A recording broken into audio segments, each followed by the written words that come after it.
Jewelweed. By Alice Ames Winter. Chapter 1. A Light from the Far East. In the midst of the infinite, events poise invisible, awaiting their opportunity to incarnate themselves. They fasten, each after his kind, on these human lives of ours, as germs find the culture soil they love. So it follows that to the commonplace comes a life of dull routine. Foolish happenings seek out the sentimentalist, sordid events seek the sordid, and on the mystic dawns the mysterious. Calamities wait there, too, until fate points out a weak spot in character on which they may pounce relentless with the temptation that pierces it.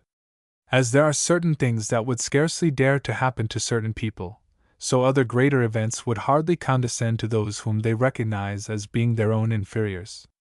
Once in a while, particularly when a man is young or beginning a new phase of life, there come times when the things that are to be seem almost tangible. They press until he feels them crowd, while he waits with tense expectation for them to become visible to the crude eye of outer experience. Perhaps it was due to a certain occultism in the atmosphere that Ellery Norris felt this pressure of the future on the afternoon of Mr. Early's reception to Ram Junna. Norris was a new young man in a new young city, and he had come west to live. However short and futile life may look to the old, it appears a big and long thing to 23. Here in St. he was to work and work hard. Among these people, now all strangers, he was to find the friends of his lifetime. Here were to come all the experiences of struggle, failure, success, perhaps of love. He turned and glanced with a little sense of relief at Richard Percival seated beside him. Dick was the one stanch thing out of his past.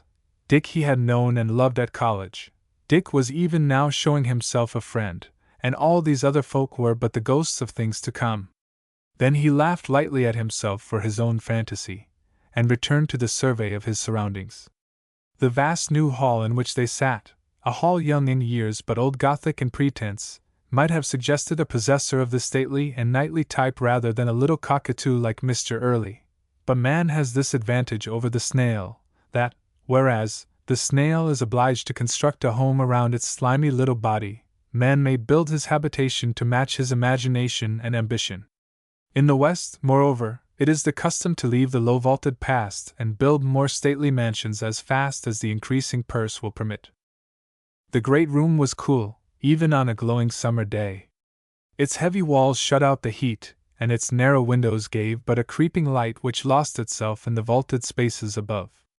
It was archaic in a modern fashion, too archaic to be quite convincing when combined with present-day ornaments and luxuries, too splendid to belong to any one except Mr. Early, and yet, withal, a satisfying place, dim and fragrant on this July afternoon.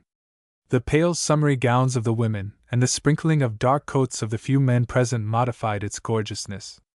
Today Mr. Early surely had reason to congratulate himself on his amplitude of space, for if ever a big background was needed, it was when the public had come in its hundreds to look upon the huge Hindu who stood beside the host, dwarfing him as well as the throng in front. Swami Ram Junna overtopped them all in inches, as in serenity. Mr. Early, whose physique was of the Napoleonic order, just as much body as was necessary to encase a mighty soul, had, in spite of his few inches, an air of distinction which demanded and received attention. Ram Junna, on the other hand, betrayed no expectation of adulation. Rather was he utterly oblivious of it. Over the heads of those to whom he had been speaking his far-seeing eyes gazed into that nothingness which is popularly supposed to be full of spiritual significance. He was oblivious of the earth. Here, then, before the group of guests, in fine contrast, like a tropical bird caught among thrushes, stood this big bronze creature, magnificently gowned in a long flame-colored garment touched upon its borders with strange embroideries and girdled about its ample waist with a wide sash of dull oriental red. The polished face was set off by a turban of snowy white, in whose center blazed, like a bloodshot eye, a single enormous ruby. Everything about Ram Junna was superlative, his size, his raiment, his rapt gaze, his doctrine. But after all, though the Hindu occupied the position of honor in the social stage, Norris found it hard to keep his attention fixed on that bird of paradise, who, at best, was sure to be but a temporary interest in these western states of America, where facts, not theories, loom large. The new young man's eyes wandered to the audience, made up of people like himself. The unknown catches us for an instant, but our own kind are perennially absorbing. Since he and Dick were perched on a deep windowsill, which brought them at right angles to the row of chairs, he began to study the faces on this side and that. A little in front of them a woman of 30 or more, exquisitely dressed in summer white, pretty and complacent, leaned back in her chair. Happening to catch Percival's eye, he looked inquiry. "Mrs. Appleton," whispered that young man, and lifted his eyebrows as if to express astonished admiration, then made a wry face. Norris smiled his understanding and glanced back at the self-satisfied prosperity beneath her filmy hat. Then, suddenly, at the far end of the room, another face caught him, a profile of a girl's head, outlined against a high bench back, her dreamy eyes fixed on the speaker. It was a cameo-like face, not animated, but delicate and finely lined. Norris knew her in a flash. This was the girl whose photograph had stood on Dick's mantel at college, and of whom Dick had sometimes spoken in those rare intimate hours when he talked of his mother or of his purposes in life. Ellery forgot the rest of the room and watched her until a sudden forward lunge of Mrs. Appleton's had shut her off, and brought him back to consciousness of the place and the supposed interests of the day. He turned back with a sigh to Ramjuna, telling himself with some amusement that other minds than his own were wandering far afield, and that the attitude of polite interest came as much from the conviction that esoteric Buddhism was the thing, as from any real absorption. Already the Hindu had been talking to them for an hour. His speech had that precision and purity both of word and of enunciation by which a foreigner, trained in our classics, often shames our slovenly everyday English. He spoke, not as one who wishes to convert others to his own point of view, but rather, as though unconscious of their presence, he poured out the fullness of his meditations in self-communion. The upward-turned eyes were half closed. Occasionally there was a flicker of the eyelids or a touch of scorn when he contrasted the Eastern ideal of eternal repose with the Western reality of endless struggle. Then for a moment he seemed to realize the presence of his auditors, ashamed now of their telephones, their public schools and even of their philanthropies, in the face of this supreme contempt for the things that fade. Suddenly he opened wide his great eyes. "And you," he said, "you with your guns, your armies and your ignorances, you think to rule us. Well, so be it. We grant to you dominion as a man gives to a child the sticks and straws for which it loudly clamors in its petty plays. But our treasures are the higher thoughts which alone are worthy of the man. These we reserve."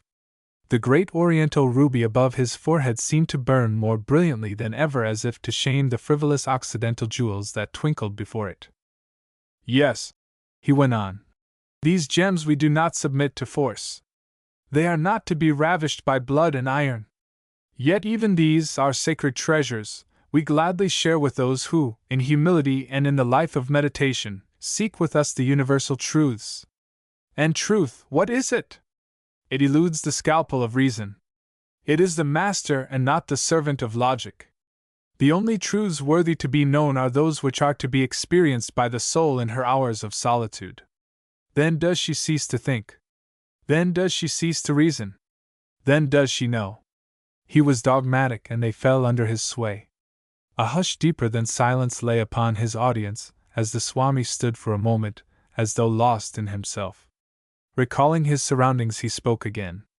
"My friends in this land, who are coming to understand with us, and we are not numerous even in India, the land of inspiration, my friends, whom you call by some long name which I have forgotten, ask me to tell you a little of what we know concerning the order of the universe. I will unfold." As though giving instruction in elementary arithmetic, Swami Ramjuna began to sketch the adventures of the soul as it flies from one existence to another. His words were vivid and definite. At this point Dick Percival's lips began to move with the cynical amusement of youth. "Pretty positive, isn't he, about the things no mortal knows?" he whispered to Norris. Softly spoken though the words were, Ramjuna instantly fixed his eyes upon the guilty youth. It was a habit of the Hindu to hear everything that rose above the sound of a thought. "You think I speak of mysteries?" he demanded, suddenly breaking his discourse and leaning like a pine tree toward Percival. "You think that in a closet someone weaves a fantastic theory of life and lives? But no! What have I told you? What I speak, that has my soul known, as has many another soul. I tell of astral bodies. I have acquaintance with them as have you with the body of the young friend who sits beside you. I could show you, even you, whose eyes are covered with a film, I could show you. But no! It is too petty to demonstrate by a show. He moved a step backward and looked in a half-questioning way at the silent group in front. Perhaps, he murmured hesitatingly, perhaps it is by childish methods that one must teach the child. He muttered a few unknown words with his eyes still fixed on guilty Dick Percival, then he turned to Mr. Early. My kind host, he said with a courteous gesture, will you permit that I show to the unbelieving young gentleman an astral body? He turned and strode away toward dimness dimmer than that of the great hall, in the direction of that wing where rooms had been assigned him. A little rustle of pleased anticipation ran through the petticoats of the room. Interest ceased to be perfunctory and became genuine. This was more fun than doctrine, after all. Who wouldn't be gratified at the chance of meeting an astral body, at least in a crowd? Alone, in a dark room, at midnight, it might prove less enjoyable.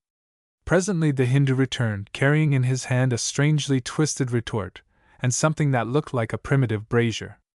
Look, he said, let us take some simple thing. I shall destroy the body of flesh and show you the body of shadow. I see roses in the strange jar yonder. You call them American beauties? Yes. Very well, I shall show you the ghost of an American beauty. Perhaps the unbelieving young gentleman will pluck one for me. Dick rose, pulled one of the flowers from among its fellows and handed it across heads to the Swami, who took it gravely. Even this simple form of life, he explained, has its astral existence. With seeing eyes it would be visible to you now, hidden inside the flesh of the flower. In order to make it the plainer, I shall destroy the body of the blossom and leave its spirit. That spirit you shall see. Look, I lay this beautiful rose upon this metal plate and cover it that the heat may be more intense.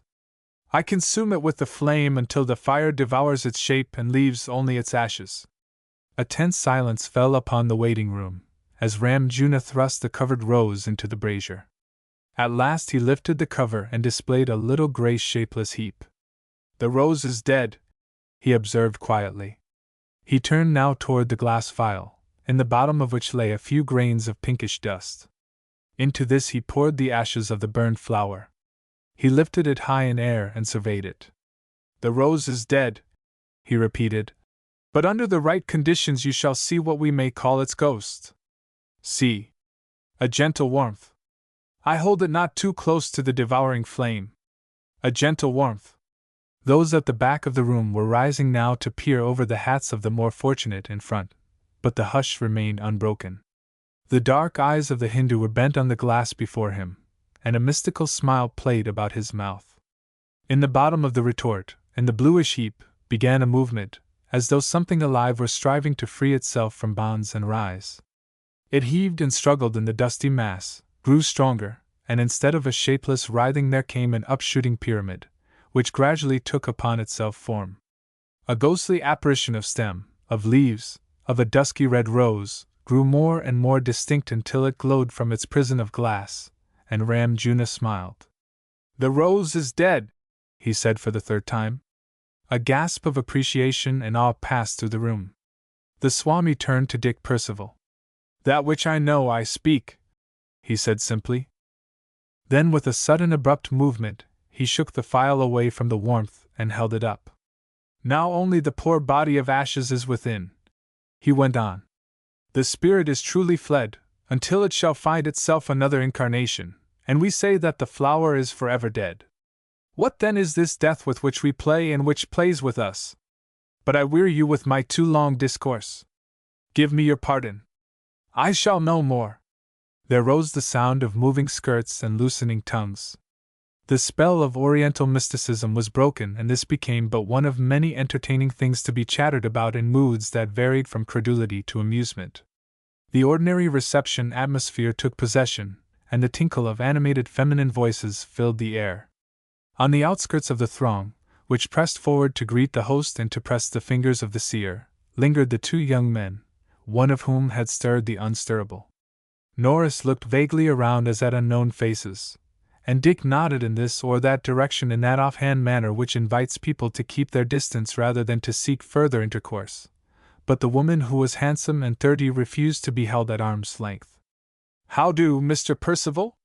Glad to see you back. You have the genius of distinction, even in small things. How natural that the Swami should single you out for notice and so announce your homecoming to the world. Is this the world? Our little world?" Mrs. Appleton laughed, and as she spoke she peered curiously at Norris with the air of a naturalist who needs as many specimens of young men as possible for her collection. Dick smiled, whether with amusement or with cordiality it would be impossible to say. "Mrs. Appleton, may I introduce Mr. Norris, who has come here as a new citizen? Apart from other considerations, we are grateful to anybody that swells the census, aren't we?" "So glad," she murmured. "Mr. Percival must bring you to my lawn party next week."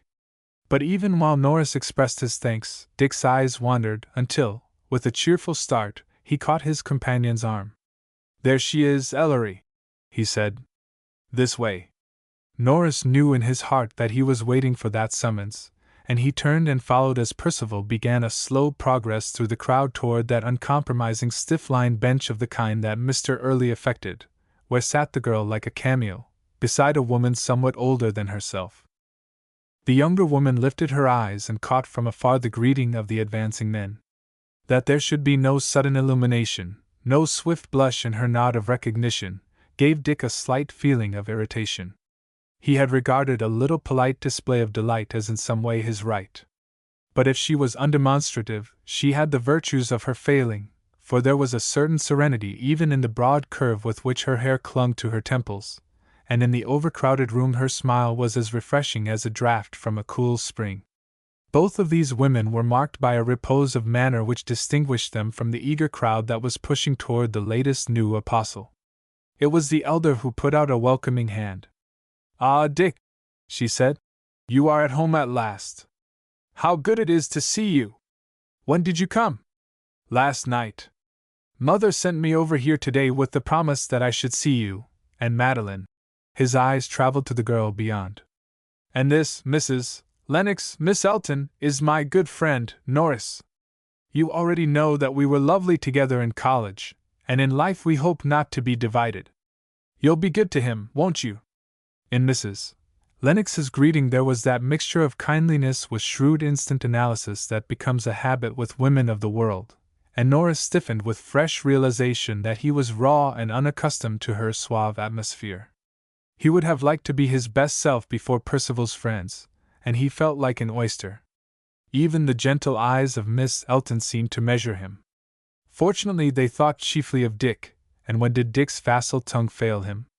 Of course this would be the first spot on which to reappear. No one but Mr. Early would dare to give a reception in July, Mrs. Lennox exclaimed. "And the absurd thing," Dick retorted, "is that you all come back into town, leaving birds and waters, at Mr. Early's bidding. Yes, my respect for my sex rises when I see them so eager to prostrate themselves before a simple seeker after truth with a turban and a ruby. A turban and a ruby do so illuminate the search for truth." "You are a scoffer," laughed Dick. "Why are you here?" "Foolish one, I came to scoff. I must see all there is to be seen. If there is an apple to be bitten, I must bite. I have floated in with the flood and out with the ebb of almost every fad from crystal gazing to bridge. I always hope that one of them is going to be worthwhile." "But you can't call the Swami's philosophy a fad," objected Norris. "No, perhaps that wasn't fair. Ramjuna is really very celestial in a ponderous kind of way, isn't he? When he talked the simple old truths I liked him, but not in the esoteric explanations and profounder mysteries. I have chased mystery for more years than I shall own, and so far as I can see, whenever you open the door on her secret chamber, she shuts a door on the other side and is gone into a further holy of holies. I've come to disbelieve in those who tell me that they have caged her at last." "That's what I say," exclaimed Dick. "A man knows too much when he tells you that mystery is 5 feet 3, weighs 126 pounds and eats no meat. It's too much like a mixture of legerdemain and theology. I always liked juggling, exclaimed Miss Elton. And I like the ruby. See it now, gleaming over the ranks of war paint and hats. I believe the ruby interests you both more than the search for truth. Dick laughed. And well it may, Mrs. Lennox flashed back. Once it belonged to a magnificent Raja ancestor, who hugged it to his soul, and held it too precious to be worn by his favorite wife. But now Swami Ramjuna has renounced the pomps and indulgences of courts and become, as I said, an humble seeker. He, too, loves the ruby, not from any vulgar love of display, but because to his soul it is a mystic symbol of Adhidaiva, the life-giving energy, refulgent as the sun behind dark clouds. Isn't that a pointer for those of us who want diamonds and things? I believe I'll ask Mr. Lennox for a symbol or two this very evening. You seem well informed. Oh, Mr. Early posted me. It's humiliating to think that perhaps he designed that as an easy way of getting the facts spread abroad and so preparing a way for the truth seeker. And he also told me that they have very good copies of the Bhagavad Gita at McClellan's for a quarter, so you may keep up with the advance guard at small expense. I have to know things in order to keep my husband posted with entertaining gossip. Men always want to know every little thing and then lay the blame of gossip at the door of women. I doubt if it is a difficult task for you to keep Mr. Lennox amused, said Norris, smiling at her. Moreover, added Percival, I understand that when your frivolities cease to amuse, Mr. Lennox can divert himself by helping your father in the building of a new little railroad or something of that kind. True, but building new railroads, beguiling though it be, proves more wearing to the nerves than does my conversation, so I must still practice the art of rattling. But I needn't practice it on you, she went on, glancing at Miss Elton under her eyelids. Now, Dick, I am going to give you my very uncomfortable seat on this bench and let you and Madeline talk over old times, and new times which are to be still better. Perhaps Mr. Norris will go about with me and meet some of the people, Beard the western prairie dog in his den, so to speak. Now that is really good of you, Mrs. Lennox. You know this is the first time Madeline and I have come together since we got through college and have been recognized as grown up. In fact, I'm not used to her in long dresses yet. He glanced at the smiling girl as Mrs. Lennox nodded and turned. How lovely Miss Elton is! Exclaimed Norris as they moved away together. Of course I've seen her picture in Dick's room, but it did not do her justice. Lovely indeed, Mrs. Lennox answered heartily. You have chosen the one word to be applied to Madeline Elton, both to her spirit and to her face, not thrilling, perhaps, but satisfying, which is better. She and Dick were inseparables through their childhood. It is rather a taken-for-granted affair, you know. I guessed as much, though Dick never said anything.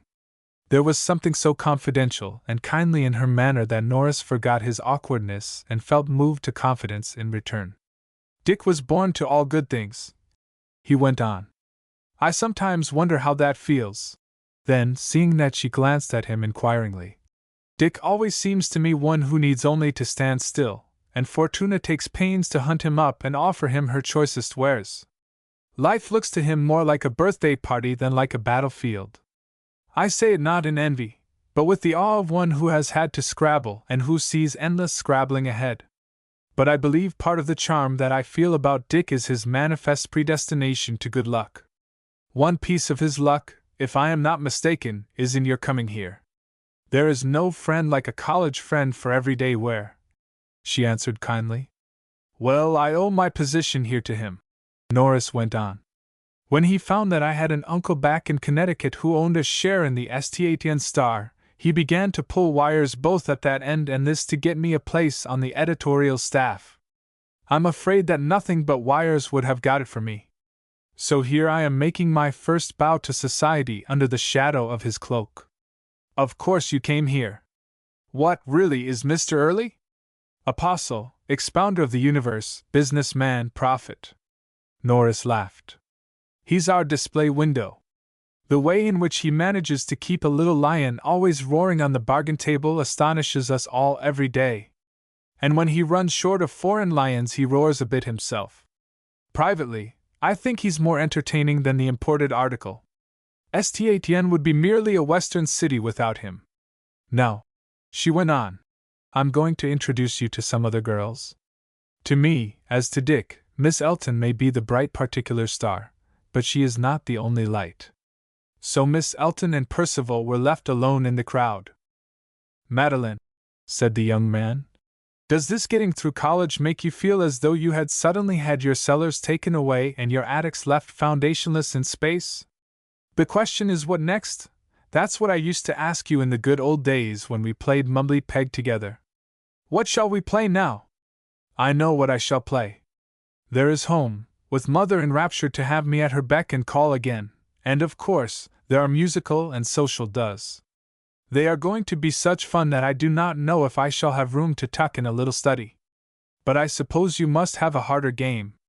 Yes, you must. And are you so contented with the dead level? I fancied you were going to be ambitious. She turned her head and looked out through the narrow mullioned window beside her as though to avoid his eyes, but she answered quietly. If I have any ambitions, they are not very imposing. Let's talk about yours. Or rather, let's not talk about yours here.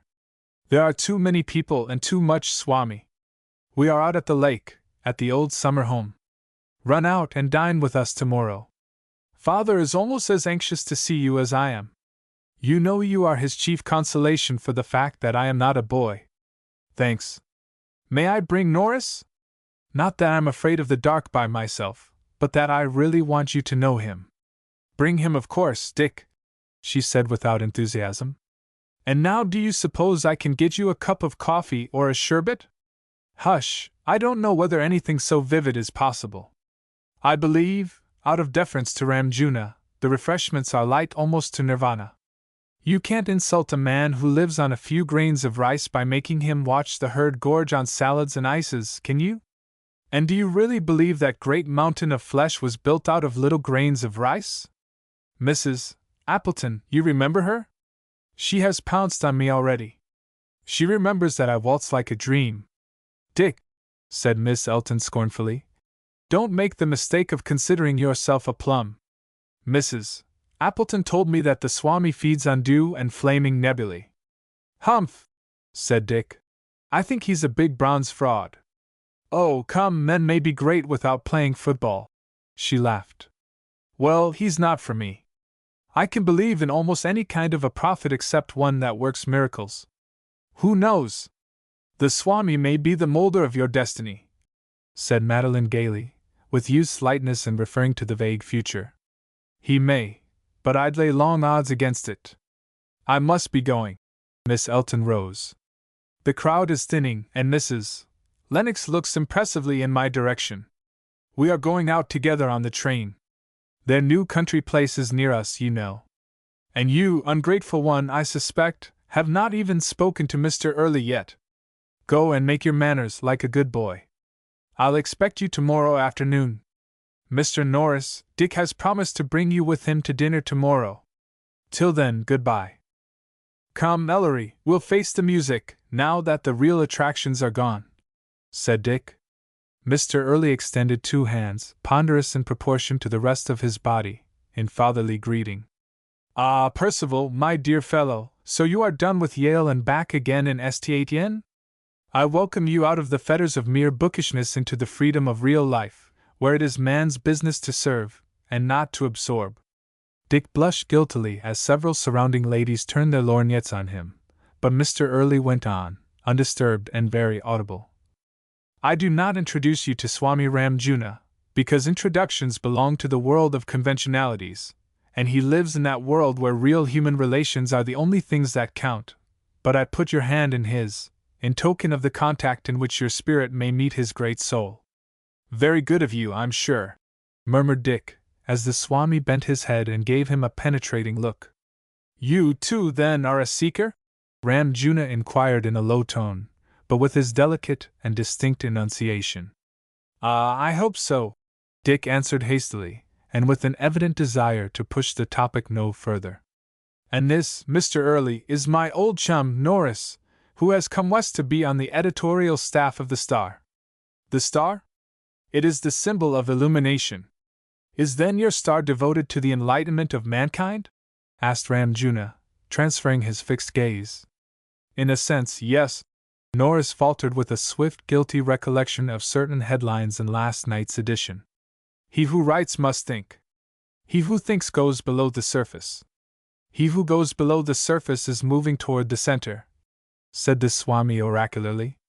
Mr. Early's broad face expanded into a benevolent smile, and an oncoming installment swept the young men away. Does Mr. Early learn his remarks by heart? Asked Norris. I don't know. But let us be seekers. Let us seek dinner and fresh air. Give me fresh air, anything but nirvana. Chapter 2. Mother and Son. To have been captain of the football team, which some student of sociology has called the highest office in the free gift of the American people, might seem glory enough for one life. But Richard Percival was of such stuff that all past triumphs became dust and ashes. He was greedy of the future. Now that the doors of college were fairly closed, that career became to him but as a half-dreaming condition before one wakes. On this summer evening, however, it was easy to prolong the dream, since the hour was one for quiet of body and for wandering visions. The room was large and suffused with that restfulness which comes to homes where serene and thoughtful lives have been lived. There were long straight lines. There was a scarcity of knickknacks. There were pictures gathered because they were loved and not to fill a bare space on the wall. There were books and books and books, many of them with the worn covers of old friends. Here, clasped in the arms of another old friend of a chair, half sat, half lay his mother, and near her lounged Ellery Norris, the friend whose delicate mingling of love and admiration was as fragrant wine to Dick, who believed in himself because others had always believed in him. The dying twilight, laden with rose spiciness and with the first shrill notes of the warm night, came in through high narrow windows. Everywhere was the sweet repose that comes after sweet activity, and the center of it was the fragile woman who lay back in her chair, caressing with light hand the head of the young man who sat upon the rug and leaned against her knee. Norris was looking at Mrs. Percival with a kind of wondering admiration which the son saw with a touch of pity. Poor old Norris! It must have been tough to grow up without a home. As for this fragrant type of femininity, young Percival took it for granted, at least in the women that belonged to a man, and the other women hardly count. Everything made Dick feel very tender toward his past, very well satisfied with his present, very secure about his future. All would be good. That was the natural order of the universe. He had always found it easy to do things and to be a good deal of a personage. He stared up silently at the space above the mantel where hung a portrait that gazed back at him, with features pale in the fading light. Singularly alike were the boyish face that looked up and the boyish face that looked down, though the painted Percival, a little idealistic about the eyes, wholly firm about the mouth, appeared the more determined of the two. Perhaps this came from the shoulder straps, the blue uniform, and the military squareness of the shoulders. Yes, you are like him, Dick. Mrs. Percival spoke to his thoughts. The boy looked up startled. Am I? He asked. I wish I might be. I wish I might be half so much of a man. And I hope you will be more. No, not that. He was my all. I can hardly wish you to be more, but I hope you will do more. At least you don't have a drag on you from the beginning, as he had. Has Dick told you the story, Ellery? She turned with a gentle smile toward the other man. You see, I can't help calling you Ellery. Dick's letters have made you partly mine already. We are not strangers at all.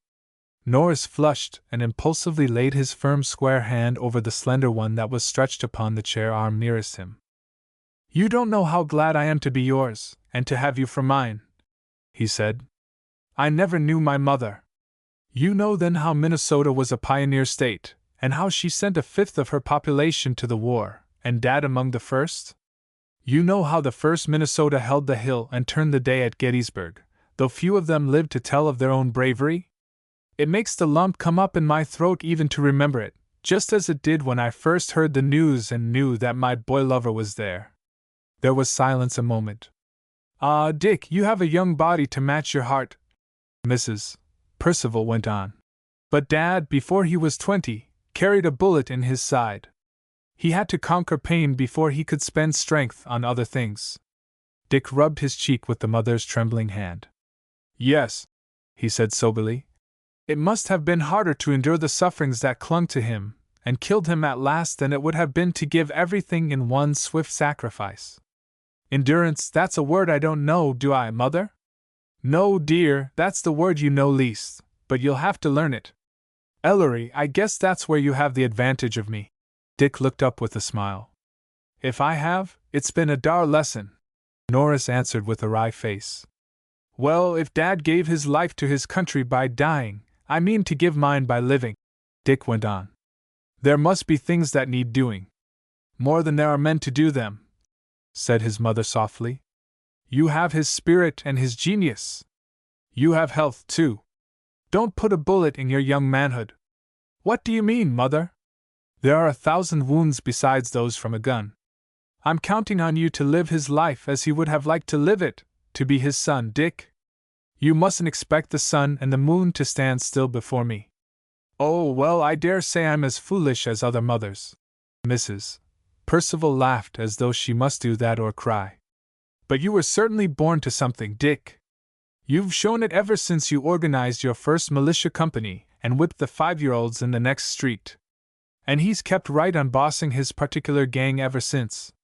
Richard ducks, smiled Ellery. The boy grinned up at them, and his mind traveled to those later days when that leadership of his was so easily acknowledged as to be axiomatic. He saw in panorama the stormy joys of college life with the victories of the field. He beheld again the quieter hours when the young men saw visions together and felt themselves called to put shoulder to the car of righteousness, while they discussed with the sublime self-sufficiency of inexperience the politics and sociology of the world. The fellows all believed in him as one of those who are destined to be prime pushers at the wheel. Perhaps he would be among those conquerors who climb aboard and ride, forgetful of the plodding crowd which toils at the drudgery of progress but does not taste its glory. So many oblivions go to make one reputation. Dick knew that power was in him. To others it showed in his unconscious self-confidence of carriage, in his eyes that glowed, in the electric something that compelled attraction. But now college visions were fading into the light of common day. The boys had gone home to be men. Success began to look not like an aurora, but like a solid structure built of bricks that must be carried in hods. Hods are uninspiring objects. Dick stared at the pile of unlit logs in the fireplace and felt the rhythmic strokes of his mother's hand upon his well-thatched head as she watched him in sympathetic silence. But he saw the eyes of his fellow-classmen and felt their goodbye hand-clasps. Again the train thumped with monotonous rolling as it brought him ever westward and homeward. Farm after farm, village and town, city upon city, long level prairies that cried out of fertility, the rush and roar and chaos of Chicago, and then more cities and rivers and hills and lakes, and now the blessed restfulness of home and twilight. He had seen it all many times before, 2,000 miles of space to be covered between New Haven and St. Etienne. On this last journey it had taken on a new significance to his eyes, a significance which matched his dreams. It was instinct with meaning of which he was a part. This was his country, huge, half-formed, needing men. Its bigness was not an accident of geography, but a pregnant fact in the consciousness of a people as wide as itself. Thousands of red men once covered it, and it was then only a big place, not a great country. It must be a mighty race who would master those miles of inert earth. God breathed his spirit into the earth, and it became a living man. Man, his image, must breathe the spirit into the earth and make it a living civilization. His father, with the Gettysburg bullet bruising his life, had nevertheless played the part, and done his share toward turning a frontier village into a noble city. With a thrill Dick saw himself building the structure higher on its firm foundations, making it great enough to match the wide fertile acres that lay about it, and the dazzling Minnesota sky that hung above. So he built his castle of achievement in the air, where his own glory lay mistily behind his service to his fellow men. Already the thing seemed done, vague and yet somehow concrete. Pooh, what is time? A mere figment of the imagination, exclaimed Dick suddenly. Was it day before yesterday that I came home? 48 hours have put a gulf between the old and the new me. Condensed time, Just add hot water and it swells to 6 times its original bulk. His mother smiled indulgently at her son's vagaries of speech, and he went on. Moreover, I've been away 4 years, years of vast importance, it seems to me. I come back and everything is going on in the same old way. Everyone is interested in the same old things. They don't seem to think anything exciting has happened, except that the city has doubled in size and there has been another presidential election. They aren't a bit stirred up over me. They aren't even deeply moved because Ellery over there is wielding an inexperienced editorial pen. Everything is familiar, but I've forgotten it all. It's hard to pick up the threads. More than that, boys. The threads are not all done up in a neat bunch and handed to you as they are in New Haven. Etienne's point of view is not always that of the gentleman and the scholar. Its great men are not of the campus, but those who control the destinies of others, sometimes by wealth, oftener by the genius of power. But, after all, this is the real world. Dick laughed again. And a world after my own heart, Mother. Yes, I think you will fit in, she said with maternal complacency. Both of you, she added with sudden remembrance. The fitting in on my part will have to be a process of swelling, I guess, Norris said whimsically. Small and narrow as is the berth I have at the Star office, I shall have to be bigger than I am before I fill it. Oh, you're all right. You're fundamentally all right, and that means you'll rise to every opportunity you get. Dick's voice took on some of the patronage of a leader for his follower. I'd bank on Ellery Norris if the rest of the world turned sour. Thanks, said Ellery briefly, and their eyes met in that interchange of assurance which is the masculine American equivalent for embrace and eternal protestation. Mrs. Percival smiled to herself, amused yet pleased by the frank boyish affection. What kind of a time did you have at Mr. Early's reception? She asked abruptly. Oh, it was a circus with 3 rings. In the middle ring there was a performing hippopotamus of a Hindu. He was really a sunburst. Then in the farthest ring there were 1,000 women with big hats, all talking at once. But in the nearest there were just Madeline and Mrs. Lennox, and that was a good show. By Jove!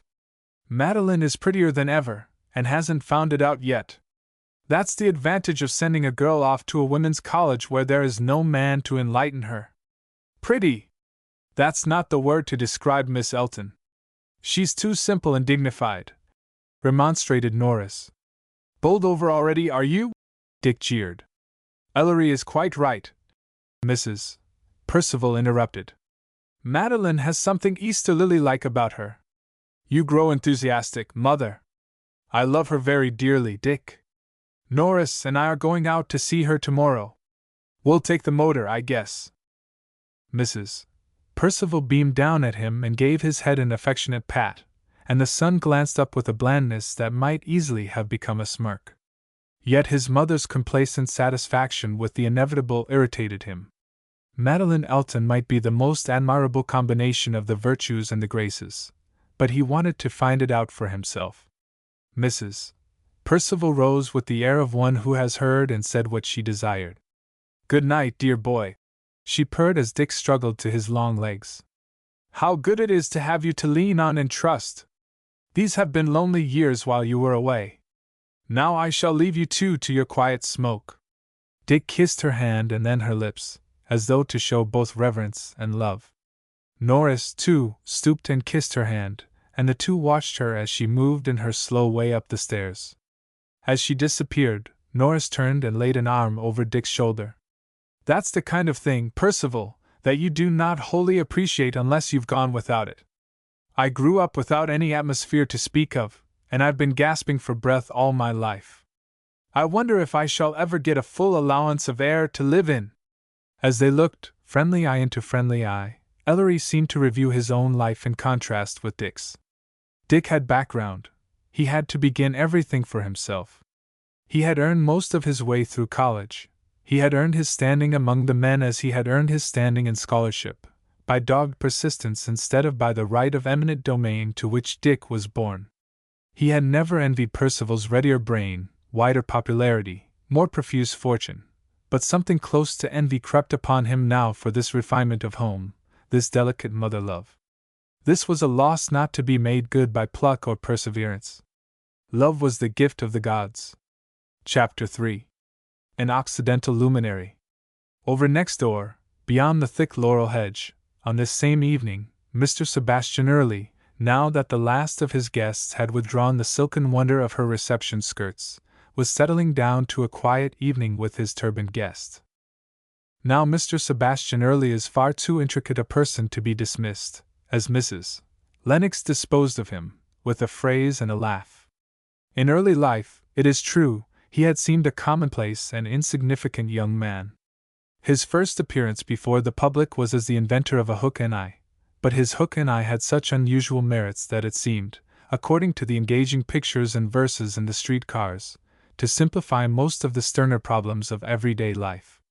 As its lineaments began to stare at passers-by from thousands of huge billboards over the length and breadth of the land, dimes turned to dollars in Mr. Early's ever-widening pockets, and for the time he felt himself a man of distinction.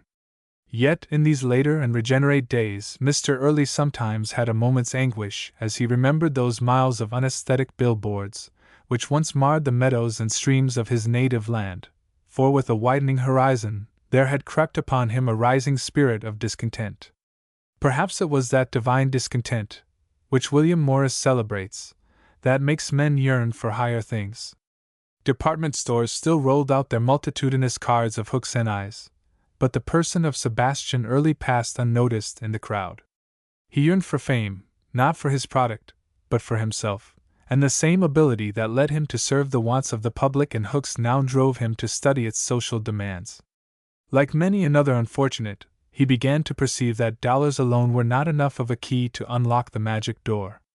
In this overfed land, people with money are growing too common. Therefore, to gold one must add power and distinction, if one would keep one's head above the herd. This must one do and not leave the other undone.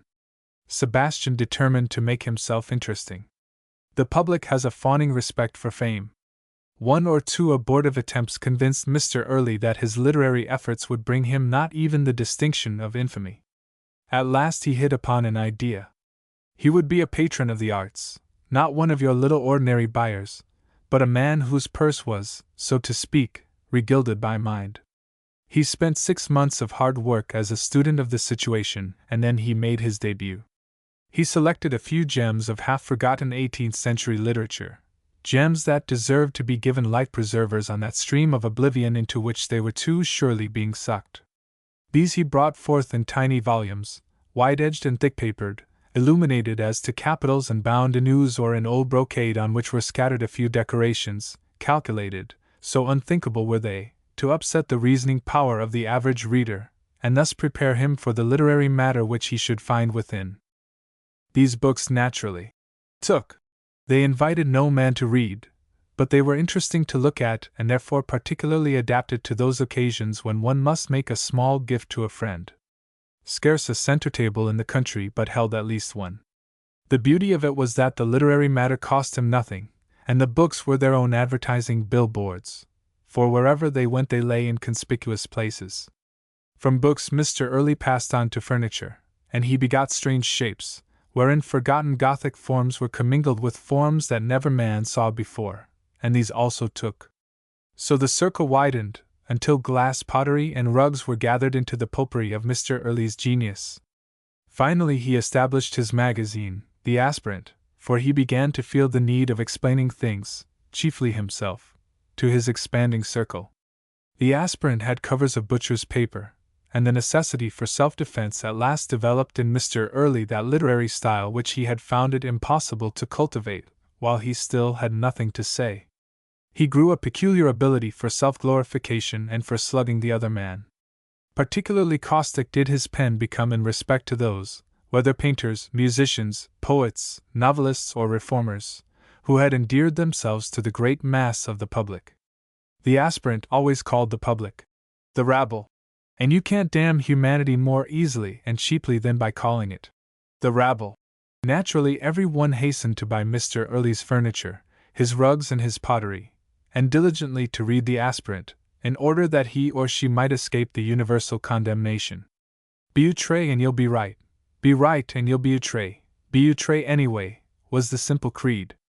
To those penniless celebrities to whom purchase of Mr. Early's commodities was overexpensive, there was another way out from under.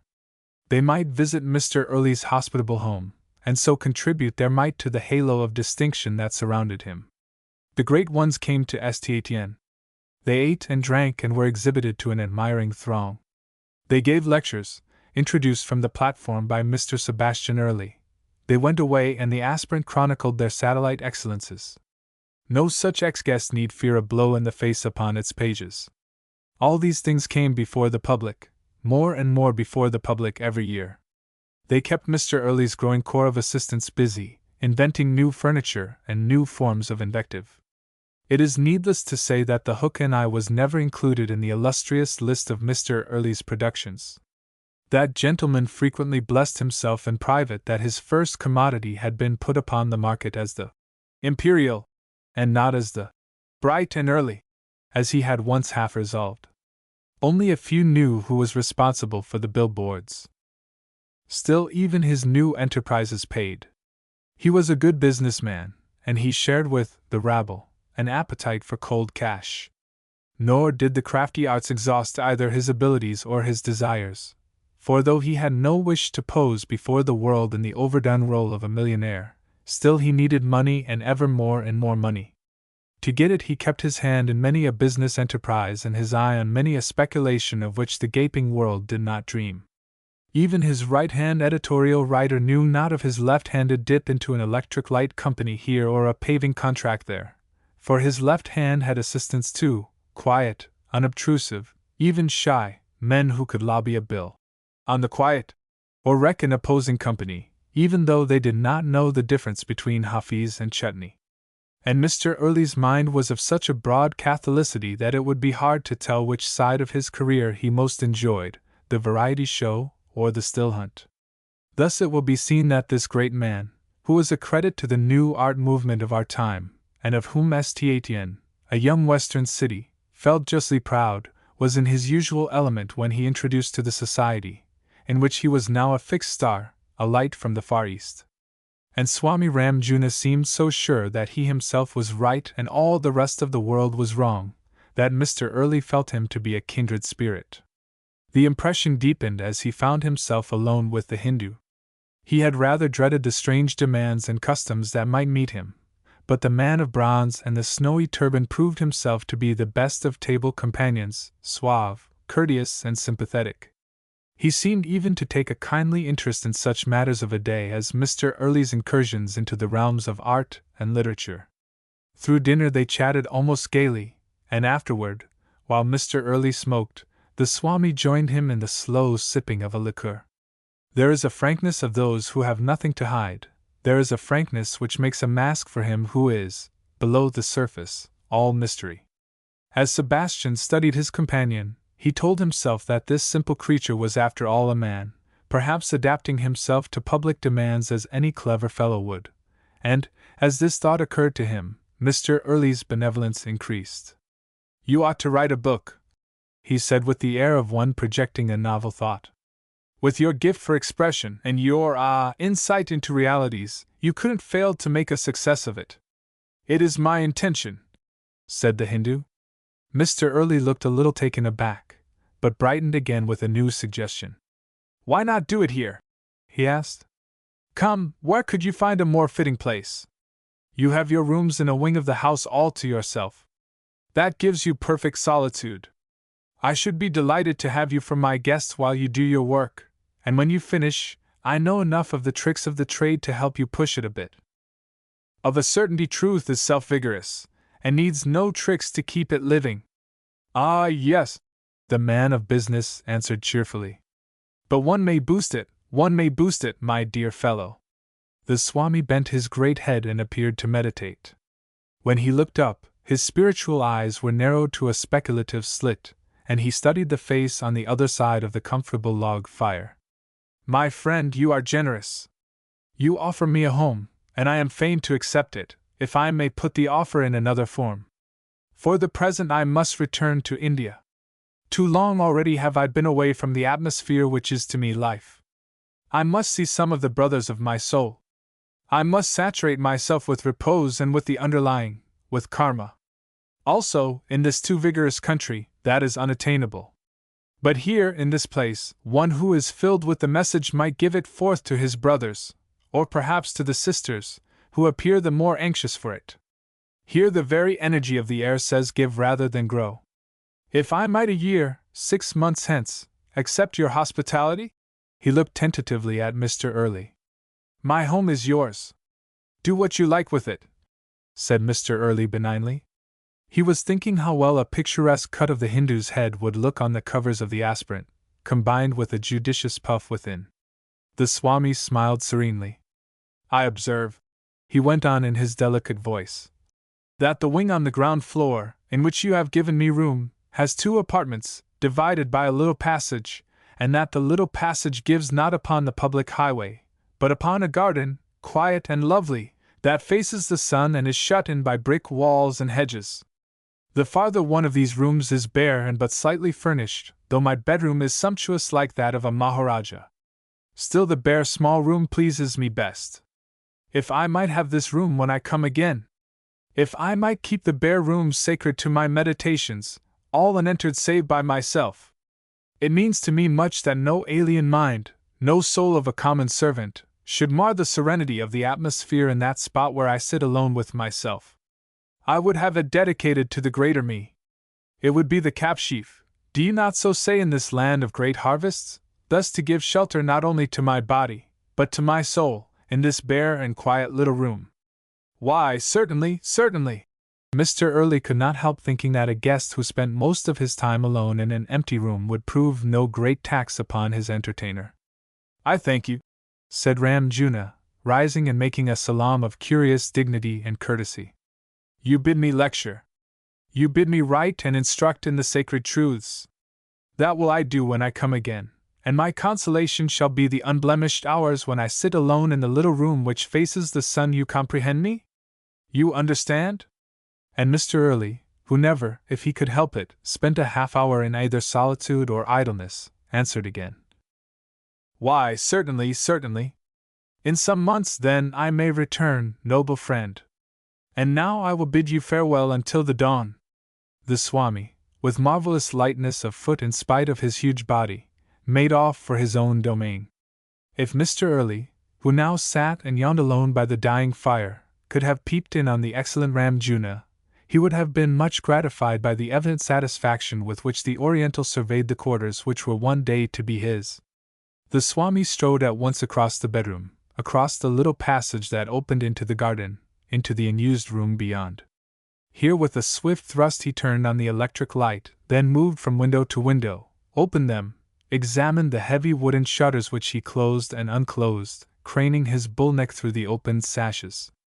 Around and under each piece of furniture he peered, nodding and smiling his approbation of everything.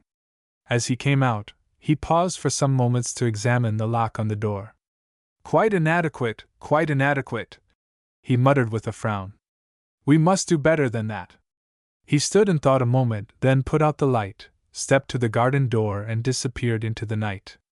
With so light a tread did he come back that Mr. Early, should he have been listening, could have heard no warning footstep to tell him that his guest was returning. Back in his own bedroom, Ramjuna peeped into the luxurious bathroom with placid delight. So much water, so easily hot, he said. It is admirable. All is admirable. He sank in a heap, cross-legged, in the middle of the floor, with large hands folded over his stomach, and large eyes narrowed, while a kindly smile spread over his face, and his head nodded at rhythmic intervals, for all the world like a benevolent Buddha. The ruby glowed and sparkled like a living thing in the light and movement, and thus he sat for some hours. Chapter 4. At Madeleine's. Now, said Richard Percival, as he and Norris stowed themselves away in his automobile, we shall leave the city, in which are contained how many loves and struggles and silk umbrellas at reasonable prices, and go to the lake where there is no civilization to bother and distract. The lake is the lake par excellence to St. It was created by Providence for summer homes. Therefore it was placed only 10 miles from the falls. Providence was a good business woman. Generations of savages lived and died, chiefly died, here. They came where the Father of Waters roared and tumbled, and they made their prayers to the Great Spirit, but the sight never suggested to them a great city. Then came the Anglo-Saxon, whatever he is, and harnessed the power of the river, and built ugly grey mills, dusty with flour, and turned his log huts into houses of brick and stone, and erected saloons and department stores. And when he had worked like Daedalus, and you've probably forgotten who Daedalus was, now that you have been a few weeks out of college, when he had worked like Daedalus, I say, and got the hardest of it done, he began to look at something besides the falls and to pine for means of dalliance. Behold then at his hand Lake Imnajaska. And now Madeline Elton is the best thing on its shore. Gee up, old motor! They sped along and Dick took up the tale. He was used to talking while Norris listened and appreciated. Evidently you don't know who Daedalus was or you would have answered back. What kind of an omniscient editor are you going to make, think you? Never mind, Daedalus is dead, and anyway, Edison has beaten him by 6 holes. The lake, as I was saying, twists and turns so that it gets in more shore to the square inch than any other known sheet of water. Therefore the real estate dealer loves it. And if you elevate your longshore nose and sniff at our lake because no salt codfish dry upon smelly wharves and no sea anemones or crabs appear and disappear with the tides, then will the entire population of Statn rise and howl anathemas at you. They will run you out of town on the Chicago Express, and as you fly for your life they will shriek after you, well, anyway, we feed the world with flour. Yes, sir, that is the way we Westerners argue. Dick halted at the top of the hill up which the faithful motor had coughed, and the two looked down on the shimmering blue that stretched below them with arms of broken opals sprawling for miles, now here, now there. Long tortuous passages opened out anew into ever more bays, as though the water were greedy to explore. Around it rolled the woodland in billows of intense green with sandy beaches in the troughs and straight cliffs at the crests. The green islands were vivid in color. So was the sky above, like the flash in a sapphire. A half-dozen sails fluttered gull-like, and as many launches darted along, suggesting living water creatures. By Jove! Ellery exclaimed, moving uneasily. When you sniff this air it makes you want to stand on tiptoe on a hilltop and shout. And when you look at these colors, they are too brilliant to be true. Even you old conservative slow-poking duffer! Cried Dick. This is the land to wake you up. It calls harder, harder, every day. It's a different kind of beauty from what I'm used to. Ellery sobered down again. I've been trying to analyze it ever since I came west. It wouldn't appeal to the tired or the world-weary. Its charm is for the vigorous and the confident and the hopeful, for the young. For us, my boy, Dick said. At Madeline's, as Dick called it, with that obliviousness of the older generation shown by the younger, Norris felt as they entered, as he had felt at Mrs. Percival's, that he was in a candid, human, refined home, with a full appreciation of the finer sides of life. They passed through the drawing-room and by long glass doors to the broad piazza, with every invitation to laziness, easy chairs, cushions, magazines, all made fragrant by a huge jar of roses and another of sweet peas. And there was not too much. The veranda in turn gave upon a wide expanse of green that stretched steeply down to that cool wet line where the lapping waters met the lawn. The trees whispered softly around. Every prospect was pleasing, and only man was vile, for there was another man, sitting in the most comfortable of chairs and engaging Madeline all to himself, as he contentedly sipped the cup of tea that he had taken from her hand. This other man, whose name was Davison, was making himself agreeable after the fashion of his kind, a fashion quite familiar to every girl who has been so unfortunate as to get a reputation, however little deserved, for superior brains. Afternoon, he said. I didn't suppose any other fellows except myself were brave enough to call on Miss Elton. I hear she's so awfully clever, you know. Taken degrees and all that sort of thing. Give you my word it comes out in everything around her. Why, this very napkin she gave me has a Greek border. Everything has to be classic now. Not everything, Mr. Davison, said Madeline indulgently. You know I am delighted to have you here. She turned abruptly to the newcomers as though she had already had a surfeit of this subject.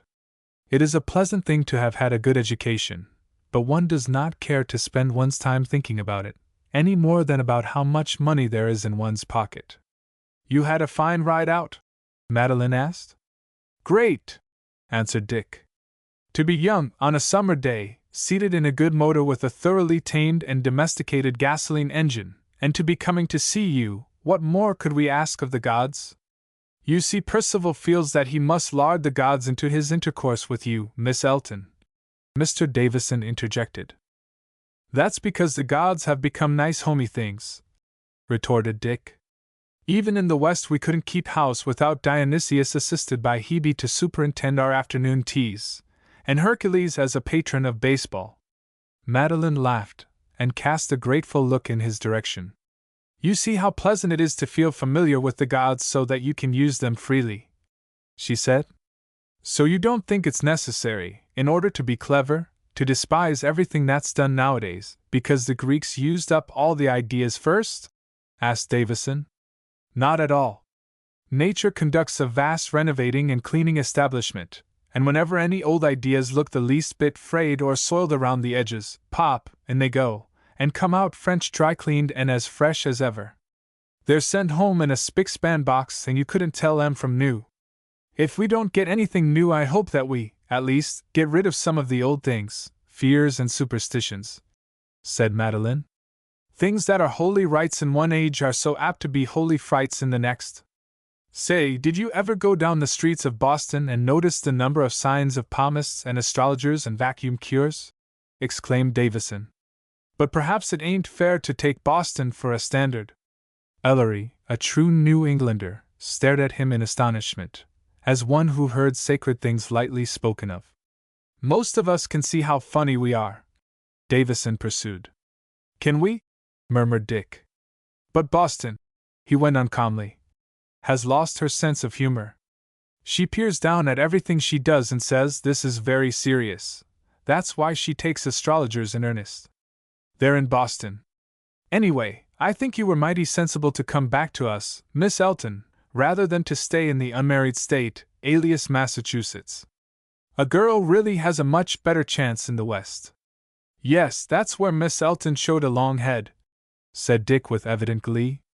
But really now, joking apart, Davison went on, having made his opening. Don't you think it's unsettling to a girl to do too much studying? I hope you are not deeply agitated over the eradication of womanliness, Madeline remonstrated. Really, Mr. Davison, it isn't an easy thing to stop being a woman, when you happen to be born one. But there are plenty of unwomanly women, he objected. That's true, she answered. But I believe womanliness is killed, when it is killed, not through the brain, but through the heart. It's not knowledge, but hard-heartedness that makes the unwomanly woman. She glanced up and met Norris' eyes. It was not easy for him to join in the chatter of the others, but he was thinking how she illuminated her own words.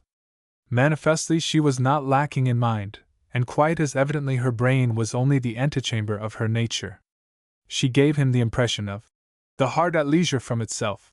There was the unconsciousness of sheltered girlhood, but already, in bud, the suggestion of that big type of woman who, as years mellow her, touches with sympathy every life with which she comes in contact. What she now was, promised more in the future, as though fate said, I'm not through with her yet. I've plenty in reserve to go to her making. Intelligence, said Dick pompously, is the tree of life in man, and the flower in woman, and one does not presume to criticize flowers. Mr. Davison changed his method of attack. Oh, of course I'm up against it, he said, with you three fresh from the academic halls. But I can tell you'll feel pretty lonely out here. The streetcar conductors don't talk Sanskrit in the West. They talk Swede. Oh, this is home, cried Madeline, springing up as if to shake off the conversation. You don't know how I love it. It's fresh and vigorous, and its face is forward. She flung out her arms and smiled radiantly down on the three young men, as though she were an embodiment of the ozone of the Northwest. Sing to us, please, Madeline, said Dick. Very well, I will, she said. I'll sing you a song I made myself yesterday, when I was happy because I was at home again. Perhaps it will tell you how I feel, for it's a song of Minnesota. She turned and nodded to Mr. Davison, and then slipped through the doors to the room where the piano stood. The long shadows of afternoon lay across the lawn, and the grass, more green than ever in the level light, clasped the dazzling blue of the quiet waters. The three men stretched themselves in their easy chairs, as a stroked kitten stretches itself, with a lounging abandon which is forbidden to their sisters, as Madeline's voice rose fresh and true and touched with the joy of youth. Ho, west wind off the prairie! Ho, north wind off the pine! Ho, myriad azure lakes, hill-clasped, like cups of living wine! Ho, mighty river rolling! Ho, fallow, field and fen! By 1,000 voices nature calls, to fire the hearts of men. Ho, fragrance of the wheat fields! Ho, garnered hordes of flax! Ho, whirling millwheel, 'neath the falls! Ho, woodman's ringing axe! Man blends his voice with nature's, and the great chorus swells. He adds the notes of home and love to the tale the forest tells. O young blood of the nation! O, hope in a world of need! The traditions of the fathers still be our vital seed. Thy newer daughters of the West, Columbia, mother mine, still hold to the simple virtues of field and stream and pine. Ho, north wind off the pine! Like cups of living wine. Ho, fallow, field and fen! To fire the hearts of men. Ho, garnered hordes of flax! Ho, woodman's ringing axe! And the great chorus swells to the tale the forest tells. O, hope in a world of need! Still be our vital seed. Columbia, mother mine! Of field and stream and pine. The song stopped abruptly, and Dick sprang to his feet. Good, Madeline! He exclaimed. You make me feel how great it is to be part of it. Do I? She said. I thought of you when I wrote it. Oh, here come father and mother back from their drive. Mr. Davison rose hastily. I'd no idea it was so late, he said. I must be going. Miss Elton, I didn't mean a word of all that about your being so clever.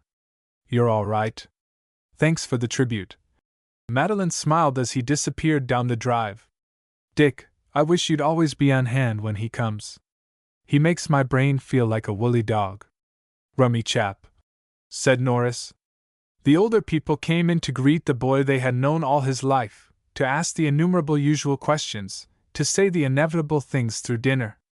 Afterwards, when the last fragments of sunset burned through and across the water, they gathered on the piazza. It was that dreamy hour when women find it easy to be silent and men to talk.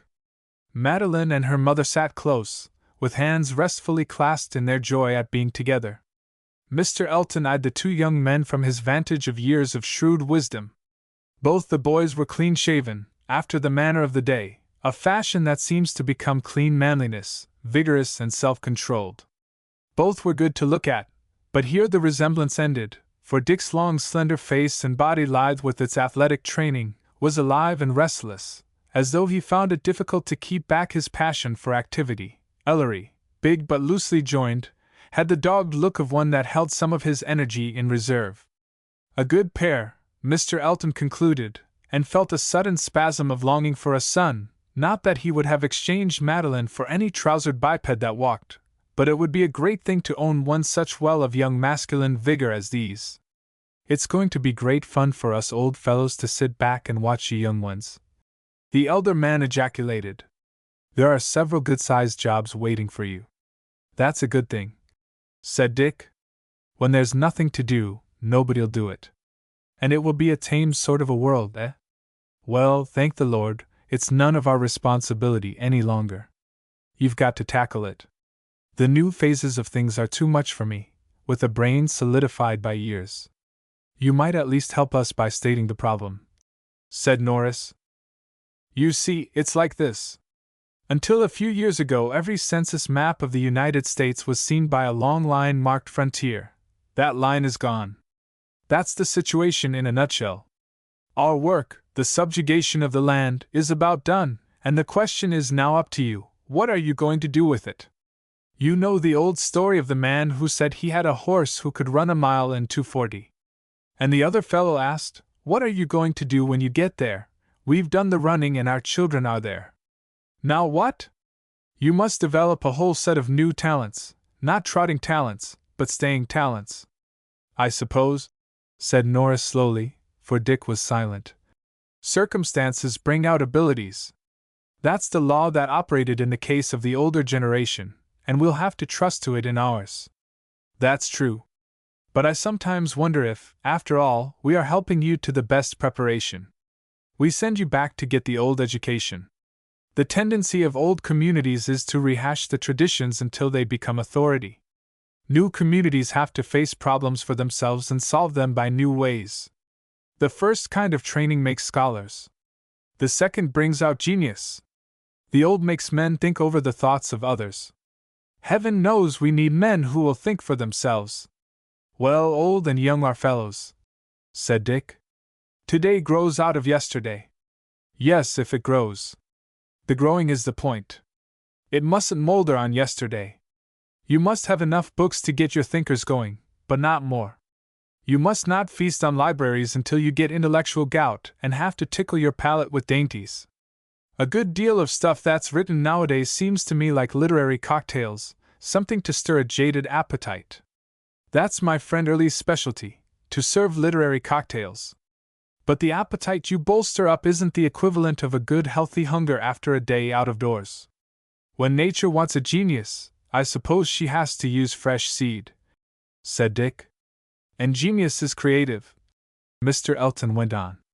So far, the genius this country has developed is that which takes the raw material of forest and river and creates civilization. And let me tell you, that's a very different job from heaping up population. Silence fell on the little group, and they became suddenly aware of lapping waters and the sleepy twitter of birds, and even of a long, slender thread of pale light that struck across the lake from a low-lying star. Madeline gave a little sigh and pressed her mother's hand. Dick flushed and hesitated in the darkness, with youth's confidence in its own great purposes and youth's craving for sympathy in its ambitions. Mr. Elton's combination of kindness and shrewdness seemed to draw him out. It sounds impertinent and conceited for a young fellow like me to talk about what he means to do. Fire away. I knew your father, Dick. Then you'll know what I mean when I say that it has always been my ambition to live up to his traditions, his ideal of a man's public duties. Mr. Elton nodded and Dick went on, while Ellery eyed him with some of the old college respect, and Madeline leaned eagerly forward. I don't mean any splurge, you understand, but the same quiet service he gave. Father left his affairs in such good order that there isn't any real necessity for me to try to add to my income. Of course, it isn't a great fortune, but it's more than enough, and my ambitions don't lie that way. There's a certain amount of business in taking care of it as it stands. Mother is glad to turn the burden of it over to me. She's done nobly, dear little woman, but I understand. It's a man's business. Yes, said Dick, with the simple masculine superiority of 24. That's enough of a background for life, you see, but I long since made up my mind that public affairs that concern the whole community, are to be my real interest. So you're going into politics, Dick? Said the older man slowly. Well, not to scramble for office, Percival answered with a flush. We fellows have been well enough taught, haven't we, Ellery? To know that it is rather an ugly mess, I mean municipal affairs in this country. The local situation, here in St. I have yet to study, and I don't mean to lose any time in beginning. Mr. Elton made no reply for a moment, and when he spoke there was an unpleasant cynicism in his voice that galled Dick's pride. The young reformer! Well, I suppose a decent man with a little ability could do something here, if he knew what he was going to do. It's a good thing to get on your sea legs before you try to command a ship. Father! Madeline cried out, unable to contain herself. Don't you be a horrid wet blanket! The three looked at her to see her face aglow with the lovely feminine belief in masculinity that also belongs to the early 20s. That's all right, said the elder Elton unemotionally. I wasn't wet blanketing. I know things are needed. There's plenty of corruption wanting to be buried, and most of us are content to hold our noses and let it lie. Or perhaps we give an exclamation of disgust when it is served up in the newspapers. Reform if you must, but don't reform all day and Sundays too, and build your cellars before you begin your attics." Then he went on a shade more heartily. "It's a mighty good thing for some of you young fellows to be going into politics. Perhaps that's the chief work for the next generation. And Norris, what have you?" Ellery started. It had been a silent evening for him, but his silence had glowed with interest, not so much in the conversation as in his own thoughts. Two things had forced themselves home, the first when he looked down on that expanse of vivid water, vivid sky, vivid green. Here a man, even a young man, might waken to all his faculties and make something of life. He need not plod dully through years, to reach success only when he is old and tired. The landscape poured like wine into Ellery Norris' veins. And now here was the other side. He had watched with fascination the restfulness of Miss Elton's hands, the one that held her mother's, the one that lay quietly in her lap. He watched her steady eyes that kept upon her father and Dick as they talked. He saw her face glow with sympathy and interest and yet remain calm, as if secure in the goodness of the world, and he told himself that he was glad this wonderful thing belonged to Dick. Dick's restlessness would be held in leash, as it were, by this steadfastness. Once she half turned as though she felt his scrutiny, and queer pains darted through his body when her eyes met his. Now when Mr. Elton attacked him, he came back from his faraway excursion with a sense of surprise that there was a present, but he smiled cheerfully. "Oh, I'm not a very important person. I'm just beginning to learn the trade of a newspaper man, and I'm afraid I shan't be able to think about much but city news and bread and butter for the next few years. No telling what may happen, with His Honor, the Mayor here, backed up by the power of the press. We'll make Statn a model city in the sight of gods and men, boys?" said Mr. Elton good-humoredly, but rising as if to cut short the conversation. "Can't we take a walk before Ellery and I go back to town?" asked Dick. "Go, you kid things. I haven't seen the evening paper yet, and that's more to my old brain than moonlight strolls." Mr. Elton dismissed them. The three young people set out upon a path that twisted by the lake shore, bordered on its inner side by trees that had become in the darkness mere shapeless masses out of which an occasional mysterious thread of light brought into sight some uncanny shape. The purple of the evening zenith had sunk into deeper and deeper blue, pricked here and there with stars. Bats were wheeling in mysterious circles among the treetops, and the air was full of sounds that seemed to come only at twilight. "Isn't it strange that though every one of those trees is an old friend, I should be frightened at the very idea of being alone among them at night? And yet there's nothing in the dark that isn't in the day," said Madeline. "Oh, yes, there is," Dick rejoined. "There's more being afraid in the dark." She laughed, and they went on in silence. "Who's been building a new house, just on the very spot I always meant to own some day, right here next to your father?" Dick demanded, stopping abruptly. "Oh, you haven't seen that, have you?" said Madeline. "Let's sit down on this log and look at the stars. That's Mr. Lennox's new house, and I'm so sorry for them. Why grieve for the prosperous? Reserve your tears for the suffering. Why, you know, in town, they live with Mr. Windsor, who is Mrs. Lennox's father, and he's a multimillionaire, and it's a great establishment, and the world is necessarily very much with them. So when Mr. Lennox proposed that they should build a country house of their own and spend their summers here, I think he wanted to get out to some primitive simplicity, where the children could go barefoot if they wanted to. But as soon as it was suggested, Mr. Windsor presented his daughter with a big tract, and insisted on building this great palace, and they have to keep so many servants that Mr. Lennox says it is a regular Swedish boarding house. And there are so many guest rooms that it would be a shame not to have them occupied, and extra people run out in their motors every day, and the children have to be kept immaculate all the time. So they brought the world out with them. Mr. Lennox has to dress for dinner, instead of putting on old slippers and going out to weed the strawberry bed, which is what he would like to do when he gets out on the evening train. Poor things, in bondage to their house, said Norris, and they all looked solemnly at the multitude of lights shining through the trees. There are ever so many disadvantages about being among the few very rich people in a western town, where most of your friends aren't opulent. Madeline went on. When Mrs. Lennox makes a call, she has to wait while the woman changes her dress. And nobody says to her, Oh, do stay to lunch, when they've nothing but oysters or beefsteak, but they wait till they get in an extra chef and then send her a formal invitation. I believe ours is one of the half-dozen houses where people don't pretend to be something quite different from what they are when Mrs. Lennox appears. And yet she's the most simple-minded and genuine person, and would rather have beefsteak and friendship than pâté de foie gras and good gowns any day. Poor things, said Dick again. I think they are out on the terrace now. Would you like to go over and see them? Madeline asked. No, thank you, said Dick politely. We won't make their life any more complicated. Besides, I prefer the society of you and the stars to that of the miserable too rich. And they are not alone. Of course not. They never are. But Mrs. Lennox said yesterday that late this fall, when everyone else has gone into winter quarters, she is going to ask you and me and perhaps one or two others to visit her, and we'll have a serene and lovely time. Do you think that there is any hope that they will have lost part of their money by that time? Asked Dick. Father says Mr. Windsor has forgotten how to lose money, and of course Mr. Windsor and Mr. Lennox are all one. I must see to it that I don't marry a millionaire's daughter, said Dick. Chapter 5. Salad Days. The most desirable thing in life is to have the sense of doing your duty without the trouble of doing it.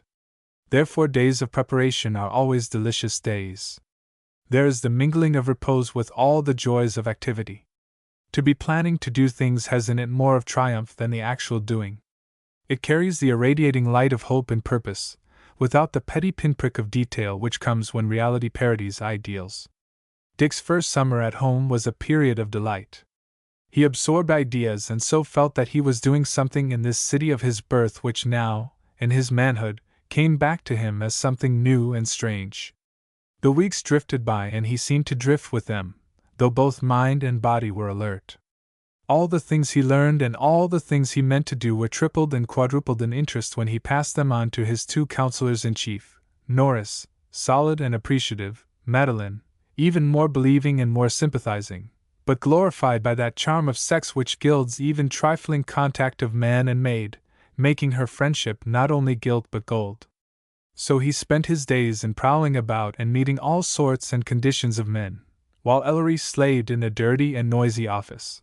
But when Saturday came and the Star went to press at 3, Norris, with the blissful knowledge that there was no Sunday edition, would meet Percival, stocked with a week's accumulation of experiences.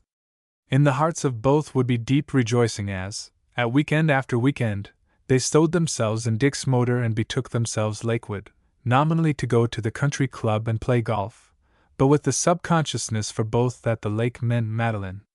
There were, to be sure, other people, girls agreeable, pretty and edifying, men of their own type and age, older men who did less sport and more business, but all of these were either more nor less than a many-colored background to the little three-cornered intimacy which, as Dick said, was the real thing.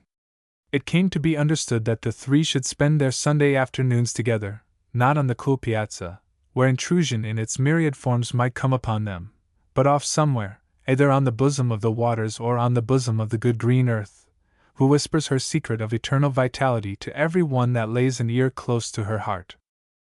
The season was like the placid hour before the world wakes to its daily comedy and tragedy, and yet, with all its superficial serenity, this summer carried certain undercurrents of emotion that hardly rose to the dignity of discontent, but which, nevertheless, troubled the still waters of the soul.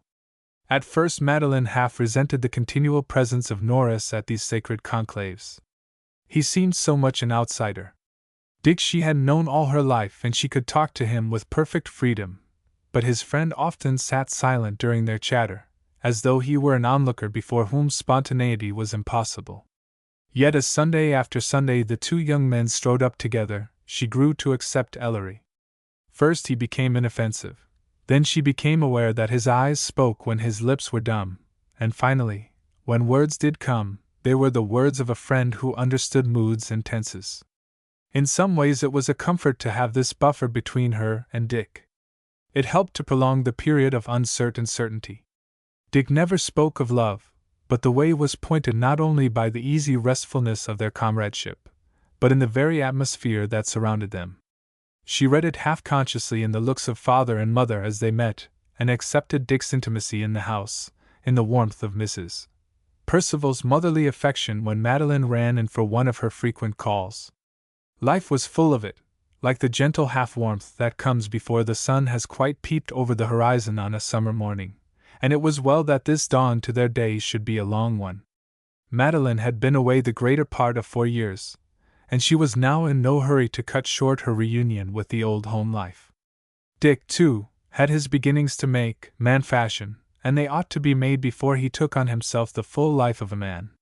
So she was happily content to drift, conscious in a vague, dreamy way that the drift was in the right direction, feeling the situation without analyzing it.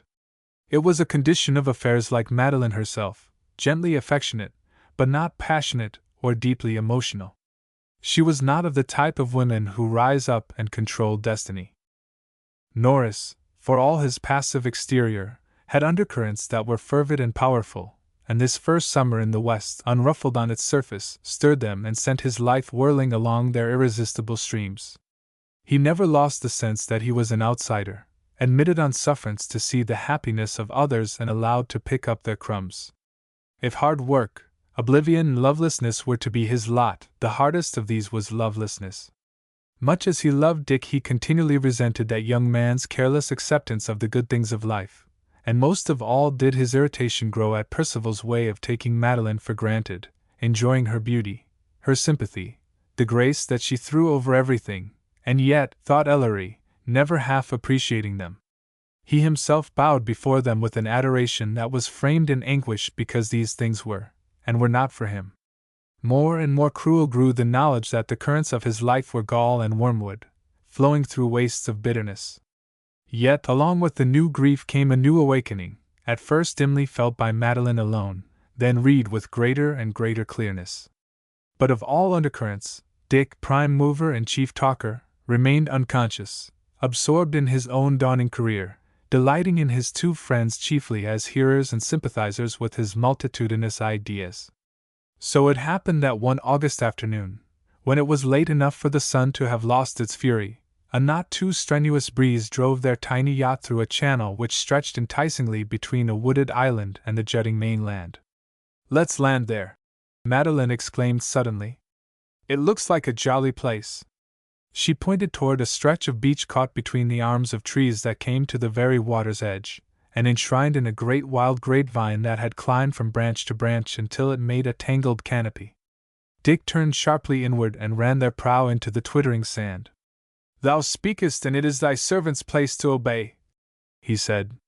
"How does it feel to keep slaves?" "I've often wondered," Ellery said as he jumped ashore and Dick began tossing him rugs and cushions. "Very comfy, thank you, and not at all unchristian," she answered saucily. "Dick, don't throw the supper basket, under penalty of liquidating the sandwiches. I think there's a freezer of ice cream under the deck if you'll pull it out. Now, are you ready for me?"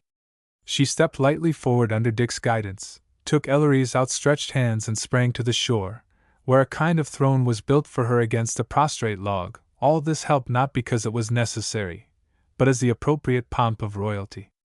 "I suspect," said Dick, looking about him with great satisfaction, "that this was a favorite picnic place for Gitche Manito and Hiawatha, in the morning of days." "That shows how nature can forget," Madeline retorted. "Surely you know the real story, Dick?" "I don't," said Ellery. "Tell it to me." She snuggled comfortably down into her rugs. "In early days, which is the Western equivalent for once upon a time, a furious storm raged down the lake and tore the water into long ribbons of purple and green. A beautiful girl stood, perhaps on this very spot, with a savage who had rescued her from a sinking canoe and brought her here, dripping but safe. Over there on the mainland her father came running out of the woods in an agony of fear.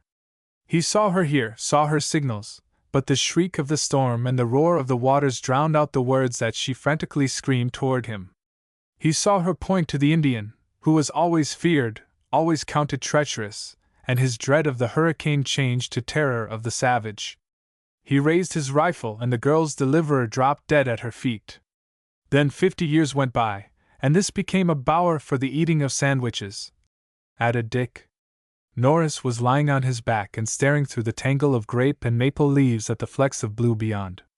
"That's a noble story," he said. "I didn't suppose this new land had any legends.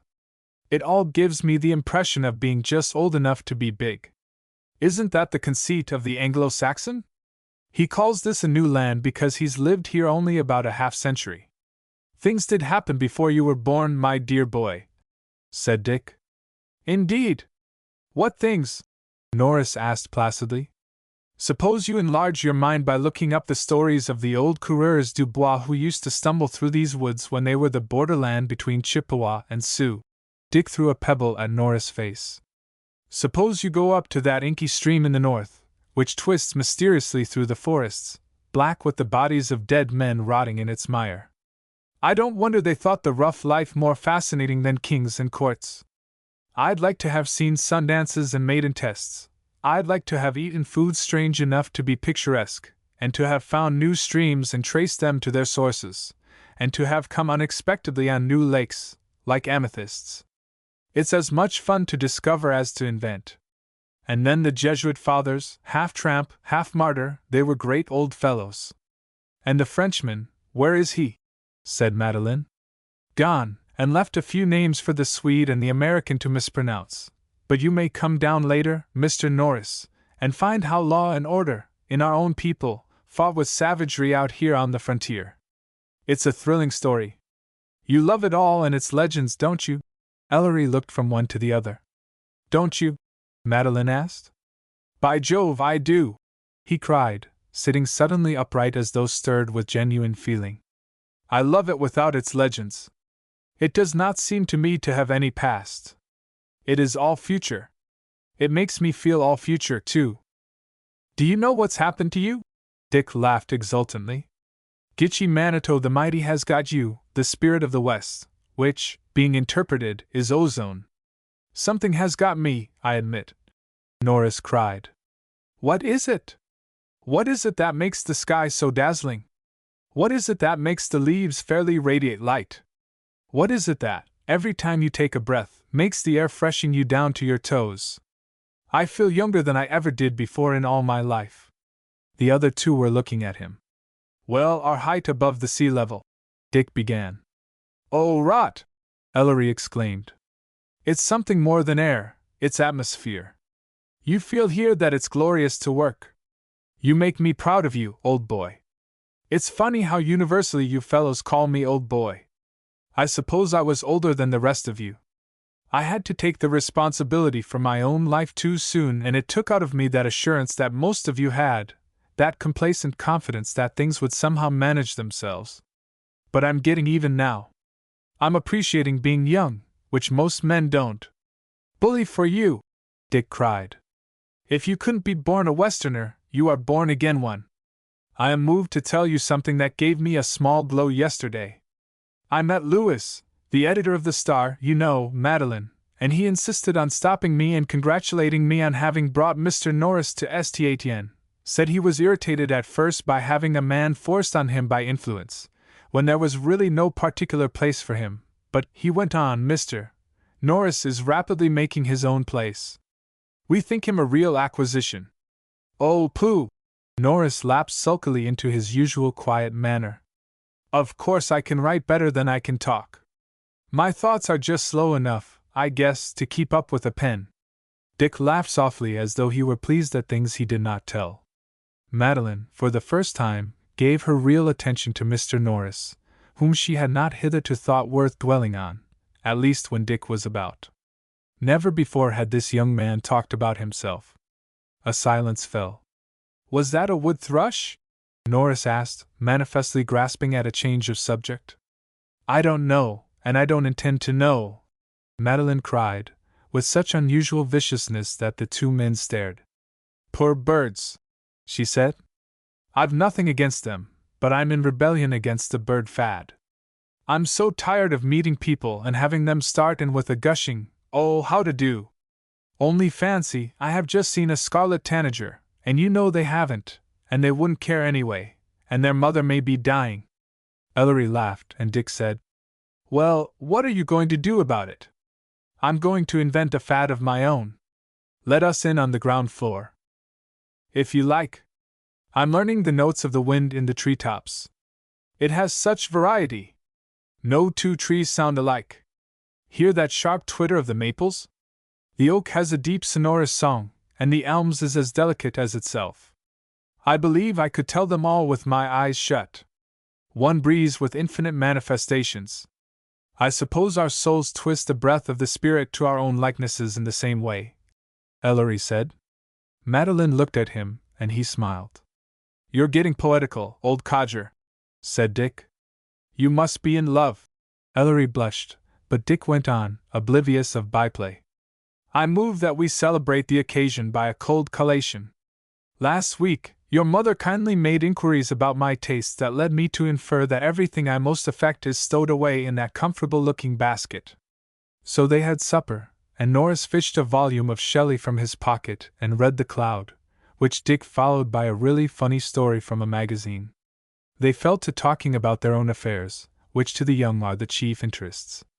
It takes years. That bring the philosophic mind to make abstractions stimulating. Finally they wafted homeward under a sky dark at the zenith and becoming paler and paler, violet, rose, wan white, with a line of intense violet along the horizon, and, as they sailed, Madeline sang softly as one does in the immediate presence of nature. This was one day. On another Dick was full of his adventures of the week. He was learning to know his Etienne in all its phases. He told them of the lumber mills down by the river, where brawny men, primitive in aspect, fought with a never-ending stream of logs which came down with the current, and raised themselves like uncanny water monsters, up a long incline, finally to meet their death at the hands of machinery that ripped and snarled and clutched. Who would dream, to look at the great commonplace piles of boards that lined the river bank for miles, that their birth pangs had been so picturesque? Or again, Dick told them of those other mills, which were the chief foundation of Etienne's wealth, piles of grey stone, forever dust-laden and dingy, into which poured a never-ending stream of grain, and out of which poured an equally unceasing stream of bags and barrels laden with flour. Around the wide interiors wandered a few men, grey too, who peeped now and then into caverns where hidden machinery did all the work. Outside, locomotives whistled and puffed and snorted, as they switched the miles of cars to and from the mills. Great vans rolled up with their burdens of fresh empty barrels to be filled and rolled away again. It was the commonplace of daily toil, but Dick made it vivid, because it was in him to see all things as the work of men, and whenever you catch them doing real work, men are interesting. Sometimes Dick had other stories to tell. In his collegiate days he had grown familiar with the typical slum and its problems. The class in sociology had visited such. So he went to the slums of Etienne, and behold, they were not slums at all, for the slum cannot be grown, like a mushroom, in a night. It must have 1,000 nauseous influences stagnating for a long time undisturbed. But here were meager little wooden huts, flanked by rusting piles of scrap iron, or flats along the river bottom where the high waters of spring were sure to send the dwellers in these shabby apologies for homes scrambling to the roofs, or drive them to the shelter of the neighboring brewery. Here, as the waters swept under the stony arches of the bridges, old women tucked up their petticoats and fished for the richness with which a city befouls its river.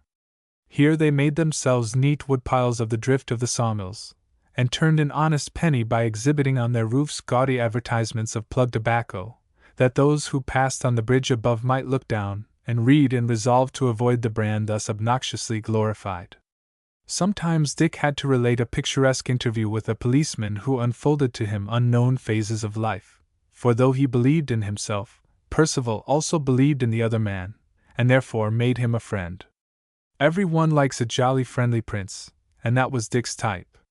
Or he would dip into a police court where all the stages of wretchedness were pitchforked into one another's evil-smelling company, so that it ranged from the highest circle of purgatory to the lowest depths of hell. "Why do you go to such places, Dick? It's nauseating," Madeline exclaimed. "Why?" he demanded. "I suppose that sometime, when I've made over my information into the neat systematic package that you prefer, I shall start a soul-uplifting row. I look forward to that as my career." "You ought to get a career, Madeline." "A career? I know the verb, but not the noun, she retorted saucily. I'm afraid mine is nothing but the trivial task, flavored with all the flavors I like best.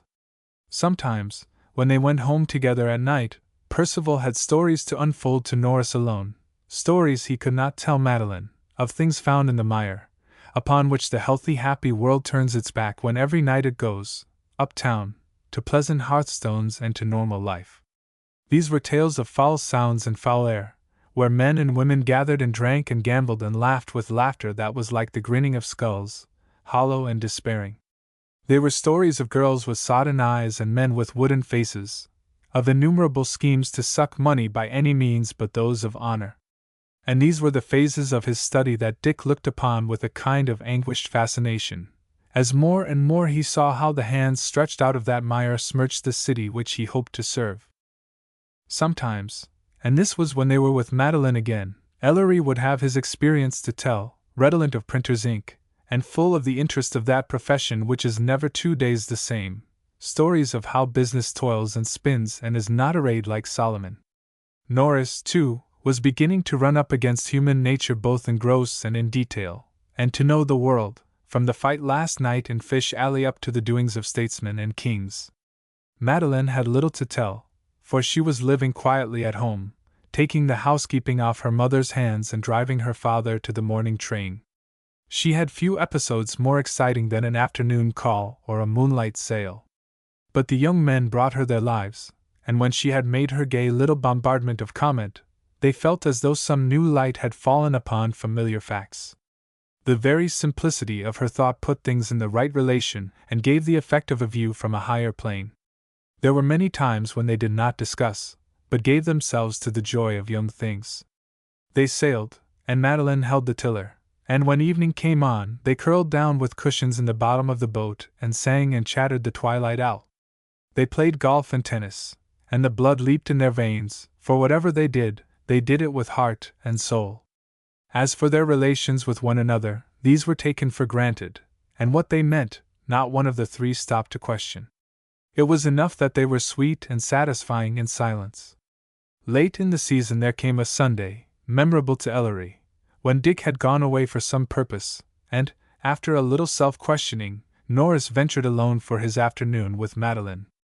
She welcomed him with such serene unconsciousness that he wondered why he had hesitated. "I'm not so good a sailor as Dick, Miss Elton," he said. "Will you trust yourself with me? Being an independent young woman, I'm willing to depend on you. A truly feminine position. It means that I am quite capable of seizing the helm myself if you should fail me." She laughed. "And I am masculine enough to determine that you shall get it only by favor, not by necessity," he retorted. "That suits me quite well," Madeline answered gravely. "And you are not apprehensive of storms in the vague far away? Don't. I'm so contented with things as they are that I do not want to think of faraways or of anything that means change." "You are satisfied with today?" he persisted. "Perfectly." Ellery flushed with traitorous rejoicing that Dick was absent. It was a day of sunshine, not the ardent blaze of summer, but the crisp glow of October that seems all light with little heat. The lake was so pale as to be hardly blue, and girdled with soft yellow, touched only here and there with the intenser red of the rock maples. Back farther from shore rose the tawny browns of oaks. The light breeze flung the swallow along with those caressing wave slaps that are the sleepiest of sounds.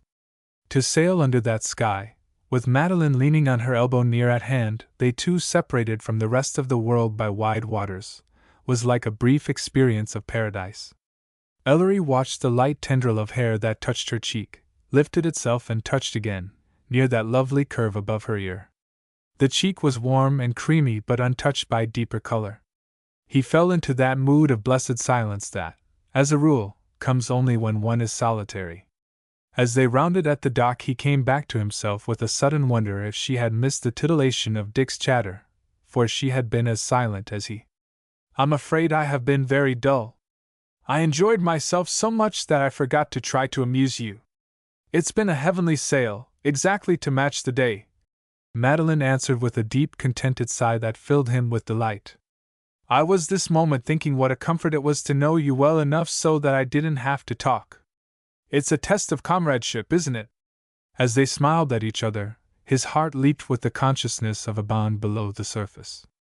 He treasured this crumb of her kindness, not because she was niggardly, but because there was little that belonged to him, and to him alone. Sometimes, in the rush and roar of the office, came the memory of her eyes and her voice of assurance. What will our comradeship be like when she is Dick's wife? He questioned himself, and then fell to work with fury. Thus the delightful summer died into the past. There came a winter only less good, with its dinners and dances, with quiet fireside evenings, and yet another summer of the same close friendship that began to take on the semblance of a permanent thing in life, all the richer as experience grew deeper and knowledge wider and the best things dearer. Whether they read or sang or discussed, though the world saw little done, these three young people had the inestimable happiness of knowing one another. Chapter 6. Jewelweed. Along the wide straight street of the city surged the usual shopping crowd. Largely petticoat was it, for ode times man must be busy at his office that woman may have this privilege of going shopping. Surely there is no other stream in the wide world that is so monotonous as this human never-ending current. The same types, the same clothes, the same subjects of conversation in the fragments that catch the ear. And seldom does one see a face that looks even cheerful, much less happy, all intent on matching ribbons. The world is too much with us, late and soon, getting and spending we lay waste our powers. Thus might they cry aloud, if they were condemned to proclaim their sins, like the long banner of bat-like souls that Dante saw passing in similar fashion beneath his eye. And yet, in spite of its monotony, humanity is perennially interesting to itself. Therefore, among the strenuous, the hurrying, and the anxious-eyed, one girl loitered on dilatory foot from wide window to wide window.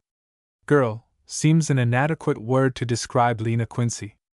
It may be applied to any youthful feminine person, and Lena, in spite of her carefully groomed shabbiness, was by no means one of the herd.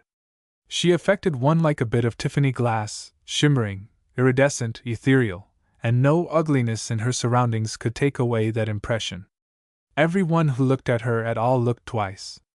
She had grown so used to this tribute that it hardly affected her unless it came from one who merited her interest in return.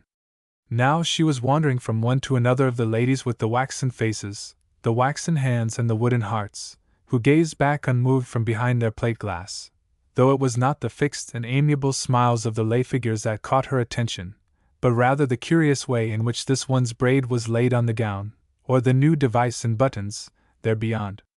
Now she turned and studied the human flux in front.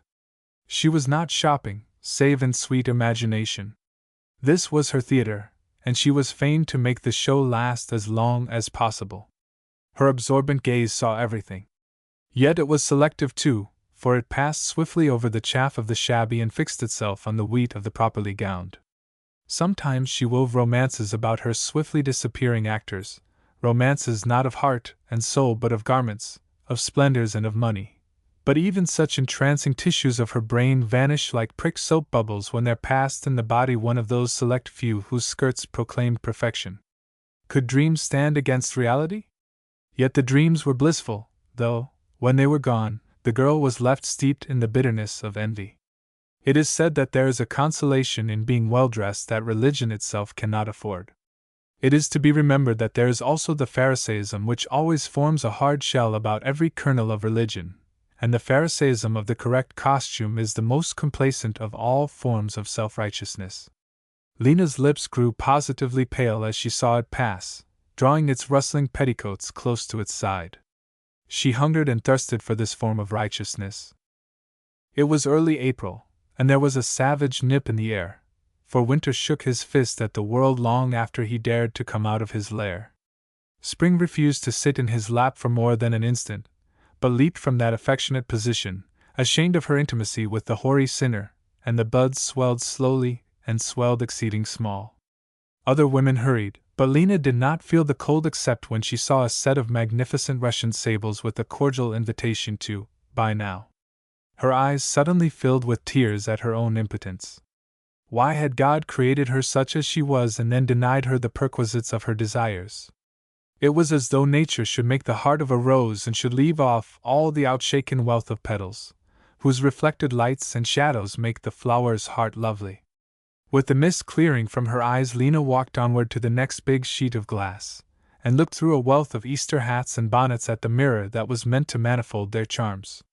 She did not see the millinery, but there was comfort in the really good glass, not like her parody at home which cast a pale green tinge over a distorted image.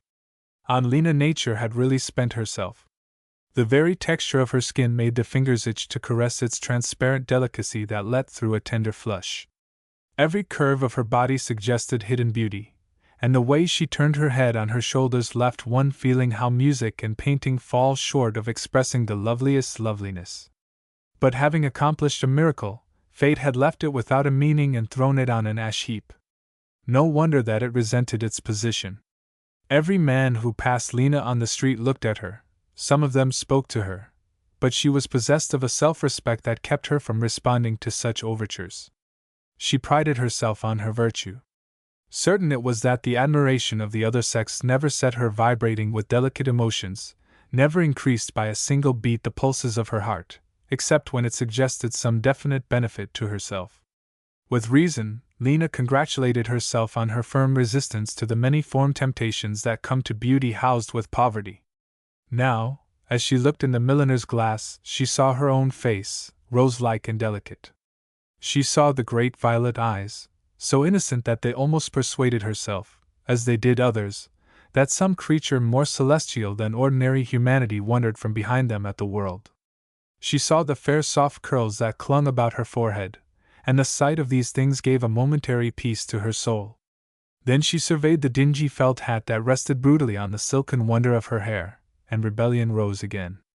"It's a comfort that my collar fits so well," she reassured herself. "After all, there is nothing more important than a collar. I don't look in the least common dot." Among the hats stood a photograph of a popular actress, pert and pretty. The sight of it sent Lena's thoughts afield into new wastes of bitterness. The idea of the stage had once come to her like an inspiration. Nothing could be more easy and natural to her than to act, nothing more delectable than the tribute paid to the star. Money, flowing gowns, footlights, tumults of applause had seemed inevitable. Lena shivered now, with something else than cold inside her flimsy jacket, as she remembered the crumbling of her dream. She saw again the fat man with the sensual mouth who had given her a job, and felt again her tingling resentment when she found how small the part was, and how poorly paid. She remembered how she had held herself aloof from the other girls, who, like herself, had trivial parts, and how they had snubbed her in return, how even the little that she did was made ridiculous through the trick of a hook-nosed, gum-chewing rival, and how the first audience that she faced had tittered at her stumble. A wave of heat succeeded the shiver at this point in her remembrance. Then she recalled her impertinent answer to the vituperation of the manager, and how he had sworn at her for a damned minx, who thought herself a professional beauty. "Vulgar! Vulgar! Vulgar!" she said to herself in impotent anger. She wished they could all know how she despised them. For she could act. She was still sure that she could play any part, except that of patient endurance. Yet, so far, hardship was all that life had offered her. A chance? That was it. So far, she had never had a ghost of a chance. Would fate, or luck, or providence, or whatever it is that rules, never give her a turn of the wheel? Next to the art of the milliner was displayed the art, less interesting to Lena, of the brush. Before the picture store a span of horses shook their jingling harness, and a brightly buttoned coachman waited, with impassive face turned steadily to the front. There came from the doorway a girl who was lifted above the pharisaism of clothes into the purer ether. She was calm-eyed and well-poised, and Lena hated her for the rest of her life for her obliviousness of the sordid. Behind her walked a young man who now opened the carriage door and lingered a moment and laughed as he talked with the girl who had taken her seat. Lena involuntarily drew her feet closer beneath her skirts, that no careless glance of that girl should fall upon their shabbiness.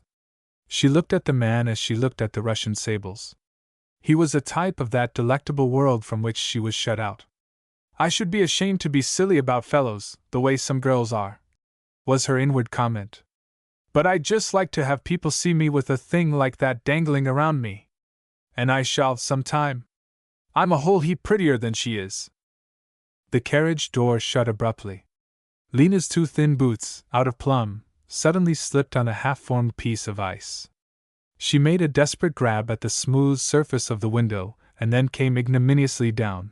Not wholly ignominiously, however, since her accident brought to her aid the man who was a type. She didn't have to stop to consider that the man would notice either her hat nor her boots. She knew it instinctively and instantly. But the rose-petal face and the big eyes were overwhelmingly present to her consciousness. She saw them reflected in the look on his face as he bent over her.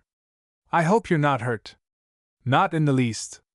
Only humiliated. Lena smiled, because people are always attracted by cheerfulness. You are sure you have not twisted your ankle? He insisted. Nothing but my hat and my hair. She pouted. Thank you for coming to my rescue. It wasn't much of a rescue, he said. Are you sorry I didn't have a tragedy and give you a chance to play hero? She inquired naively. When you are in need, may I be the one to help? He said with growing boldness. Lena flushed and nodded as he lifted his hat and was gone. She walked slowly homeward, actually forgetting to stop at her favorite window in the lace store, so occupied was she with the latest story she was telling herself. It was a story in which a large house with soft rugs and becoming pink lights occupied the foreground, and somewhere in the background hovered a man who was a type and who loved to spend money on diamonds. The vision was so lovable that she lived with it all the way, even through the narrow entrance of the lodging house and up the narrow stairs, saturated with obsolete smells of dead dinners, to the very instant when she opened the upper door and faced bald reality and her mother. Mrs. Quincy sat by the window in a room on the walls of which the word shabby was written in a handwriting as plain, and in language far simpler than ever Belshazzar saw on the walls of Babylon. It fairly cried itself from the big-figured paper, peeling along its edges, from the worn painted floor, from the frayed rug of now patternless carpet, from the sideboard that looked like a parlor organ. Even from the closet door it whispered that there was more shabbiness hidden in the depths. Mrs. Quincy herself was a part of it, for she was to Lena what the faded rose is to the opening one, a once beautiful woman, whose skin now looked like wrinkled cream. Lena shut the door and came in without speaking. She flung her hat and coat on the bed in the corner, where a forlorn counterpane showed by the hollows and hills beneath that it had given up all attempt to play even. The girl sat down listlessly with her hands in her lap. You've been gone a long time, Lena, said the mother in a delicately querulous voice. You're fortunate to be able to get out instead of being cooped up in this little room the way I am. Mrs. Quincy coughed with conscious pathos. I sometimes wonder if you ever think of your poor mother, and how lonely she is most of the time. But I'd ought to be used to people's always forgetting me. Much I have to come home to, Lena answered. You're about as cheerful as barbed wire. But you can comfort yourself. I shan't be able to go out at all much longer anyway. Why, what's the matter now? Do you expect me to wear a felt hat all summer? Lena asked sharply. I'm ashamed to be seen in that old thing, and I should think you'd be ashamed to be so stingy with me.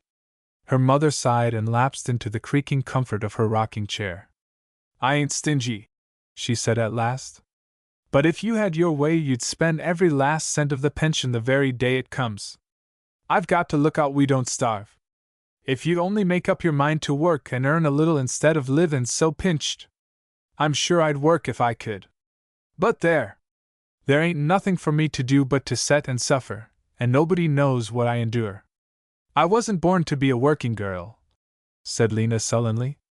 I've got the blood of a lady if I haven't got the clothes of one. Well, when it comes to eating and drinking, blood don't count much. Everybody's got the same appetite. No, everybody hasn't, retorted the girl. I haven't any appetite for canned baked beans and liver. You eat them anyway. I know it, worse luck. There was a tingling silence for a moment, and then Lena spoke with sudden energy. Mother, what can I do? I'm not one of those girls who can go ahead and don't care. I haven't been brought up as they have. The only thing you've taught me is that my father was a gentleman and that I am a beauty. And what good does that do me? Teachin' is respectable. I can't teach. I couldn't pass a teacher's examination to save my life. I don't know how to do anything. And I won't sink below the level of decent society. I'd starve first. Do you suppose I haven't thought it all over 100 times? You can sew very nicely. I'm sure everything you make has real style. Go into a shop at starvation wages to make pretty things for other girls to wear? I stopped along near Madame Cerise's today and looked at some of the girls near the window, with their hair all lanky and their faces sunk in, working for dear life on finery. Mother, is that what you want from me? There was hungry appeal in Lena's voice, that some mothers would have felt, but Mrs. Quincy was not on the lookout for other people's shades of emotion. Well, if you'd any sense you'd take Joe Nolan, as I've told you 50 times if I've told you once. He's got real good wages, and you could twist him around your little finger. Lena's teeth came together with a click. Joe! Well, perhaps, when there's nothing else left but the poorhouse. It's pretty tough if I have to marry a mechanic. Joe's a good deal of a man. He won't always be a mechanic, Lena. He's got too much ambition. He may, or he may not. Anyway, he'll bear the marks of a mechanic all his days. I'm not his kind. Lena rose and went across the room to lean on the little dressing table and survey herself in the old green glass. This was her panacea for every woe. The little pucker in her forehead straightened itself out. Look at me, Mother, she demanded, turning around. Do you think all this is meant to scrub and sew and cook for the foreman in locomotive works? Because I don't. She was smiling, but her mother did not smile in return. I believe I was most as pretty as you are when I was a girl, Mrs. Quincy said. And that was all the good it did. I thought I was making a grand marriage when I got your father, but he seemed to sort of flatten out and lose all his ambition after we was married. He didn't seem to care about anything, though I used to give him my opinion pretty plain. And it's mighty little he left me when he was took, she added vindicatively. Her daughter eyed her speculatively. Well, I'm not going to be taken in the way you were, she said sharply. You thought a good old name and a promising career were enough, and father didn't keep his promises. I want money and not the promise of money. And where will you find him? Sniffed Mrs. Quincy, to whom it and he were synonymous. I don't notice any millionaires crowding up to you, for all your big eyes and your great opinion of yourself. That's just it. If I could only meet them. Lena got up and walked restlessly about the room. Her eyes fell on the last night's copy of the Star, open to that chatty column headed Woman's Fancies. She had read it with absorbed interest. Her body halted now, for the muscles often stop work when the mind becomes possessed of a great idea. She stood for a long time and looked from the unwashed window pane, while a new resolve slowly hardened itself within. I'll try, she said to herself, and her heart thumped uncomfortably. And if I take it to the office myself, when they see me perhaps they… Aloud she said nothing, for she had early learned the great lesson that the best way of getting her own will with her mother was to do what she wished first and argue about it afterward. What have we got for supper, Mother? She asked. Nothing, said Mrs. Quincy sharply. Nothing? Well, give me some money and let me go and get something. Mrs. Quincy reluctantly lifted her skirt and began to explore her petticoat below. She shook open the mouth of a pocket into which she dived to return with a knotted handkerchief. Lena looked on impatiently as the knot was slowly untied and a small hoard of silver disclosed. There, said Mrs. Quincy. You can take this quarter, Lena, and do get something nourishing. Don't buy cream cakes. I feel the need of what will stay my stomach. I'll get baked beans, answered the girl with a short laugh. Yes, do. I shan't have another cent till next payday comes. We've got to make this last. Get some tea, Lena, green, remember. The beans won't cost more than 12 cents. I don't see how you can have a new hat. Well, give me 10 cents anyway, Lena answered with unexpected submission. What do you want it for? Please, Mammy, Lena said coaxingly. I won't buy cream cakes or anything to eat. I want to invest in a gold mine. Mrs. Quincy gave her a sharp look and grudgingly handed out a dime, for Lena's voice was instinct with hope, and hope was such a rare visitor in the dingy little lodgings that Mrs. Quincy grew generous under its magnetic warmth. "Now what did you want that 10 cents for?" she asked curiously when the girl came back. "My land. Only paper and pencil? I thought you was going to do something grand." Chapter 7. Lena's Progress. About a month after Lena had made her investment in the raw materials of the writer's art, Dick Percival happened to drop into the sooty and untidy office where for more than a year Norris had been engaged in manufacturing public opinion. "Hello?" he cried as he opened the door. Then he stood transfixed at the vision that met his sight, for a very blond and fuzzy head was bent over Ellery's desk and a very startled pair of blue eyes was raised to meet his own. There stood a rosebud dressed in gray. Is there anything more demure and innocent than a pinky girl in a mousy gown? Dick's hat came off and a deferential look replaced the careless one. "Hello yourself," said Norris. "You announce yourself like a telephone girl. Come in. What do you mean by troubling the quiet waters of my daily toil?" "I beg your pardon," said Dick politely. "If you are busy, That's all right. Miss Quincy and I can postpone our confab without inconveniencing the order of the universe." Miss Quincy was already gathering her notes, and she smiled at Dick in a half-shy way that said, "I remember you very plainly." As she disappeared slowly down the hall, Dick started after her. "Great Scott, Ellery!" he ejaculated. "How you have lied to me about the grubbiness of your work! If this is your daily grind, I don't mind having a whirl at the editorial profession myself." Norris laughed. "It isn't the sum total of my duties," he said. "Who is Hebe?" asked Dick. "Well, she's rather a problem," Ellery replied. "I believe she appeared a few weeks ago at Miss Hunter's office, the woman editor, you know, with a catchy little article on fashions. It happened that the boss was in the office, and we consider it rather a grind on him, for he was much taken by either the article or the eyes, and she got a little job as a sort of repertorial maid of all work. Funny, isn't it? If a man is buying a rug, he wouldn't think of deciding on it because it was green, without testing its wearing qualities, but in 9 cases out of 10 a girl gets chosen because of her eyes. That's all I know about her. Pretty, isn't she? Pretty! Is that all the command you have of your native language? You ought to lose your job for that. Why, never mind, I haven't time now." "Neither have I," answered Norris sharply. He remembered that long ago Dick had called Madeline pretty. It is a cheap and easy word. "I haven't time for you either.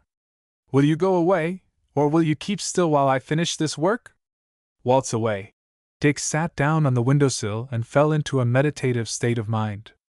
Once or twice he walked to the door and looked down the hall, while Norris plugged steadily away and ignored the presence of his friend. After a prolonged silence, Dick spoke again, solemnly. "I should like to meet her." "Whom? Miss Quincy, did you call her? Oh! Isn't she rather out of your class?" "Pshaw! Don't talk of classes, now that you're out of college. Do you know anything about her?" "Nothing," said Ellery shortly. "I don't consider it my business to go beyond my official relations." "Well, I haven't any business relations not to go beyond," said Dick. "So I mean to pursue the inquiry." "Do as you like," Ellery answered. "Is that what you came down here to talk about?" "No," said Dick, changing his manner. "I came to talk up an editorial campaign. You don't know my chum, Olaf Eriksson, do you? He's the biggest man on the force, and he's a corker.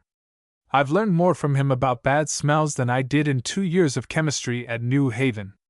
He knows this town from the 7th subcellar up, and him and me is great friends. Seriously, Norris, I've begun to get hold of just the facts I wanted about the Combine, and it's information that is so very definite and to the point that I believe I can make it hot for them. I want the public to be kept informed on everything that is to their discredit. Now the Star is a fairly clean paper, as papers go. I want help. You'll have to go up higher for that, my boy. It's not for a freshman like myself to direct the policy of the paper. It would be a pretty serious matter to run up against those fellows. Mr. Lewis, the old man, is out, but when he comes back we'll go and have a talk with him. Talk to him? I should think so, Dick exclaimed, and he began to pace the room and pour out the floods of his information, in wrath of soul and glow of spirits at his resolve to clean things up. Meanwhile, in Miss Hunter's office, farther down the hall, Lena was discussing with that determined person the possibility of supplying the public with more of the kind of literature for which women, in particular, are supposed to have a mad desire. Miss Huntress was an adept at filling her page with personalities by which those who know nobody may have almost as great a knowledge of the great as those who have achieved the proud distinction of being in it. Lena had written a highly successful series of articles on Statien as seen from the shop windows, and she longed for new and similar fields to conquer. I've been wondering, said Miss Huntress, if you couldn't get up some catchy little things on private libraries and picture galleries. If you can raise some photographs to go with them, you might make quite a hit. That's the kind of thing that takes. You see, it makes people able to talk about the inside of rich folks' houses. I suppose you would want me to begin with Mr. Early, said Lena, hardly knowing what reply to make. Never mind Mr. Early. Everybody knows just what he's got and how his place looks. You might include him later, but I should start with people who are more exclusive, and yet whose names everybody knows. Now there's Mr. Windsor and Mrs. Percival. By the way, Mr. Norris is awfully intimate at the Percivals. Perhaps he'd help you to an introduction. If Mrs. Percival would let you write up her library, you may be sure there'd be a lot of others who would follow her example. You might try it anyway. Go and see her. Tell her what a hard time you are having to earn your own living. Your looks will carry you a long way. I think young Mr. Percival is in Mr. Norris' office now. Someone came in while I was there and I think he called him Percival, said Lena faintly. Say, is that so? Exclaimed Miss Huntress. Now's your chance. Go in and ask while he's there. He'll find it hard to refuse to your face.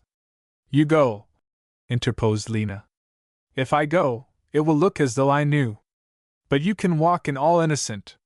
Therefore the conversation on matters which were to change the destiny of a city was interrupted by a smart knock on the assistant editor's door, and Miss Huntress, eminently self-possessed, walked in on the two young men. Beg pardon, Mr. Norris, I didn't know you had anyone here, she began.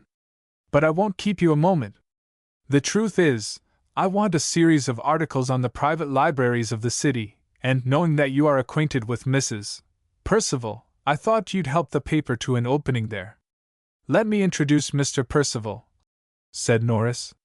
He can give you more information than I can. Well, this is lucky, ejaculated Miss Huntress. Our library isn't a show affair, Dick said stiffly. My mother, I am sure, would be very unwilling to submit to that kind of a write-up. My father was a book lover, not a book fancier. It's essentially a private collection. I'm sorry you feel that way about it, Miss Huntress rejoined equably. Of course, nowadays, I can't admit that there's any such thing as privacy. And it isn't only that I want the articles, Mr. Percival. I want to help along a girl that needs the work, and an awfully nice girl she is. We haven't any regular job for her, and all I can do is to throw odd bits of work in her way. She has an old mother to support, and it would be a real charity to her if you'd look at it in that light. Miss Quincy is a perfect lady, and you may be sure she'd take no advantage of you to write up anything sensational or impertinent. Dick started and glanced consciously at Norris, who grinned back. Of course that puts another light on it, Mr. Percival said after a decent pause, and trying to compose his face to a judicial expression. I'd hate to put a stumbling block in the way of a girl like that. I'll speak to my mother about it, Miss Huntress, and I dare say I can persuade her to allow it. That's very good of you, Miss Huntress answered, with sad comprehension that a complexion like Lena's was a great aid to a literary career. You couldn't manage to let Miss Quincy go up this afternoon, could you? She went on with characteristic energy in pushing an advantage. It would be a good thing if she could get her first stuff ready for the Saturday night issue. My mother, I suppose, is driving this afternoon, Dick said hesitatingly. He went through a hasty calculation and saw reasons for cutting out certain of his own engagements. See here, Miss Huntress, if you're in such a hurry, I don't mind taking Miss Quincy up and telling her what I know about old editions and rare folios. I'll make it right with Mother afterward. Miss Huntress' face cleared perceptibly. You're awfully good, Mr. Percival. Won't you come down to my office now, and I'll introduce you to Miss Quincy? This is a real favor. Dick shot a glance of triumph at Ellery, believing himself a skilled sly dog of a manipulator, and not knowing that he was the manipulated. Norris spoke in scorn. I suppose righteousness and reform can wait now. You can bet they will. I'll call on you tomorrow afternoon, Norris. That's the usual fate of reform. Don't be a fool, Dick. But Dick was already disappearing down the corridor in pursuit of the able woman editor. The girl waiting in the disordered office looked more than ever like a bridesmaid rose, pink and ruffled and out of its proper setting, as she saw Mr. Percival coming. Miss Quincy, said Dick, I have a motor downstairs, and I'll take you up to the house right away, if you don't mind. If she didn't mind. When youth starts out to revolutionize the world, it meets with many distractions. Even in the hour that Dick spent in the quiet old library with Miss Quincy, he met with distractions. He tried to keep her mind on Missals and Aldine editions, but she persisted in poring over old copies of Godey's Lady's Book, which she found tucked away in a forgotten corner. Nobody but Lena could have scented them out. The fashions are so funny, Mr. Percival, she insisted.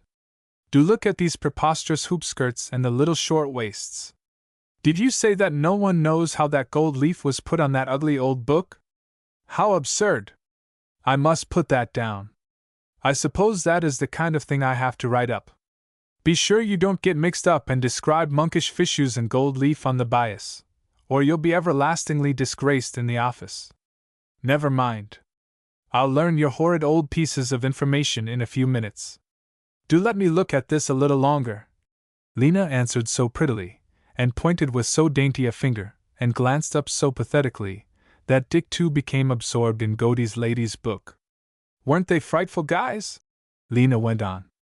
But I dare say the men of that time, what is the date, 1862, thought they were lovely. Very likely, poor men. You see, they hadn't the privilege of knowing the girls of today, and they thought their own women were the top notch. Now you are horrid and sarcastic, said Lena. Never a bit. I find it impossible to believe that there was ever before so much beauty in the world. There was here and there a pretty girl, like Helen of Troy, and they made an awful fuss over her. But she must have been really wonderful. Yes, if a girl is as much run after as that, she must either be a raving beauty or else she lives in the far west. But you know, there aren't so very many real beauties nowadays, are there? She glanced sidewise at him in an adorable manner. I can't remember more than one, or two, said Dick judicially. Lena laughed softly. I think it must have been very nice to be one of the few and be made a fuss over, instead of… Instead of what? Instead of having to grub and struggle for your bread, Lena answered, and there was a misty look in the big eyes she turned up to him. Poor little girl, said Dick. You certainly are not of the kind who ought to battle with the world. Haven't you any man who could shelter you a little? Lena shook her head, with an air of patient suffering. My father is dead, she said. He was of a good family, as you might know by my name, but he was wounded in the war, and he never got over it. Of course he was very young then. He wasn't married till long afterward. He died when I was a little thing. That was the history of my father, too. Dick felt a glow of kindred experience. See, that is his portrait over the mantel. Lena looked very lovely and spiritual as she gazed up at the quiet face that looked back at her, and Dick watched her. Then she drew a full breath and turned her eyes on him. You are like him, she said softly, and something in her voice made the words a thrilling tribute. Then she added, Yes, but he left you in comfort, and we, my mother and I. Will you let me come to see your mother sometime? Lena's heart beat fast with mingled fear and hope, but all Dick saw was a startled and sweet surprise. I should be almost ashamed to have you come, she said with a soft blush and a look of shy invitation. We are so poor and we live in such a shabby place. If your shabbiness comes because of your father's sacrifice for his country, it is something to be proud of," Dick answered. Through Lena's mind there passed a swift memory of quarrels and bickerings, of daily smallnesses, which were her chief recollection of her father. She looked frankly up into Dick's face. "Yes," she said. "That ought to make it easy to bear. Now I must not talk about myself any more. What did you tell me about that funny old book? And I may come to see you and your mother?" Dick persisted. "If you do not forget us tomorrow." Lena glanced at him out of the corner of her eyes in a way calculated to make him remember. "I shan't forget," said Dick. He took out a small notebook and wrote down the address she gave him. And she gave herself a little shake and pulled out a much larger notebook. "I ought not to waste my time and yours this way, but you see, I'm not much of a business woman. I sometimes forget altogether." Dick thought her very preposterous and charming as she set to work with an air of severity, and so she was, the last thing on earth made to do serious work.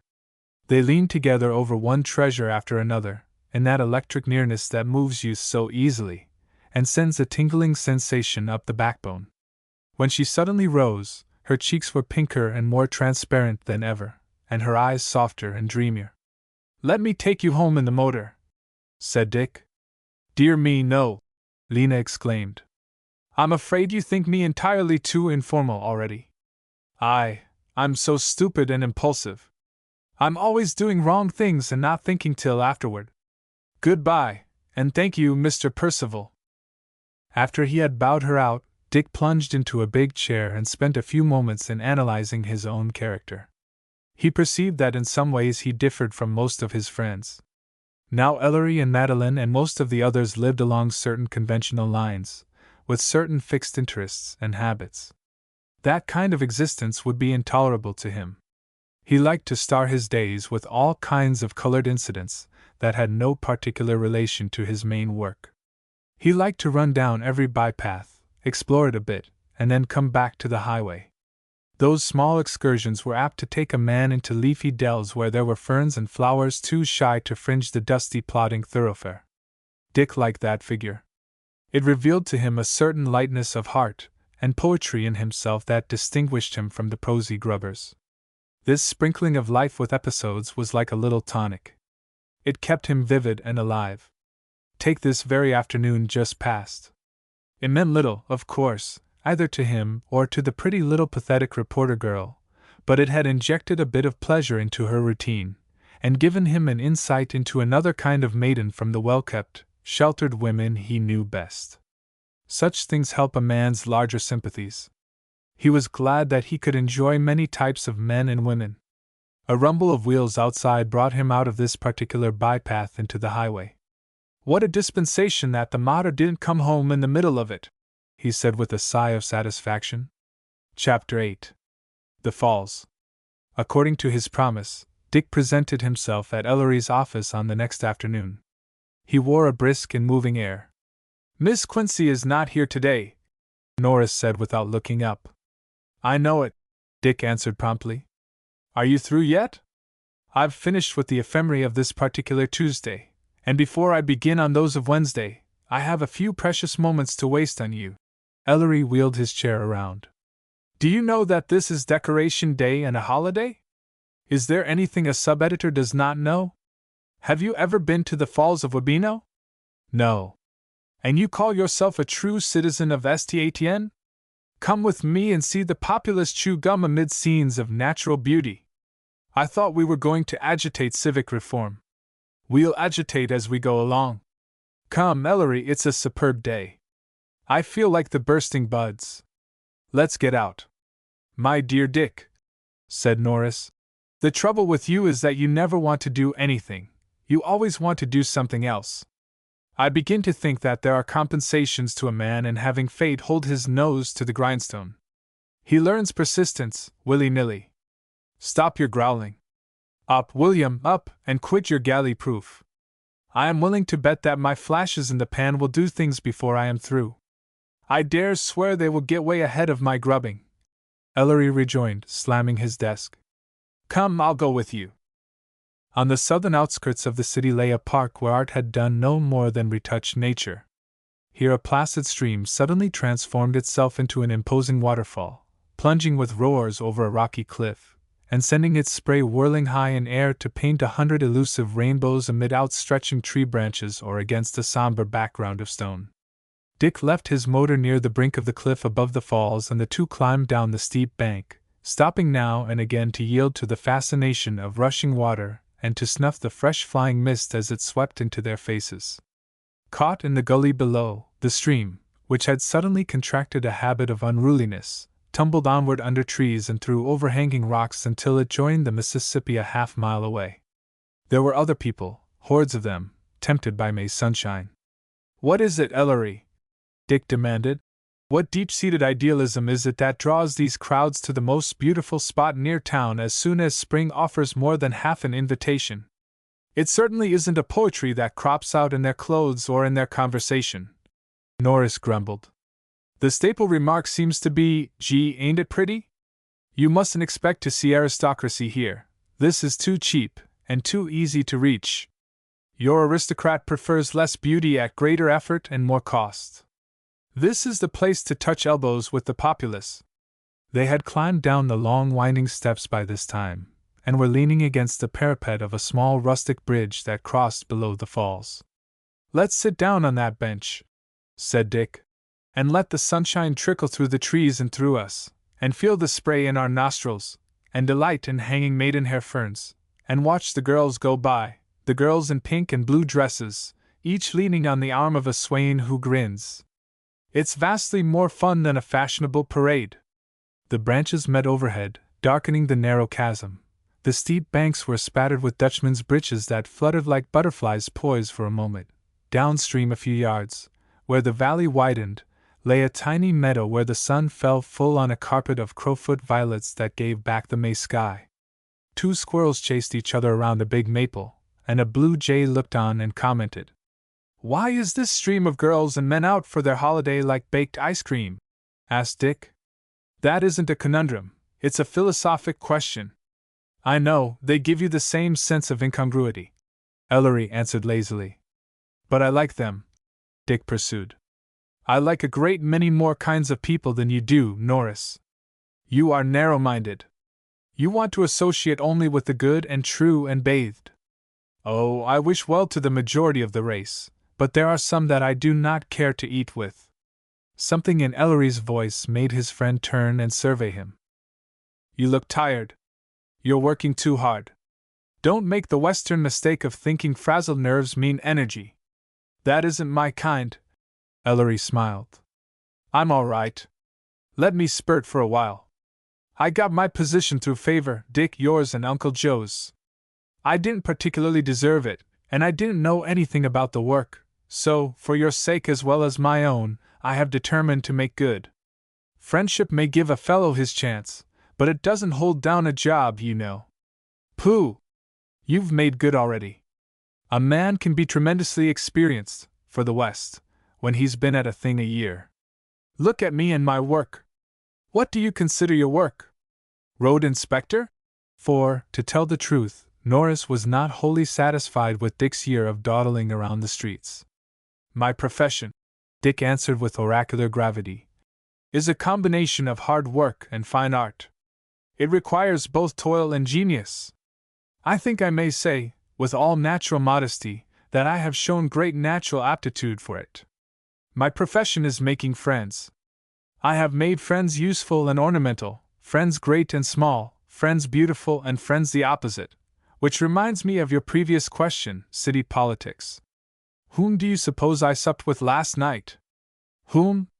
"With the Honorable, or by courtesy dubbed Honorable, William Barry," Dick replied triumphantly. "Piggy Barry?" ejaculated Ellery, turning on Dick in surprise. "Alderman Barry? The boss? Piggy does somehow sound more appropriate than honorable," Dick said meditatively. "And is he one of the people you like?" questioned Ellery with unfeigned surprise. "For business purposes, yes. If I'm going to get into politics some day, it becomes me to cultivate local statesmen, doesn't it? I took the great man to the theater, or at least to something that called itself the theater, and I gave him an excellent supper afterward. He seemed to appreciate it and my society. I dare say you made yourself agreeable. Do you expect he will help you in your public career? Not voluntarily, perhaps, but I wanted to know him better and better. Under benign influences, he is indiscreet. He reminded me last night of Louis XIV. He might have said St. Etienne, it is I, but in his simpler and less sophisticated language, he was content to remark, I'm the whole damned show, see? I'm glad he knew enough to put the appropriate adjective before show, said Ellery grimly. And yet I suspect that, even in that statement, he lied. Dick went on. I studied him last night. You'll never persuade me that that man, whose head is all face and neck, does the intricate planning and wire-pulling that runs this city. I've an idea Barry is only the two placards on each side of the sandwich man. He may be the adjective show, but I doubt if he's the man. Have you discovered who is the real sandwich man? No, I haven't.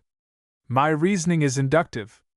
I see numerous little holes with small tips of thread sticking through them, but when I try to get hold of the threads to pull them out and examine them, the ends are too short or my fingers are too big. But get hold of them I shall, sooner or later, by hook or crook.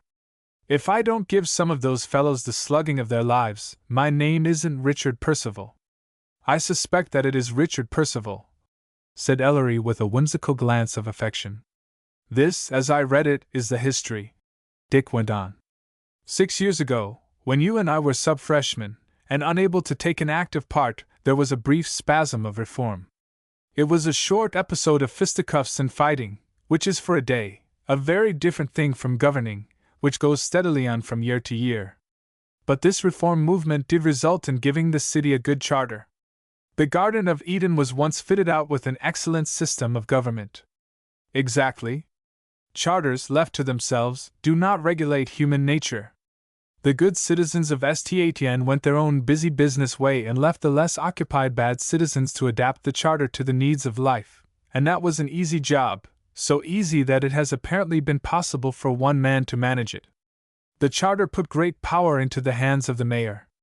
There have been 3 mayors elected under it, and they have all been friends of Billy Barry. I wonder if the next will be, queried Ellery thoughtfully. And the majority of every working committee appointed by the city council is made of friends of Piggy, who shows a fine disregard of party lines in his affiliations. William is one more product of this horseless, wireless age, a crownless king. What makes you think that he isn't the power he seems? A lot of things. The business interests behind him do not seem to be wholly his. That is another field for investigation. You started yesterday to tell me about a big policeman. Yes, Olaf Eriksson, with the eyes and mustache of a Viking above a blue uniform. When I met him last, he had just had the melancholy duty of cutting down a poor wretch that had hung himself, and of sending for the coroner. He told me that the pathetic part of it was that the dead man was a total stranger in the city, and then he winked and asked if I knew that though the city paid the coroner his salary, the state guaranteed an extra fee of $60 to that official for every stranger who met with sudden death within our limits. I didn't know, but I do now. I took pains to look up last year's records and, curiously enough, out of 176 cases that required the services of a coroner, 151 were those of strangers. That would add about $9,000 to a quite moderate salary. Another queer thing is that Dr. Niger, the coroner, you know, is Billy Barry's brother-in-law. Great Scott, said Ellery. Great Barry, say I. Now it may be my historic sense, or it may be mere curiosity, but I mean to hunt up the personal history of those 100-odd strangers who died forlorn and lonely within our gates. Work quietly, Dick, and get your facts well in hand. I intend to. But when I have it all, don't you suppose your chief, Louis, will be willing to publish the record? I hope so. I dare say the day will come when Barry and I shall cease to be friends, said Dick cheerfully. One must submit to the inevitable. But let's keep the papers dribbling out information to the public. By the time the coroner's story is finished, I expect to have another ready. Tell me. Not yet. What used old Eddie to preach to us in rhetoric? Before you attempt composition, be sure that you have a rounded thought. This isn't round, it's elliptical. Big Olaf is a friend useful. He's a shrewd fellow, who's been looking stupid for some time. The bunch hasn't been treating him square. You can guess what that means. Anyway, he is sore as well as shrewd, and now I fancy he belongs to me. Norris turned with a start, and stared Dick in the face. How did you get possession of him? He asked sharply. Well, what if I bought him? Do you mean that you are making up to him what Barry's dirty hands have failed to give? You are bribing him to act as your spy? I do not suppose there is any harm in my hiring a private detective. That depends on whether he is already a public official, and on how you pay him, and what you pay him for. Ellery, those fellows have sentries and pickets and fortifications and guns always in battle array against us and our kind. The only thing to do is to gather hosts and ammunition on the other side. True. But there isn't any use in fighting dishonesty with dishonor.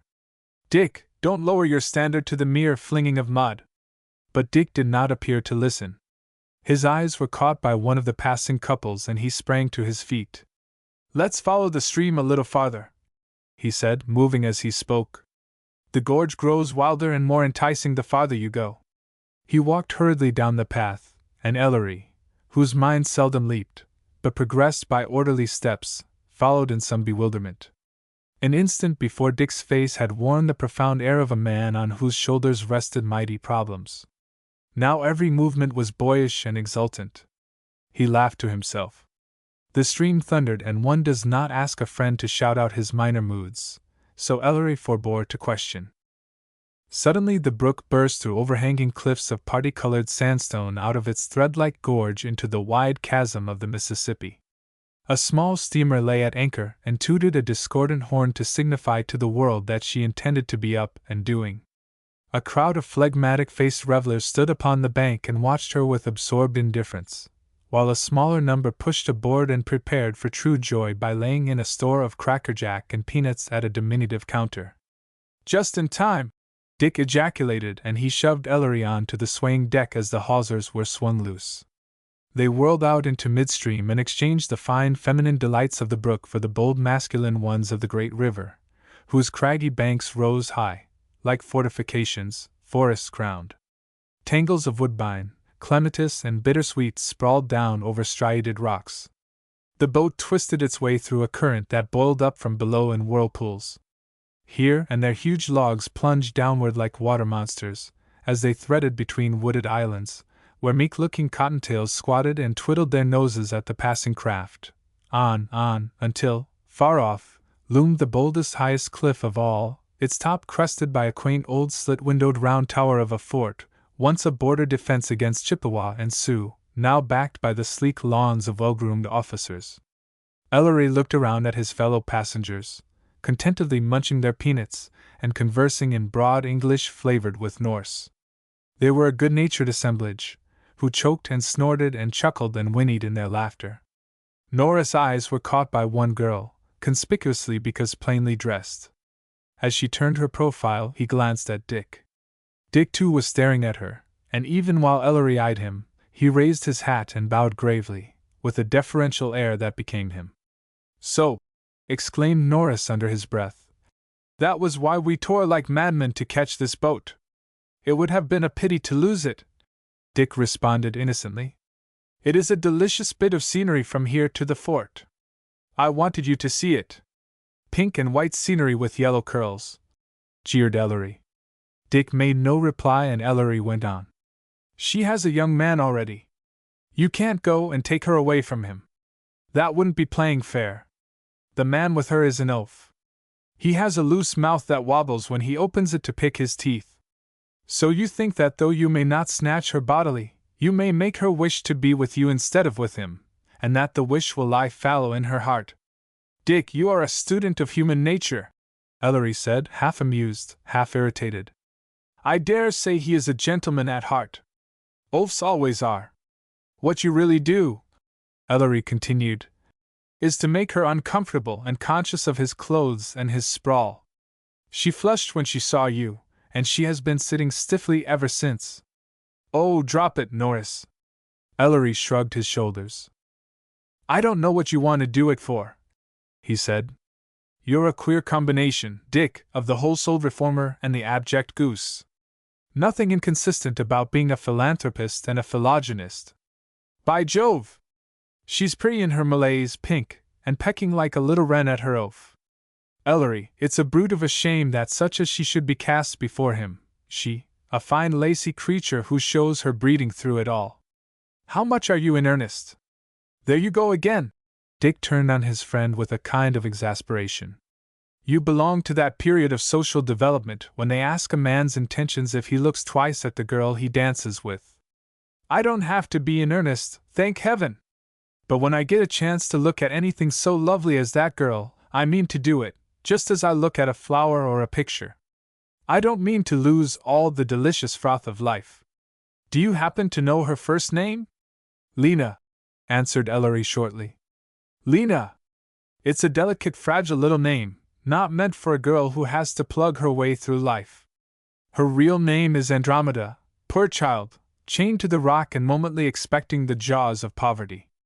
You know, Dick, the attention that seems like a trifle to you, with a life full of interests, may look like a serious affair to her.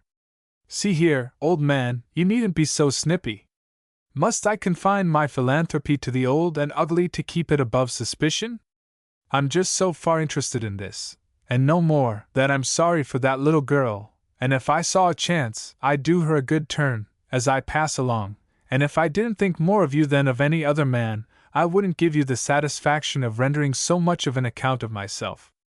Ellery was silent and looked at the river with its whirlpools, at the cliffs, grey with stone and pale green with May, and sometimes at Dick, who leaned forward with his chin in his hand, apparently absorbed in thought, but occasionally shooting a glance at Lena, who laughed and chattered with Mr. Nolan in a sort of intermittent fever. The steamer tooted and splashed at the landing below the fort, and turned herself about for the return trip.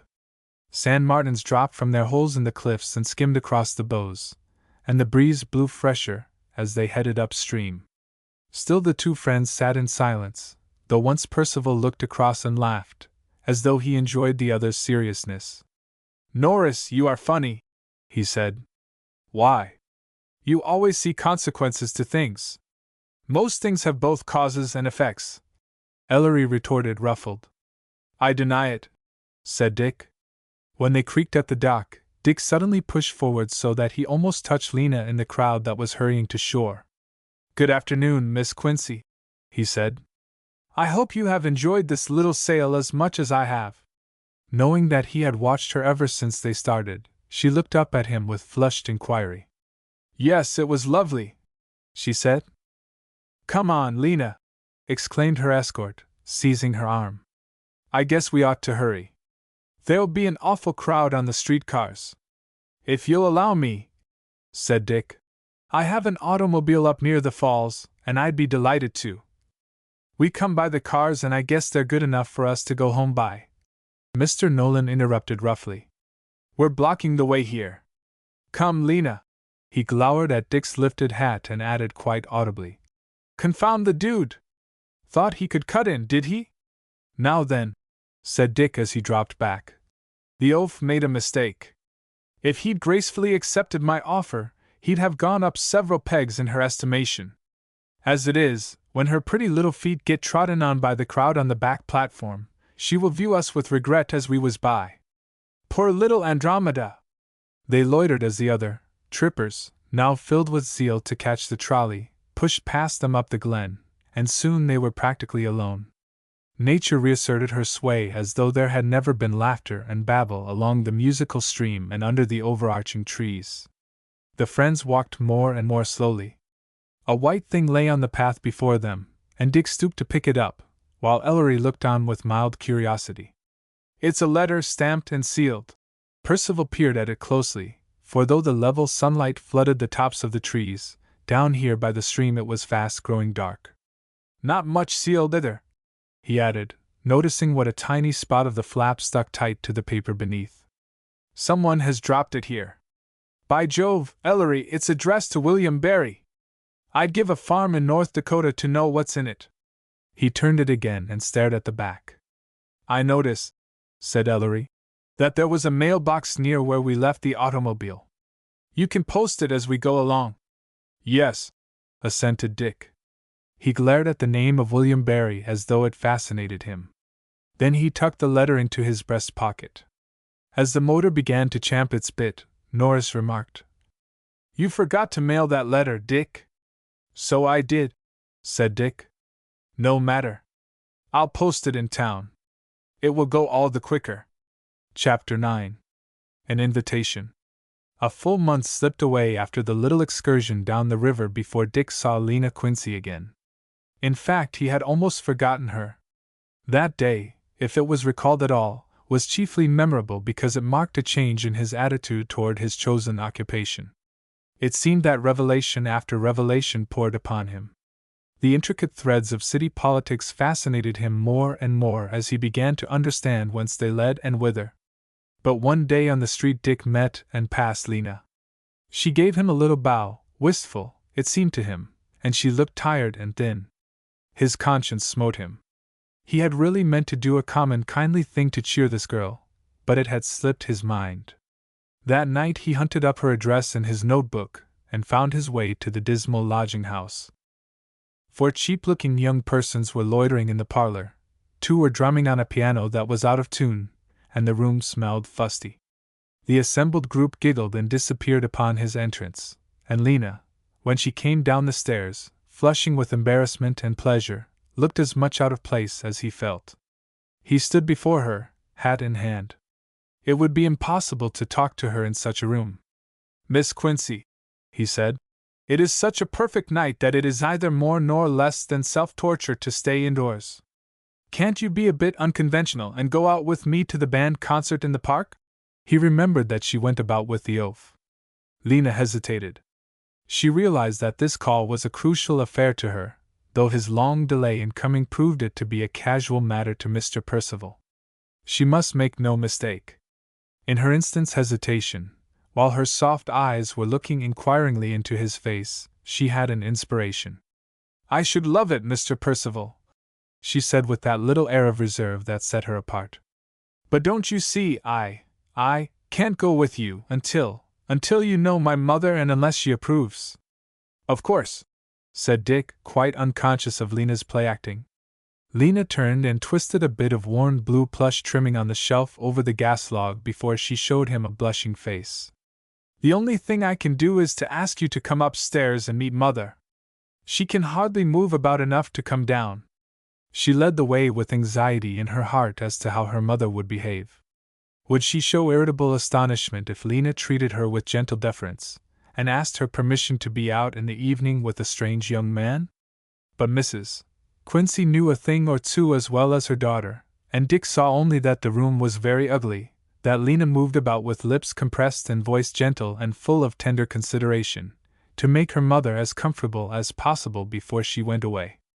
"And I shan't keep you up late, Mother dear," Lena said with a final kiss that made Mrs. Quincy wink to keep back the statement that she saw herself waiting for the return of her daughter. The fresh evening air was delicious after this. Dick felt all his chivalry again stirred. It made no difference that Lena said little to keep up her share in the conversation. Dick was content to do the entertaining himself, and satisfied when Lena laughed. He bubbled over with fancies old and new, and even the old ones took fresh life. The college stories and jokes that everybody knew, the commonplaces of his world, set Lena exclaiming with delight. The excitement of the night, and they two alone in the crowd, made the little girl cling to his arm for fear they might be separated. There were quieter moments when they wandered to the outskirts and found a bench for a moment's rest.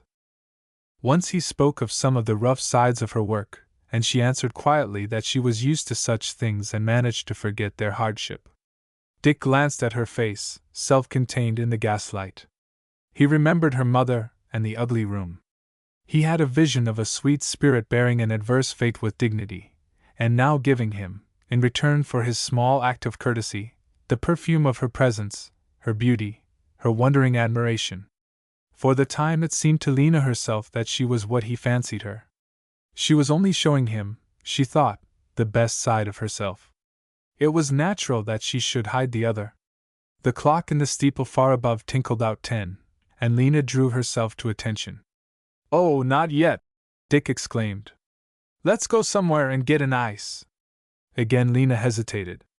Even so small a luxury tempted her for its own sake, and she liked to be with Mr. Percival.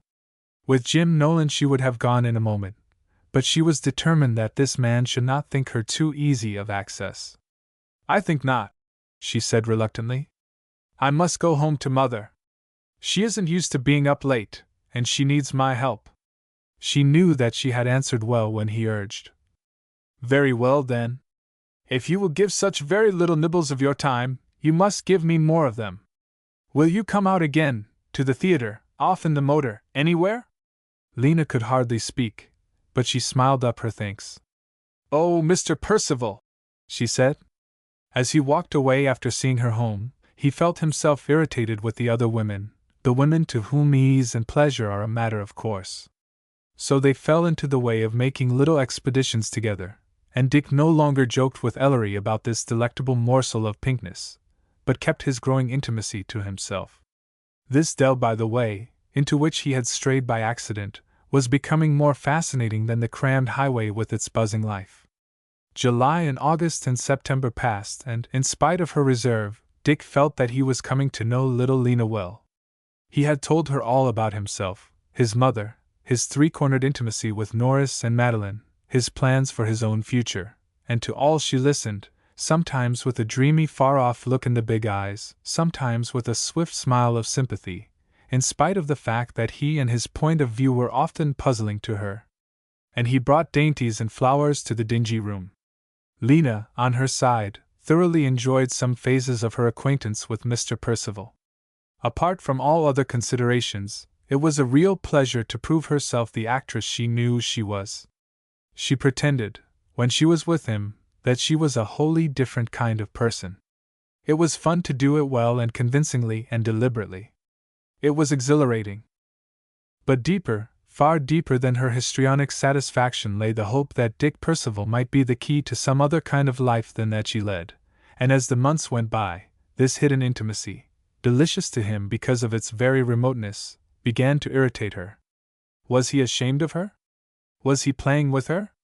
Privately she found Prince charming, unless he meant something more than a half-hour now and again, something of a bore.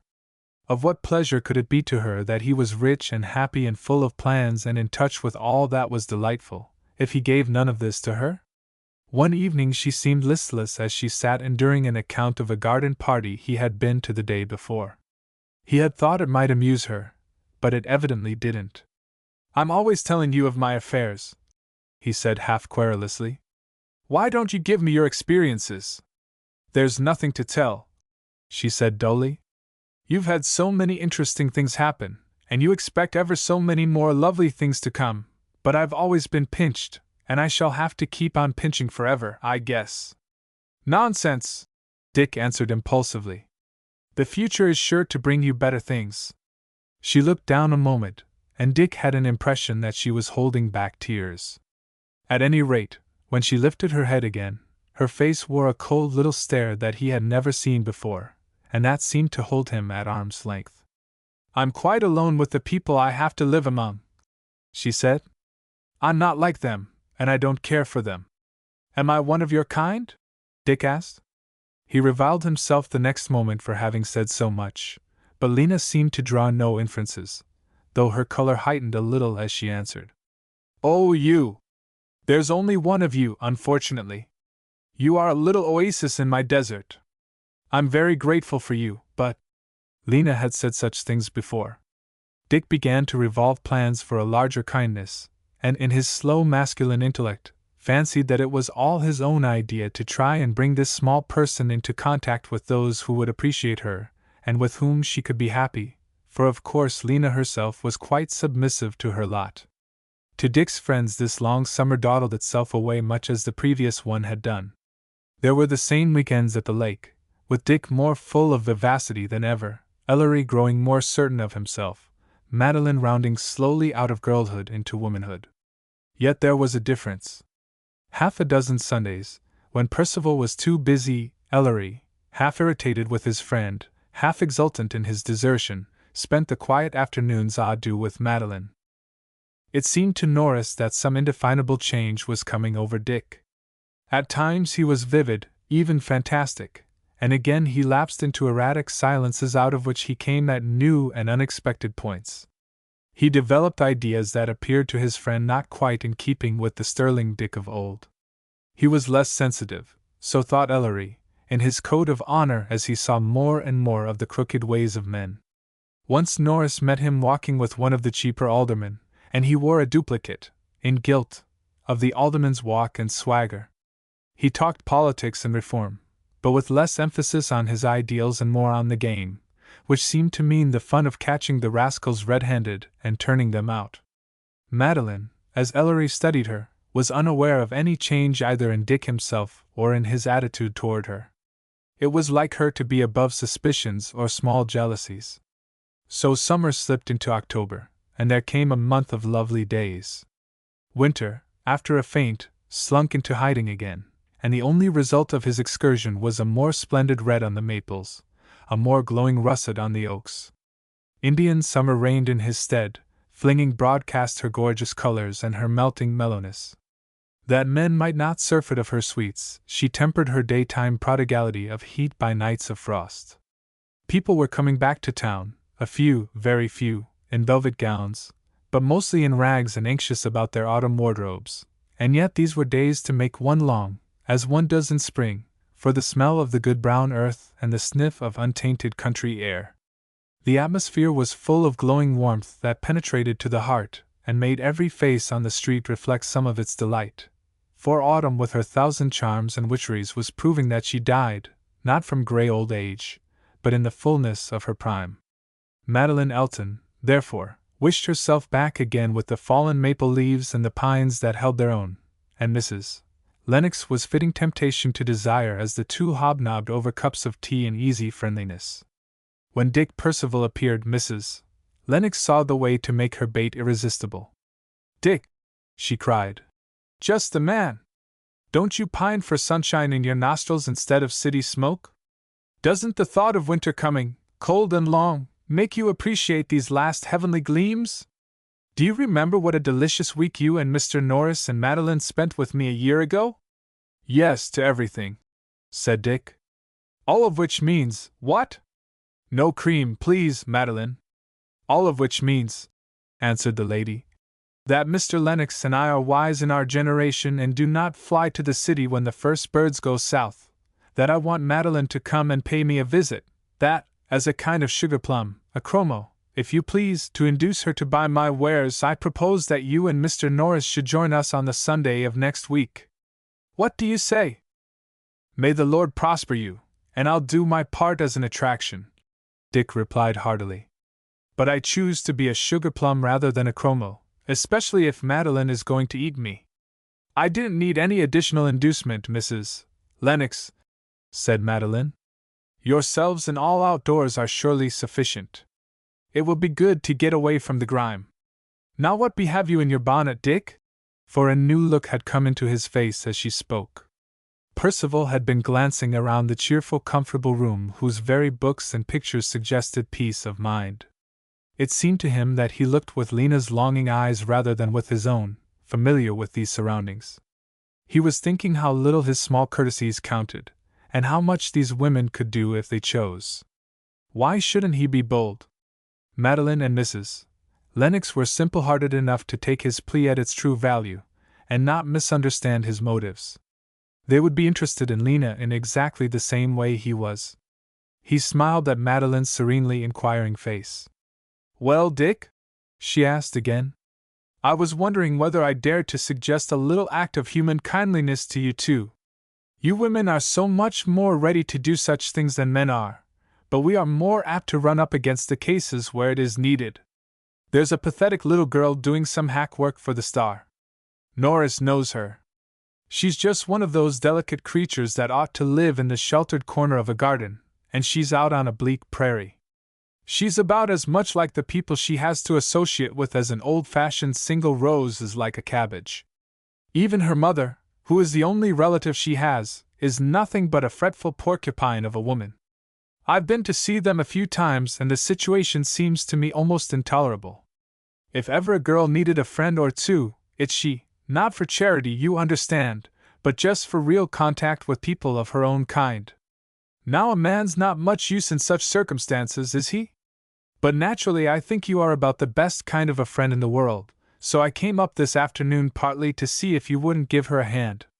It sounds as though it might be more of a pleasure than a painful duty. So it would. You'd take to her, I know, the young man went on eagerly. Mrs. Lennox watched him in somewhat irritated amusement. She hasn't your brains, of course, Madeline, but she has such charm, such simplicity and freshness, that you can't help liking her. And she grubs away at perfectly uncongenial work, and lives with this fusty old mother in a fusty little lodging house. It makes me sick to think of such daily crucifixion. I've no business to say it, I know, but when you spoke about a week at the lake, I couldn't help thinking what such a thing would mean to her. She'd think herself in paradise. I suppose, Dick, that this is your adroit and tactful way of suggesting that I should ask her, Mrs. Lennox said, laughing. And Madeline, who, if Dick had proposed that Mrs. Lennox should turn her very charming summer home into an orphan asylum, would have considered that the proposition, as coming from him, was entitled to consideration, put in. I think it would be a lovely thing to do, Vera. And we should probably let ourselves in for a frightful bore. And you might entertain an angel unawares, said Dick. Mrs. Lennox knit her brows and meditated. She didn't quite like Dick's championship of this unknown girl, nor did she trust to his judgment, but like a wise woman, she wanted to know what was the thing that had attracted him, and was big enough in heart to be willing to do a good turn wherever she could. This is the oracle of the Pythia, she said at last. We will not commit ourselves to anything at the behest of Richard Percival. On my way to the station now, in fact, Madeline and I will go to see this rose among cabbages. We will introduce ourselves as your friends, Dick. If we think you are a mere deluded male thing, there the matter ends. If we, too, are carried away by enthusiasm, we will invite her on the spur of the moment, and Mr. Lennox, who, like most married men, is a connoisseur in pretty girls, can talk to her. Will this suit you, Dick? Excellently, said Dick. I know the result. Then you'll come next Saturday? Madeline is coming day after tomorrow, and I'll write to Mr. Norris. Heaven send these days of sun continue. Now if we are to pay this call, and I am to catch my train, we must be off. Miss Quincy, having quarreled with her mother over her extravagance in buying a feather boa with the proceeds of her last small check, was seated by the window, industriously concocting a new hat. The Swedish girl, whose unfortunate fate it was to minister to the wants of Mrs. Olbert's lodgers, gave a kind of defiant pound on the door, opened it, and thrust in a disheveled blonde head, followed by a hand puckered from the dishwater. "Har's cards, Miss Quincy," she said. "Dar's TWA ladies downstairs." She dropped the cards on the floor and disappeared. Lena, in great curiosity, picked them up and read aloud. "Mrs. Francis Lennox, Miss Elton." "For the land's sake! Who are they?" asked her mother. "Two of the biggest swells in town." "Well, what on earth do they want here?" "We ain't very swell." "Perhaps they want me to report some party or something," said Lena. She was losing no time in giving her hair one or two becoming jerks and going through a series of riddles meant to impart grace and style to her costume. "Perhaps they want to give you $1 million, said Mrs. Quincy sarcastically. Lena, with heart burning with mingled shame at her own shabby surroundings, curiosity at their errand, and awe for the mighty names, entered the little parlor which gave the impression of never having been cleaned since it was born, with its cheap worn plush furniture, its crayon portraits, and its two vases of gaudy blue and gold. She faced the two ladies seated on the impossible chairs. Lena was almost as startling an apparition in that room as was Ram Juna's rose in the dusty file, whether a miracle or a clever trick. She looked so untouched by any vulgarity in her surroundings, so fresh and true, so instinct with virgin dignity, that the eyes that met her own were filled with the tribute of surprise, and she exulted in some hidden corner of her soul. In the half-hour that they spent together she measured her new acquaintances carefully. "And these are women of the world," she said to herself. Why, they're boobies. I could do them up any time. For Lena did not know that women of this type are the most protected creatures on the face of the earth. The knowledge of good is given them, but not the knowledge of evil. So she told them all about herself, which was what they seemed to want to hear, and when they went away Madeline said, I wonder if there are many such born to blush unseen. What an exquisite little tragedy she is! And Mrs. Lennox answered, Well, I've asked her, haven't I? I think the microbe of Dick's impulsiveness must have got into me. Lena stood back in the shadow of the room to watch her departing guests. Then she ran upstairs with light steps, ruffling her plumes like a cocky little lady wren as she went back to the dreariness where Mrs. Quincy sat rocking her inevitable creaking chair. Well? Asked her mother after a pause just long enough, the daughter knew, to fill her with irritable curiosity. Well, Lena answered smartly. And what do you think? They came to call, if you please, because Mr. Percival asked them to, and they were sweet as honey. And Mrs. Lennox asked me to spend a whole week at her country place. For the land's sake. I guess, Lena went on with complacence, Mr. Percival must have said something pretty nice. Her mother stared at her speechless, and it was such an unusual thing for Mrs. Quincy to be struck dumb that Lena was correspondingly elated as she rattled on. Such dresses! I'd give anything to have such clothes and wear them with that kind of an everyday, don't care air. My, but Mrs. Lennox is a stunner! But the Lennoxes are just rolling in money, and they say Mr. Lennox hadn't a red cent when she married him and gave him his start. It's lucky I have another check coming from the Star. I'll need more things than ever it will buy to go out there. I must begin to get ready right away. The mention of expenditure brought Mrs. Quincy back to her normal state of mind, and she resumed her rocking. Lena's means and extremes in shopping were her standard grievance. I might know that you'd be the next thing. Of course you'll be spending every penny you can rake and scrape on clothes, so's to look fine for your new fine friends. It's no matter about me. I can go without a decent rag to my back, so long as you've got feathers and flummery. Well, I earned the money. I don't see why I shouldn't spend it. I'm not robbing you, said Lena sulkily. You might contribute a mite to your own board. I'll save you my board for a week, snapped the girl. Mrs. Quincy changed her tack. And leave me shut up in town, she resumed. I should think you'd think twice, Lena, before you went off gallivantin' and left your poor old mother here alone. Nobody seems to think I need any pleasure. I'll write and ask Mrs. Lennox if she won't take you instead of me. Take me? I should think not. I wouldn't be hired to leave my own place and go off like a charity case among a lot of rich people who look down on me because I was poor. I've got too much self-respect to jump at an invitation, like a pickerel at a frog. But there! You never think twice about things. Suppose I did refuse. You'd fly out at me for not making the most of my chances, said poor Lena, on the verge of tears. Mrs. Quincy was temporarily silenced by the truth of this reply, and Lena pursued her advantage. Come now, Mother, do you want me to get out of it? Oh, I suppose you'll have to go, or I won't have no peace to my life. Mrs. Quincy grudgingly responded. Yes, you shall. If you say so, I'll give it up now and never say another word about it. And act injured to death, said her mother. No, you go! After you've done everything you can to spoil it for me, answered Lena, not half realizing how well she spoke the truth, and how both by inheritance and by precept her mother had trailed the serpent over her life. To Lena, fortune and misfortune were still things of outward import, and almost synonymous with possession and non-possession.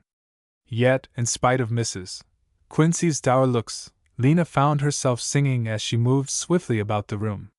Spontaneous joy was a rare thing with her. The first peep into the delectable world was entrancing. Chapter 10. Bittersweet. It was all charming, if a little strange, the friendliness of Miss Elton when Lena met her at the station, the smart trap and groom that met them at the end of their short journey, the very way in which Miss Elton took possession of those awe-inspiring objects, and the respectful curiosity of the loungers at the country station. As she stepped into the carriage, Lena caught a glimpse of a cart horse with so many ribs as to suggest that the female of his species had yet to be created. He looked so like her mother that he gave her a spasm of anguish which she tried to forget, as they were whirled down the road with its fringe of straight-limbed trees. Never had the world looked more lovely. Her spirits were lifted up. Mrs. Lennox met them at the door with hospitable effusiveness, but Lena's crucifixion began from that moment. "The man will carry your bag up for you," said Mrs. Lennox. As Olaf obediently stepped forward, Lena flushed and thought. They both noticed that it was only imitation leather. Mrs. Lennox walked upstairs with them, chattering gaily with Madeline, and Lena followed in embarrassed silence at the charming freshness and daintiness of everything about her. "I've put you and Miss Elton in adjoining rooms," said Mrs. Lennox, smiling kindly at her, "so that you needn't feel remote and lonely on your first visit here." The man put down the bag and disappeared, and a trim maid came forward to help Lena off with her coat which, with a sudden pang, she wished were lined with satin instead of sateen. "Shall I unpack your bag?" said the little maid politely. "No, thank you. I prefer to do it myself," said Lena desperately. It was more than she could endure to have a strange girl spying out the nakedness of the land. Yet when the little maid said, "Very well, ma'am," and walked into the next room, Lena wondered if she had made a mistake. She heard Miss Elton's cheerful address of the appalling personage with the puffed-up bit of hair and the saucy cap. "How do you do, Sophie? Good day, Mies.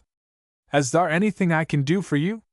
I fancy my dress would be better for a good brushing after the dusty train, and the gown I want is in the top tray of the little trunk, Sophie." The door closed and Lena wondered in terror what of her small store of finery she ought to put on, and when she ought to go downstairs. She solved the first question to the best of her ability, and sat down on the edge of a very clean beflowered chair in despair about the other, when there came voices in the hall, and Madeline tapped on her door, and called, "Don't you want to come out and see the baby?" Now Lena detested babies as sticky and order-destroying vermin, but in relief she said, "A baby? Oh, how lovely!" "Come," said Mrs. Lennox. "The proper study of womanhood is baby." Lena went out to find a very small person in a very tottering condition, steered up and down the hall by another becapped maid who was holding tight to his rear petticoats, while Mrs.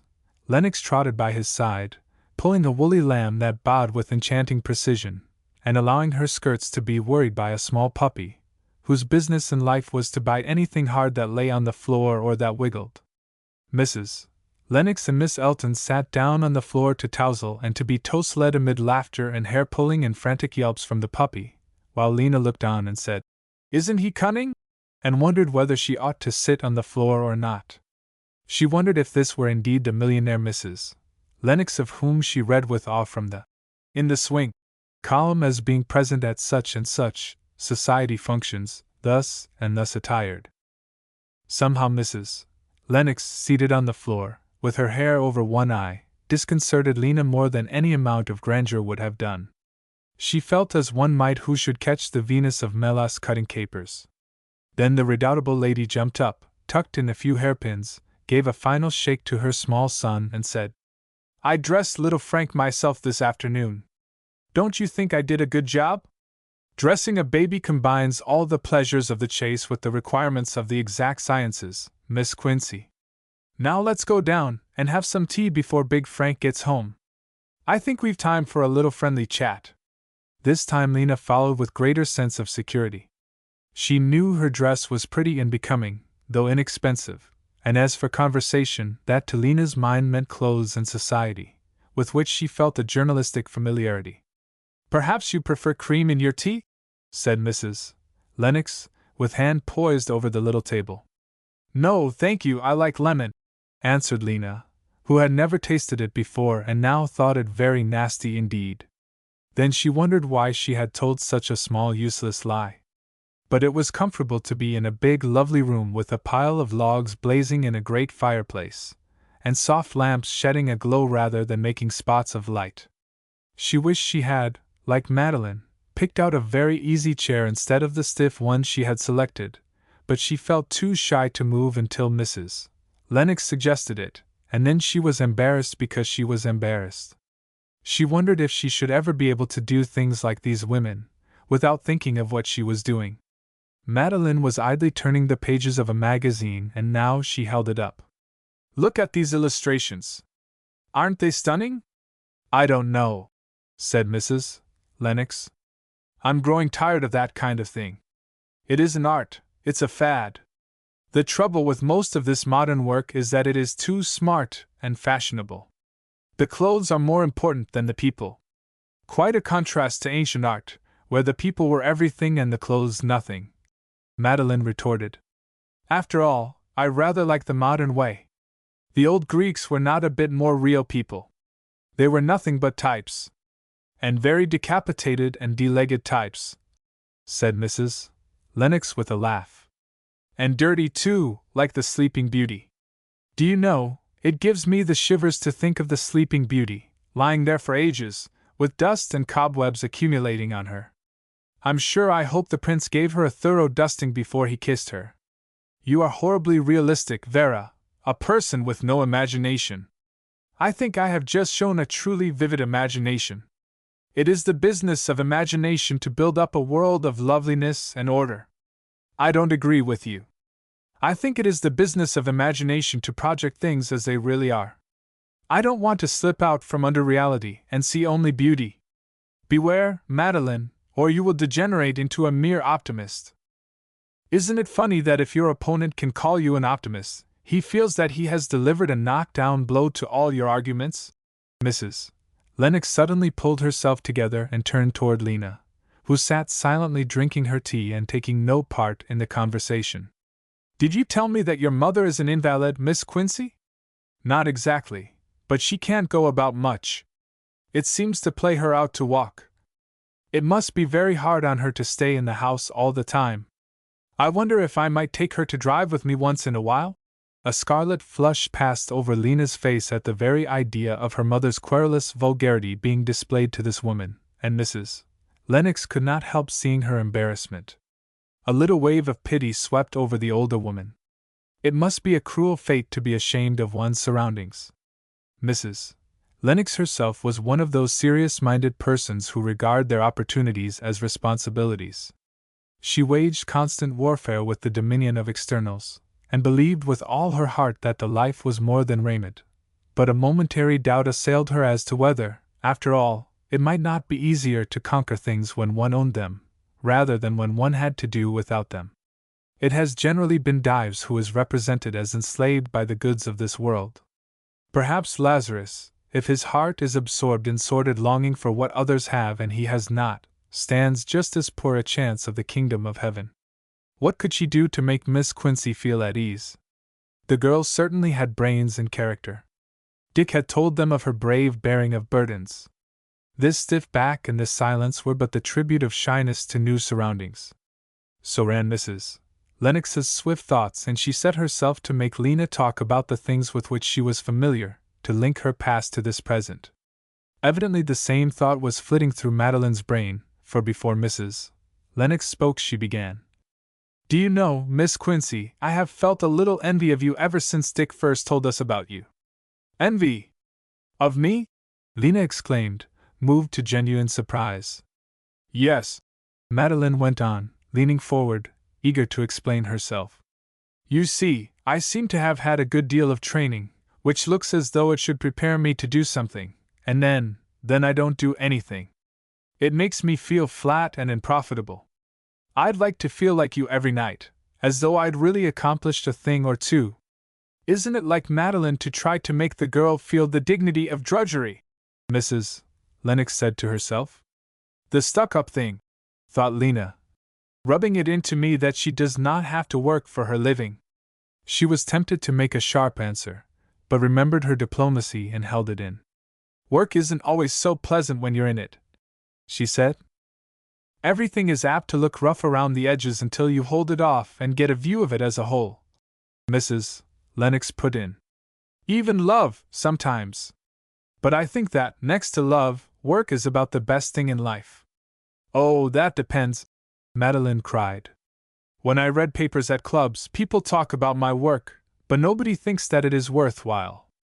I'd like to earn $1, just as a guarantee that someone thought the thing I did was worth it." "Gracious!" Lena exclaimed in genuine surprise. "Do you really feel that way about earning money?" "Don't you?" Madeline asked in return, and each looked at the other uncomprehendingly. "No, I don't," Lena burst out sullenly, but forgetting to be shy. "I feel degraded by every dirty $5 bill I get by being a slavey. People make you feel that way. You get it rubbed into you every day." "No, no," Mrs. Lennox cried, remorseful now that their talk had drifted into such intimate personalities. "I am sure, Miss Quincy, nobody feels that way about a woman that works, except, perhaps, people whose opinion you can well afford to despise." This was a shaft that struck so near home that Lena could hardly hold back the tears. "I am sure I think 1,000 times more of a woman who does her honest share than I do of the helpless ones who lie down on somebody else and whine," Mrs. Lennox went on. Madeline was inwardly bemoaning her own lack of tact. She really wanted to make a friend of this girl, because Dick had asked her to, and here, at the very beginning, she had stumbled, and all that was meant to show her regard and sympathy but served to make a gulf between them. Mrs. Lennox darted a look at her and sprang suddenly to her feet. "Oh, here's Frank!" she exclaimed with an air of relief. "Come in, boy, and have some tea and fire. It was good of you to come so bright and early." "Earlier than bright, I'm afraid," he said. Lena looked with interest toward the door. Frank Lennox was great in St. First because he was the son-in-law of old Nicholas Windsor, a potentate of the first local magnitude, and second, because he was pushing to still greater success the enterprises that the elder man had begun. So people talked about him in the streetcars by his first name. Lena felt that it was a privilege to look at him, big, clean, with that mingling of alertness with power which is the characteristic of the American businessman. It was an experience of absorbing interest to see the half-underhand caress he gave his wife in passing, and to find herself actually shaking hands with him. He seemed imposing and friendly and yet quite like other people, as he looked around for a capacious chair and his wife handed him a cup of tea. She was conscious that he looked at her with great interest. She recognized the expression in masculine eyes and it soothed her ruffled spirit. It was the constant affirmation of her beauty, a beauty which had in it something dreamlike that made men's eyes dream. After all, she could always get along with men. "If you know what brought me home before my time, it was not your charms, my dear, but a mad desire to get away from Harris, who cornered me and opened up the Negro question. I saw nothing for it but to take to the woods. It makes my traditional abolition blood boil to see how public opinion seems to be settling down and dallying with heresy and injustice again," Madeline exclaimed. She looked flushed and vigorous, and Lena stared at her and wondered how she could care for such things. Was it pure affectation? "Oh, you're young, my dear," said Mrs. Lennox laughingly. "You must hold all your opinions violently. And you haven't been south. Things can't help looking different down there." "Vera!" cried Miss Elton so explosively that Lena sat up straighter than ever. "You're not really a renegade yourself, are you?" And she spoke as though her life depended on the answer. "Certainly not," Mrs. Lennox answered. "But I'm growing tolerant toward the poor old world as it is. I'm willing to let it grow slowly instead of insisting that it shall all be immediately as good and wise as I am. I'm learning to respect other people's point of view and to suspect that my mind is not such an ingenious mechanism as I once supposed it to be. Moreover, since she has married, she has contracted a habit of taking the opposite point of view," said her husband. "Oh, that's one of the jokes that has successfully withstood the ravages of time," said Mrs. Lennox scornfully. "Very well, then I'll say that you are getting on toward middle life and have had your enthusiasms corrupted by a worldly wise father and husband. But I dare say that Miss Quincy, being young, is quite as explosive as you are, Madeline. So we shall be 2 against 2. He looked with a challenge toward the girl, and perhaps Lena might have managed the expected saucy answer if she had not suddenly remembered that her shoes were shabby, and she had meant to keep them hidden under her skirts. This memory destroyed her newfound equilibrium, so she blurted out a weak I really don't know anything about it. And then blushed hotly at her own awkwardness. It's a stupid subject anyway, said Mr. Lennox. I fled from town to avoid it. Let's not talk about Negroes. Tell us what has happened in the great world, said Mrs. Lennox, leaning forward with her elbows on her knees and chin in hands. Another Jap victory, he said. And I'll take a second one of those little cakes, please, if Miss Quincy will leave one for me.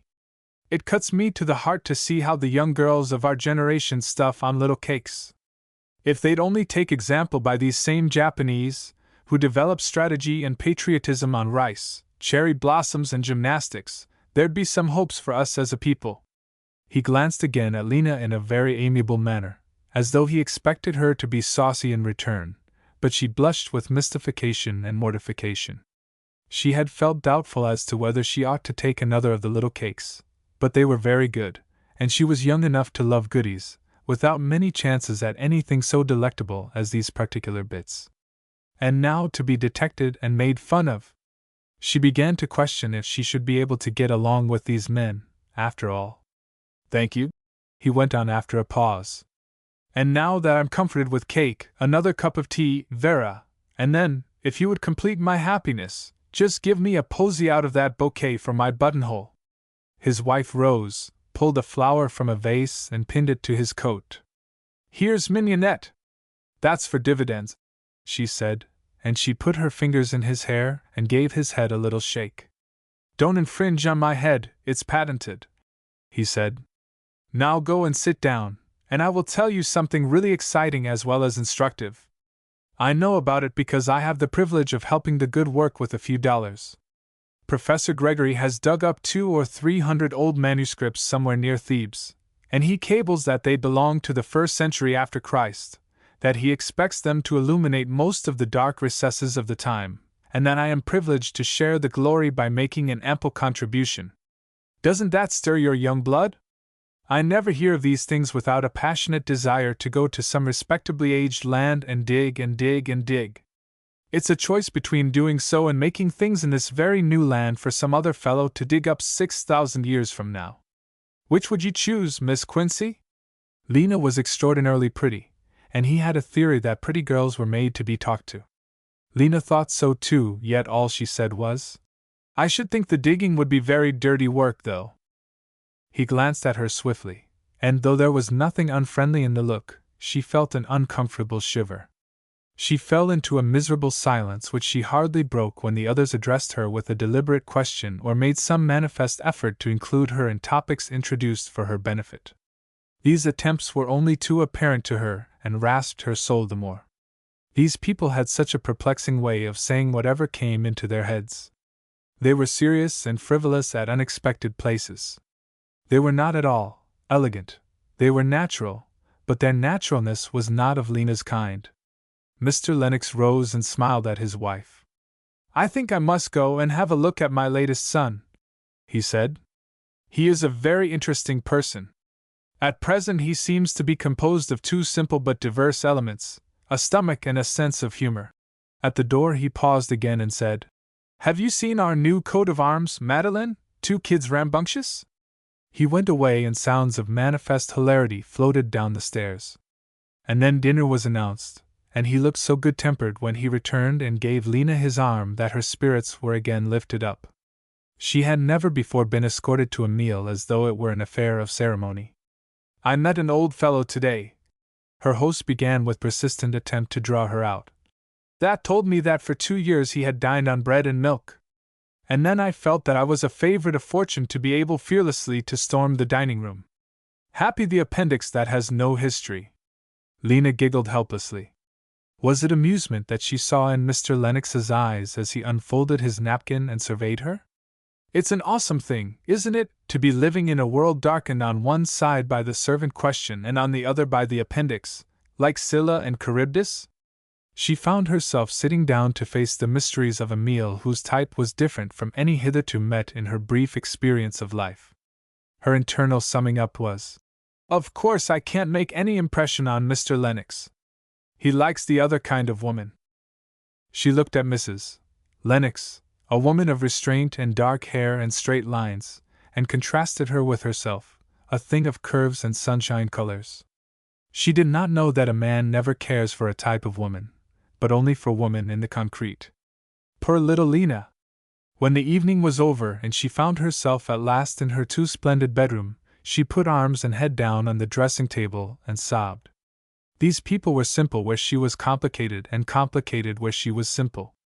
It was all uncomfortable and different. She thought of Jim Nolan's unfrilled conversation, of his clumsy, rather inane compliments, of his primitive amoeba-like type of humor. She saw the whole course of her life of mean shifts and wranglings with her mother, and though its moral niggardliness was unappreciated, its physical meagerness sickened her in contrast to the ease and beauty of these newer scenes. She must climb out of that life, somehow, by hook or crook. If this were the alternative, she must grow to its likeness, no matter how the birth pangs hurt. She would face it. She would even rejoice in the opportunity to study these women and mold herself to their outward form of bien-aise. She would. Faint and far-away voices came to her, and she wondered if Mr. and Mrs. Lennox were discussing her and laughing, as she would do in their place, at her gaucheries. The meaner you are yourself, the easier it is to believe in the meanness of others. It was the most godlike of men who taught the godliness of all men. Lena could not imagine that these people could either like or respect her unless she were molded after their pattern and had as much as they had. And Miss Elton. She hated Miss Elton for that irritating calmness, for that easy appropriation of the good things of life. She hated with a hate that tingled her spine and shook her small body. The tragedy of littleness made her grit her teeth as she thought of the unconscious girl now going to bed in the next room. "I'll get even with her somehow," was Miss Lena's resolve. "Just let me get the hang of things a little, and I'll show her." Miss Quincy was conscious that though she as yet lacked knowledge of their world, she had the advantage of the inheritance of guile. But things. Lena thought a little of the irony of it, that all her life she had pined to be set in luxury, and yet now, and here the very rugs and chairs and soft lights, the pictures of unrecognized subjects, the unfamiliar delicacies before her at the table, all seemed to loom up and crush her into insignificance by their importance and expensiveness. They were her masters still. But it was not Lena's way to waste her time on abstractions. While she sat and watched her fire crumble away into ashes, she was chiefly occupied with the concrete, and there entered into her soul and took possession of its empty chambers and began to mold her to her own purposes the demon of social ambition, which is not the desire to do or to be, but rather the longing to appear to be and to seem to do, to take the chaff and leave the wheat. Mastered by this powerful spirit, Lena actually did make great strides in the next few days. She learned to lounge quite comfortably, to pretend with verisimilitude, even to chatter a little, helped chiefly by a certain persistent light weight on the part of Mr. Lennox. But the life was hard and the rewards meager. All the time she suspected Miss Elton and Mrs. Lennox of despising her, because she had so much less than they. Their kindliness was but an added insult. Chapter 11. Politics and Play. It was with joy that Lena stood, on Saturday night, with Mrs. Lennox and Miss Elton on the veranda, and hailed the advent of a large red automobile, which disgorged, besides Mr. Lennox, 2 dress suitcases and 2 young men. Mr. Percival had liked her in her natural state, and with him she would not need to put on style. He was to her the shadow of a great rock in a desperately thirsty land. The only kind of pretense that he demanded was that she should be a dear innocent little girl, and that role came easily. She smiled and blushed and saw that there was a difference in his eyes when he greeted her from the look he bent on the other 2 ladies. It was balm to her spirit to think that this man, who admired her, was himself admired by the people whom she suspected of despising her, and that they did admire him was evident. They were hardly seated at dinner before Mrs. Lennox began. "Dick, I have just been reading your last night's speech at the Municipal Club and I'm quite effervescing with it. I want to put you up on a pedestal and call the attention of Mr. Frank Lennox to you. He is one of the innumerable excellent gentlemen, over the length and breadth of the land, who are so busy running everything else that they let city politics go to the place that I'm not allowed to mention. It does my heart good to see you taking it up in earnest. It was a good speech, all right. I've read it too, said Mr. Lennox. And I'm all the wretch my wife calls me. I wish I'd heard you in your frenzy, Percival, though I have less faith in speeches and principles than she has. Reform is only a seed, you know, and most seeds never come to maturity or bear fruit. So most people justly doubt the reformer. Do you think we're thin sound waves who do nothing but vibrate? Said Dick. Not at all, but I mean there are no such things in the world as abstractions. There are only men and women. Thoughts don't seethe, men and women seethe. Principles don't reform or corrupt, men and women do the reforming and corrupting. If you want to do things, don't begin by making the air resound with denunciations of wickedness, but make people believe in you and despise the other fellow. When they like you, they'll begin to think about your ideas. I don't know any better way to make people believe in me than to stand up for what I think to be right, said Dick sharply. Stand up all you like, Lennox answered. But the trouble with most good people is that they are contented to stand up. To arrive anywhere, you've got to get right down and scrap. Oh, I'm only trying my muscle a bit, Dick answered laughingly. I do not intend to do much generalizing except in the way of advertisement. I'm planning to put a spoke in the wheels of a few particular wrongs. That's what I hope. It's easier to fulminate than to fight. Then you'll be glad to know that Dick has already been answerable for galvanizing the municipal club into new life, Ellery put in. It has been, as you know, a delightfully scholarly affair, any of whose members were quite capable of writing a textbook on civics. But Dick has roped in a lot of new men and stirred up the old ones. To what end? Well, for two things. We have appointed committees to keep close tab on all of the proceedings of the council, to attend every meeting, and others to work up the ward organizations so that we shall be prepared to work intelligently and together by the next election. We want to get some clean businessman, who is well known, to stand for mayor. There's a chance for you, Lennox. Lennox laughed. You've caught me there, haven't you? I am condemned for being still in the stage where I am content to mention things with indignation. However, if you have really gone so far, I'm more than willing to trail after you.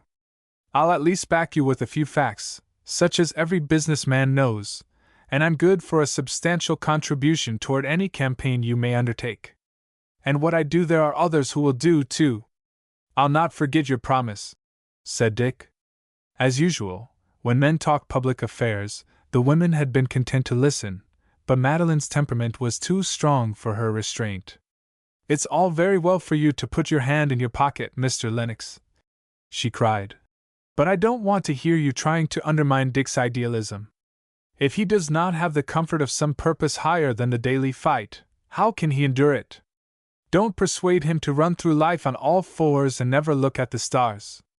Mr. Lennox looked at her warmly. Thank the Lord for you women, he said. You do not forget that there are stars and sky above the city smoke. If it were not for you and your kind, I'm afraid most of the world would be tied to the ground like serfs. Oh, I fancy nature has liberated a few of you, and I am glad to believe that Dick is among the free, she said. She sat beside Dick, but she turned from him and spoke to Mr. Lennox. When Percival, softened by her words and the tone of belief in which they were spoken, looked up, he saw, not her eyes, but across the table, those of Lena, big and sympathetic.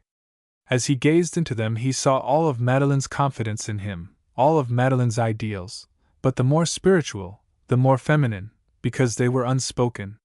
Lena's eyes were eloquent even if she was silent. Internally she was really resenting Madeline's tone, which seemed to her to assume that Dick was somehow Miss Elton's particular property. Perhaps you needn't be so sure, Missy, she thought. After dinner, when the three men found their way to the drawing-room, Mrs. Lennox had started Madeline on a career of song. She was already in the midst of a curious weird Romanian thing, and Norris made straight for the piano. Lena, ethereal in pale blue, was sympathetically listening to perfection. She had lost her look of incongruity with her surroundings. The dreamy eyes and the transparent skin found their setting in her filmy gown and the rich soft light. Dick drew in his breath. He seemed never to get used to her. Naturally, he found a seat near her. She was his protégée. Don't you sing, Miss Quincy? was his inevitable query. And she replied with inward anguish. Not at all. But I'm sure you do. You look like incarnate song. He persisted. You're playing modest. Lena cast down her eyes and said, I am a very truthful little girl. Have you had a good time here? Then she looked up with kindling face. Oh, so good. You can't know how I thank you, Mr. Percival. I know I owe it to you. I feel as though I were breathing the air I belong in, at last. It's so different from, but you know all about my life, said Lena brokenly. And Mrs. Lennox is so sweet and kind, I just love her. And Miss Elton? Lena stiffened and made no reply for an instant. Miss Elton is quite as clever as you men, isn't she? Lena asked, in quite another tone of voice.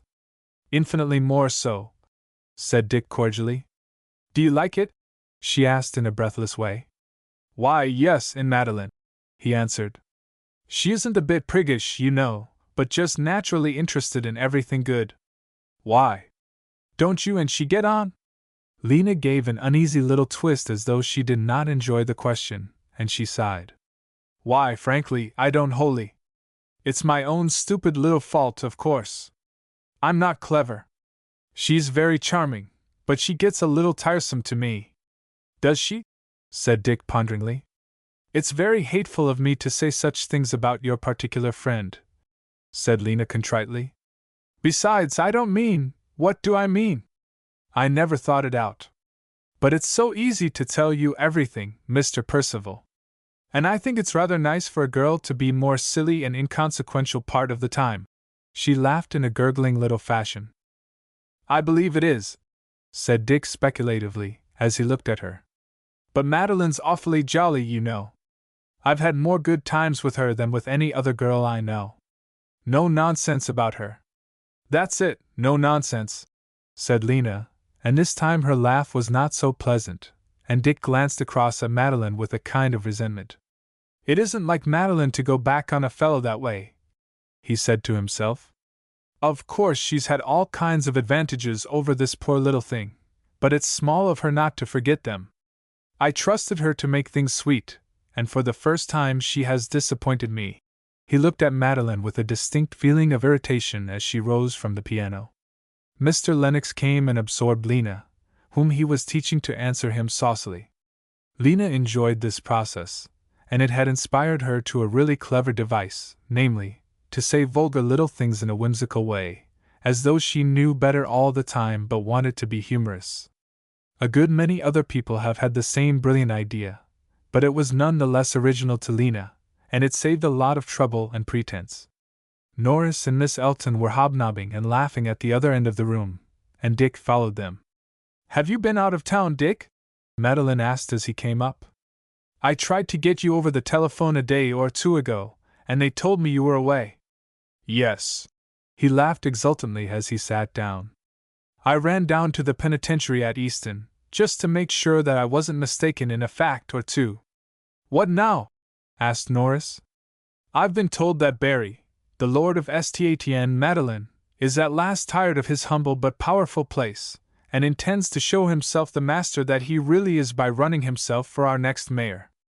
Now even this docile city would hardly exalt a man whom it knew to be a criminal with a record of 2 years in the pen, under another name, of course.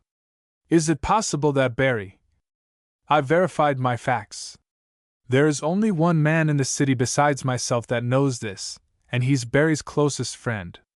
There'll be a jolly old sensation in the bunch, when I spring my mine. If nobody knows it, how did you happen to find out? Asked Madeline impulsively. There was just a moment's silence, and in that instant Norris had a flash of memory. He seemed to see Dick eyeing a letter addressed to William Barry, Esquire. Even while he remembered, he hated himself for daring to suspect that Dick would be capable of anything really shabby or dishonorable. Yet he did suspect, nay, more, he was sure, and the pause, the look of innocent inquiry on Madeline's face grew intolerable. If Dick would say nothing, he, Norris, must. We newspaper men, he rushed in gaily, get hold of a vast amount of information that people flatter themselves is secret. Percival looked at him and grinned. The girl turned slowly from her amused survey of Dick to study Ellery's face, which showed his discomfort in its flush. If a girl so gentle could feel scorn, Ellery would have thought he detected a touch of it. Certainly there was a hint of grieved surprise as she spoke, with her eyes still fixed on Norris. "I'm very sorry, Dick," she said humbly. "I didn't mean to be prying. I've grown so used to asking you about everything. Mr. Norris ought to get a better mask." She laughed lightly, but Ellery's face grew hotter. He wondered if she suspected him of some underhand trickery, and Dick realized it, yet kept amused silence. For an instant he hated Dick, and felt a wild impulse to defend himself, but second thoughts came quickly. She loved Dick and was therefore slow to impute evil to him. Dick loved her, and if he had for once played the petty knave, it was the place of a friend to protect her against that knowledge. That had been the instinctive reason for Norris' words, and he was not going back on them now. Yet Ellery's brain whirled to think how swiftly and by what simple means he might have toppled her slowly ripening friendship into the mire. Ellery's imagination piled superlatives on every act and expression of his lady. If she looked light disapproval, it was worse than another's scorn. And Dick, for whom he had thrown away the thing he most valued in the world, Dick exclaimed gaily, "Don't be suspicious, Madeline. Are all secrets disgraceful? Can't you trust your old friends?" "Of course I'm not suspicious," she answered indignantly. "I only mean to beg your pardon, Dick, and I assure you again that I'm not curious, even. I asked this question as I have asked 1,000 others, and that would have been the end of it, except for Mr. Norris' face." She smiled as she turned away, and Dick lifted his eyebrows and shrugged his shoulders as much as to say, "What difference does it make, anyway? What difference?" Dick didn't care whether she despised Ellery or not. He didn't care enough to speak an honorable word of explanation. Mrs. Lennox came up crying, "Come, my triple alliance, Frank has carried Miss Quincy off to the billiard room to give her a lesson. Let us go, too, to see that they do not get into mischief." Dick hurried away to usurp Mr. Lennox's place. Madeline tucked her arm through that of Mrs. Lennox, and Norris was left to follow in outer darkness. When bedtime came, Norris detained Percival. "Come out for a smoke and a turn," he said. "The night is frosty, and you'll sleep all the better for a sniff of fresh air." "What are you so glum about?" he asked, as Dick tramped in silence. He was moody and enraged himself, but too proud to let his anger be seen. "Not mad, most noble Norris, only thinking." "Unfold your thoughts." "I was thinking about Madeline," answered Dick, and Norris' heart thumped, for he too was thinking about Madeline. "I wonder if the kind of training that she and all girls of her class get is the thing, after all. I'm not talking about knowledge, you understand. I'm not such a cad as to grudge a girl the best there is in the world. But there's something else. It's the electric feminine, I suppose, that makes them the powers behind every throne. Fate is always represented in petticoats, you know. It sometimes seems as though the better trained girls had all that side of them kept out of sight and polished into nothingness. Why are they taught to ignore the biggest power that's in them? Why, even that untrained little Miss Quincy is vivid with some sex fascination that the more fortunate girls do not often have. Oh, she is only a colored light. The sunlight has all other colors latent in itself. How do you dare to make any comparison between Miss Quincy and your lovely Miss Elton? Great Scott! Don't say my Miss Elton!" Dick exclaimed. "Madeline doesn't belong to me," and he added politely, "Worse luck! She and I have always been like brother and sister. That's all there is to it." "Are you sure?" demanded Ellery, with hot thrusts of mingled anguish and exultation stabbing through his bosom. "Sure," said Dick equably. "Why, even if I loved her, my dear fellow, I should know, from her unruffled serenity, that there was no hope for me. But Madeline isn't a very emotional creature, Ellery. She has too much brains for that. A girl to cheer but not inebriate." "I don't want a girl to make me drunk," ejaculated Norris. "Well, I do," rejoined Dick. "And though Miss Elton's emotions do not lie on the surface, I'll warrant they are there." Ellery went on as though letting off pent-up steam. "They are like her voice, like all her motions, either loud nor faint, but exquisitely modulated. She seems to me like the embodiment of innocence, not the innocence of ignorance, but the untaintedness of a mind that goes through the world selecting the best, as the bee takes honey and leaves the rest. There's no subject, so far as I can see, on which she is afraid to think, but I cannot imagine that any subject would leave a deposit of mire in her mind. Gee whiz! Scoffed Dick. How fluent your year of journalism has made you!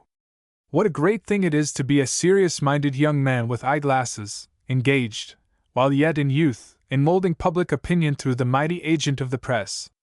And Madeline is another of the same kind. I wish I were of her kind, said Ellery stiffly.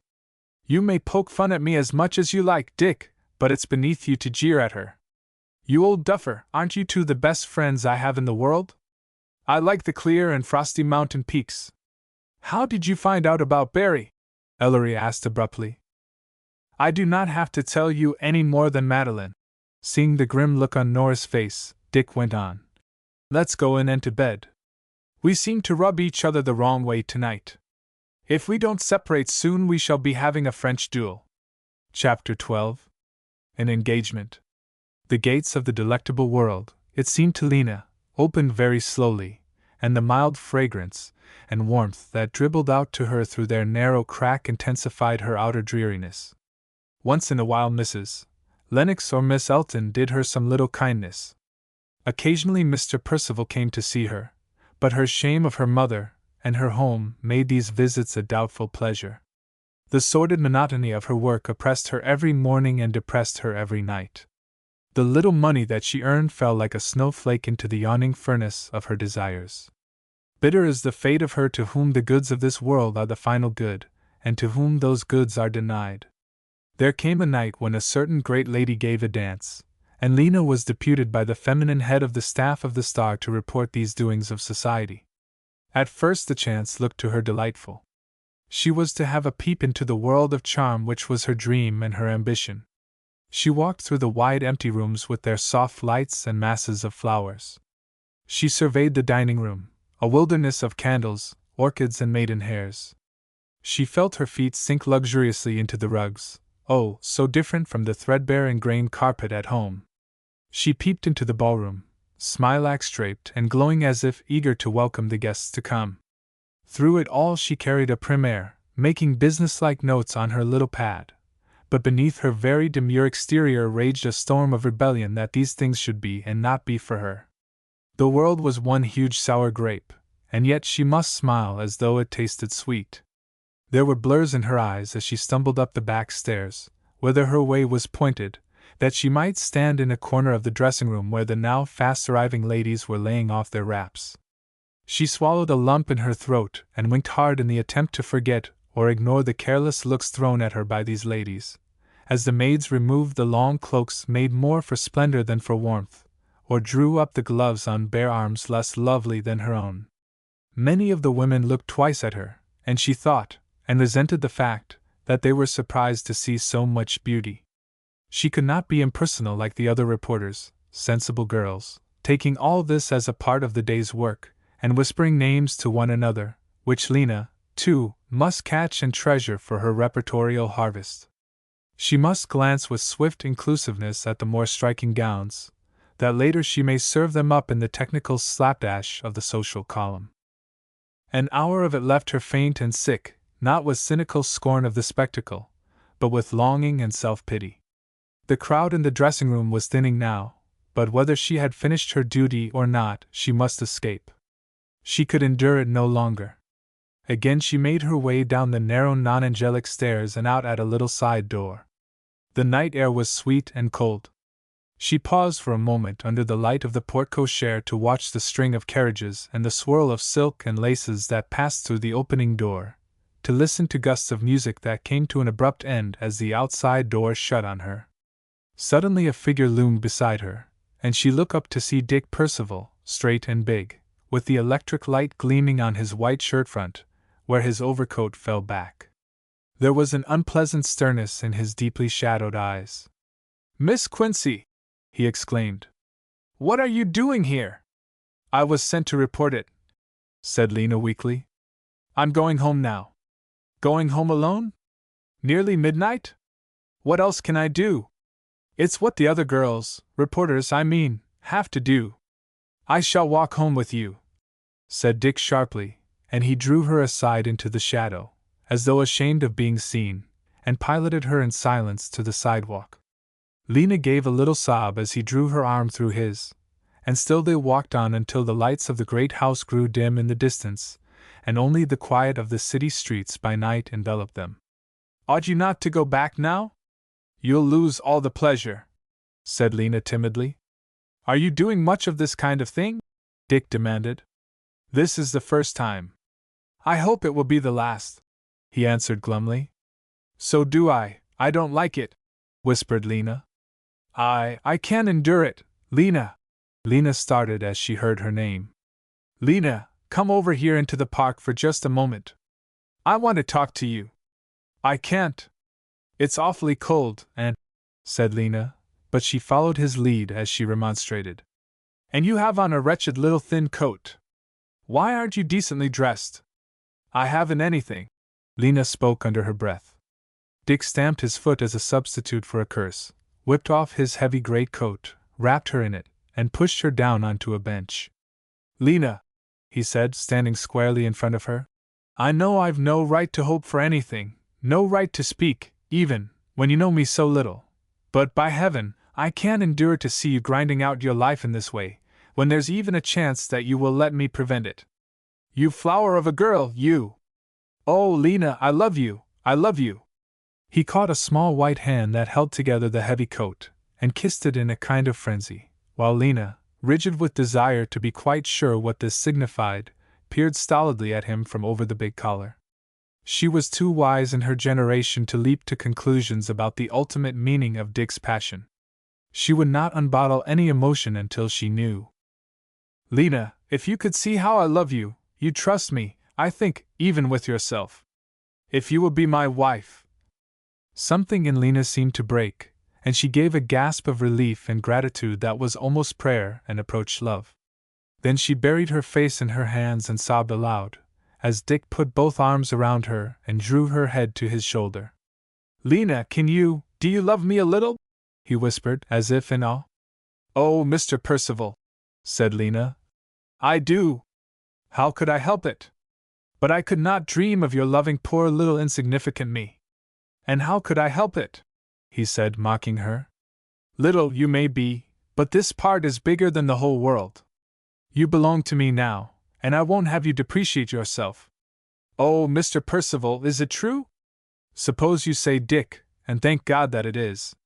Dick, it is, said Lena very softly, and she frankly put her arms around his neck, and her soft lips to his cold cheek, so that he lost himself in an ecstasy of delight and wonder. So they sat in the doubtful shadow of a leafless maple, on a hard park bench, on a chilly November night, and though Dick was half frozen they were both more than happy. And they talked, in lovers' fashion, over the great fact, and how it all happened. The mellow chimes of the city hall began to strike 12, a most persistent hour, and Lena started into consciousness. Dick, I must go home, she said. None of those girls, the nice girls, Miss Elton or any one like that, would do such an improper thing, would they?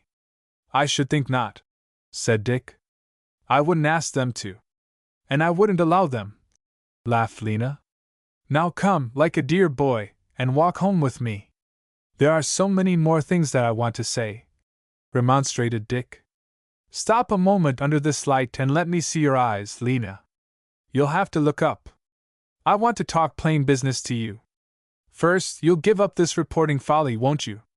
Tomorrow, said Lena joyously. What an admirably obedient wife you are going to make! But I'm glad you hate it. If ever you feel a mad desire to take it up again, we'll go into the library together and write up Godey's lady's book. I want your life to be sweet and sheltered and filled with good things now. Oh, Dick, to think of that kind of a life coming to me! It ought to have come to you long ago. It was bound to come, because it belongs to you. But things being as they are, you must give yourself into my keeping as soon as possible, sweetheart. There's no reason why we shouldn't be married at once, or nearly so, is there, dear? Here Lena hesitated, a little in doubt whether she ought to show maiden reluctance, and her lover went on with his argument. You are so alone, dear. Don't let any foolish hesitation prolong this bad time of yours. What about my mother? Demanded Lena, with a sudden descent to the region of hard facts. Do you want her to live with us? Dick asked with a gulp. No, I don't, Lena answered so sharply that Dick started in surprise, and she gathered herself together.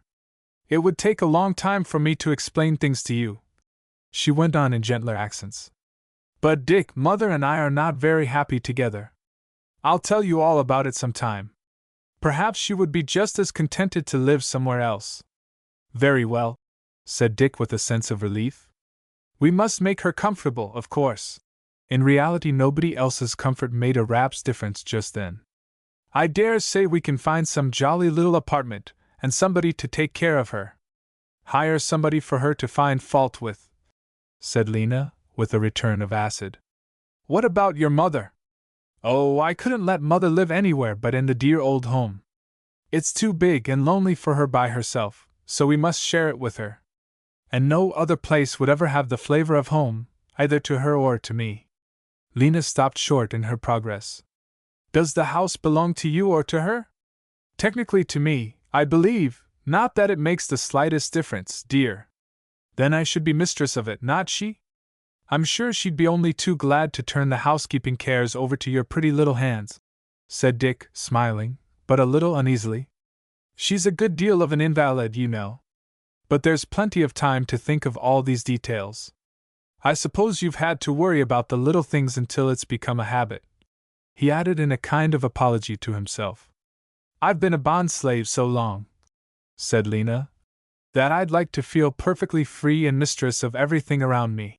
She straightened her back and squared her soft shoulders.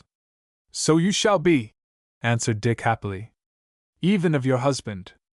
Oh, that of course, said Lena with an enchanting pout. Now here we are, and it's very late. You must go. Good night. Good night, said Dick. I suppose I must not keep you. To think I have the unbelievable good fortune to kiss you good night, sweetheart. Mrs.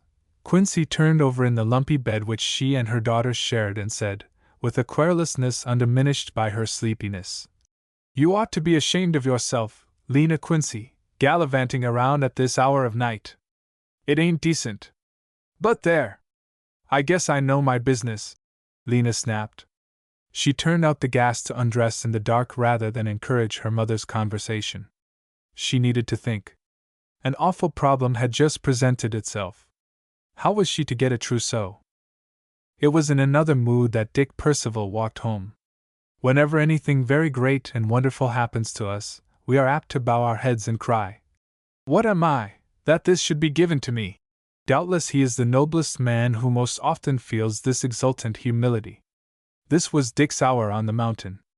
The depth of his own tenderness, the deliciousness of his passion swept over him like a revelation, as he asked himself and wondered how it could be that this love had sprung up at once, like Aphrodite from the waves, where no one could have suspected such a marvel. He himself had been without realization of how his passing interest had deepened its roots until now they fed on every part of him. Love had startled him like a stroke of lightning out of a clear sky, but it was evident that it was no light that flashed out and then disappeared.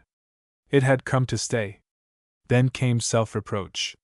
He remembered with hot cheeks that he had actually joked with Ellery about her in early days, and let himself be bantered in return, cad that he was, incapable of appreciating at first sight the woman he was to love. He had thought her an exquisite trifle, almost too elusive to be taken seriously. Now that very elusiveness was the thing that gripped him closest, like poetry and music and all the finer elements of life, the most impossible to explain, the most supreme in their dominion. Beauty meant all this. He found himself repeating, Beauty is truth. Truth beauty. That is all ye know on earth, and all ye need to know. And Lena was beautiful. How beautiful! He trembled in flesh and spirit at the vision of her face turned up to him out of the black November darkness, at the memory of the fine texture of her cheeks and lips. He did not stop to ask himself whether he and Keats were agreed in their definition of beauty.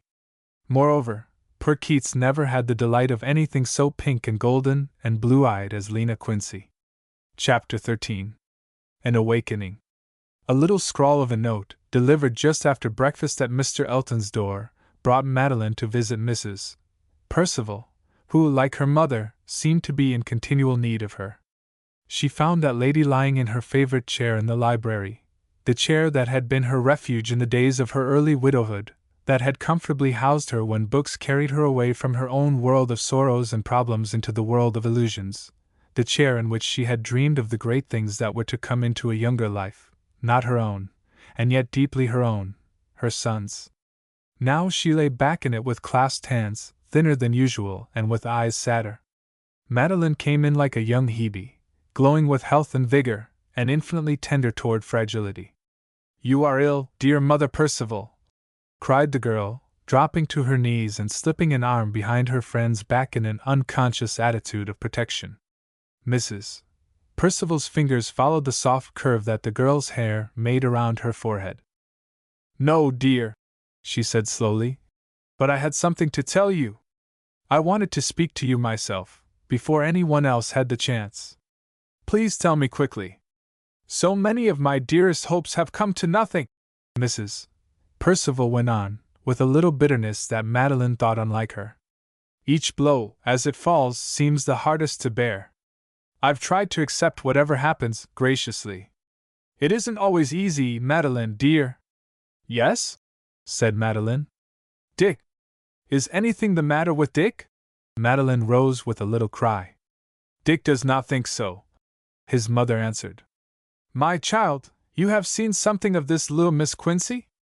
Madeline's eyes dropped for the 10th of a second and a heaviness took possession of her body. Then she lifted her head bravely. "Yes," she answered. "I know Miss Quincy, quite the most beautiful girl I have ever seen." "Very beautiful," echoed Mrs. Percival. "So I too thought, the only time I ever saw her. Well, Madeline, what I have to tell you is that Dick is to marry her." The girl saw that the older woman's hands were trembling, and she laid her own warm young palms over the cold old ones. "I hope Dick will be very happy," she said softly. I'm not a bit surprised. We ought to have seen that it was coming. And Dick loves her." And she laid her cheek against Mrs. Percival's, but the other pushed her away and stared into the eyes so near her own.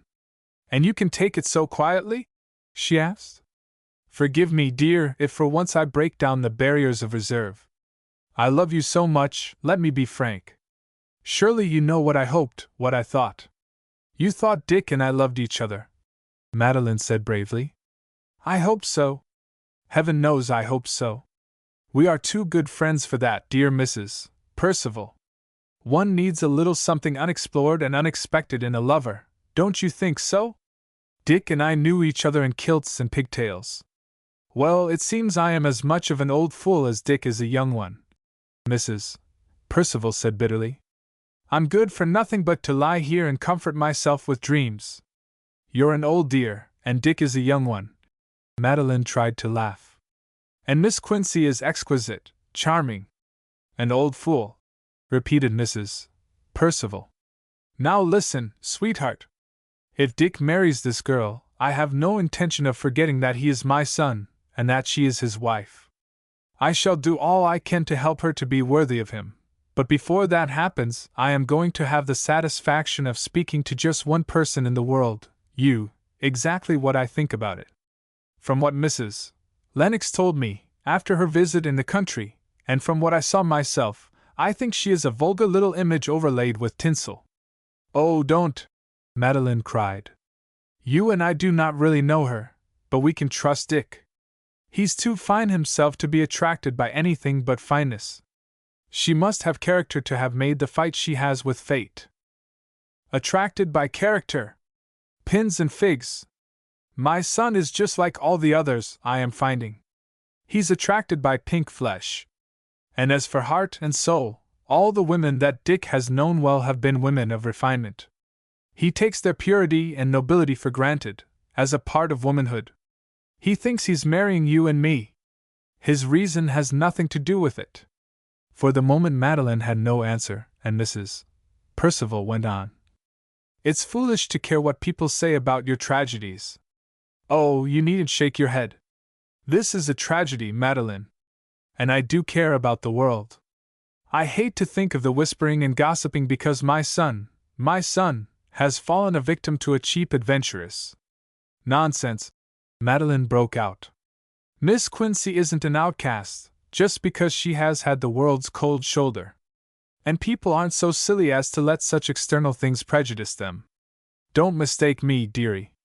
I'm not taking exception to the girl because she works. We're all, those of us that are good for much, the mothers and wives and daughters of men who work, and we share in their labor. I could admire and love a real worker, but this butterfly creature affects me like a parasite, a woman who wants to get and not to give. It's just because I feel that she isn't a real worker that I am afraid of her. And that, even if it is true, may be only the result of sordid surroundings. Madeline's heart misgave her, for she had learned to respect Mrs. Percival's judgments. She'll blossom out and add womanliness to beauty in such an atmosphere as you and Dick will give her. Spontaneous generation will not do everything. You must have the germ of a heart before you can develop the whole thing. Do you think you can really change a girl who has lived for 20 years in the wrong attitude? You are judging cruelly, Madeline cried. Of course everyone has the germs of good. And did it ever occur to you that the kind of love that Dick will give his wife may be too good, so far above a coarse-grained woman that it will not touch her comprehension? A lower grade of man might bring her out better. It's impossible to think of so exquisite a creature being coarse-grained, Madeline exclaimed. I, for one, am going to believe in her, and in a year, with you and Dick and Mother and Mrs. Lennox and myself all backing her, you'll be proud of her loveliness and tact. I shall be only Cinderella's ugly sister. But you must not ever quite forget me, Mrs. Percival. And Madeline laughed most cheerfully. Mrs. Percival smiled in return. Well, I have had my explosion. It's extraordinary what a relief it is, once in a while. I'm not often so guilty, am I, Madeline? After all, I've told you my fears rather than my convictions. The situation does not seem so bad, now that I have said even more than I think. Hereafter I shall find it easy to hold my tongue. And you will try to like her? Madeline asked anxiously. Of course, my dear. I shall try harder than anyone else. I am going in state to pay her a motherly call this very afternoon, feeling all the time like a plated volcano. Mrs. Percival leaned back with a small moo, then sat up again. There's my boy's latchkey in the lock now, she said. Dick halted at the door when he saw the two and knew that they must have been talking of him. He had something of an air of defiance thickly overlaid with innocence, but Madeline went to meet him with hands outstretched.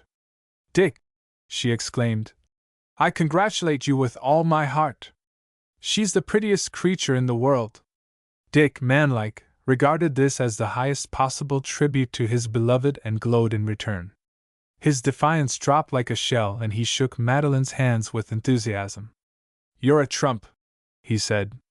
I shall not forget how good you have been to her, and I hope you two will always be friends. I should think so. I should like to see her trying to prevent us, Dick, said Madeline saucily. And your mother is going to love her too when we are married, Dick answered with silly masculine self-consciousness. And that is to be soon. As soon as I can manage it. I can't bear to have Lena living as she does now, and there's no reason why we shouldn't cut it short. No reason at all. I don't wonder you feel so. Goodbye, both of you. Dick saw her to the door and Madeline walked out with her usual deliberate serenity. She found her way home with bottled-up emotions, as a hurt child holds in the cry until he gets to the spot where mother's breast waits for the inarticulate sobs. Everything she had done and said seemed to have been the act of some faraway self that had hardly any connection with the real Madeline. The earth danced around her, and she was incapable of real thought. And yet the well-trained, automatic body that was her outer shell conducted itself with reason. It even stopped in the living room to kiss her mother. It apparently skimmed a new copy of life. It convoyed her slowly upstairs to her own room, where it shut and locked her door. But here her real self resumed control, as she threw herself into an easy chair by the window and stared out at the desolation of December where dead leaves went whirling in elfin eddying clouds. For a few moments she let the solar system rock and reel around her, and watched everything she had thought stable go up in smoke. Then upon the world, swirling and pounding meaninglessly, there came an intense quiet. She knew that the outer world was as serene as ever, but a great throbbing pain within showed her that it was only her own little atom of self that was revolutionized. Nature was not upset. There was still order for her to hold fast to. For the first time she began to analyze herself and her emotions. She could not say that she had planned her future, but it had seemed so natural and inevitable that she had accepted it without planning, almost without thought. Dick and she had belonged to each other ever since they could remember. At 10 they had been outspoken lovers, and ever since there had been that intimate comradeship that seemed to her to imply the unspoken relation, behind, above, below. All this she had taken for granted, like mother love and her own dawning womanhood. And now Dick, the chief cornerstone of her edifice, was torn away, and the whole airy structure toppled and dissolved. "I've been assuming all this," she said to herself. "And marriage isn't a thing to take for granted. Shouldn't I have resented it if Dick had appropriated me as though I'd belonged to him and had lost my freedom of choice? I've been unfair to him. And now, if I should never marry, there are surely plenty of good things left in the world. But are there?" Madeline had always been characterized by those who knew her as lovely and placid. And why not? What else should life draw out of a girl of normal nature, surrounded by protecting love, given the good things of life as by right, shielded from the knowledge of evil, never facing a problem more exciting than those of Euclid? But now something began to stir in the unknown depths of her nature. For the first time in her life she had had a blow. There rose before her a vision of endless maidenhood. She saw herself as she had seen other women, uninteresting women, she had thought them. Now they seemed to her like tragedies, women whose lives did not count, either to themselves or to the world, middle-aged, somber, unrelated. To be childless, to eat and dress and wear the semblance of womanhood, even to play a little part in society, and yet to be but half a woman. To be no link in the generations. This was unendurable. The first demand of every soul is for life, and yet life is life only when it is part of the future. To live oneself one must live in others. All the mother hidden in the depths of her rose and cried out against any destiny that shut her out from the great stream of humanity. "I shall be a side eddy in the current. I shall grow stagnant and slimy and lead nowhere. And the rushing waters will go leaping and laughing past." She got up and moved restlessly up and down the room. She looked again out of the window at the sober end of the winter day. In the tree branches that clattered outside, her eyes fell on an empty nest. "And am I to be such a thing?" she said. "Surely all the world must bow down in pity for the solitary woman." Some half-forgotten lines came back to her. "Mine ear is full of the rocking of cradles. For a single cradle, saith nature, I would give every one of my graves." By her little practiced piano her eyes fell on the pages of Schubert's unfinished symphony. "Unfinished," she said. "And yet even there's the phrase that comes and comes again, sweeter and more full of meaning in every renewed variety. So I must have love to play through my life, or else it will be nothing but a medley. It must be my music's theme, even if the symphony is unfinished. Are there women who can do without it, who can take a life alone and make it sweet and satisfying? Not I, oh God, not I. I'm no exceptional creature. I'm just a plain woman. And if life doesn't give me wifehood and motherhood, it gives me nothing. I wonder if all women feel this way. This pretty little Lena, is she bursting with primal need of giving and taking? At any rate she has put something in Dick's face that was never there before, that I'd give my soul to see in a man's face when he looks at me." Hitherto the world had ambled along in an amiable way, and now it suddenly turned and delivered a blow in the face. Every one is destined to receive such blows, some get little else. But the test comes in the way they are received. You may use belladonna as a poison, or you may use it to help the blind to see. So when pain comes, you may take it to your bosom and suckle it till it becomes a fine healthy child, too heavy for you to carry, or cast out the changeling and leave it on the doorstep to die. It matters little how much anguish skulks about the outside of life, so long as it finds no lodgment in the sacred shrines of the heart. Madeline met her first grief and fought it off, and, even while she thought it had given her a mortal wound, came the revelation of the powerlessness of the poor thing. She put her arms down on the windowsill to cry deliberately, but something dried her tears. I couldn't put that look in Dick's face, but could he put it in mine? Was this taking of things for granted the best love of which I am capable? I've found out today that there are all kinds of things in me that I have never dreamed of before, and passion is one of them, and rebellion. Great heavens! I might have married him and been serene and never found things out. She seemed to be looking at a new Madeline, and while she stared, startled, this self grew greater and stronger. This is not the end of life, it is the beginning, she whispered. I've been looking down the wrong road. Dick has no such power over me as to consign me to misery everlasting. I am mistress of my own fate. I have not handed it over to him. Happiness is not a thing to get. It is a state of mind to live in. It is my own affair, not that of others. She rested her chin in her hands and fell into a girl's daydream, in which the nightmare was forgotten. Twilight fell at last, and faint sounds came up to her to remind her that downstairs there were well-beloved people who did not know, and should never know, of her little vigil.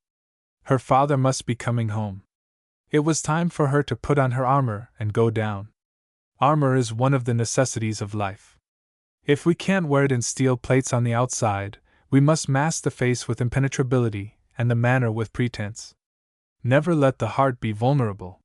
Yet, try as we may, something of our weakness is laid bare. Hereafter Miss Elton might be serene, but would never again be placid. But now she was quite herself. Downstairs her father read the paper and her mother sat near the big table, hem-stitching. For them everything was settled, and settled satisfactorily. They knew whom they were going to marry, and whether love was to be a success, and where they were going to live, and what they were going to do. Henceforth, for them the game meant only pleasantly plodding onward along paths already marked out. Just a wholesome common marriage, planted with the seed of love and watered with small self-sacrifices. How could they possibly remember the restlessness of youth, to whom all these things are hidden in the mists of the future, and who is longing for everything and sure of nothing? Madeline sat down at the piano and her hands fell inevitably into phrasing the unfinished symphony. She became aware that her mother laid down the stitching and Mr. Elton's evening paper ceased to crackle. As she stopped, her father stood behind her. He bent and kissed the little parting in her hair. Your music grows sweeter and richer day by day, little girl, he said. I suppose as more comes into your life you have more to give. I'm glad that you give it out to us old folks at home. Madeline wheeled about and sprang to her feet. Ah, she exclaimed. If you have finished with your stupid old paper, I'll give you a real piece of news. It's a scoop too, for no reporter has got hold of it yet. Dick Percival is engaged to little Miss Quincy. Both father and mother stared at her in silence. She stood a little behind the chandelier, where the light shone full on her face, and in neither mouth nor eyes could they see the trace of shadow. On the contrary, there was a radiant loveliness about her that astonished those that loved her best. Then Mr. Norris was announced. Now when Miss Elton had her first peep into her soul, and so stirred up the possibilities in her nature, she also awoke to new insight into what was going on behind other people's eyes. The day when she could look a young man squarely in the face and say to him whatever she thought had passed. The period of unconscious girlhood, much prolonged in her case, came to an end. Since, in this world, shadow goes with sunshine, so demons tag after angels, and with the dawn of her sweeter womanhood, Madeline developed a new spirit of contrariety and coquetry that astonished no one so much as herself. When Mr. Norris came in, his apologetic glance told her at once that she had hardly spoken to him since she had turned up her straight little high-bred nose and informed him and Dick that she despised their underhand ways. Told her, also, what had not dawned on her before, that here was an abject creature, and that it was the province of womanhood to batter and buffet him who is down. perhaps in secret fear of that day when outraged manhood will rise and claim a tyranny of its own.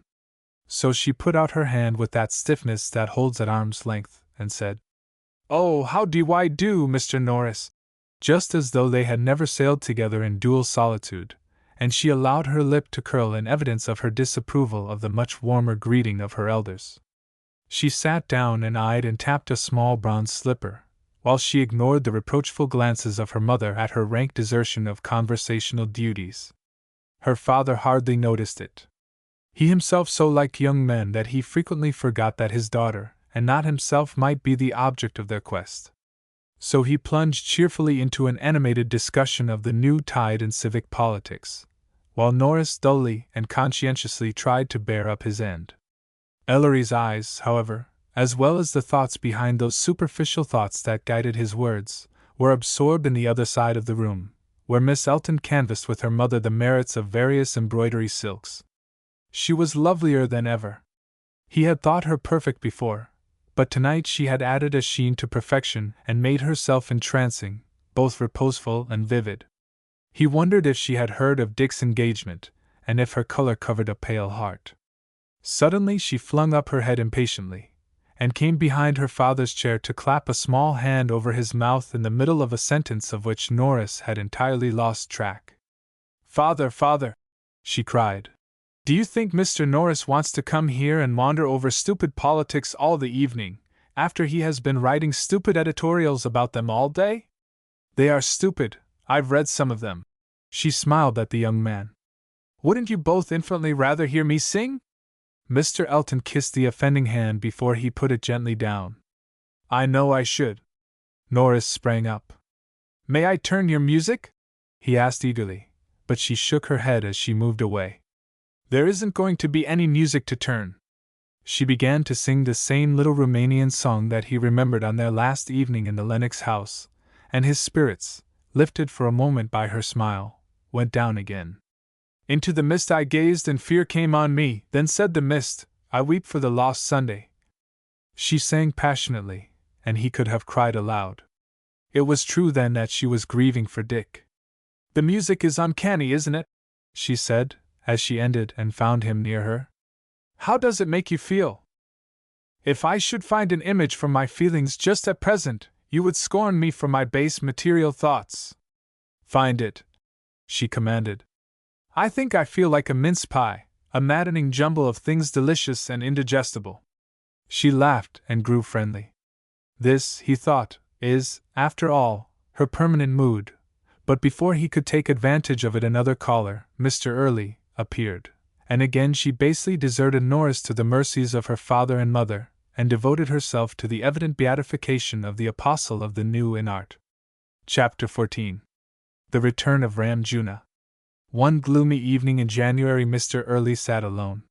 He had so many tentacles spread out through the world of men and women that solitude was unusual to him. Indeed, it had often occurred to him, as an example of the fallacy of ancient sayings, that there was nothing in that old epigram about the loneliness of the great. The higher he had risen in the scale of greatness, the more insistently and persistently had the world invaded his life, until even his appreciation of solitude had atrophied. This particular day had been a hard one. The problems of glass and rugs were unusually complicated, and the interruptions to continuous thought more numerous than usual. Moreover, without warning, like a meteor of magnificent proportions, Swami Ram Juna, with many paraphernalia of travel, had suddenly reappeared to ask for that once proffered hospitality. Not without state and courtesy could such a being be welcomed, and courtesy takes time. Finally, to discuss the matter of the outer cover for the next issue of the Aspirant, a henchman invaded his privacy. Sebastian looked over a pile of designs, and chose a flat but lurid young woman, in a sphinx-like attitude against a background of purple trees. Then came the more difficult question of an aphorism to be printed on the table against which the lurid young woman leaned. It was the habit of the aspirant to convey, even on its outside, wisdom to the world, and the thinking up of smart young aphorisms is not always an easy task. Mr. Early at length evolved. "It has been said of old, know thyself. I say unto thee, forget thyself. Know thy brother." That sounds fairly well. said Mr. Early wearily, and he dismissed the henchman and settled himself in a particularly benevolent armchair, in front of a cheerfully roaring fire. The place was a remote room, decorated not for public inspection but for comfort. Mr. Early was tired. A certain new question had been waiting in the antechambers of his mind, and tonight he determined to give it leisurely attention, for of late it had several times been borne in him that he was getting along in years and that if he did not intend to die a bachelor, it behooved him to move swiftly. The thought had been quickened into livelier vitality when, at a dinner a few nights before, he had watched the face and studied the figure of Miss Madeline Elton. She was certainly a rare creature. There was a verve, a magnetic quality to her, that he hardly remembered before. Her beauty, her nobility, her purity he felt to be the artistic attributes of womanhood. No, he not only admired them, they charmed him. "Yes," said Mr. Early. "By Jove, if she'd lift her little finger at me I believe I'd make a fool of myself over her. And why shouldn't I? Why shouldn't I let myself go? I've got everything else now. A woman of her bigness likes a man who can do things and who controls other men. By heaven, I believe we were made for each other." Mr. Early grew so excited by the strength of his new passion that he sprang to his feet and walked up and down to luxuriate in the idea. Proportionately great was his annoyance when a knock invaded his self-communion, and his man's face appeared at the door to tell him that Mr. Murdoch would like to speak with him. While he was yet opening his mouth to anathematize Mr. Murdoch, that gentleman entered, familiar and cheerful.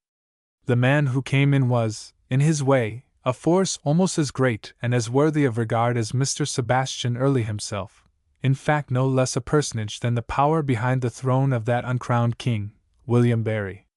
Though he did not sit on Olympian heights and play with the thunderbolts of jobs and contracts, as Barry did, yet he had an occasional way of interfering in the game, just as in Greek legend fate loomed large behind the back of Zeus. Mr. James Murdoch was a business genius who dipped into politics, not for office nor yet for glory, but only for gain. Originally a partner of Mr. Early's, when, just as someone else invented a better hook and eye, their business was sold out, Murdoch let his many-sidedness run riot in a dozen directions. While Mr. Early's abilities led him to get all there was in it out of the public on its imaginative side, Murdoch worked out his fortune in more practical necessities. St. was a western city, full of growth and therefore full of needs. There were miles and miles of asphalt to be laid, there were wooden sidewalks crying out to be replaced by stone, there were lighting and watering and park making, and it was astonishing in how many companies, doing these things, Mr. Murdoch had a share, and how frequently his companies secured the contracts for doing them. When rival contractors attempted these public works, there were apt to be strikes and complications which seldom occurred when Murdoch had the job. Then all went smoothly and merrily. And this shows how friendship rules the world. For Murdoch was the friend of Barry, and Barry was the friend of the strike-ordering walking delegates. If these three elements, representing the city fathers, the contractors and the laborers, were all satisfied with the way the city's work was being done, who remained to cavil? Certainly not the citizens. St.'s wheels moved almost without friction. But Murdoch went further than this. His was a fine instinct for organization. He used Barry like a fat pawn, moved down to the King Row, until the boss alderman was able to look abroad on his noble army of small office holders and contractors, who could be trusted, not only to vote as directed, for to vote is a simple and ineffectual thing, but also to bring up their hundreds and thousands of well-trained dogs to vote, and if need be, to vote again, and then to see that the votes were properly counted. It was to Murdoch's far-reaching mind that Barry was indebted for the regulation of interests by which almost every man who served the city, and particularly those who served it badly and expensively, was tied to Barry by ties closer than those of brotherly love. Whether official, contractor or working man, they owed job or contract to the influence that Barry seemed to exercise in the councils of the city. It was by Murdoch's advice that the better residence district was well policed, well lighted, well paved and generally contented with things as they were. By Murdoch's suggestion the city's interests were zealously guarded in the discussions of the council. When a committee of the municipal club visited that august body to listen to a debate on a certain paving contract, they could not help being impressed by the large knowledge of materials and methods displayed by their representatives, and the unanimity with which they agreed that a particular bid was, if not the cheapest, the most deeply satisfying of those offered. What they could not know was the ingenuity with which Murdoch saved both the brain and the time of the council by arranging its debate beforehand. But the committee did mention, among themselves, the incongruity between the actual condition of St. Etienne's streets and the wisdom of the Solons. But though Murdoch's was the brain to originate and systematize schemes of plunder for which Barry alone had been incapable, once in a while the boss grew restive under dominion, in spite of the knowledge that, if he should once break with the mastermind, he would soon make some fatal mistake and another would become the whole show. So, if the reign of King Barry was for long temperate and orderly, it was because Murdoch impressed upon him that royal arrogance breeds discontent and finally revolt, and that by big rake-offs, on the quiet, enough could be gained to satisfy the ambition of a well-regulated man, and that while plundering was done with decency, the reform talk of the municipal clubites would prove no more useful nor ornamental than a Christmas card. Don't hog everything, as Murdoch sagely put it. Let the other fellow have the small end of the trough, and as long as he ain't hungry, he won't squeal. With equal sternness he repressed Billy's fancy for fast horses and Mrs. Billy's taste for green velvet and diamonds. It don't look well on a salary of 1800, he said. Just you be contented with having things your own way without talking about it. Throw all the dust you like, but don't let it be gold dust. You cut a pretty wide swath yourself, Billy growled. I ain't a alderman, serving the city for pure love and a small salary, grinned the other. A contractor's got a right to make money. You make money out o' me, said Billy sourly. You keep me under your big fat ugly thumb. I guess I can run this business alone. I got all the strings pretty well in my own hand. All right, Barry. I'll be sorry to be on the other side, but if you say so, all right. Barry swore a moment under his breath and changed the subject. So matters went on, with Barry still subservient, but growing daily more inclined to believe himself the autocrat he seemed daily a little less cautious, a little more fixed in his assurance that the office holders, the delegates and the saloon men constituted, in themselves, a sufficient prop for his dominion, and that Murdoch was a nuisance. Of course, it's to his interest to keep me under, he said to himself. And I dunno whether I'm a fool to let him do it, or whether I'm a fool to try to break away. He began to try flyers on his own hook. He gathered many rake-offs of which he said nothing to his mentor. He drank a little more and splurged a little more and looked a little more like a bulldog and less like a man. That the spirit of rebellion was growing up and that the pawn began to take credit to itself for the position of power in which it was placed, came gradually home to Mr. Murdoch. It made him at first annoyed, then anxious. So it was that the confidence bred from years of business cooperation drove him this night to look up his old partner. Evening early, he said as the door closed behind him. Beastly cold night out. Wish you'd order me a little something hot to induce me to stay by this comfortable fire of yours. Mr. Early waved his hand toward a chair and settled himself without ceremony. There was this comfort in Murdoch. They had known each other too long for pose, and though the old hook and eye partnership was dissolved, and Mr. Early had soared into the realms of art, they were still closely bound by common interests. So Sebastian met him with cheerful resignation.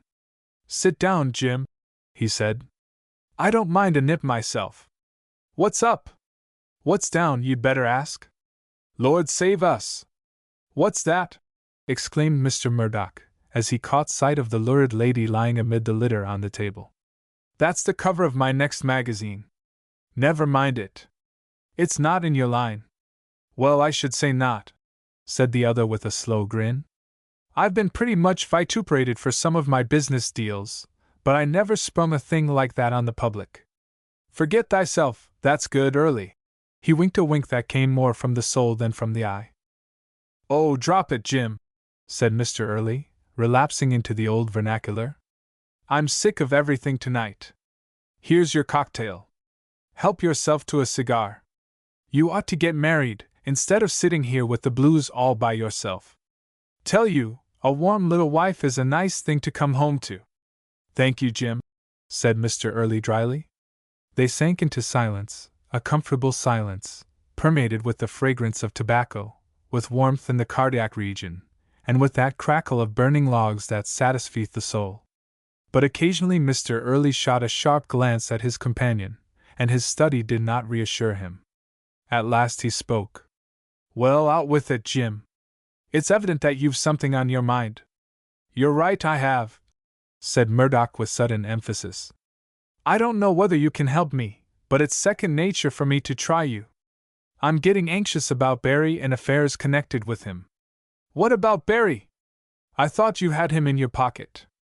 Oh, I've still got him in the pocket over my heart, and buttoned down tight, said Mr. Murdoch grimly. It's because he belongs to me that I'm looking out for him. Well, said Mr. Early, and he leaned forward nervously to poke the fire that needed no poking. Well, in spite of me, Billy's getting restless.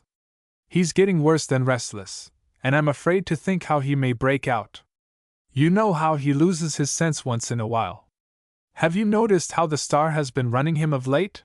Mr. Murdoch slowly gathered force in stating his grievances. Yes, I've noticed it, said Mr. Early. The Star is the only paper I haven't got a stranglehold of, at least so I thought. But some of the other dailies are butting in. Say they're afraid not to. Of course, an occasional black eye is all in the day's work. It rather helps things along. Billy expects it, and he isn't thin-skinned. It doesn't make much difference as long as our own organs print what they're told. But say, this thing is going beyond a joke. Billy has been really cut up over the way this coroner business is getting home to the public. He says if there is going to be squirming, he'll look out that there are other people squirming besides himself. I suppose that's meant as a threat for me. You know there are things, even affairs that you are interested in, Sebastian, that are all on the square, you know, and perfectly right, but they take too much explaining for the public ever to understand them. I know, said Mr. Early, still poking the fire. And do you know who is back of the whole rumpus? Who? Demanded Mr. Early sharply, looking up. Primarily this infernal next-door neighbor of yours. Percival? Percival. He's too much of a kid to put himself forward, but he's really the whole thing. He's been sneaking around town for months, picking up information. He has a confounded cheerful way of making friends that has cut him out for the job of politics, if he would just put himself on the right side. Of course he has no more idea of practical politics than... Mr. Murdoch looked around for an object of comparison and concluded lamely. Than that girl on your magazine cover. And what do you think is the latest? What? He's stirred up that mare's nest of a dude club till they've taken to sending a committee to attend every meeting of the council, which is irritating. But not necessarily serious. Not in itself, though it's getting on Barry's nerves, as you people of fashion say. To tell you the truth, I've had to make a concession to Barry, just to keep him in order. I preferred him right on the council where he is, but he's gotta be in his top hat. He wants to run for mayor. I suppose he wants to show people what a great man he really is. I gave in to him on that point. Now here comes in the thing that made me look you up. Barry has some sort of an acquaintance with this Percival fellow, and when he proclaimed his intentions, Percival jumped on him with a flat defiance, told him that he had proof of a disreputable affair in Barry's career that would queer him with the whole community. How your neighbor got hold of this thing, I'm jiggered if I can guess. I thought I was the only man in the city that knew it, and it has been my chief club to keep Barry in order. But however he got them, Percival's facts were all square, and Barry collapsed. Now, these two patched up an agreement. Barry promised to give up his candidacy for mayor, and stay in his seat in the council, and Percival, on his part, agreed to keep quiet. Well, that suits you all right. It would if it ended there, but what I started out to tell you is this. The municipal club is beginning to take up city politics in earnest. They are organizing systematically in every ward to be ready for a fight for the council in next fall's election, and to cap the climax, I was told today that they had succeeded in getting Preston to run for mayor. Now you know they could hardly have picked out a worse man, so far as we are concerned. Preston is popular and strong, and he's perfectly unapproachable. I'd as soon tackle the law of gravitation. It isn't even pleasant for respectable citizens, like you and me, to come out publicly against the whole movement. We can't afford to do it. Everything we do has got to be done on the quiet. You needn't get so hot, Jim. It'll blow over. This kind of thing always does. It's only spasmodic. You ought to know that. Well, it's taking a very inconvenient time for its spasms. It may result in spasmodically losing Billy his seat in the council in November. Nice thing if we didn't have a clear majority of aldermen next winter, wouldn't it? Mr. Murdoch was becoming finely sarcastic in his rage. I suppose it would be inconvenient, assented Mr. Early. Inconvenient, growled Murdoch. Is that the strongest swear word you can raise? Do you happen to remember that the lighting franchise expires next fall? Now, do we want it renewed or do we not? Can we afford to lose the biggest thing we've got? Do we want Billy to see it through, or do we not? We certainly do. Well, what do you propose to do about it? I don't see that there is much to do except to sit pat and let it blow over. Suppose when it blew over it should be a cyclone and you and me in the cellar? No siree, I'm no sitter down. I'm a fighter even when I fight in secret. Damn this feller, Percival, and his gift for making friends and stirring up enthusiasm for himself. I suspect he has ambitions. So much the worse for him, if James Murdoch is in the ring against him. Do you know my inferences? I am sure he is not one of the invulnerables. The fact that he made a concession to Barry gives him away. He didn't need to. If Barry can work him by a little flattery and an appeal to their shoddy friendship, he's not one of your out-and-out, no compromise, reform or die fellows. Say, Early, you know him well. Can't you get at him? Mr. Early gave one of those roundabout motions that suggest a desire to wriggle out of the whole matter, and answered slowly. I shouldn't wonder if the entire business petered out anyway. It's almost a year to the next election, and Percival is going to be married in a few weeks to a pretty little girl, who would never stir a man's ambitions to anything more than a smart carriage and pair. He's turned idiotic about her, and let's hope he'll stay so. Just at present I don't believe all the boodle and graft in the world would turn a hair on him. Love and politics, my boy, are no more congenial than water and oil, especially if the politics is rancid. We'll have to go into partnership with the lady to keep him down, said Murdoch with a grin. I've formed more unlikely alliances than that in my time. Why, good Lord! What's that? He exclaimed for the second time that night. His eyes had fallen upon a tall white column at the back of the room, and at his words the column moved forward and displayed the flowing robes, the snowy white turban, the gleaming ruby of Ram Juna. Pardon my interruption, said the Hindu courteously. I have been out. I am but just returned. And I come to assure myself that all is well with my admirable host. Ah, Murdoch, this is my friend, the Swami. He's going to stay with me while he writes a book. I've given him the West L, off in the quiet of the garden, you know, said Mr. Early. With kindness you give it. Obligation is mine, said the Swami, with a deferential movement of his hands. And I go at once to devote myself to my greatest work. But now I have visited a lady, Mrs. Appleton, who has great interest in me, and who desires to form what she calls a class. I call it, rather, a circle of my friends. And what do you do with them? Asked Mr. Murdoch, with the same bald curiosity that one displays at the zoo before the performing seals. We increase the sum of nobility in the world, said the Swami softly. We sit together in long white robes, such as you see on me, and we pour out love upon the universe. Oh, said Mr. Murdoch. He was too astonished to pursue his investigations. It is a serene and blessed occupation, said the Swami. And does the class pay for that? Murdoch recovered so far as to ask. Pay? Not so, said the Swami indignantly. I ask of life no more than a bare existence, and that, 1,000 times that, is mine, by the benevolence of Mr. Early. They're devilish pretty women, some of 'em, though. You have that reward, said Mr. Early jocularly. The Swami cast on him a glance of cow-like anger, but Mr. Murdoch went on persistently. And they don't give you any money at all? For myself, no. Some, if it harmonize with their desires, make contribution through me to the great temple in India, where the brothers may assemble, a sacred spot among the lonely hills. Some give to that, but not to me. But I must no longer interrupt. I have made my salute. I go to my remote room. With a reverential movement of the head, the white column moved away. Gee, said Mr. Murdoch. Can you stand that kind of thing around all the time? Oh, I'm interested in all kinds of people, said Mr. Early. And he's the most inoffensive creature. I shall hardly see him. He intends to lock himself up out there in his room most of the time. He meditates in silence 10 hours a day and comes forth to give a lecture that nobody understands. He's going to be all the rage.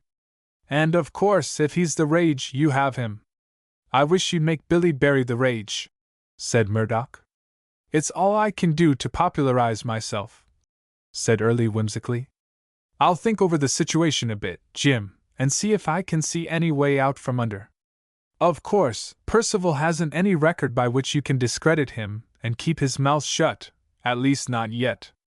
As Mr. Murdoch took a last sip at the cocktail and made an unceremonious exit, again Mr. Early settled himself for a period of repose, and again he was interrupted. Pardon, said the deep voice of the Swami. You sit alone. Is it permitted that I repose here and join your meditations? For a few moments? In silence, if you will? I wish you'd pour out a little rest, said Early. I'm tired. In spirit and in body, answered the Swami. The rush of the wheel of life, it exhausts. But I comprehend. I also am a man. The great world of business has its necessities and its value. My outer nature shares in it. Ah, you know not. You think of me only on one side of being. But, like you, I have my sympathies with many things. Mr. Early made no reply, but sank deeper into his chair. The two sat long in silence. Sebastian looked at the fire and began to build up a picture of Madeline's face. The Hindu was apparently lost to the surrounding world, and yet he occasionally darted a glance of swift, animal-like inquiry at his host. Neither do I like the young man Percival, he said placidly, and Mr. Early started. It is your next neighbor, Percival, is it not, who annoys? The Swami inquired equably. The youth who sneers when first I speak at your house? In India, now, one may do many things that are here impossible. Ah, but yes, you say, here you may do many things that are in India impossible. So goes it. Still more. The same forces exist everywhere, but we in India, we understand the forces that you, brilliant workers with the superficial, you do not understand. I shall be glad to help the benevolent Early, if at any time my services are of value. I know to do many things besides to meditate. Mr. Early stared in amazement at the unmoved face before him, a face almost as round and mystifying as the syllable, OM, on which its thoughts were supposed to be centered.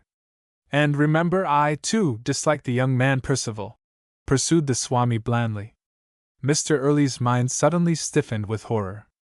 See here, he exclaimed, sitting up. You understand Mr. Percival is no enemy of mine. He is, in fact, a friend. You mustn't think you'd be doing me a kindness by, injuring him in any way.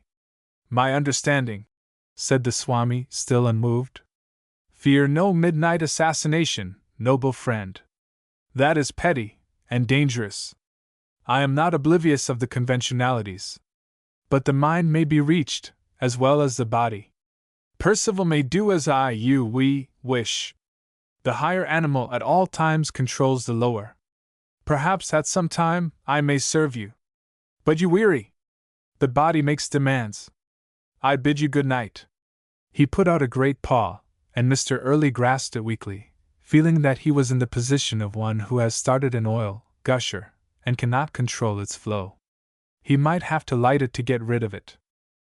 To his own room went Ranjuna, occasionally nodding his head in his serene manner. He carefully locked behind him the door which connected his wing with the rest of the house. A few moments he paused listening, Then he crossed his bedroom and the narrow passage that opened on the garden and entered the little unused room beyond. Here all was dark, inky dark, for the heavy shutters on the street side of the room were closed and barred and the shades on the garden front were drawn, shutting out what dim rays the departed sun had left the night. The Swami apparently had no need of greater light, for, neglecting the electric button near the door, he groped quietly about, struck a match and lighted a single candle, with which he returned to the hallway and opened the garden door, standing for a moment with the taper flickering in the rush of cold air that poured in from outside. When he stepped back and closed the door, there stood beside him another man, clean-shaven, lean, sharp-nosed and ferret-eyed, whose footstep was almost as light as that of the Swami himself. Neither of them spoke until they reached the smaller room and the door was locked. "You shiver, my friend," said Ramjuna. "The night is cold." "Freezin', and so am I," said the other shortly. "You keep me waiting a devil of a time. Business, oh my friend, business. Can I utter a word to the ears of your nationality more convincing?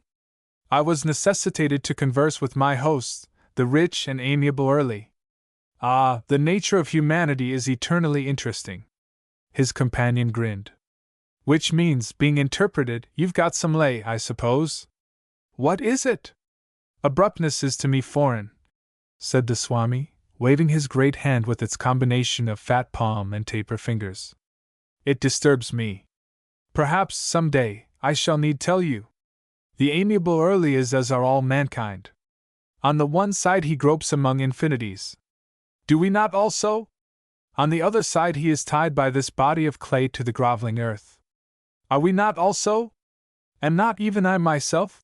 The Swami turned benevolently toward the other. "You bet. And you can sling language about it," said the man, and he opened his rat's mouth and laughed without noise. Even Ramjuna's face relaxed into its Buddha smile, calm, inscrutable, as the two gazed on each other. Suddenly the younger drew himself together. "Well, I ain't got no time to spare," he said. "Are they ready?" "I, as well as you Americans, can be the votary of business," answered Ramjuna. "The first principle of business is promptitude. My friend, they are ready." "Well, hand 'em over," said the little man. "Now my job begins, and I guess it's as ticklish as yours. You may need the skill, but I need the gall. The daring of the leopard when it leaps from the bush where it crouches, the daring which is half cunning, my friend," said the Swami comfortably. "Here, take the package and go thy way. There will be more in the future. These I brought with me from India, and even the Eagle Customs found them not. Many night hours have I spent in preparing them, and mine eyes have been robbed of sleep. It is no slight task to produce a masterpiece." "Well, you certainly are a dandy," said the man, examining the contents of his package. "I never seen anything like it. And those big hands, too. My hands obey the skill of my mind. And here, under the shadow of the Early, I can work with pure courage. This is the perfection of a place. It was the idea of genius to come here. Hold, let me examine the way before thou goest. Ah, there won't be anybody in the garden at this time o' night, and at this time o' year. Nay, but it is the wise man who leaves no loophole for mistake," said the Hindu, with practical caution. He blew out the light and stepped in darkness to the entrance with the air of one who would refresh his soul by gazing at the stars and wiping out the trivialities of the day. After he had looked at the heavens, his eyes fell with piercing swiftness upon the shadows of the garden, its bushes, manlike or animal-like in the night. It was as complete a piece of acting as though a large audience had been there to see, but all thrown away on silence and solitude. "Coast clear?" said a voice behind him. "All is well," said the Swami. "Go forth to fortune."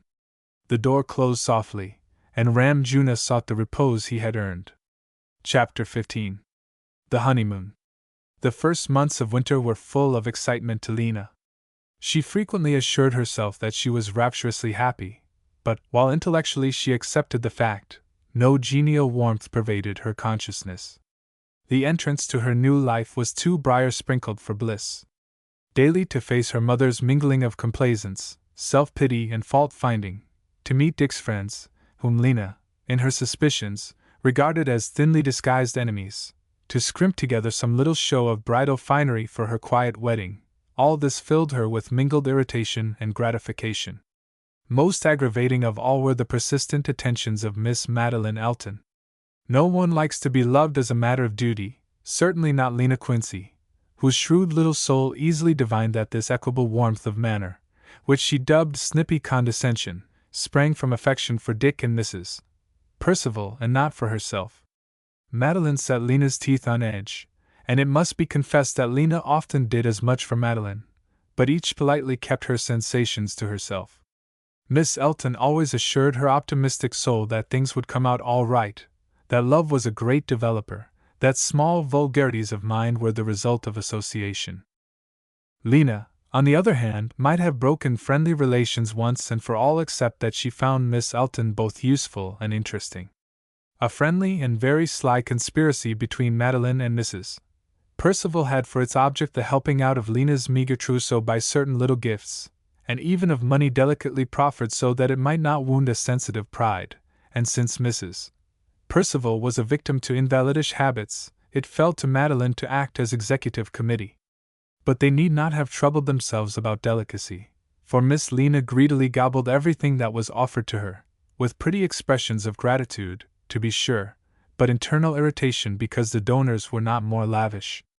Madeline, who would have shrunk from accepting a gift except from one she really loved, of course expected Lena to feel the same way, and every one of these presents given and taken was to her an assurance strong of a new bond between them. So they shopped together, and Lena modestly picked out some appallingly cheap affair and said, "You know I feel that is the best I can afford." And Madeline would whisper, "Take the other, dear, and let the difference be a small wedding present from me. Won't you be so generous?" And Lena was so generous. But she told herself that they were not doing it for her, but only because they were ashamed that Dick should have a shabby bride. And perhaps she was right. It is pretty hard to analyze human motives, so you may always take your choice, and fix your mind either on the good ones or on the bad ones, whichever suit you best. Doubtless they are both there. Sometimes Lena wished that she had been given a lump sum and allowed to browse alone, for she felt her taste pruned and pinioned by the very presence of Miss Elton, who, though she never ventured to criticize, had yet a depressing influence on Lena's exuberant fancies. Once, after such a silent sacrifice on her part, Madeline and she drove up to the Percivals for 5 o'clock tea. Her future mother-in-law was in the accustomed seat, and Lena found a footstool near at hand, with a pretty air of affectionate proprietorship that brought a glow to Dick's face. "Yes," said Lena with a charming pout. "I'm utterly played out, getting myself ready for your approval, sir." "Poor little girl," he whispered. "If you only knew what an easy task that ought to be. I'm so glad Madeline can go with you," Mrs. Percival said, patting the girl's hand approvingly. "I always think she has such perfect taste. Some people get fine clothes and then make an heroic effort to live up to them, but Madeline has the supreme gift of managing clothes that seem a part of herself." It is impossible to tell how a speech like this rankled in Lena. Sometimes she had a wild impulse to stand up and stamp and scream out, "I hate the whole lot of you!" But she never did. She kept on smiling and purring and longing for the freedom which would come when she was safely married, had passed her initiation ceremonies, and could command her own money. But it was wonderful what a fascination she felt for everything that concerned Miss Elton. Every act, every garment, every inflection of the girl she hated most was interesting to her. She watched Madeline like a cat, and disliked her more and more. At length came the new year, and the day when Lena sat in a carriage by Dick's side and was whirled away on that journey that was to take her out of the old and into the new. Her hour-old husband looked at her with an expression half quizzical, half adoring as she sat back and glanced up with a heartfelt sigh, secure at last of her position as the wife of Richard Percival. Until this moment she had never wholly believed it. "I'm glad the wedding's over," she said. "And more glad that our married life has begun. Lena, Lena, how beautiful you are! When you came down the aisle, I hardly dared to look at you, and yet it seems to me now that you are more lovely here alone with me. I should think God would have been afraid to make such eyes and lips and hair, sweetheart, knowing that he could never surpass them. He softly touched the little curl that crept out from below her hat, and kissed the upturned mouth in that ecstasy that borders on awe. "Now," he said, "you are never so much as to think of anything unpleasant for the rest of your life. I wonder what you will most like to do?" "Buy all the clothes I want," cried Lena with such a deliciously whimsical twist of her little lips that Dick laughed at her irresistible wit. That was coming to be one of Lena's most fetching little ways, to say what she meant as though it were the last thing in the world that could be expected of her. It was piquant. It was no time of year to dally in true lover's fashion under pine trees in some remote solitude, so Dick took her to cities and theaters and big shops and got his fun out of watching her revel with open purse. Their honeymoon was more full of occupation and less of rapture and sweet isolated intimacy than Dick could have wished, but it was much to watch the color come and go on her cheek in her moments of excitement, to fulfill every capricious whim of her who had been starved in her feminine hunger of caprice, to punctuate the rush of life by celestial moments when she rested a tired but bewildering head against his shoulder and listened silently with drooping lids to all he had to say, to feel that he could answer the admiring glances of other men with the triumphant knowledge, "All this loveliness is mine, only mine." Lena was so happy, so outrageously happy, and so shyly affectionate. What could the young husband do but take with content the gifts the gods provided? And Dick was lavish and easily cajoled. The simple trousseau, helped out by Miss Elton, suddenly swelled to new and magnificent proportions. Lena blossomed and glowed. She tricked herself out in the finery that he provided and paraded before him and the glass until they both laughed with delight.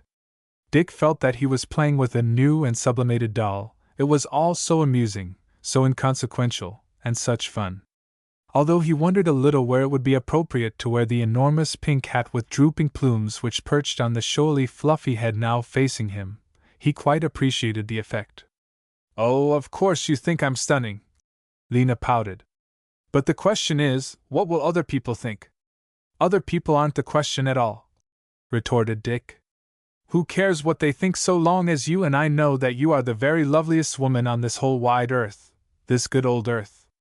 When they came home, Lena exulted again in the luxurious rooms that Dick had fitted up for her in fashion more modern than the somber dignity of the rest of the house.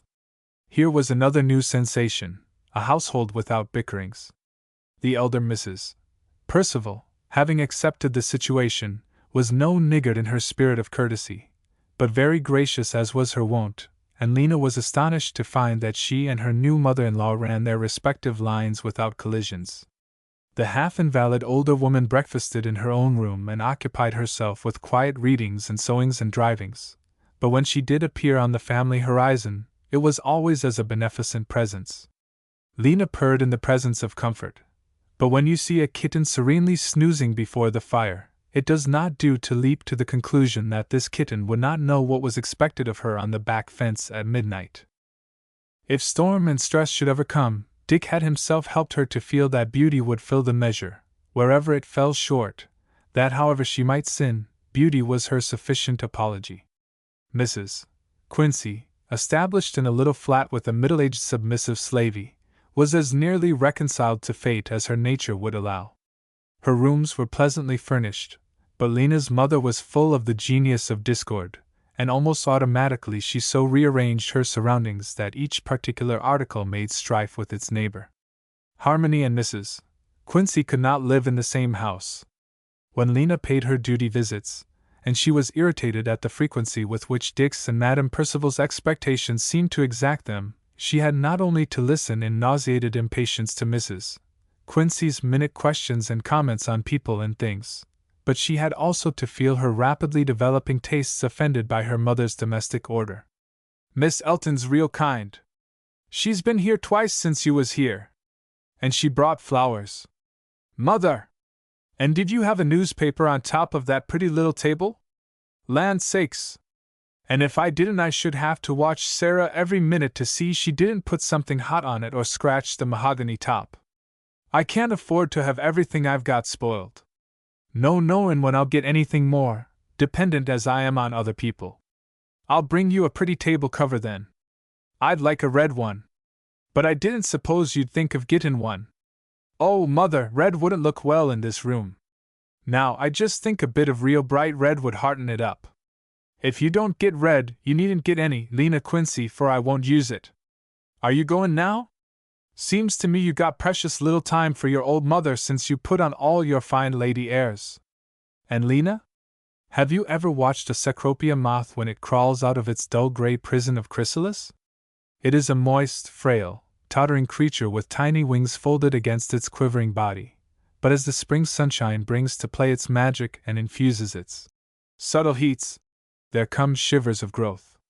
Great waves seem to pulsate from the body into the wings, and with each wave goes color and strength. In quick throbs they come at last until they look like a continuous current, and before your eyes is a glorious bird-like creature, with damask wings outspread, and flecked with peacock spots, hiding the slender body within.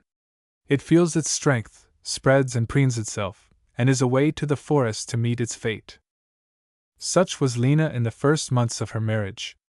The world's warmth welcomed her, partly in curiosity, and partly because she was in truth Richard Percival's wife, and the protégée of Mrs. Lennox, who took every pains to shield her and help her. The ways of that little sphere that calls itself society she found it not difficult to acquire, when to beauty she added the paraphernalia of luxury. A little trick of holding oneself, a turn of speech, a familiarity with a certain set of people and their doings, and the thing is accomplished. Was there ever yet an American girl, whose supreme characteristic is adaptability, who could not learn it in a few months, if she set her mind to it? As she experienced the true pleasure of being inside, which is the knowledge that there are outsiders raging to make entrance, she spread her wings, did Madame Cecropia, and the only wonder was that she was ever packed away in the dull gray chrysalis.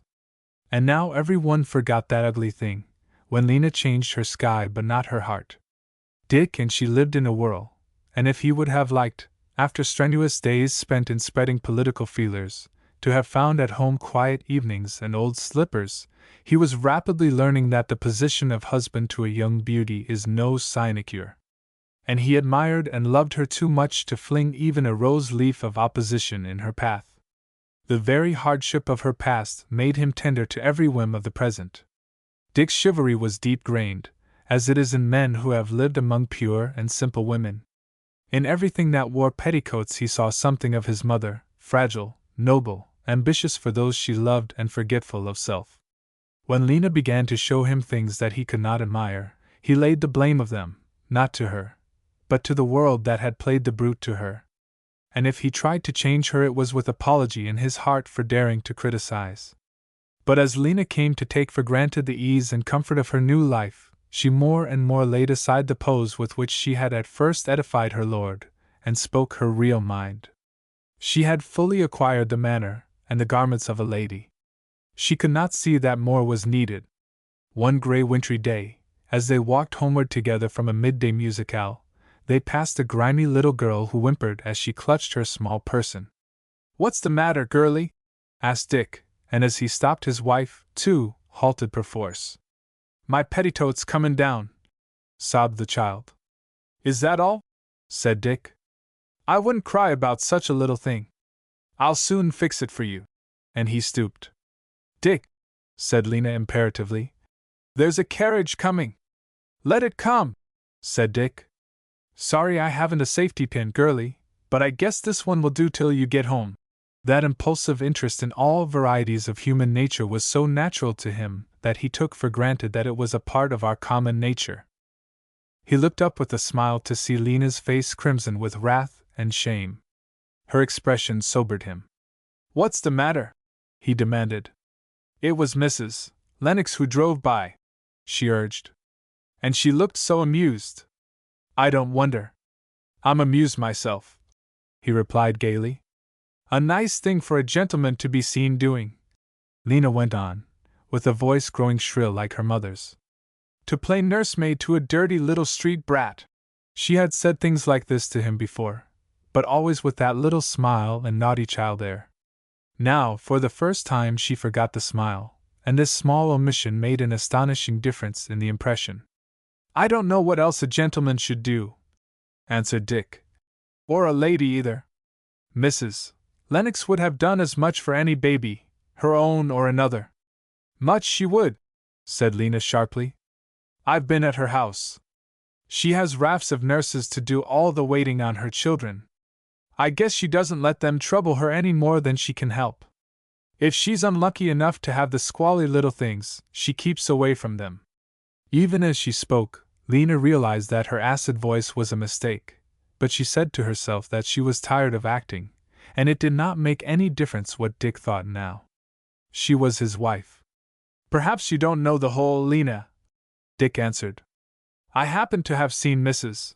Lennox when she was devoting herself to a sick baby, and Madeline has told me of the kind of personal care she gives. The more fool she, when she can get someone else to do it for her, said Lena, with feminine change of front. Is that the way you feel about children? Asked Dick soberly. I suppose they are necessary evils, said Lena with a smart laugh. But I'd rather they'd be necessary to other women than to me. Well, perhaps that's a natural feeling, when we're young and like to be irresponsible. But I fancy, dear, that things look pretty different as we get along and are willing to pay the price for our happinesses, to pay for love with service and self-sacrifice. As for me, I pray that you and I may not some day be childless old folks. Lena glanced at him sidewise as they walked, and his somber face showed her that her mistake went deeper than she had suspected. I'm sorry I was cross, she said with pretty contrition, but her prettiness and contrition did not have their usual exhilarating effect on Dick. Lena even turned and laid her hand softly on his arm. Still he did not look at her. I wasn't hurt by your crossness, dear, he said gently. Among those to open hospitable doors to the bride and groom was Mr. Early. His house adjoined theirs, and only a hedge separated the two gardens, old-fashioned, with comfortable seats under wide trees on the Percival Place, elaborately Italian on Mr. Early's domain, but spacious both, for St. Etienne had the advantage of doing most of its growth after rapid transit was invented, and had therefore never cribbed and cabined its population into solid blocks of brick and mortar, but had given everybody elbow-room, so that its residence district looked much like the suburbs of older cities. So Dick and Lena went to dine with Mr. Early, and the bride had the thrilling delight of sitting between her world-famous host and an equally illustrious scholar, who had his head with him, extra size, and was plainly bored to death by his own erudition. It was a large dinner, and Lena was alert to study every one, both what he did and how he did it, but chiefly, from her vantage point at the right hand of her host, did she watch Miss Madeline Elton, who sat near the middle of the table on the other side, where Lena could study her face over a sea of violets. Lena was puzzled. Madeline seemed less reposeful and more charming than she remembered. For an instant she wondered if her own beauty, now tricked out by jewels, was not cheap beside Miss Elton's undecorated loveliness. She noted that the men around the table looked often in Madeline's direction. Even Mr. Early occasionally let his attention wander from his suave courtesy toward herself, and Lena resented this. She deeply admired Mr. Early. His was the big and blatant success which she could easily comprehend, and she exulted at the idea of sitting at the post of honor beside a man distinguished over the length and breadth of the land.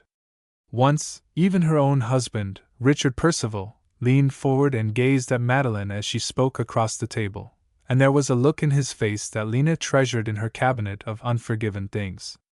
She flushed with anger.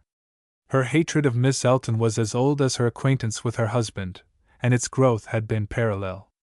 Then her eyes met the glowing glance of a dark face under a turban of soft white silk, and she turned hastily away. I see you are looking at my ceiling, Mrs.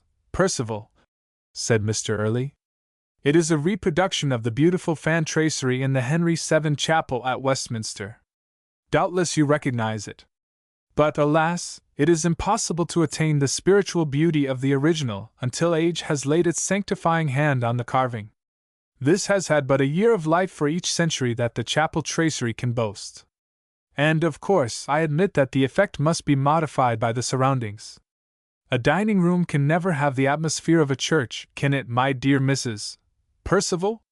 Though I assure you, I have tried to be consistent in all the decorations and the furniture of this room.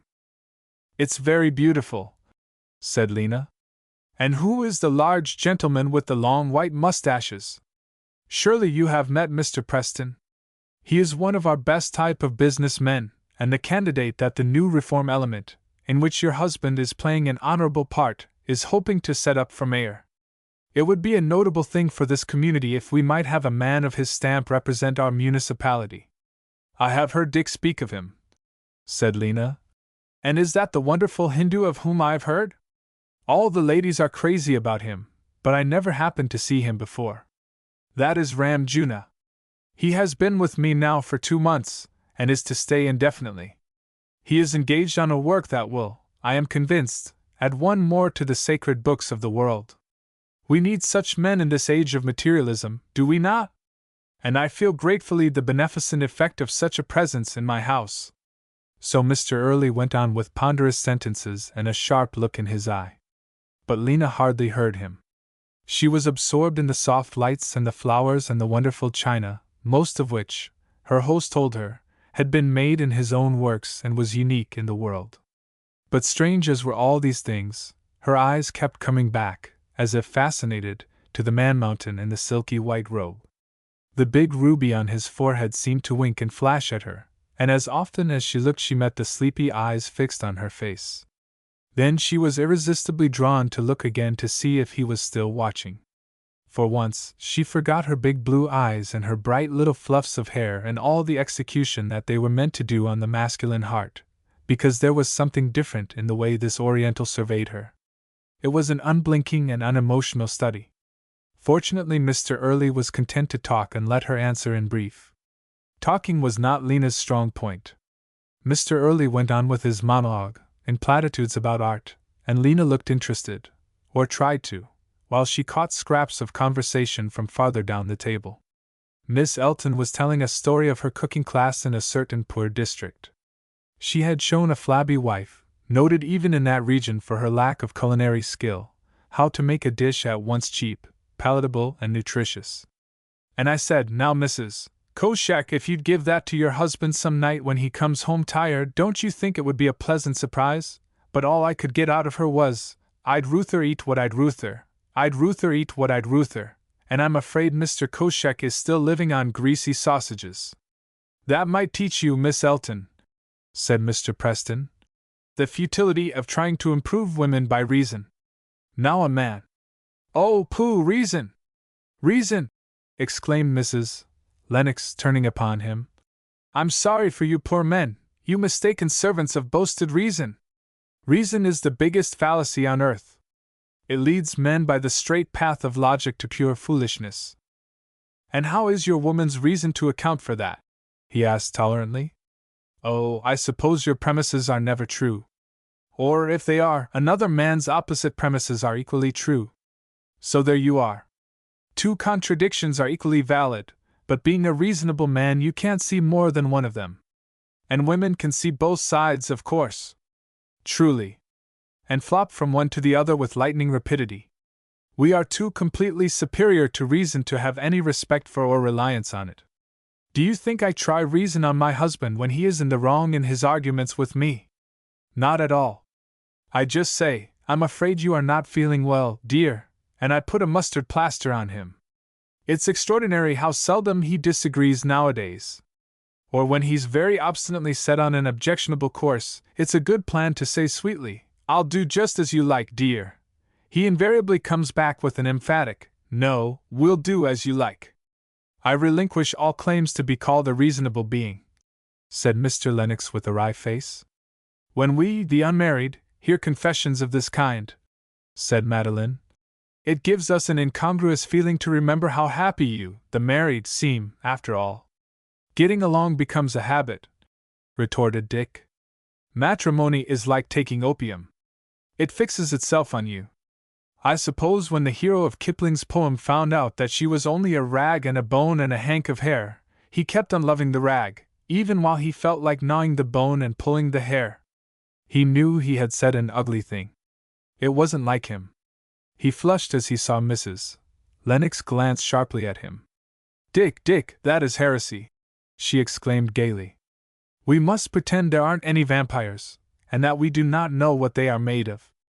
If we tell the naked truth, how can we cry out with conviction that the old world is an harmonious and beautiful place? That isn't your real philosophy, he said. No, it isn't, she said. I sometimes wish it were. If one could have the temperament to shut one's eyes and say, I don't see it, therefore it isn't true, what a very easy thing life would be. I don't know, answered Dick.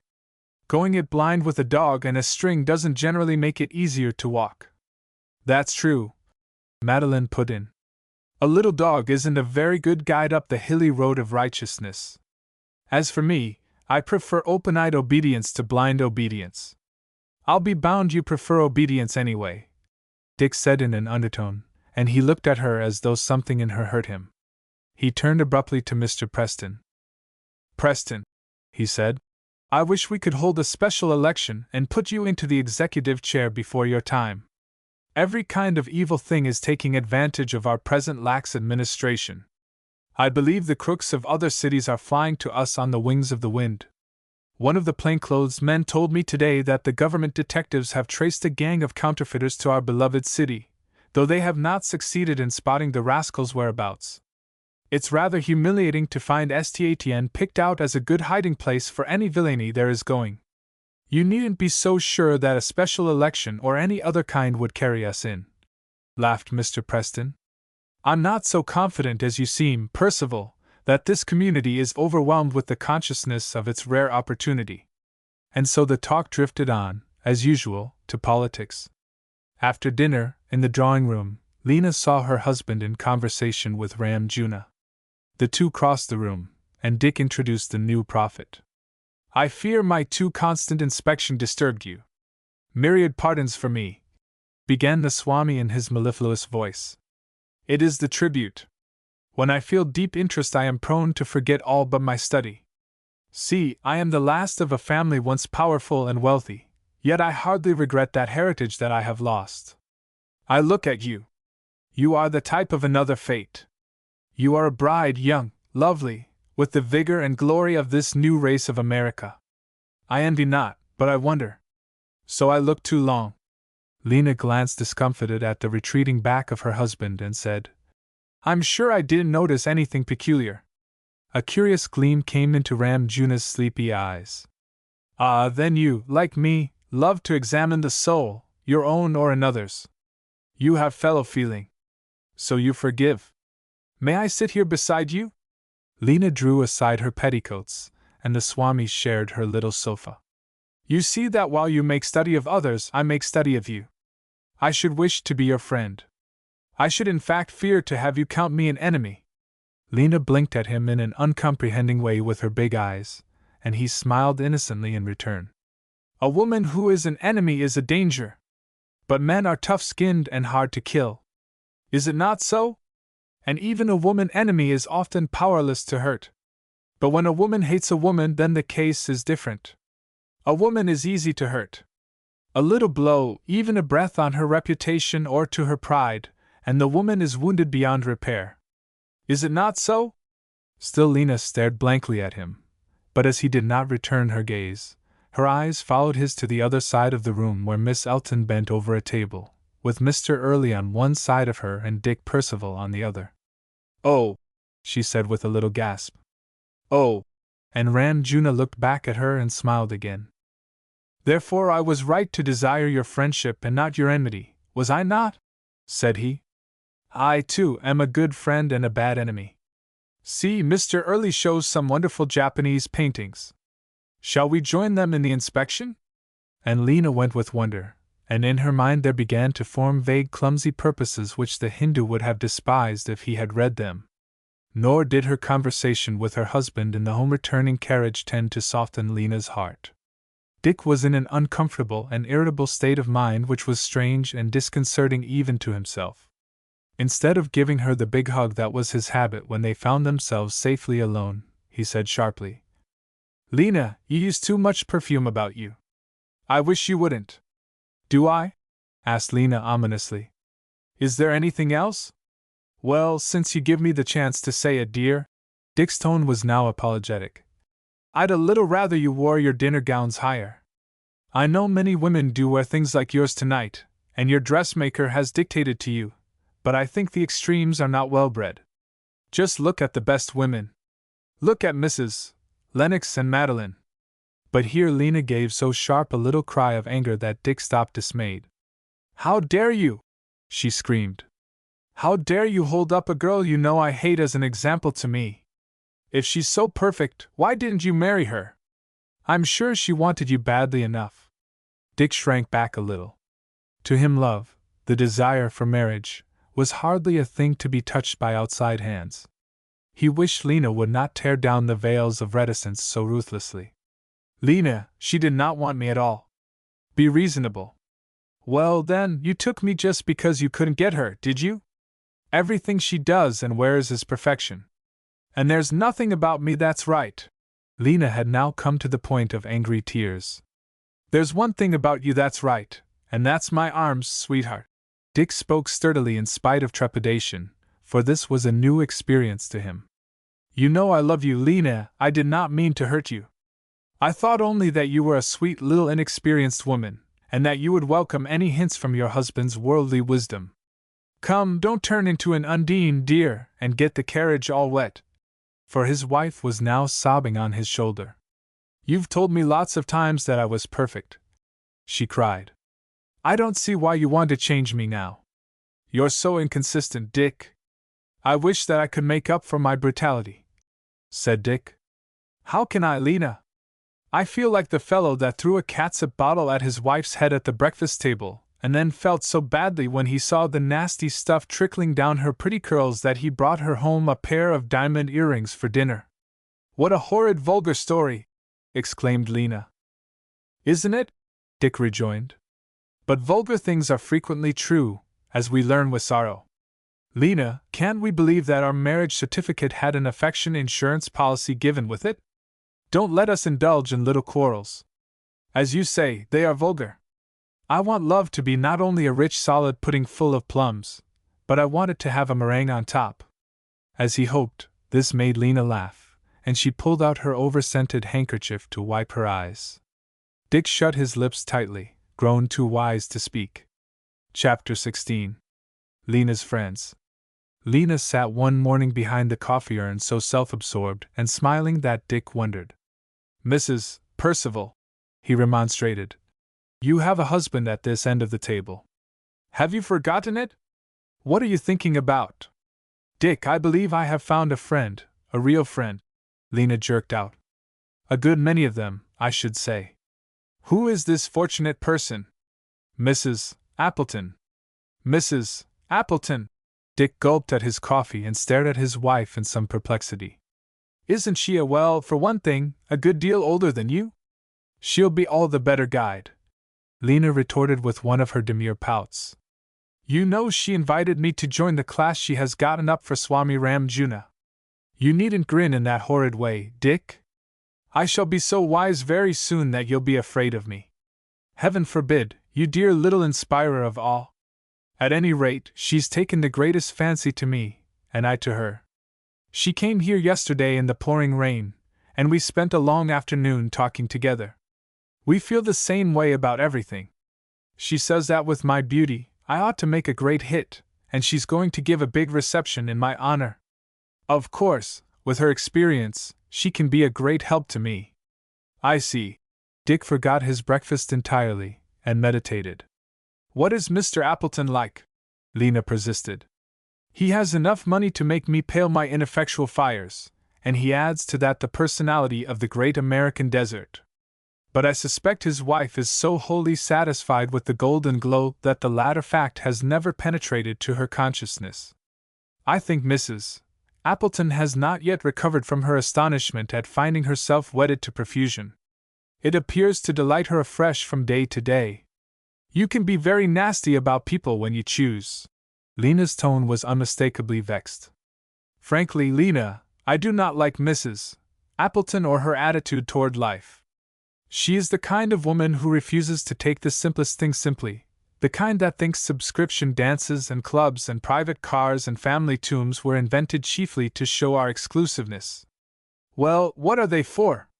Dick laughed. Most of them to get all the fun there is in things, I should say, and the tombs, to show that love holds even after death. I like her anyway, said Lena. I like her better than the stuck-up kind of women. The words sound bald. Lena's lips made them seem humorous. It was so easy to avoid disapprobation just by that little smile and whimsical twist of the mouth. And whom do you mean by that? You know whom I mean, Lena answered defiantly. And I consider Mrs. Appleton a great deal more of a society woman than Mrs. Lennox. At any rate, she goes a great deal more. And she does not neglect her church duties or her charities either. She has told me things that she is doing. I should say she does not neglect them, ejaculated Dick. She has the art so to regild them that even philanthropy and religion become mere appendages to society. Does Mrs. Lennox belong to Ram Juna's class, Lena? No, Mrs. Appleton asked her, but she wrote that though she was interested in Oriental thought, she, personally, found it more satisfactory to get it by reading. Now wasn't that snobby, Dick? Is it snobbish to choose what really suits you, instead of following a craze like a sheep woman? But Lena shut her lips tightly. If she had not will, she had obstinacy. She could be resolute in behalf of her realities, luxury, beauty, and self. From the moment when Mrs. Appleton first dawned on her horizon, she had recognized her ideal. Here was a woman who was at once showy, fashionable, and virtuous. The things that Mrs. Lennox took for granted or ignored were to her matters of absorbing importance. She magnified the office of every detail of social conduct and every minutiae of society's functions. It was worthwhile to spend a week of soul-fatiguing labor in order that a tea should be just right, and her preparations were not made in silence, but with an amount of discussion and red tape that filled every crevice of life. She had learned the art of so cramming the days with trifles that there was no room for the big things and she could conveniently forget them. Mrs. Appleton seemed to recognize in Lena the same curious mingling of deep-down barbaric egotism and love of display, with the longing to be civilizedly correct. The two were drawn together. I like her, said Lena positively. I'm sorry, Dick said gently. I can't say that I do, and I should be glad if you could find your friends among those I love and respect. You needn't try to dictate my friendships, said Lena sharply. I did not think of dictating, sweetheart. But when we love each other, we naturally long for sympathy in all things. Dick was making a brave effort. But there was little use in making this appeal to Lena, to whom love was but a beneficent masculine idiosyncrasy. Dick glanced at her and at his watch. I must be off, he said. I have an engagement to meet Preston and plan out our campaign. Ours. I'm going to run for alderman of this ward. Dick laughed as Lena flushed. Don't you approve? How can you be interested in running for alderman? She asked. It is such a mean little ambition. I wish you would try for something big. It would be grand to have you a senator, so that we could go to Washington. I should love to be in all the gaieties and meet all the distinguished people. Why, sweetheart, you don't suppose I care for the great name of City Father, do you? Dick answered, laughing. That's only the end of a lever. I do care immensely to be one of those who will clean up this city and keep it clean. Perhaps, if we do these nearby things, the big ones will come by and by. A sort of public housemaid, said Lena scornfully. Exactly. Dick laughed and nodded. But Lena shrugged her shoulders and pouted as the door shut, and she idly watched her husband's final hand wave. He walked downtown and the fresh northern air set his pulses quickening. He noted how few gray heads there were, how full everything seemed of the vitality of youth. On the piazzas were groups of happy, well-kept children, bundled up for winter play and bubbling over with exuberance. To any passerby they told that these were the homes of young married people. Everywhere life looked sweet and normal and vigorous. And he knew that for miles in every direction there were more such homes of more such people. But when he reached the part of town whither his steps were bent, all this was reversed. Here was dirt, if not of body then of spirit. Here were 1,000 evil influences at work. Here was public plundering for private greed. Here were wire pullings and bargainings and selfishness reigning supreme. And these forces were the nominal rulers of a city, the greater part of whose life was good. However, he was getting the ropes in his hands. These things were no longer vague generalities floating in his mind, as rosy clouds might be backed by thunderheads on the horizon. They were growing definite. He began to know who were the evil workers and how they did it. He had the art of making friends, and he made friends among publicans and sinners as well as, well, there weren't any saints in St. to make friends with. At any rate, some of the powers that were began to say that Dick Percival knew entirely too much. And some of the powers that ought to be, but still slept, namely the good citizens of St. found their slumbers disturbed by his straight and convincing words. But today all his labors seemed not worth while. There was a sour taste in his mouth. To do the little thing with a big heart was after all nothing but a sham. His ideals, he thought, had simmered down to petty things. He was spending his time in nosing out small evil-smelling scandals and in running for a mean inferior office. He felt nauseated with himself. Worse, he felt a horrible new doubt of his wife. Mrs. Appleton had been to him the type of woman he disliked, worldly, shallow, busy with the sticks and straws. Yet now there would creep in a suspicion that some of the things he had forgiven to Lena's beauty and lack of sophistication were close of kin to the older woman's more blatant materialism. Materialism was the thing Dick had not learned to associate with his own women. This radiant morning, then, he felt himself under the dominion of the grand inquisitors who invented the torture of little things. Life consisted in having slow drops of water fall on his head, one at a time. Family life was slimed with small bickerings, children were a nuisance, society a bore, and the most beautiful woman in the world defiant and uninspiring at the breakfast table. It does not take Cleopatra long to wither the ideals. Dick began to analyze his wife, which is a dangerous thing for a man to do. If a husband wishes to preserve the lover's state of mind, he must continue to think of his wife as a single indivisible creature, not a compound of faults, virtues, and charms, lest in some unlucky moment he find that the faults are the biggest ingredient. Dick, however, was thinking, and the substance of his thoughts was that this little girl, who bore his name, had her seamy side. Up to now, if he noticed a defect, he instantly and chivalrously put it out of his mind, but now certain doubts had knocked so long that by sheer persistence they forced an entrance. Lena, who began by being a sweet, innocent, much enduring little thing, now that he knew her more and more intimately, was less and less the creature he imagined. To the world in general she was still the big-eyed ingenue, learning to take her place in society. To him alone, it seemed, to him whose love and reverence she ought to have desired, she was becoming indifferent as to the impression she made. Was the other side of her a pose? Dick found himself walking very fast, and he slackened his pace to a respectable gait. If Lena the lovable was a pose, then the inspiration and ideals and joy of his life were frauds. That thought was too appalling. He deliberately stopped thinking about it, and turned his thoughts to frauds and city politics, which were easier to endure. Lena, on the other hand, sitting idly by the window, indulged in a little reflection on her own part. She was revolving with some bitterness her disappointment and disillusionment. She remembered what a glorious gilded creature Dick had appeared to her at one time. Now he was sunk to be a very ordinary young man, with curious and stupid idiosyncrasies, and not nearly so rich and important as many of the people she came in contact with. Might she have done better if she had waited? She too stopped regretting and turned her attention to a novel. She was just beginning to discover the charms of Jip.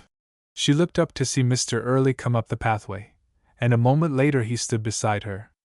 "Mrs. Percival," he said, "I have brought you this little vase, the first of its kind that my artists have produced. I thought it so really beautiful that I could not resist laying one before you as a kind of tribute." "Oh, it is lovely! And am I really the only person in the world who has one?" "You and Miss Elton." A pang of small jealousy shot through Lena's heart. It was always and everywhere Miss Elton. "I sent her another, but of slightly different shape.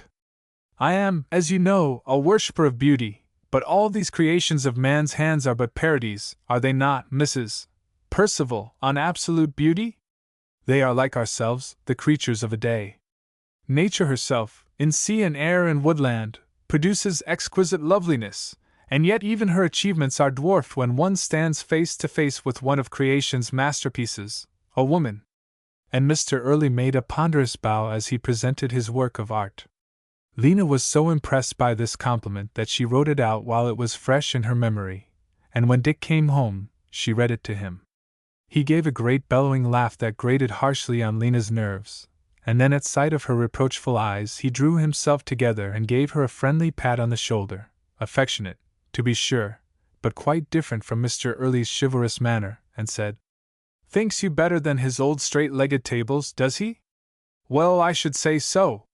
Serves him right for being an old bachelor, and having nothing but furniture and ramjuna to illuminate existence.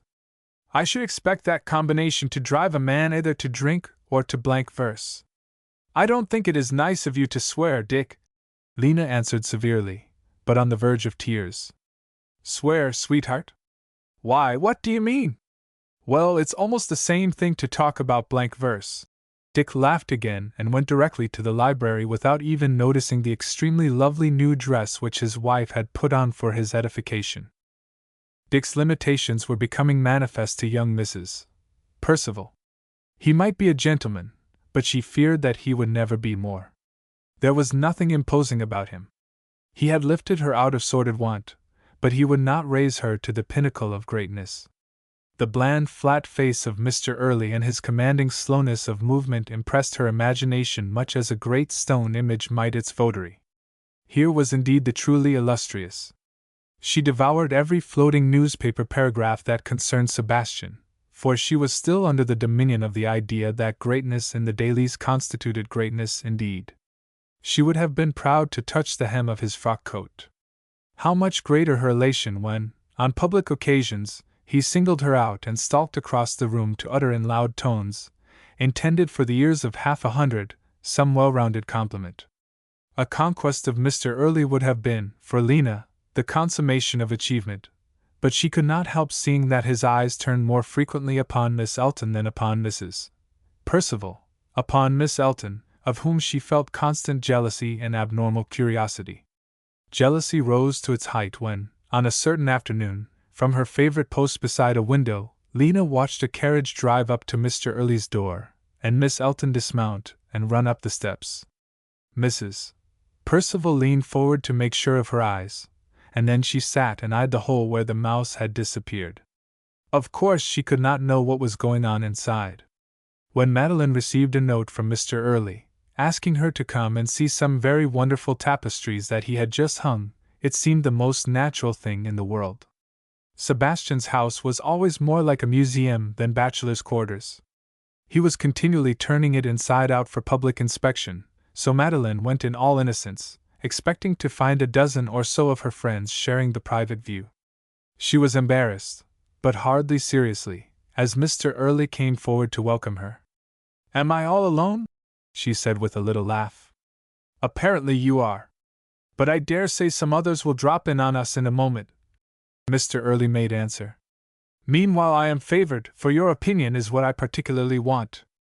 These queer old tapestries have been sent to me from France, but whether I keep them or not depends on whether they seem the right thing in the right place. Will you come this way?" The big hall had a singularly impersonal aspect. Madeline had never before seen it except when thronged with people, and now that they two stood alone in its wide empty space, she was struck with a certain desolation in it. "Well?" inquired Mr. Early. "I can't tell at once," said Madeline slowly. "Beauty is a thing that takes time to unfold itself upon one, isn't it? But I think they are beautiful. They are certainly strange and solemn, and they intensify the dignity of this big room, but they make it seem less homelike than ever. They seem to me things to look at rather than to live with. I suppose their appropriateness depends a little on what you want to make of this place. And you do want it only for a public room, do you not, Mr. Early?" "I am afraid that is all I am capable of," said Sebastian, looking pensively at her. "You see, the home feeling is beyond my achievement. It needs the feminine touch to create that ideal atmosphere. That, Miss Madeline, is above art. It is so common. Are you sure it is not below art?" Madeline smiled. "I am sure," responded Mr. Early with conviction. "It is a subject on which I have thought much since you came home last year. Never until then did I wholly realize the lack in my home and in my life. If now, in all humbleness, I am consulting your taste, it is because I have sometimes dared to hope that you, my dear lady, would one day give that final grace to this which would make it indeed a home, instead of the mere abiding place that it is now." Madeline turned upon him sharply. "Mr. Early," she said, "it isn't wholly courteous in you to take advantage of my being alone with you in your own domain to speak to me in this way." "I beg your pardon," Sebastian answered. "It was a wholly unpremeditated expression of what has long been an ardent desire. I did not mean to speak, but your own words seemed to break down the barriers of my passion. I could wish that you would permit me to put it in the form which my heart prompts, but perhaps you are right. Your fine sense of the proprieties must be my rule of conduct. I shall only trust that I may soon find a time to speak when I shall not offend your delicacy, and when, I pray, I may not offend your heart. Neither now nor at any other time should I advise you to go any further," said Madeline laughingly, for it was hard to take the bombast of Mr. Early very seriously. He made her think now of a sort of pouter pigeon. And Sebastian remained only partly satisfied as to the effect which he wished to produce. He wanted to give her something to think about, and so make way for the more impassioned wooing that he was resolved should follow. He was convinced that to stand alone with him in the midst of his splendors would make a strong impression on the mind of any sensible girl. The great hall was certainly a place to capture the imagination, not only from its stately proportions and the mellow coloring that melted into shadow in the far-off roof, but from the multitude of smaller details, the intricate carvings, gathered abroad or made under Mr. Early's own eye, the few priceless paintings, the great jars whose exquisite decorations blended their richer tones with the deeper shades around. In a wide alcove was gathered a collection of portraits of distinguished men and women, statesmen, artists and literati of this country and of Europe, and each picture was accompanied by an autograph letter to the well-beloved Sebastian Early. It could be no small thing to contemplate the possession of this house of notabilities and of the man who had built it up around himself. This, Mr. Early meant, should be the artistic opening of his campaign. And Miss Elton had laughed. There was silence for a long minute, and Madeline, glancing nervously at her host, saw that his face was grave and that his eyes were fixed upon her in a melancholy way. She began to feel uncomfortable. "I think I must be going now," she said. "You have not told me whether I am to keep the tapestries," Mr. Early humbly objected. "Oh, I couldn't possibly decide for you. But they seem to harmonize beautifully with this room. I am grateful for your decision. Permit me to see you to your carriage, Miss Madeline." Lena, watching hungrily from her vantage post, noted Mr. Early's obsequious courtesies, Madeline's flushed face, and drew angry conclusions. Nevertheless, she leaned forward and bowed graciously as Madeline drove past. "If she should marry Mr. Early, I shouldn't feel as if I had triumphed a bit in getting Dick away from her," she said to herself, with a bald comprehension of her true state of mind.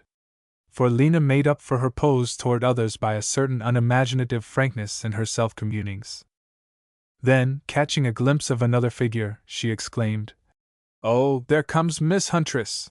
and immediately settled herself with an air of elegant leisure to receive her former superior. Miss Huntress was a source of continual satisfaction to Lena, the opposite of a skeleton at the feast, a continual reminder of present prosperity as compared with past nonentity. To meet her gave Madame Cecropia the same thrill of satisfaction that it still did to draw her dainty skirts around her and step into her carriage, half hoping that some envious girl was viewing her perfections as she had once eyed those of others. On the other hand, Miss Huntress derived almost equal pleasure out of her acquaintance with Lena, whose littleness she measured, and whose small successes she looked upon with amusement, unflecked by envy. Emily Huntress was a plodding person, with much business on hand and an earnest necessity for earning money, and though her canons were not over-fine, still she had her standards and lived up to them. She found Lena useful as a source of social information. "You want to know what is going on?" inquired Mrs. Percival. "Well, of course you know it's Lent, and there isn't anything much. But if you will come up to my boudoir, I will look over my engagement book, and perhaps I can help you to a paragraph or two. The word boudoir was a sweetmeat to Lena's palate, combined, as it was, with the knowledge that her visitor, with a sister, kept house in 3 rooms. So they went upstairs, and Lena babbled and preened herself, while Miss Huntress frowned and pondered on the difficulties of making anything readable out of her small kernel of information. The arrival of a cup of tea, Miss Huntress, being a woman as well as a reporter, found mollifying to the hardness of life. "I see," she said with an acid little laugh. "You have the chatter up here in your unholy of unholies." Her eyes fell on a small magazine which made a speciality of besmirching the good names of the entire country. "Everybody reads it, and everybody pretends to despise it. It's awfully interesting," said Lena, and she went on with a little giggle. "I think I'll just tuck it away before my husband comes in. He doesn't approve of it, you know. Men don't care for gossip. I think it is perfectly wonderful what an amount of scandal it gets hold of. I don't see how they do it. And they've such a naughty way of writing it up, too. Nothing very remarkable. In every town of importance they have someone always on the lookout for a promising piece of mud." Miss Huntress eyed Lena speculatively for a moment. "I'll tell you in confidence," she went on, "and I trust you to keep mum about it, for the sake of the times when I helped you. I write for it here. I don't exactly like it, but you know I can't afford to despise dollars and cents. It's just plain business, after all. There's a demand for that kind of thing, and it falls to my lot to supply it." "And did you write that awful thing about Mrs. Clark?" cried Lena, sitting up with big blue eyes, and gazing earnestly at Miss Huntress with awe as an arbiter of reputations. "Yep," replied that lady with a gulp of tea. "Gracious!" exclaimed Mrs. Percival. "I hope you'll never send them anything about me. Then you'd better never do anything indiscreet." Miss Huntress laughed maliciously. "But I don't think you would," she went on speculatively. "You're too clever and too ambitious for that. Do you know, I've rather come to the conclusion that it's only rather simple-hearted people who do those things. Take that Mrs. Clark, now. Of course her husband was a brute, and when the other man came along she fell so much in love with him that she didn't even think of anyone else in the world except their 2 selves. A woman who was incapable of whole-souled passion would have kept an eye on the world and walked the narrow path of virtue." "Why, you're defending her!" exclaimed Lena. "Not in the least," said Miss Huntress grimly. "I helped to make her pay the price." "Oh, well," Lena said with an air of greatness, "there are some of us who can combine the deepest love with decent behavior, you know." "Of course," answered Miss Huntress. "Now Miss Elton is just that other kind." "I believe she never thinks what people say about her," Lena observed. "Not that she'd do anything out of the way, you understand." "Certainly not." Miss Huntress began to prick up her professional ears. "She's a particular friend of yours, isn't she?" "Intimate," said Lena. "You know they used to say that Mr. Percival, but of course that was before he met me, and anyway there was nothing in it." "I know," said Miss Huntress. "I sent a line to the Chatter once about it." "Did you really?" "Well, of course, for form's sake, she has to be as nice as ever to me and Mr. Percival. But she has reconciled herself. It's all Mr. Early now." "You don't say!" ejaculated Miss Huntress with interest. "She's regularly throwing herself at his head. Why, only this afternoon I saw her do the most unconventional thing." "What was it?" "Oh, I dare say she was just getting him to subscribe to some charity or something equally innocent. Still, it was queer. But I know her too well to suspect her of any impropriety. She's really the dearest, sweetest girl, Miss Huntress, and I'm the last person in the world to criticize her." "But aren't you going to tell me?" "Well, she came, quite alone, you understand, to Mr. Early's this afternoon, and was closeted there the longest time. I couldn't help wondering what it was all about." "What do you suppose?" "That was funny," meditated Miss Huntress. "I'm certain there's some perfectly natural explanation, if we only knew it," Lena went on. "But she looked awfully flushed when she came out." "Thank you," said Miss Huntress. "I must be going now." "Oh, won't you have another cup of tea?" Of course, I'm on very good terms with Miss Elton, said Lena, fingering the tray cloth a little nervously. I shouldn't like her to think I'd criticized her behavior, even to you. You needn't be afraid, rejoined Miss Huntress. I never let on how I get my information. I'd lose my job if I did. Much obliged to you, Mrs. Percival. Things are so dull during Lent that we're thankful for even a few crumbs. I guess that's your husband's step. It must be getting late. Oh, goodbye. Dick, you dear boy, how glad I am to see you, cried Lena, fluttering to the door to meet her returning lord. Miss Huntress, this is my husband. Goodbye again. Don't you remember? She went on, as Dick followed her back into her room. She used to be my boss when I was a poor little slavey in the Star office, before my best beloved prince came and rescued me from dragons and printers' devils.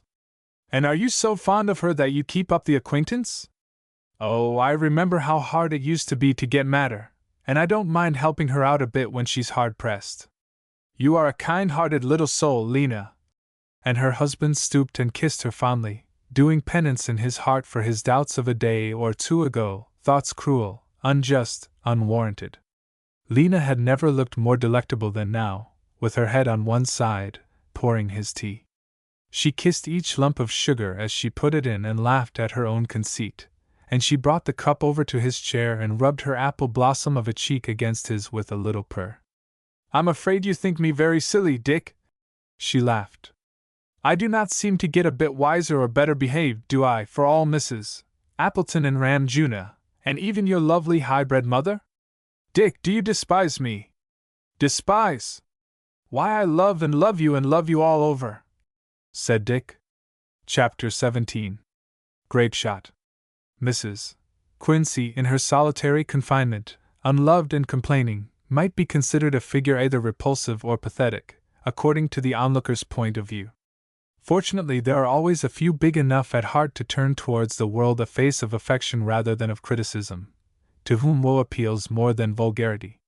So, once in a while in her busy life, Mrs. Lennox found time to drop in as the bearer of a cheerful word and a friendly look to the ugly little apartment where Mrs. Quincy lived in the third-story height of domestic felicity.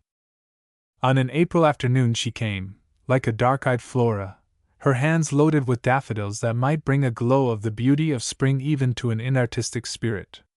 The front door stood open, and a flat has an unrelenting way of laying bare all the skeletons that find no closet room. Mrs.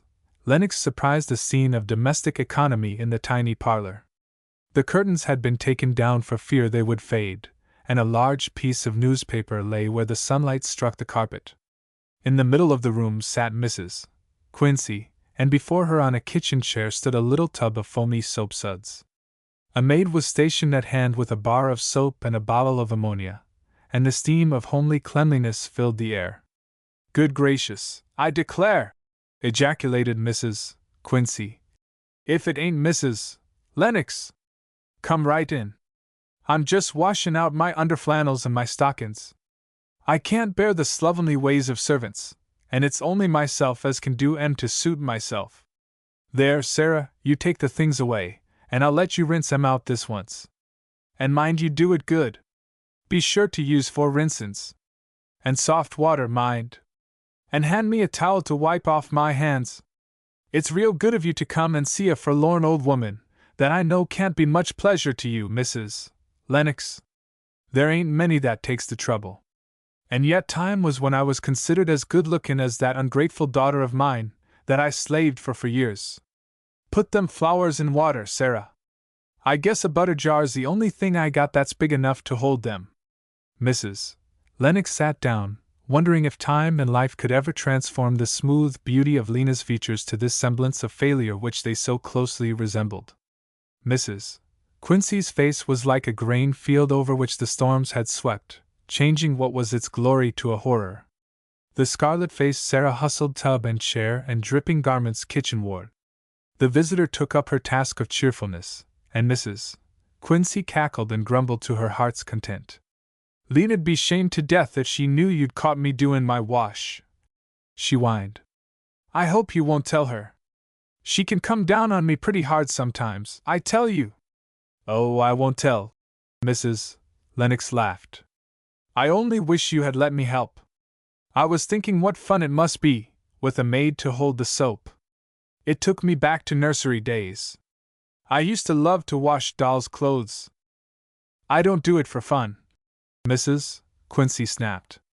But I ain't provided with a servant that's worth her salt. If anybody's dependent, like I am, on a whippersnapper son-in-law, that ain't got affection enough for me to spend an hour a week with me, why, I guess I have to pinch and scrape wherever I can. No knowin' when I'll get more. I've worked hard all my life for other folks, Mrs. Lennox. You can see by my hands how I've worked. And what do I get for it? A stranger like you is kinder to me than my own flesh and blood. And I know well enough that if Richard Percival throws me a crust, it's only because he would be ashamed to have folks say his mother-in-law was starving. Oh, I let him know that I see through him whenever he comes near me, which ain't very often. And Lena goes days and days and never comes to see me. Her voice and her garrulity were rising, but here a sob gave pause, and Mrs. Lennox rushed in, repressing an impulse to say a word on the elementary laws of give and take in love. Well, I think you are very sensible to do the washing. One must have some occupation to fill the days, mustn't one? And there aren't many things, when one is tied to the house. If tomorrow is warm, I wonder if you would feel up to a little drive in the afternoon? I shouldn't be surprised if I would. And do you care for reading? I've brought you a rather clever little story. I see you have all the magazines. Yes, Lena sends them. She thinks they'll occupy me and save her the trouble of comin' herself. But good land, I don't care for 'em beyond lookin' at the pictures and the advertisements, except the Ladies' Home Companion. That has good recipes in it, only Sarah can't make nothin' that's fit to eat. But I did read that thing in the Chatter about Miss Elton. You've seen it, of course. And she laughed with cheerful malice and licked her lips like a cat. About Miss Elton? In the Chatterer? I haven't the least idea of what you are talking, said Mrs. Lennox in a dazed way. It's over there, returned the lady, with a comprehensive wave of the thumb. You can read it. Lena said it couldn't be anybody else. Mrs. Lennox rose and took the magazine from the table. She walked over to the window and deliberately turned her back on her hostess. Her hands shook a little as she turned page after page till her eyes fell on this little paragraph. In a certain western city which is famous for its flour and lumber interests, there lives a bachelor who has made it still more illustrious in the realms of art and literature. It is a standing insult to feminine humanity that a man both famous and wealthy should remain single, but so far, all attacks upon the citadel of his heart have proved futile. Rumor now has it that a capitulation is imminent, but the besieging force has been driven to unusual measures to secure it. A college training gives a girl the advantage over her fellows, both in expedience and in determination. Not content with the extraordinary attractions conferred on her by her own beauty, the young lady who is ahead in the race for the gay bachelor's heart has been carrying the war into Egypt.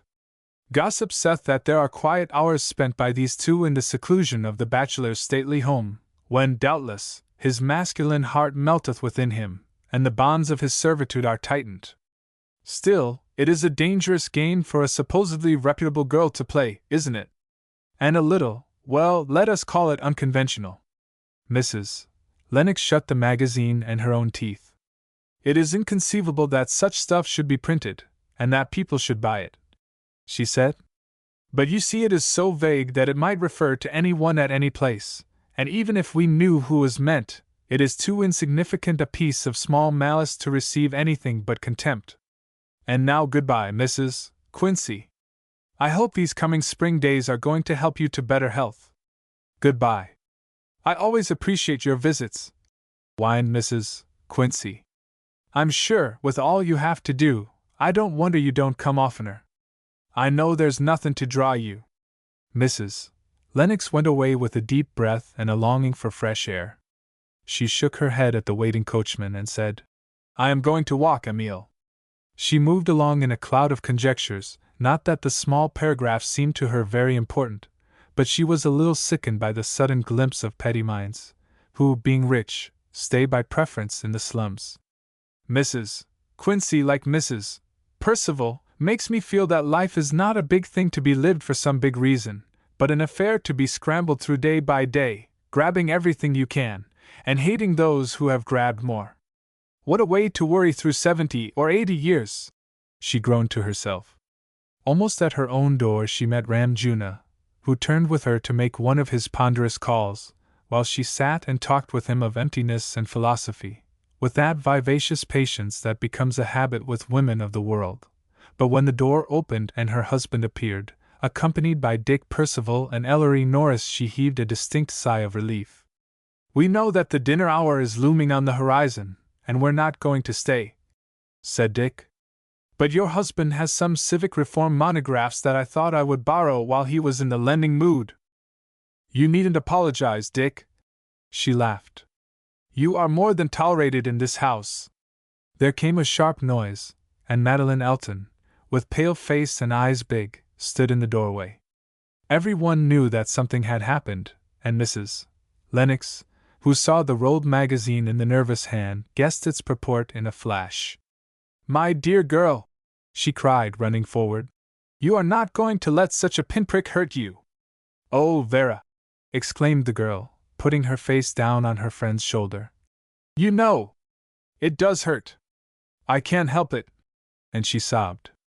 The three men looked on in puzzled, helpless masculinity, and the Swami surveyed the scene as the two women clung to each other. "Vera," said Mr. Lennox, "are we permitted to know what this means?" Mrs. Lennox kept her arm around Madeline's shoulder as she turned. "It's only an ugly little fling in the Chatterer, Frank," she said, "and it sounds as though it might refer to Madeline. It is nothing, but I dare say my dear girl does not enjoy a bit of dirt even on her outer garment. And Madeline, very likely it is not meant for you." "Oh, yes it is," cried the girl. "Someone sent me this marked copy. And I went there once when I thought he had invited a crowd to see some tapestries. There was no one else there. There is just so much truth in it." "Would you rather that we should not see it?" asked Mr. Lennox. "I'm afraid everyone will see it," said Madeline shamefacedly, as she held out the guilty pages.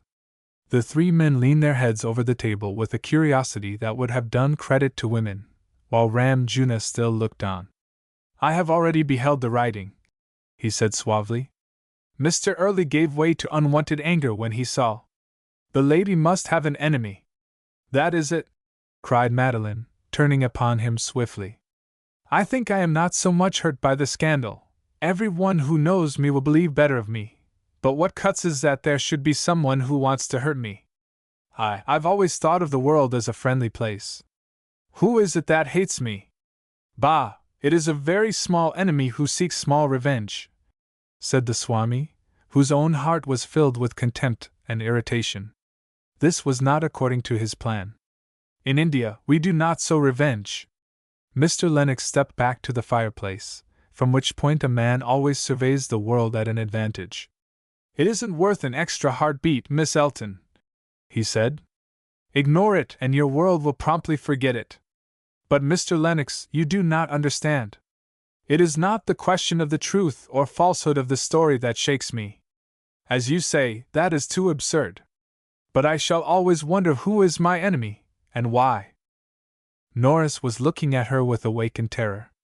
With the intuition of love, he had read the processes of her self-conquest at the time of Dick's marriage. But here was a new possibility. Could it be that this fair and delicate creature was now to be enwoofed by Sebastian Early, whom at this juncture Ellery characterized to himself as a fat toad? He made up his mind that it would not do to trust, as he had been doing, to time to stand his friend. He must also bestir himself.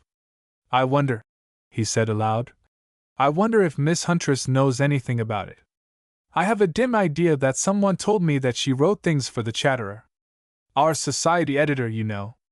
But even if she did dislike me, and I don't know her from Adam, how could she know?" said Madeline, turning on him.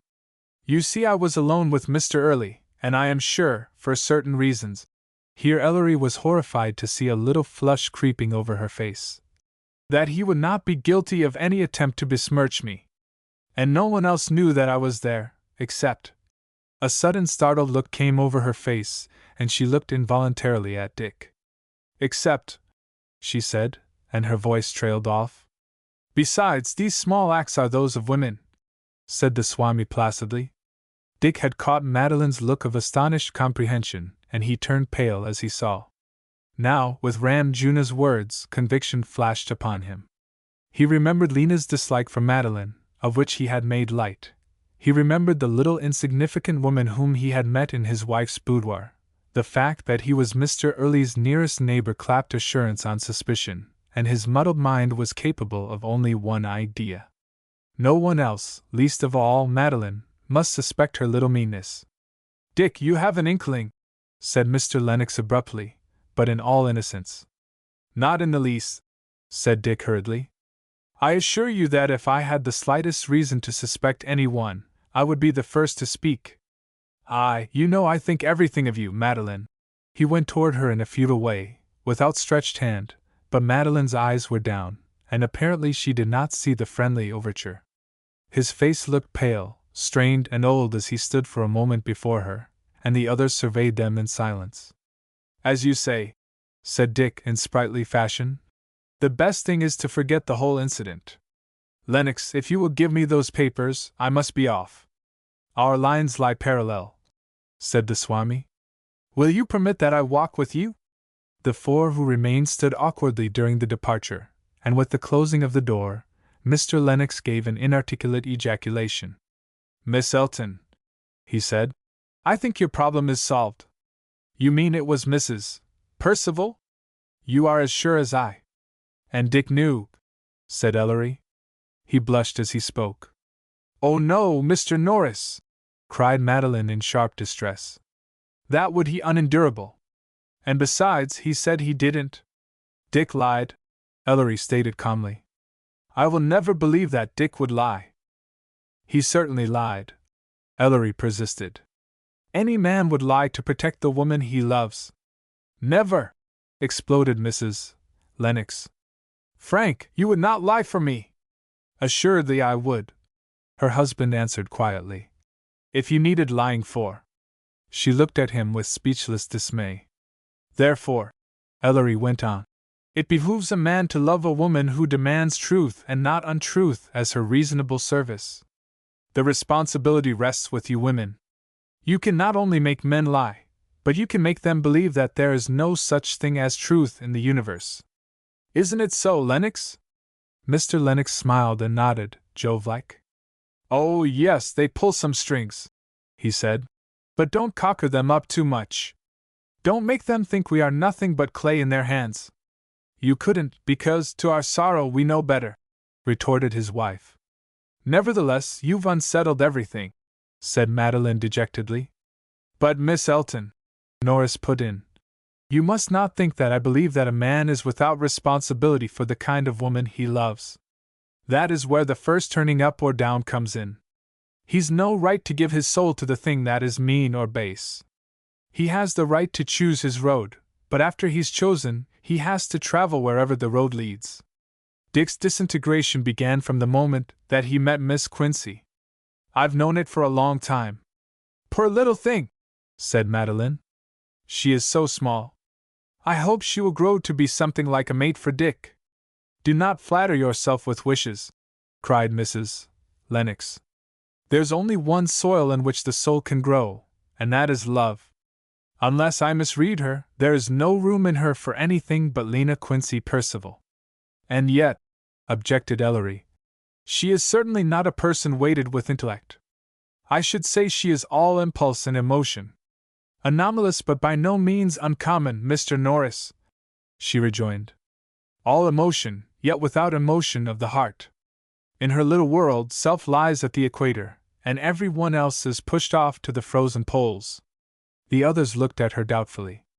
"Don't you think I have studied her? She has been a bald revelation to me of things I have only half understood in better bred women. She's like a weed transplanted from her lean ground to a garden and grown more luxuriant in her weediness. Do you know what I think? I believe that when the Last Judgment shall strip her of her sweet pink flesh, there will be nothing found inside but a little dry kernel, too hard to bite, and labeled self. You are positively vicious, Vera, said her husband gravely. The tears came to her eyes as she turned to him. I really love Dick, and she has stung him. But all this does not explain her hatred for Madeline. Do you not understand that even petty people can see how dreary and stupid their lives are when a person like Madeline comes along? So they hate her. It's good of you to consider my feelings how they grow, and to try to bolster them up. Madeline smiled. But I am fearfully tired. I must go home. I hope that my father and mother will never hear of this. Why should they? Said Mr. Lennox. It's only a trifle after all, though, to be true to her nature, Vera must needs philosophize about it. It's only a trifle. Except for Dick, Ellery exploded. Except for Dick, Mr. Lennox echoed. It's a great pity. Mrs. Lennox meditated. That Dick can't knock her down and then they could start again on a proper basis. It is a disadvantage to be a gentleman, laughed her husband. Vera, said Madeline impulsively, you won't let this make any difference between us and Mrs. Percival? If she is a little twisted, poor child, she has had a cruel training, and she needs decent women all the more. I really have quite got over my anger with her, and don't let us lose Dick. Dick is like my brother. I mustn't break with him. We must all be good to him. I do not know that I feel any large philanthropy, answered Mrs. Lennox, with something between a laugh and a wry face. But as I have invited them as well as you to spend Easter with us in the country, I suppose the ordinary laws of society will require me to behave myself. The older woman kissed Madeline warmly, and Ellery moved out with her.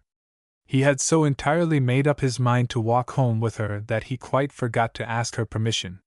He began to talk to her about himself, for almost the first time in his reticent intimacy, and she forgot her own affairs, as he meant she should, in listening.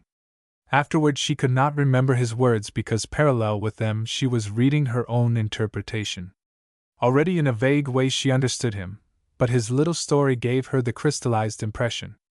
She had a picture of a lonely childhood, fatherless and motherless and pervaded with a longing for love that early learned to keep silence. That had been the first step in his self-possession. Education had been hard to get, and yet he had got what to the sons of rich men comes easily, and because to him it meant struggle, it had been the more treasured.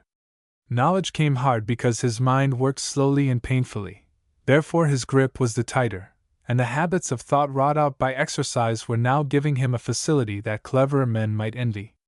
He could not know how the simple history gave her an impression of slow, irresistible manhood, always, without drifting, moving toward its chosen end.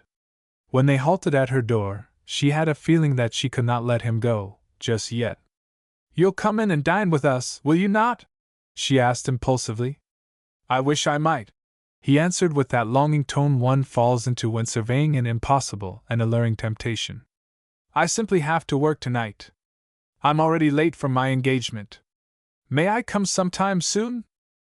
I wish you would. Father is really very fond of you, she went on, defending her warmth. He likes young men. He has a sneaking longing for them that no mere girl satisfies. Dick used to be a great deal to him, but Dick has drifted away. You have not been to see us for a long time. Not since the day that Dick's engagement was announced, he answered, looking her boldly in the face. I couldn't. You made me feel then that you despised me. I despised you? She spoke with bland innocence but rising color. Yes. Madeline hesitated and looked down. She was scarlet. I'm not going to pretend to misunderstand you, she said, and turned laughing eyes toward him. I knew all the time that it was Dick who had done some shabby thing, and you were trying to shield him. You knew? Of course I knew. But you told me I ought to get a mask. Ellery fumbled. I meant when you try to tell lies. You don't do it with the grace and conviction of an accomplished hand. Pooh, I can read you like an open book. I am very glad you can, he said deliberately. I thank God you can, because on every page you will read the truth, that I love you, I love you. I'm wanting you to read it in your own way, but sometime I am going to let the passion of it loosen this slow tongue of mine and tell you in my own fashion how much it is, He turned and strode abruptly away. Madeline went into the firelight of home. "Why, you look as bright as though you'd heard good news!" exclaimed Mr. Elton, peering over his newspaper in welcome. "Do I, father?" Madeline stooped to rub her cheek softly against his and laughed to herself. "Why, I believe I have. That shows what a whirligig I am. I went out thinking life was a tragedy, and I come back thinking it. What, little girl? A divine comedy," said Madeline and laughed again. "Just see what a walk in the open air will do for a body." Chapter 18. Easter. Easter came late in April, when, to match man's mood, it should come, for the world was alive with new vitality. The south winds were infusing their wonder-working heats, and the bluebirds flashing their streaks of color through branches that felt the stir of sap, amid buds that strained to burst. There was the smell of growth where bits of secret greenness hid behind the dead leaves of last fall. On Saturday evening Mrs. Lennox welcomed the same circle that had met at her home the November before, and Lena's little heart glowed with the soul-satisfying sense of the difference to her. Then she had been a social waif, received on sufferance. Now she was one of them. She could even afford to have her own opinions. The very memory of past discomforts doubled the present blessedness, and Mr. Lennox looked only half the size that he had 6 months before. It was a long stride to have taken in half a year, and with reason she congratulated herself on her cleverness. In Mr. Lennox's gravity of manner as he took her in to dinner, she perceived only respect for Mrs. Percival, not knowing that he had in mind the small episode of the Chatterer, which his wife and Miss Elton had agreed to ignore. "What very sensible people we are!" exclaimed Mrs. Lennox as she surveyed her small table party. "We shall spend tomorrow in hunting for anemones instead of looking at our neighbor's spring fineries. We shall catch the first robin at his love song, instead of listening to the cut and dried, much-practiced church music, and we shall find rest to our souls. Dick, I am sure you need it. You look worn out. I'm afraid politics is proving a hard mistress. I wonder if it is possible to do too much," said Dick, rousing himself, with manifest languor. "It's only the way he does it that plays a man out. Here's Ellery, now, who works like a galley slave and looks as fresh as the proverbial daisy." "Well, come, you are criticizing yourself even more severely," Mr. Lennox said. "You'll have to learn the secret, Dick, of letting your arms and legs and brain work for you, while your inner man remains at peace. That's the only way an American man can live in these hustling days, and if you don't master it, the young men will come in and carry you out by the time that you are 50. And there are worse things than that," rejoined Dick. "I suppose it is the universal experience that when one gets out of the freedom of extreme youth and settles down to the jog-trot, harness life, the way looks rather long and monotonous. A fellow can't help feeling tired to think how tired he'll be before he gets to the end. Tonight I feel as old and dry as a mummy. If you touch me, I'll crumble." "Mrs. Lennox and I have been longer in the game than you, Dick," answered his host whimsically. "We are getting dangerously near the equator, and we do not find ourselves exhausted. On the contrary, I rather think the scenery improves, in some respects, as we go along. You are hardly capable of measuring the common fate. You have had the touchstone of success, and the world has opened up before you. But what depress me and impress me are the sodden people whom I meet by the hundred, and I can't help reading my fate in the light of theirs. There are such millions of us, obscure and uncounted except on the census." "If you will persist in talking serious things," said Ellery, "isn't obscurity, after all, an internal and not an external quality? You've got to believe that you are a creature that is worthwhile. There is no bitterness in belonging to the myriads if the myriads are themselves dignified by nature." "But are they?" cried Dick, now rousing himself. "I look at every face I pass on the street. I'm always on the search for some ideal quality, and what do I see? Egotism and greed answer me from all their eyes. The 99 have gone astray. Then it belongs to you to be the 100th who does not go astray, and who gives a satisfactory answer to the same eternal questioning that meets you in the eyes of other men. It's not given to any man to play a neutral part in the world conflict. In all the magnificent interplay of forces, I doubt if there is any force strong enough to keep one standing still. Yes, my dear Ellery. And it is just that eternal motion that I am complaining about. It is burdensome to the flesh and wearisome to the imagination to look forward to a future of eternal rushing and striving. I have a multitude of experiences every year, and I straightway forget them, and that deepens the impression that all these little affairs of ours, about which we make such an infernal racket at the time, are matters of very small importance in the march of the centuries. The march of the centuries may be majestic, but the waddle of this little ant of a man is not. It's insignificant. That's a dangerous state of mind to be in, Dick, said Lennox. And after all, you can't help being a very important thing to yourself, said Madeline. And it must be of eternal significance to you whether your soul is walking with the centuries or against them. My dear Madeline, answered Dick, when I am with you and such as you who live on a little remote mountain, eternity seems a very important matter. But when I am with most people, next Wednesday, when taxes are due, looms up and shuts out eternity.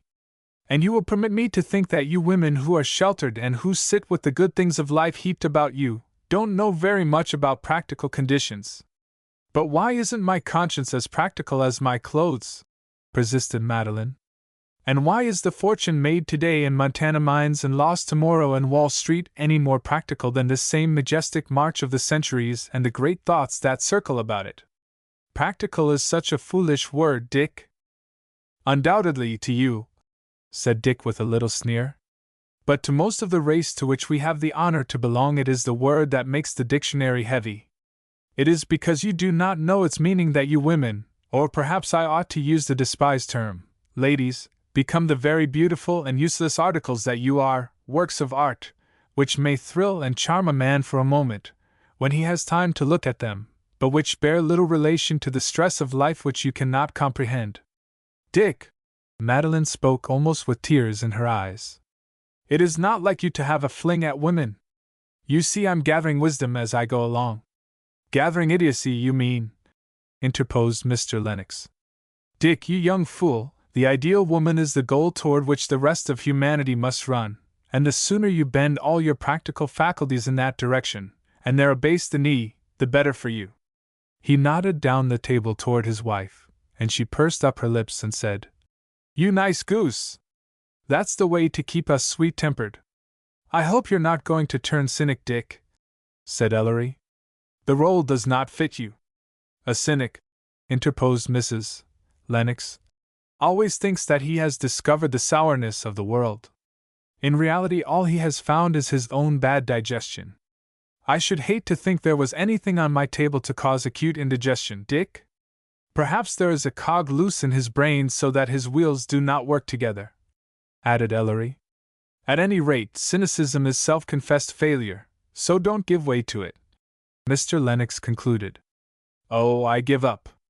Spare me, cried Dick. Mrs.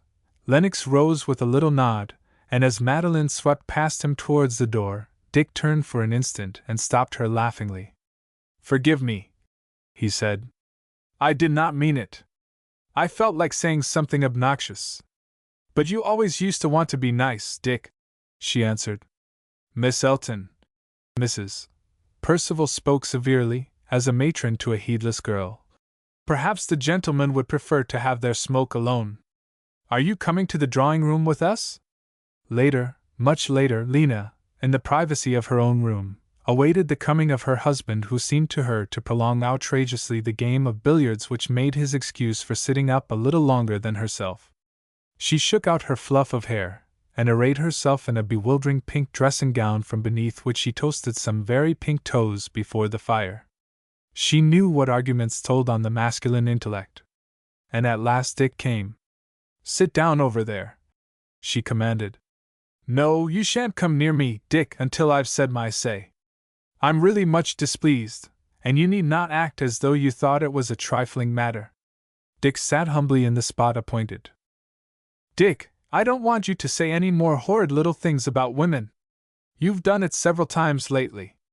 The other day you said something to Mr. Early about his glorious freedom, and you made a sneering remark to Mr. Preston about women's small dishonesties.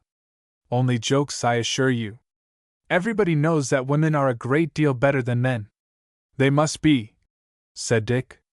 Literature is full of statements to that effect. And marriage is far more desirable than glorious freedom. It is, answered Dick. So long as there are things to disagree about, marriage will not lose its savor. You say that in a perfectly mean way, as though you did not really believe anything nice. But whether you believe it or not, I am going to ask you not to talk so any more, Mrs. Percival went on with dignity, because it sounds exactly like a criticism of me, and I think you owe it to me to treat me with respect. What must people think of me when you fling in, what do you call them, innuendos like that around? Mr. Percival looked at his wife in silence. Then he picked her up, chair and all, and whirled her around in front of a long pier glass. Do you see that? He demanded. Lena saw and dimpled. Now I propose, Dick went on, to carry you downstairs, just as you are. I shall then arouse the whole household by my shouts and gather them around you, and when every man jack of them is there, I shall say, ladies and gentlemen, is it possible for a man whose wife looks like this to utter any serious accusation against femininity? Dick, don't be silly, said Lena, pouting with pleasure, and she glanced again at herself in the glass. I am nice, am I not? Nice, ejaculated Dick. Hewler and Maillard and Whitman and Loney, all rolled into one big candy man, never dreamed of anything so sweet. Did you really think I was disrespectful? Why, little Lena! Easter morning dawned, a God-given splendor of blue and spring softness, and the six stood, after breakfast, on the veranda and looked at the day. Time and the world are before you. Choose how you will spend the forenoon, said Mrs. Lennox. I should like to drive, Lena promptly replied. Mr. Lennox was telling me last night about his new pair of horses. I know he is pining to show them off. She cast one of her most fascinating glances at her unmoved host. Just the thing. How shall we divide up? And Mrs. Lennox looked vaguely around. Miss Elton and I, said Norris boldly, are going to row, just as we used last summer. Madeline glanced sidewise at him with some astonishment, as he made this radical statement, but although she pondered a moment, she offered no objection. Dick also glanced at him longingly as he said, last summer. Our lives seem made of little bits that have small relation with each other. Things just happen. And yet, when we look back over a long stretch, we realize that life is a coherent whole, that it leads somewhere, and Dick's life had led a long way in the past year. So he too became grave but said nothing, as he resigned himself to a back seat beside Mrs. Lennox and watched Lena perched airily beside her host. Now I hope that matter will be amicably settled, Mrs. Lennox began, looking with a satisfied air at the two unmarried people who were starting toward the boathouse. What? Dick exclaimed with a sudden start. Are you a bat that you cannot see daylight facts? She cried, turning upon him. I dare say I am. And he looked very sober. Yes, I suppose it is all right. Norris is one of those fellows who always knows what he wants, and just plods along until he gets it. I said row, Ellery remarked as he pushed the boat out from shore. But I meant loaf and invite the soul. The sunlight is too delectable for anything strenuous. But inviting the soul is always a solitary experience, objected Madeline. Perhaps. But it is delightful to know that there is a sister soul also inviting herself close at hand. I hope yours will accept the invitation. At home, the soul of Mr. Ellery Norris, to meet the soul of Miss Madeline Elton. A soft flush rose over Madeline's face, and she devoted herself to the tiller ropes. P.S. Please come, Ellery went on with a laugh. RSVP. Aren't you flouting old ends? She smiled. I hoped I was flouting new beginnings, he answered soberly, and he rowed languidly in a silence which Madeline rushed to fill. I've been thinking ever since last night about Dick, she said. He is so different from the buoyant creature of last summer. And it is only a year. Well, perhaps this is a phase. He rested on his oars and looked at her. Dick is healthy, and joy is his normal state. He ought to be able to recover from his malady. Sometimes I think it is permanent. I am almost afraid, too. But you see, you cannot get any bargains in the department store of this world. You have to pay full price for everything. If you want self-indulgence, you have to pay your health. If you want health, you have to pay self-control. You never pay less than the value of what you get, and you are often horribly overcharged for a very inferior article. Now Dick wanted Lena Quincy. He bought a little gratification and paid. What? Everything he had, answered Norris abruptly. Do you think I have not watched his courage and ideals wither as if they had been frosted? He is numb.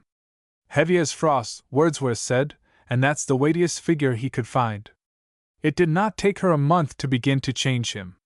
In 3 months she has him well started. Isn't it a pity that the worse one of the two should have the controlling force?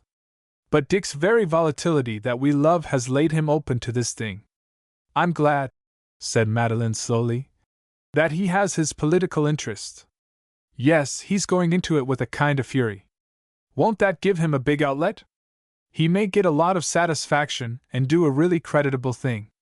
Your tone does not sound very hopeful. A single interest in life may accomplish more for the world, but I don't believe it is very satisfactory for oneself. Madeline looked at him inquiringly. God gives us of His own creative power, he said reverently, and there came into his very practical face that dreamy look which she had seen there once or twice before. He supplies us with the raw materials of the universe, gold and beauty and food and desire, and love, and He bids us out of these things to build a man. We can't build a successful man if we use only one ingredient. We get a complete man only when we use them all. Madeline stared off across the waters, and Ellery watched her over shipped oars. At last he said, But are you going to think only of Dick, and Dick, and Dick forever? She turned on him a face flushed but utterly frank. I know what you are thinking, she said. But you are mistaken, quite mistaken. And she met his eyes squarely in spite of her heightened color. At this very moment I was thinking more of you than of him, she added. And what of me? I was thinking how I misread you at first. I thought you a kind of grub. And now? That you are dogged and persistent, and that therefore you stick to your ideals better than he. Do you know how comparatively easy that is, even for a plodder, when his ideals are set up before him in visible form, so that he cannot forget them by day or by night? I wonder if you can realize what it means to have a face like yours looking up from every dirty strip of galley-proof, and a voice like yours sounding under the rumble of the big presses. It's something of a possession for an everyday man. A soft glow that might have been a trick of the spring sun spread over Madeline's face. There is no thought more intoxicating to a girl than to feel that she stands to a man for his ideals. A long, sweet silence fell between them, while she mused on this thing, and he watched her in tense anxiety. Madeline! He cried, suddenly leaning forward and catching her hands. I must tell you! You must know, and I must know! With the grasp of his fingers, the first physical touch of love, an electric pang seemed to leap through the girl's body, and in the flash were shown to her new heights and depths in herself, and 1,000 dim things in the future. She felt, in the man, the revelation of that mystery by which the body's passion slips into passion of the soul, that soul love, which by its very nature can never know lassitude nor revulsion. And what was actual in him, grew radiant with possibility in herself. She looked up to meet his eager face and his eyes like lamps. No, no! She cried. Don't tell me. But do you know without telling? I must think. But surely you must have read it long ago. I only glanced at it. I never looked it in the face.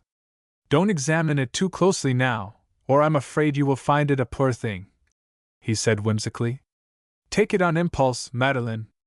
But she waved him away with her hand, turning her face to one side, and leaned back in her cushions, while Ellery waited, hardly breathing. There was a deep hush on the opal waters under the April morning sky, and no sound but the far-off note of a wood thrush. Madeline! He cried at last. Be merciful, and speak to me. She gathered her self-possession, and turned to face him with smiles and dimples, and one swift look full in the face. Mr. Norris, she said airily, and then laughed as his face fell at the title. We are in the middle of a big sheet of water, and I do not want you to upset the boat. We are visible from many miles of shore, and the world and his wife are driving and motoring on this most beautiful of days. But over on our right there is a lovely little beach, and a clump of willows that have forced the season a bit. Perhaps if we went there, I might listen to what you have to say." "Oh, Madeline, my Madeline," he said, "I can never tell you because the words are not made that will hold it, and it will take a lifetime to tell it all. But if you are willing, we will make a beginning over there by the dipping willows." He shot a stormy glance at her as he caught the oars, and she met it bravely. "Please don't trail your fingers in the water," he said. "You are delaying the progress of the boat." "Heaven forbid delay!" she cried in mock horror, and showered him with the drops from her lifted hand. The keel grated, and Ellery sprang ashore and held out his arms to help her. "Madeline," he said, sternly holding her at arm's length, "this spot is so evidently created for a lover's bower that I suspect you of having had your eye on it for a long time. How did you come to direct me here?" "Instinct," she laughed. "That wonderful instinct of woman. Shall we stay here forever and let the world wag? And live on locusts and wild honey?" she asked. "Yes, if you will be my wild honey. I'm going to begin to devour you right away." And he caught her at last. "Who gave you permission?" she whispered with cheek close to his. "Who? Haven't you heard the universe shouting aloud? The sky, and the sun, and the lake, and the woods. They've been crying mine! Mine! Mine! For the last 10 minutes. You'll never contradict them, sweetheart?" "Never," said she. For a long moment they looked into each other's eyes, and she read in his that mastery without tyranny which for some inexplicable reason sets a woman's heart beating with unimagined bliss. 10 minutes later, or so it seemed, Madeline pulled his watch from his pocket and started in dismay. "Ellery," she cried, "do you know that we have been sitting here for 4 hours? What will Mrs. Lennox and all the others think? Who cares what they think? Let them think the truth, if their imaginations can soar to that height. We must hurry back. Don't you think it is a little brutal to invite a man to leave heaven and go back to earth? Perhaps we need a dose of the world. Medicine is good for one. Not unless he is ill, and I was never well till now. Come, Ellery, we really must go," she said with severity. "Well, there's lunch," he meditated. "I confess that I can view the prospect of luncheon with something like equanimity. There are certain advantages about the world, Madeline." It was long after the driving party had returned when Miss Elton and Mr. Norris strolled up the path from the boathouse, quite indifferent to the fact of their lateness. Dick on the piazza watched their coming and needed no handwriting on the wall. The girl glowed and Ellery reflected her light. It would be a perfect woman who should unite her spirit with Lena's soul-delighting body, Percival said to himself. And Ellery chooses the spirit, and I, God help me, love and choose the body. But I cannot bear to meet them. He was turning to slip away when he met his wife face to face, and stopped half in curiosity to see what she would notice and hear what she would say. Lena, too, gazed at the oblivious advancing pair. "Well, of all things!" exclaimed Mrs. Percival. "I should think she'd feel pretty cheap." "Why?" asked Dick, startled. "Coming down to a nobody like that," Lena retorted in scorn. "But I think she has been going off in her looks lately, and I dare say she knows it, and is glad to get even him." The billiard room was empty, and Dick went in and shut the door. Chapter 19. Oriental Rubies. As the months drifted into summer, young Mrs. Percival often felt very dull. She had not even the excitement of envy left her for, with the engagement of Miss Elton and Mr. Norris, much of her old enmity for Madeline faded. Ellery looked to her like a fate so inferior to her own that she could afford to drop her jealousy, and since Mr. Early and Dick were now wholly released from thrall, she considered Madeline a creature too inoffensive to be reckoned an enemy. She could even share the tolerant and amused pleasure with which the world surveys a love match. This pair was so evidently and rapturously content that they diffused their own atmosphere. Lena could not understand that variety of love, but its presence was patent to her. Most of the real people, as Mrs. Appleton called them, an improvement on their maker's classification, were leaving town either for the lake or for some more distant breathing place, but she was tied at home, first because Mrs. Percival the elder, whom Dick refused to desert, preferred the wide quiet of her rooms, and second because Dick himself grew daily more absorbed in his political labors. Lena went to say goodbye for the summer to Mrs. Appleton and was bidden to come upstairs to a disordered little room where that matron superintended a flushed maid busy with packing. "I am really quite played out with all this turmoil," Mrs. Appleton sighed. "Truly, dear Mrs. Percival, I think you are to be congratulated on staying at home. The game is not worth the candle. I think if Madame is tired I could finish alone." Marie lifted a face that manifested hope from the bottom of a trunk, but Madame shook her head. It was one of her principles to see to everything herself, and so gain the proud consciousness of utter exhaustion in doing her duty. Lena glanced enviously about the heaped-up gowns and lacy lingerie. It made her own stock seem mean. "Perhaps it will amuse you to look these over while I am busy," Mrs. Appleton went on good-humoredly, pushing a leather-bound case across the table toward Lena's arm. Mrs. Percival lifted out one little tray after another with growing sullenness. The profusion of jewels gave her no pleasure. She slammed the trays back in place. "Did Mr. Appleton give you all of these?" she demanded. "Yes." "Isn't he generous?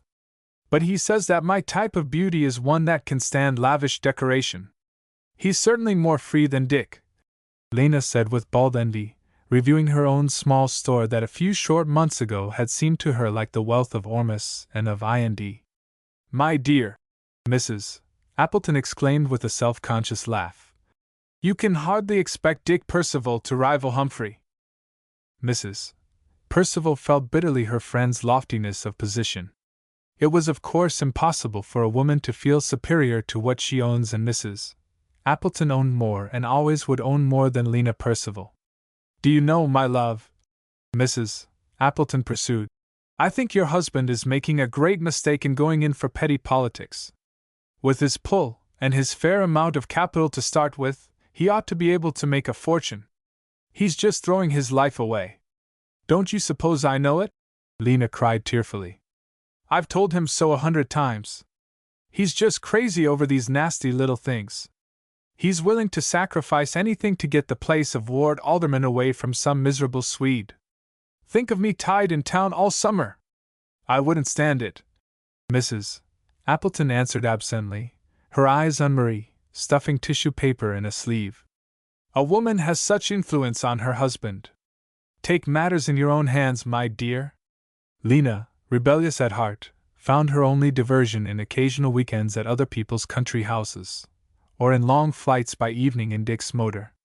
Her husband was self-absorbed and often silent, another person, as she frequently and querulously rubbed into him, from the ardent creature of a few months before. Sometimes he made attempts to open to her his subjects of thought, but Lena never attempted to understand things that did not interest her, and now that she was safely married, it was too much trouble to make much pretense at it, so she was often alone, and frequently bored. Even Mr. Early was away most of the time, and the great blank eyes of closed windows blinked down at her from his closed house beyond the dividing hedge that flanked the garden. His place stood on a corner, and on the two sides that fronted the streets, Sebastian had hidden the wonders of his terraces and trimmed trees by high walls, but toward the Percivals he had been less exclusive. Most of the houses in St. like their own, had no property dividing line, but lawn melted into lawn with a park-like openness that hinted at communistic kindliness. This had its disadvantages in lack of privacy, and hence it was that in spite of quite an extensive domain, Lena found in her own garden no spot absolutely hidden from curious eyes of passers, except in one thicket of trees and shrubbery over near the Early boundary. Here there was seclusion, and here, therefore, young Mrs. Percival had her hammock and her group of chairs and tables, and here she spent long indolent afternoons in sleepy reading and sleepier dreaming, which was only less agreeable than the social triumphs of which she dreamed. And yet she often found herself weary of nothing, and wished she had someone exactly to her taste to keep her company and talk to her about little things in that fool's paradise of laziness, where, it is said, Satan is entertainer in chief. Once in a while, on his brief homestays, Mr. Early illuminated her retreat with his presence. Toward the middle of the summer, certain business interests called Dick to North Dakota, and then life was duller than ever. Therefore it was a not wholly unwelcome diversion when, late on an August afternoon, she saw the thick laurels of the hedge near her part a little and the form of Ram Juna stand in the cleft, snowy white from turban to slippers save for the gleaming ruby and the polished bronze face. He looked like the day itself, glowing, sultry, indolent. "Pardon me, dear lady," he said, "that through the bush I spied you. I was solitary. You are solitary. The heat suits not with the severer thought. The weak body refuses to yield to the commands of mind. I failed to write, and perhaps you failed to read. I guess your thinking is harder work than my reading. Won't you come over and sit down?" said Lena cordially. "Then you, like me, would welcome companionship?" "Yes." "Isn't this a nice shady place?" Lena answered. "The maid is just bringing me some iced drinks, and I dare say they'll taste good to you if you have been trying to write that wonderful book of yours in all this blaze." The Hindu pushed the hedge still farther asunder, and swept with a sigh of content over to a cushioned reclining chair. If one's heart were set on the things that fade, what greater satisfaction! Shadow, deep shadow from the heat, cool draughts, the voice of a fair woman. "You must not count me among the things that fade, though," laughed Lena, as she handed him a tall glass of clinking fragrance. "I shan't like you a bit if you do. Everything fades, the rose, the lady, even thought, which is after all but a grub on the tree of truth. All fade." "I wish you wouldn't talk that way," objected Lena. "You make me feel quite creepy." "Ah," said Ram Juna, "you love the things of today. To me the thought that all is transitory is bliss. Is it not so?" "Yes," said Lena. "I'm sure I like roses and jewels and iced minty stuff to drink. And Ram Juna, I wish you would tell me the really truly history of your ruby. I've heard so many stories about it." He put up his hand, detached the great jewel from its place, and laid it in her small outstretched palm. "That is a mark of my confiding," he said. "There are few to whom I would give to handle my treasure. It may truly be called a stone of blood. Such angry storms of greed and passion, such murders of father by son and husband by wife link their story to it. And now it rests at last on the head of a man of peace. For how long? For how long?" Lena looked at it with the eyes of fascination as it lay in her open hand. "It charms you like a serpent?" asked her companion, leaning forward with indolent amusement. "You are true woman. You love the glitter. Would you like to see others?" "Have you others?" cried Lena. Oh, I should like to see them." He rose, made her a salaam of grace, parted the hedge once more and disappeared only to return bringing in his hands a curious box of carven ivory, which he set on the table between them and proceeded to unlock with a key of quaint device. Lena gave a cry of rapture and astonishment as the lid fell back. Ram Juna laid his hand on her arm. "Silence!" he commanded. "Would it be well that the flippant public who pass near at hand on the pavement should know that there are such treasures in this thicket? I did not know that there was so much splendor in the world," whispered Lena in admiration. "Rubies, all rubies! They were the stones beloved of my ancestors. This dangled once on the neck of a Maharani, more beautiful than itself, only, unfortunately, she lost her neck, murdered by a rival queen." He twisted the string of gems about her arm, bare to the elbow, and Lena gasped with pleasure. "Let me add this bracelet, a serpent. See of curious carved gold the scales, and the eyes again 2 wicked rubies to beguile men's souls. Yet it becomes the arm, does it not? Look, at your pleasure, at the rest of the box." He pushed the case toward her, and Lena began to finger its profuse contents with occasional sighs of envious delight, and glances at her white flesh enhanced by its ornaments. Ram Juna sat in silence. "How do you dare to carry such things around with you?" she asked. "Not much longer," he answered with a shrug. "To me they are delusions inappropriate. I see that is your thought. Is it not so? What have I to do with necklaces and rings of princesses? I had forgotten that I had them, until a chance thought recalled it. I had long since meant to sell them and give the money to the great cause for which I labor. That is my treasure, is it not? I shall never take them back to India. I must hasten to get rid of them, for I purpose to return there at once. Why are you going away? Tomorrow I leave this city. My work here is done. It is the last of work. Hereafter I shall find some solitary spot and end my life in meditations. And the rubies, I might give them away, but perhaps the trifle I should receive for them would help the brothers in their service.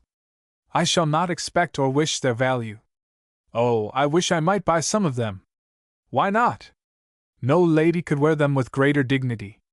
Young, beautiful, beloved, and clothed with jewels. It is the frame for the picture, madam. Oh, said Lena. To you, whom I reverence, they should cost but a trifle. How much? Gasped Lena. The necklace, now, said Ramjuna, and he leaned over and twisted it about her arm as he seemed to hesitate. I would give you that for $5,000, and you can see that it is worth, I know not how many times that sum. I do not understand these things. But my husband is away, and I have not anything like that sum. Besides, I could not buy it without asking him, you know. Oh, I should like it. Bah, it is a trifle to a lady in your position. You could in many ways raise so paltry an amount. I cannot, unfortunately, give you time to deliberate. He was speaking very rapidly with many gestures, quite unlike his usual calm. I tell you I return to India without delay. If you would wish those beautiful things you must hasten, today. Any person, I think, would lend you such money. Mr. Early, yes, Mr. Early. Mr. Early is away, isn't he? Lena was growing confused. She turned the glittering string around and around on her arm, and her heart was big with foolish longing. The necklace seemed the only thing in life worthwhile. Ramjuna's quick movements and urgent words quite took away her powers of reasoning. Mr. Early? Yes. He returned this morning. Shall I tell you a great secret, madam? A man loves the one for whom he does a favor. Would it not be wise to let Mr. Early do this thing for you? I know he will lend you without question. It will hereafter bind him to you. See. I make the arrangements with him myself. Ladies know nothing of business, and I not much. But I talk with him, he understands, and I make all smooth. Will you? Shall I? Yes or no? Do not lose such a treasure by hesitancy. Your husband shall thank you when he comes again. Yes? See, the sunlight comes through the trees and makes the rubies like itself. Oh, if Mr. Early would, said Lena. I don't see why I shouldn't. And if Mr. Percival thinks I can't afford it, the rubies are worth more than I paid for them anyway. You are reasonable. Hold it. I trust you while I go to see Mr. Early and return. The necklace is yours, beautiful lady. Ramjuna was awakened from his usual serenity and full of tiger-like restlessness. Again he plunged through the hedge, and Lena saw the white turban flying toward the house. Even Mr. Early looked around startled as his usually torpid guest burst into the little den. Hello? He said. What's up? Early, I bring you opportunity, the greatest of gifts. The favor I shall confer, is it less than the favor I have received from you? What do you mean? Asked Sebastian. Once you say that you will give much to get the young Percival in your power. Yes. What of it? It is done. A look of real interest began to illuminate Mr. Early's face. Well, he said sharply, I have rubies to lure the heart of a woman from her bosom. Madam, the young wife would give her soul, if she but had one. That is too hard. Let her give her note. The Swami laughed gently. You would lend her $5,000, my friend, to buy rubies from me. That is an empty show. She gives you the note. I give her the necklace that she must have. That is all. There is no need to give me money. I return your hospitality thus. Well, suppose I did all this. Dick Percival could easily discharge his wife's debt. Not so fast. Not so fast. The young wife is a fool as well as a knave. To the note she shall sign her husband's name. That I will bring to pass. But you know nothing of this. Of course not. You suppose that the signature is genuine. You are unaware that Percival is out of town. And if I am guilty, I am with my guilty knowledge in the hut in the mountains of India. Do you not think that while you hold that note young Percival will gladly serve you in any fashion that you may choose, rather than that so foolish a piece of wife's knavery should come abroad? Gee whiz! Exclaimed Mr. Early, gazing at the simple seeker after truth, whose face shone with a radiant smile. Gee whiz! Ram Juna, but you are a business man! But she won't sign her husband's name. Ram Juna's smile expanded cheerfully. Let that remain to me. You have but to play your part, he said. Mr. Early thought hard for a moment. There is need to haste, said the Swami gently. She is now in the garden where access is easy. Make the note. I will take it to her to sign. Hasten, my friend. Mr. Early drew toward him pen and ink. It's a little flyer, and there may be something in it, he said. I don't see that I get into trouble anyway. But see here, Swami, you deserve something for your work. I'm not going to see you lose that 5,000. When you bring me this IOU with Dick Percival's signature, I'll give you my check for the amount. Understand? Be that as you will, said the Hindu, and he caught the piece of paper and fled toward the thicket where Lena still played with her toy. Have I not told you? He began suavely. The necklace, less fair than its owner, is yours. But one moment. Will you first do me a favor? He lifted the great white turban from his hot forehead and set it on the table before her. A simple bit of the skill of my country, he said. Will you look fixedly into the great ruby that remains mine? And as you look, will you yield your mind to me, and let me show you a vision? So, even deeper let your eyes penetrate to the heart of the jewel. Deeper and yet deeper. He made a swift motion or two before her, and her eyes grew fixed. What do you see? Myself, she answered. Naturally. What else could you ever see? But you are different. You are 1,000 times more beautiful. The world lies at your feet. It is a world of adulation. Do you see this? Yes. Very well. Now look away. We must not longer see the beautiful picture. You remember we have business. Mr. Early, your friend, and my friend, will lend you money. But how are you to repay him? You have nothing of your own. It must be your husband who secures you. In the front of the book which you are reading it is written Richard Percival. You will copy this with your utmost care, here on this paper. For you it is not hard to do this thing. For some it would be hard to persuade them. You make but a poor copy. That is of indifference. I will return this to Mr. Early. You will await me here. The August afternoon was closing, and the shadows grew strong here where vines knit the trees into close brotherhood. Lena lay back in her chair and clutched her treasure in a kind of stupor, until, in an incredibly short time, Ram Juna again appeared, tucking a scrap of yellow paper into some inner pouch as he came. The Buddha's smile still played about his lips. He seated himself on the ground and stared unblinkingly at the girl, and she gazed almost as fixedly back, except that once in a while her eyes wandered to the big red stone which still hung in the turban on the table.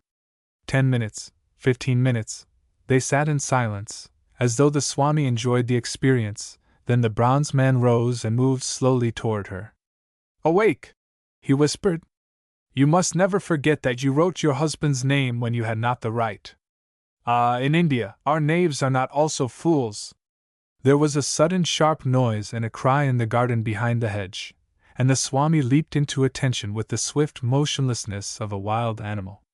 Lena roused herself heavily and blinked about. There was no Swami to be seen. His turban lay on the table, but he himself had disappeared in a twinkling. She heard a rush of feet and voices raised in excitement, and then a sharp command.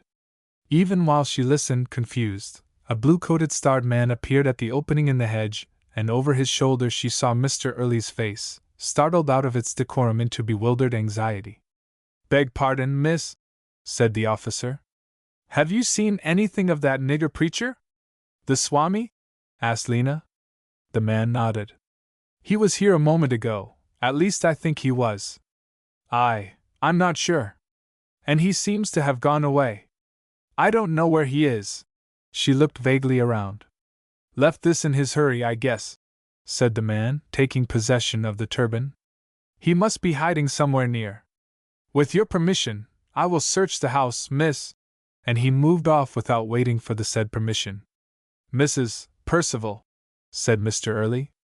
Beg pardon, Mrs. Percival. The man threw back with an added air of respect. It is an unpleasant duty, ma'am, but you'll not object, I know. He beckoned sharply to 2 or 3 others who stood behind Mr. Early, and turned toward the open door. What does all this mean, Mr. Early? Lena gasped. He tumbled as if exhausted into the same easy chair that Ram Juna had occupied a few moments before. I am completely staggered, he exclaimed. The police seem to think they have reason to suspect my guest of being implicated with a gang of counterfeiters. In fact, they say that it is his extraordinary cunning of hand that produced the bills that have been appearing everywhere. And great heavens, he used my house as a fence. My house! Pardon me, my dear Mrs. Percival, but I am horribly upset. They've found dyes and all kinds of queer things in the little room that he kept sacred to his meditations. But of course I can't be suspected of knowing. Why, all my servants can bear testimony to the fact that I know nothing about that room. Of course, Mr. Early, no one would think of accusing you. Still, my house, you know, and my friend. It's horrible. In fact, Mr. Early was shivering as though he had the ague. It would drive me mad if any one should think, why, Mrs. Percival, think of the scandal of having him with me for months. Of course, if they catch him, I'll make him clear me at once. But take it how you will, it is awful. The least I can expect is to be laughed at over the whole civilized world for being his dupe. I've always prided myself on my clean skirts. You think I'm raving, Mrs. Percival. I am nearly mad. Mr. Early suddenly leaped up with horror newly reborn in his eyes. And I had just given him a large check. That is bound to look bad. There is no knowing how it may be misconstrued. Great heavens, what am I to do?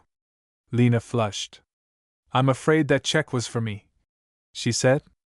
Mr. Early, I want to thank you for being so generous to me, and when Dick comes back from North Dakota, he will repay you at once.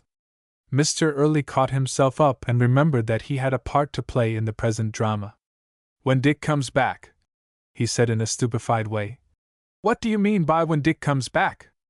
Isn't he here now? Why, he must be. It isn't an hour since he signed. Didn't you know he was away? Asked Lena timidly, her heart sinking, for Mr. Early's tone was sharp. I certainly thought he signed a note made out to me. Was it another piece of the Swami's clever forgery? I cried poor Lena in confusion. Oh, Mr. Early, do you call it forgery? My own husband's name? Oh, Mr. Early, what are you thinking? At this moment she was the picture of confused innocence. Mr. Early looked at her, and gave a long-drawn breath of astonishment. I understand, he said at last, while Lena hung her head. You wrote Dick's name for him, and he knows nothing about it. Well, let it go at that. It is a matter of no consequence. And, my dear Mrs. Percival, I would suggest that this matter be kept a secret between you and me. We'll never mention the debt again.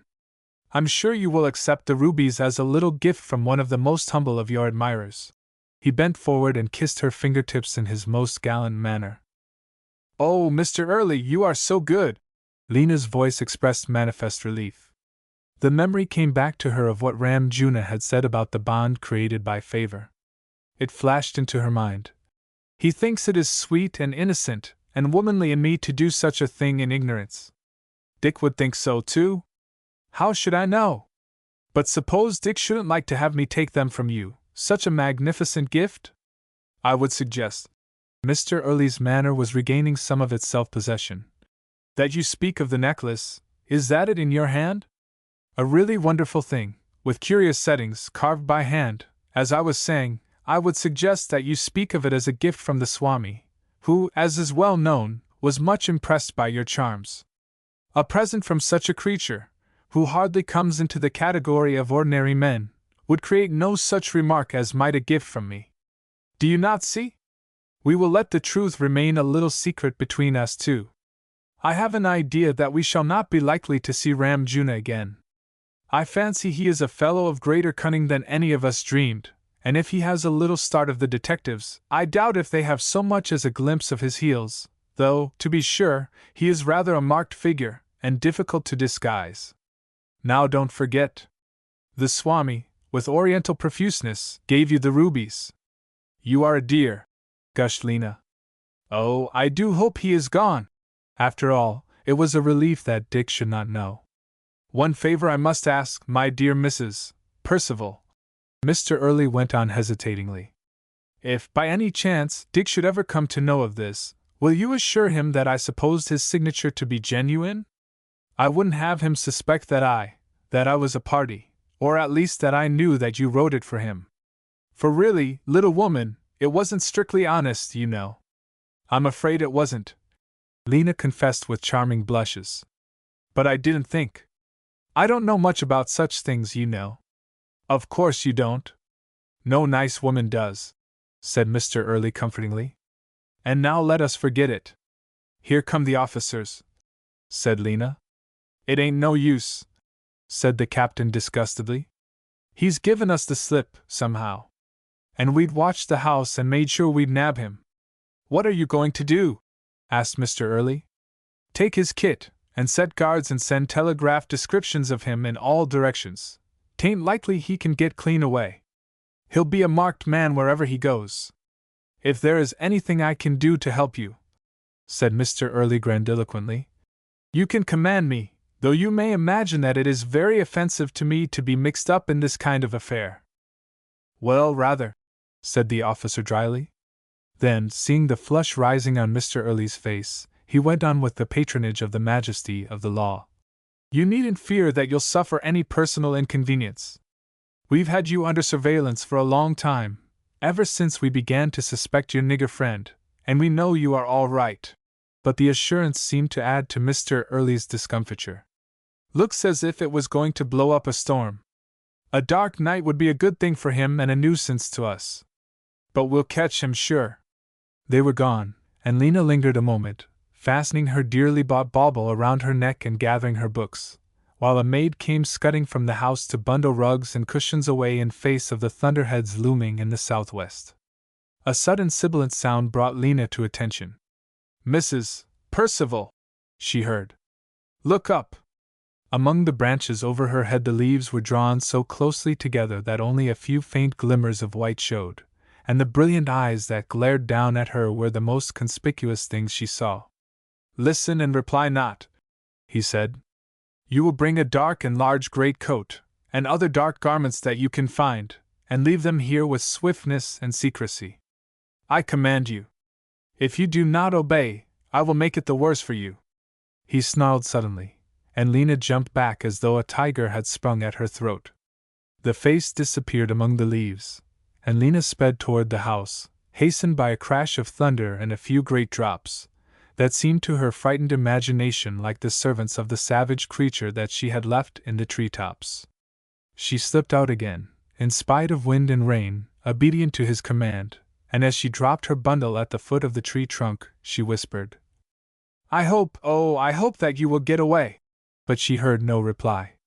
The storm came down and the night fell, seamed with lightning.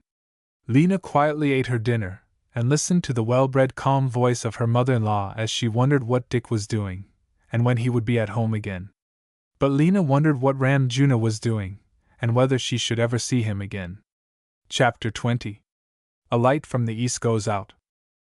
To be in the heart of a great country, 1,500 miles from the Atlantic, and 2,000 miles from the Pacific, to be forbidden the public highway of the train, and to have one's objective point India, this is by no means an easy problem, even to the Oriental mind.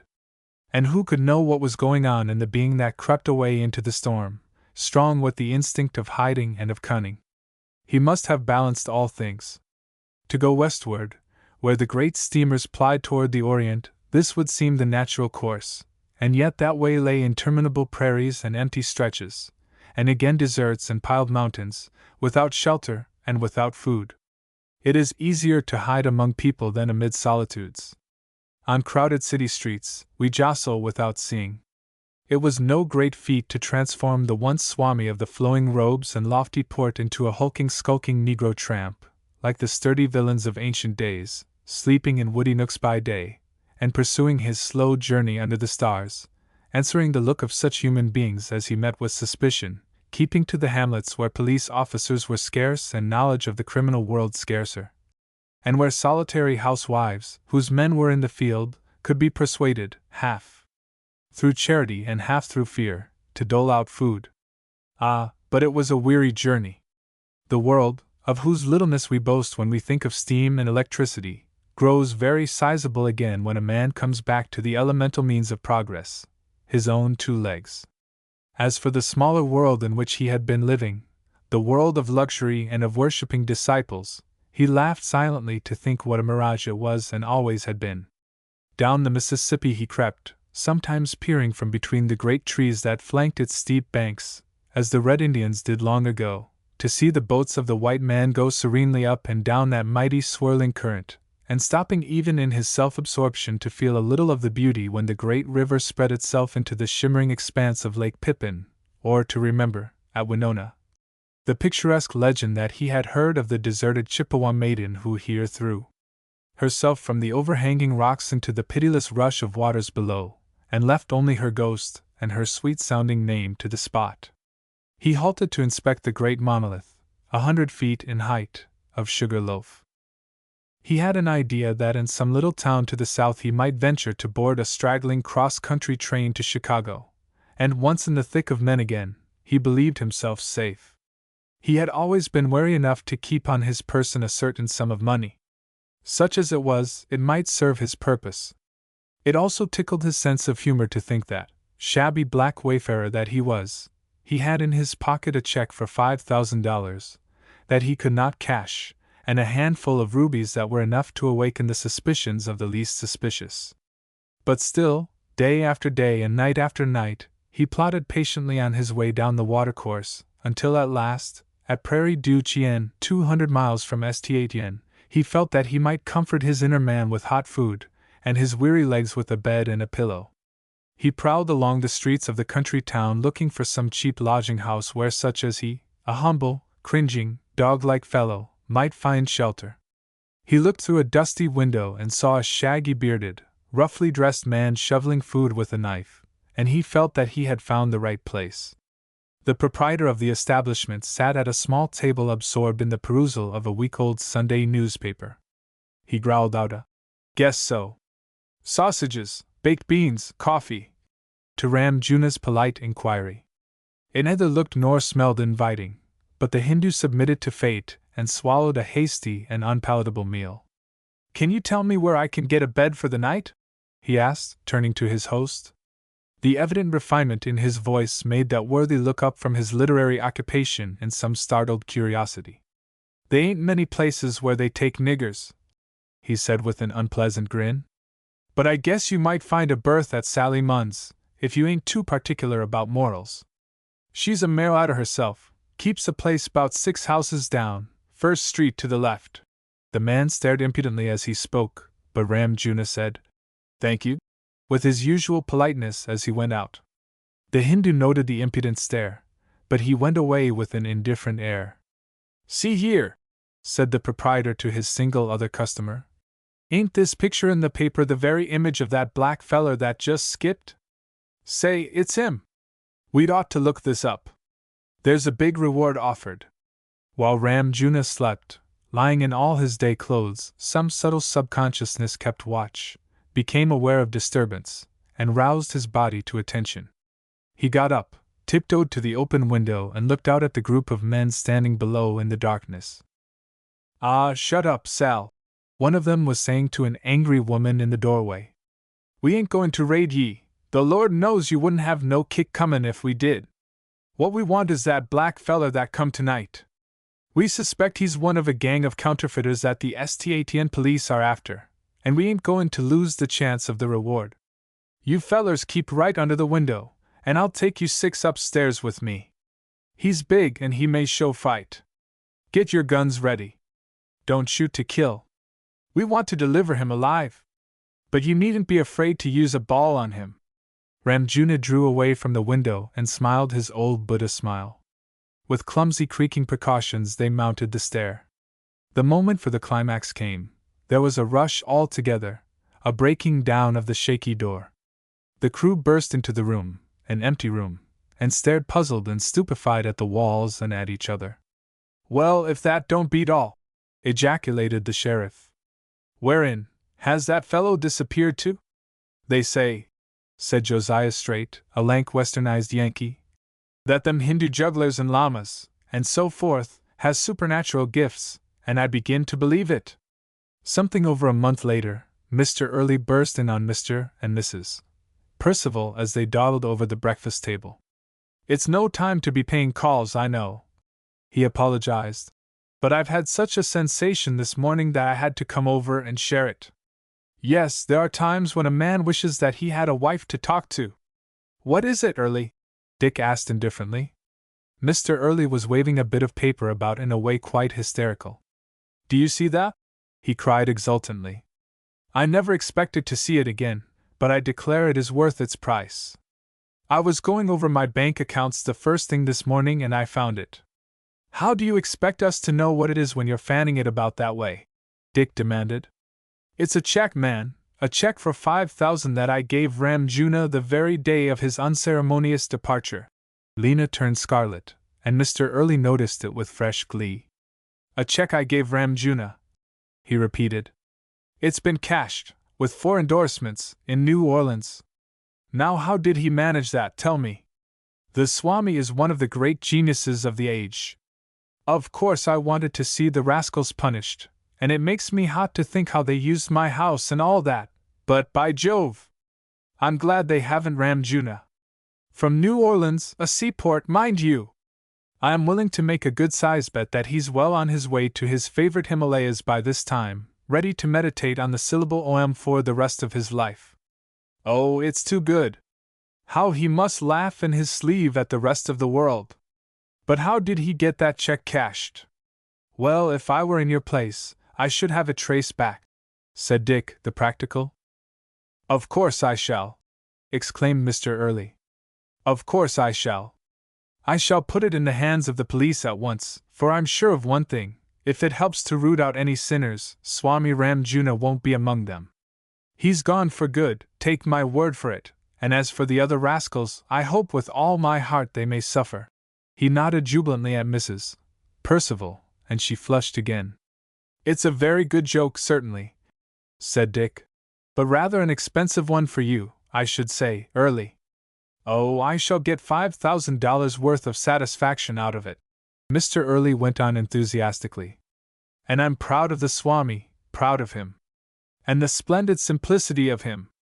I was talking yesterday with the detective that ferreted him out. The plunder they found in my little room was perfectly primitive. He had practically no tools to make the cleverest counterfeits in years. A deft hand and a wonderful thumb had the Swami." "What are they going to do with the big ruby in his turban?" asked Lena. "Oh, that is one of the chief things that I came to tell you about. You, my dear Mrs. Percival, have a special reason to be interested in this." He turned, brimming with information, to Lena. "The captain of police took it to Brand's, the jeweler, you know, to be appraised. Now isn't this the crown of the whole story? Brand tells him that it is paste." Dick sat back in his chair and laughed with abandon, and laughed again. "And what about my rubies?" screamed Lena, springing to her feet.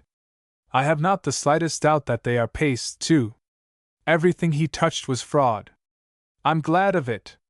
I'm glad of it," cried Dick, with a new access of mirth. "The old rascal! Giving my wife jewels! Why, Lena, you couldn't wear his stuff anyway, after all this fracas. It will do to trim a Christmas tree." But Lena, with angry face, tapped the floor nervously with her gaudy small slipper, and made no reply to her husband's hilarity. Even to her slow-working mind it was evident that she had paid a high price for some worthless bits of glass. This conferring of a favor was indeed a bond. She wondered what Mr. Early thought of her, what Dick would say if he ever discovered.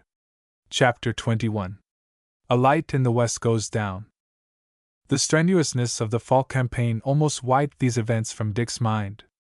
Day after day he spent in bringing home his points to the man on the street and in the workshop. Much of it was dreary and monotonous work, but he kept doggedly at it. It seemed his whole life, now. And night after night Mr. Preston, Dick and Ellery tried to put fire into some dingy little hall full of men. To Percival's surprise, Norris developed a plain common-sense variety of eloquence that appealed to his audiences quite as much as did Dick's more fervid eloquence. Ellery invariably spoke straight to some well-known condition. But they hammered and pounded and reasoned and explained. They tried emotion, and logic and everything except bribes to win their ground, until their speeches began to sound automatic to themselves, their voices grew hoarse, and they moved like men in a dream. If there were one day more of this, Dick said to Norris, as they tramped home late on the night before election, and felt a certain restfulness in the November starlight, I should send down a wheezing nasal phonograph to grind out my speech. I am played out. Everything I say sounds like tommyrot. It does grow hollow. The worst of it is it robs me of my evenings with Madeline. Said Dick. When are you to be married? About Christmas. The death of Golden, poor fellow, shoves me up a peg on the editorial staff, and justifies me in facing matrimony. Mr. Elton is good enough to give us a little home. They are a family to hang to, Dick. I feel as though I had belongings for the first time since I lost my own father and mother. Madeline and I shall make rather a small beginning, but, as you know, she has not set her heart on luxuries. No, said Dick slowly. You are a lucky fellow, Ellery. You're going to get away ahead of me in the long run. Preston said yesterday that the honors of this campaign were yours. He has been a fine figurehead, and I have hollered loud, but you've hollered deepest, and the public knows it. I guess that's the real reason that you've been shoved ahead on the staff. Here's your boarding house. Good night, old fellow. Tomorrow night our labors will be over. I hope yours will have just begun, Mr. Alderman, Norris retorted. The polls closed in uncertainty, and for 3 days speculation filled the papers, and election bets remained unpaid. Then the decks cleared. Mr. Preston was elected mayor by a narrow plurality, and out of the 18 aldermen, the reform element had carried 7, Dick Percival among them, to victory. The municipal club counted its gains and was jubilant, for this meant that, if the city council passed any objectionable measure, their iniquity could be vetoed by the mayor, and the bad men of the city fathers lacked one of the 2/3 majority which they would need to carry their legislation over the executive's veto. Dick took Lena and went away for a fortnight's rest, but came back looking old and dissatisfied. It was understood that the first battle in the new council would be over the lighting franchise, which was about to expire, and which the company in power wished to renew. There had been some talk of an attempt to force it through before the old council went out of power, but even Billy Barry's henchmen refused to commit themselves to so unpopular a measure on the very eve of election, for St. Etienne had been paying a notoriously high price for notably bad lighting, and the citizen, usually a meek animal, had been stirred to a realization of his injuries by wholesale exposition of the truth. But now there were new councils of war, and Billy swore more intricate oaths than he had ever been known to produce in days of yore. He was still in possession of his aldermanic seat, but a little uncertain whether it was a throne or a stool of repentance. Still Billy talked loudly of the things he meant to do, and, as usual in his troubles, went to consult the Delphic Mr. Murdoch, and Mr. Murdoch went to see Mr. Early, and Mr. Early, after very much demur, went to see Mr. Percival.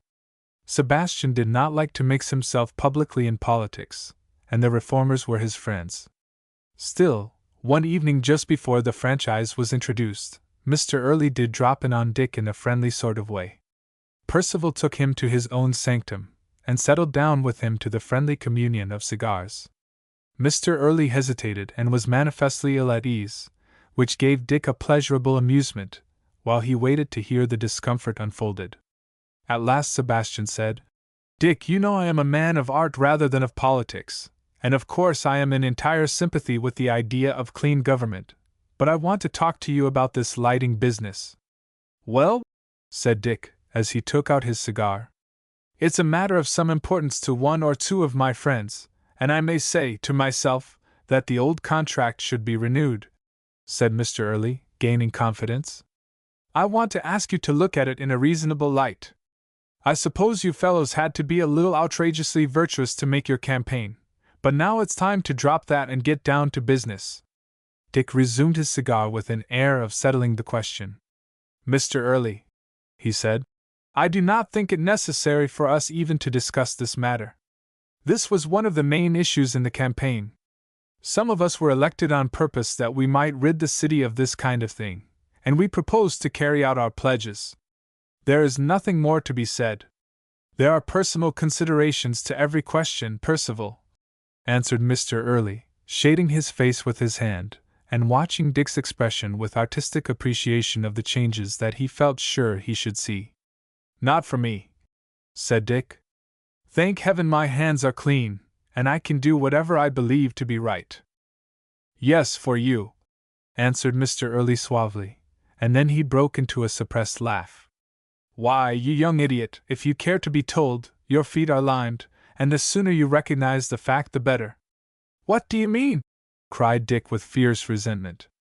"Oh, sit down, my boy," said Mr. Early, still amiable. "There's no use in rampaging. I just want to tell you a little story and show you a little piece of paper." Dick sat down and glared at his guest. "Your wife." Dick started up with something like a groan. "Yes, your wife, Percival. You see, a man does not always stand alone. Your wife has a necklace of worthless rubies, which she has told you was a present from our dear departed Swami. If people only knew about it, there might be a certain amount of scandal about a young woman's receiving a supposedly valuable gift from a swindler who was also a social idol. Don't go off your head, Dick. You've got to listen to me. As a matter of fact, she lied to you when she told you he gave them to her. She bought them, and she had not the money to pay for them. I suppose it was at his suggestion that she borrowed the sum from me. That would have been all right, except that she gave me a note signed by Richard Percival, and she quite omitted to tell me that her husband was away at the time. I found that out by chance afterward, after I had supplied her demand. Would you like to see the forgery, Dick? It's an ugly word, but we might just as well be plain with each other." Dick's tongue had grown dry and speechless, so that he seemed to have no power to check this recital, and now all he could do was to reach out an eager hand. "Not so fast," said Mr. Early. "It's mine, not yours. And it will take more than the $5,000 out of which it swindled me to buy it back. It sounds bad, doesn't it? A forgery, connected with a rascal who was the talk of the country. I should not myself care to pose again as the dupe of a woman and her friendly counterfeiter, but that would be a small matter compared with the hail of scandal that would whir around the head of that pretty little butterfly, your wife." "Scandal! My wife!" Dick staggered to his feet. "That is what we all want to avoid, don't we?" Mr. Early asked with his fat smile. They looked at each other in silence. Dick had a wild impulse to fling himself on his knees, spiritually speaking, and to beg for mercy, but the expression of Mr. Early's face suggested that all sentiment would fall into cold storage in his breast. "You've been devoting yourself, with a certain amount of success, to digging out the hidden things in other men's careers," the tormentor went on with a cheerful sneer. "I suppose it has amused you. I know it amuses me, and it would doubtless amuse the public, to fix attention on this little affair of your own. You must remember that you have this disadvantage: you and your kind are thin-skinned. Billy Barry and his kind are pachyderms." He settled back comfortably in his chair and smiled benevolently at Dick's white face. "Well?" Dick asked at last hoarsely. Mr. Early carefully refolded the slip of paper, and tucked it away in his vest pocket, but he spoke with engaging openness. "It's yours, my dear boy, the day after the lighting franchise passes over the mayor's veto. If they fail to pass it, I shall know that you and Mrs. Percival are willing to stand a little public obloquy for the sake of what you consider right. Very creditable to you, I am sure, and damned uncomfortable for your wife." Dick still stared at him, and he went on. "I'll leave you to think it over. In fact, I do not know that it is necessary for me to learn your decision except by your action. Sorry to have to take extreme measures, but it's every one for himself, in this world. He went out, and Dick sank into a chair and stared at his toes in the ashes. What's the use? He said to himself. She didn't know what she was doing. I can't change it or her. Winter went on, and Ellery and Madeline were married. Dick squandered himself on their wedding present, and looked like a thundercloud as he watched the ceremony. On the day after he returned from his brief honeymoon, Norris started downtown to take up the routine of life, irradiated now by love and purpose. The world seemed fresh and fair, and even the face of Billy Barry less unlovely than usual as they met near Newspaper Row. "Morning," said Mr. Barry. "You look ripping. My congratulations. Sorry you could not come around to the council meeting last night. You'd have been pleased to see the old franchise waltz through." "What do you mean?" demanded Norris, stopping short. "Haven't even read the morning paper? Good land, that's what it means to be a bridegroom," Barry went on with a chuckle. "Couldn't stop looking at her face behind the coffee pot."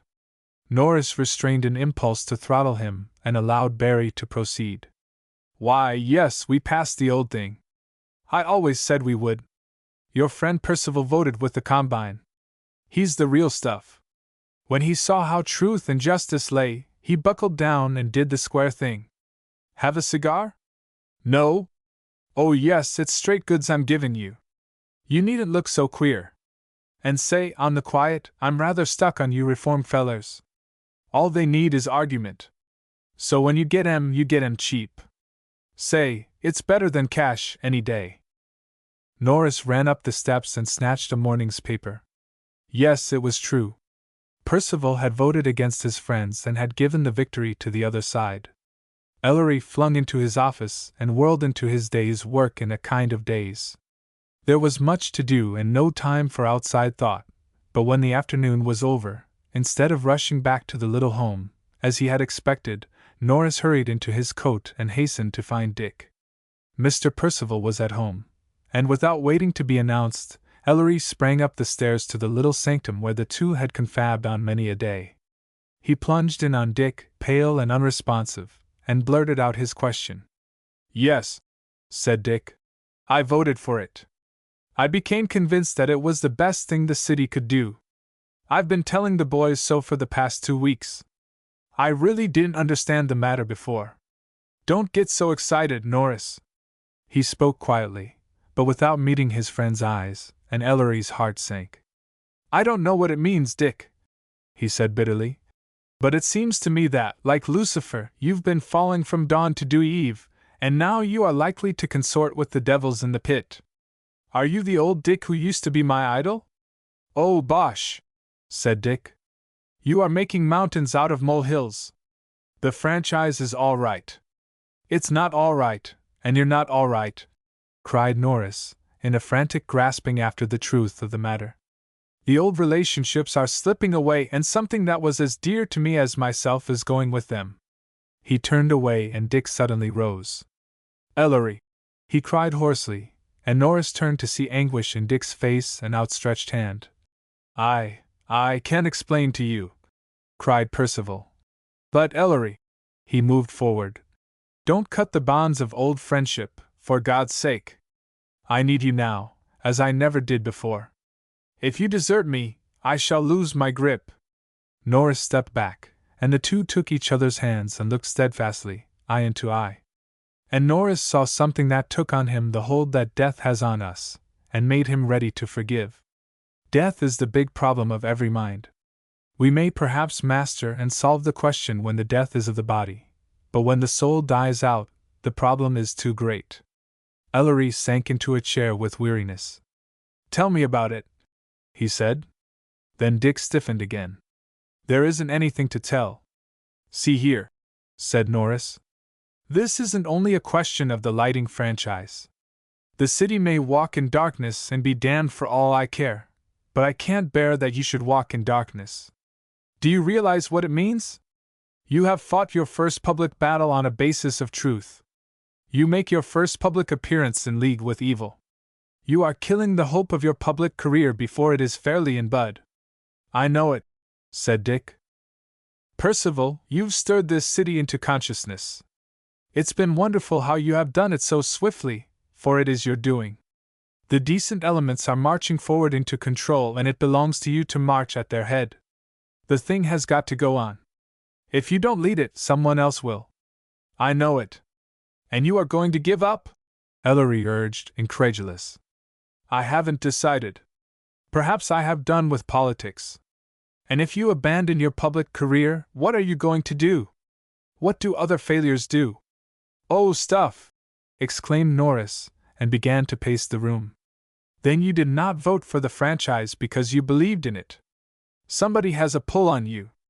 I'd never have believed that any man in this wide world would get a pull on Dick Percival. Well, somebody has, said Dick shortly. I wouldn't say so much as that to any mortal but yourself. Now spare me, Ellery, and don't carry it any further. Do you think, he went on bitterly, that I have not gone over the whole ground and told myself the old truths that never mean anything to you until life rams them home on your consciousness? A man may creep out from under the machinery of state law, and escape from the punishment he deserves, but from the laws under which we really live, there is no escape. It is reap what you sow, hate, and you shall be hated, sin and suffer. And it isn't as though one went out to sow, one sows perforce, every minute, whether he will or not. In some instances the reaping is singularly little fun, Ellery. Well, whatever hold this mysterious someone has on you, be a man. Stand up and own yourself and let the consequences go hang. I know some men could. You could. That's the advantage of having taken a good many hard blows. You learn to stand up against them, Dick answered slowly.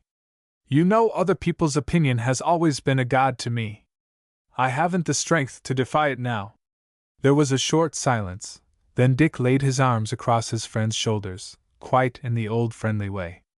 Now may we drop that subject and be good pals again? Not yet, Ellery said sharply. We won't drop it till I've had one more say. Dick, don't be knocked out by a single blow. You! Why, I thought you had a grip like a bulldog. I can't believe even in this ugly mess. Still less will I believe that you haven't the courage, that you aren't man enough to own your defeat, and then go on as though you hadn't been beaten. Dick poked at the andirons with his toe. Suddenly he looked up with a flash of his old brilliance and buoyancy. Suppose I do, he exclaimed. What a fellow you are, Ellery, to stick to me this way. But don't underestimate my difficulty. I'm not an absolute coward, but I've been beaten not only once, but on both flanks and in the middle. Everything in life seemed to be giving me a kick. I was at the bottom when you came in, but if you believe in me, perhaps I'll begin to believe in myself again. You've always been telling me how much I did for you. You've done more for me tonight than I ever dreamed of doing for you. Ellery's face cleared. They stood with clasped hands, and there seemed no need of further explanations or assurances. Norris drew a long breath of relief. So we are friends still? Asked Dick. Till the judgment day and beyond.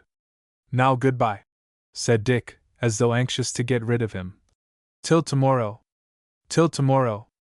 A moment later a radiant vision stood in the doorway making a pouting face. Dick, said Lena. Dick started and stiffened himself as though to give battle. His hands rested on the chair back in front of him, but an instant's survey of his wife's rose-leaf face, her well-groomed masses of hair, her dainty evening gown, seemed to inspire another attitude. He threw his arms passionately around her. Oh, Lena, he cried. Love me! You must love me, you have cost me so dear! Nonsense! Lena gave him a sharp push and spoke resentfully. I'm not half so extravagant as most of the women we know. Dick drew away and became rigid again. Extravagant! He exclaimed as though to himself. You have cost me my self-respect, a big part of my future, and the cream of my best friendship. What higher price could a man pay for the thing he loves? I do think, Dick, said Lena severely, that you can talk the silliest nonsense of any person I ever heard. What on earth is the meaning of all this? No, no, as she saw that he was getting ready to reply. I have not time to hear. I thought that tiresome Mr. Norris would never go. What can you see in him? Have you forgotten that we are going to the country club for dinner? It's long past time for you to dress. Imagine it! I had forgotten that dinner, Dick answered bitterly. For a moment he turned away as though he would not see her while he readjusted something in himself. He felt like a different man and looked to her indefinably strange when he faced her again quietly. To himself he was saying, "What would Ellery do?" And on his answer to his own question he was readjusting his whole life. "We will not go out this evening, Lena," he said. "We've come to a crisis in our affairs more important than a club dinner." "What, have you been losing money?" cried Lena, startled and resentful. Dick looked at her with a very unpleasant smile. "No," he answered. "I wonder what you would say if I told you that I was ruined?"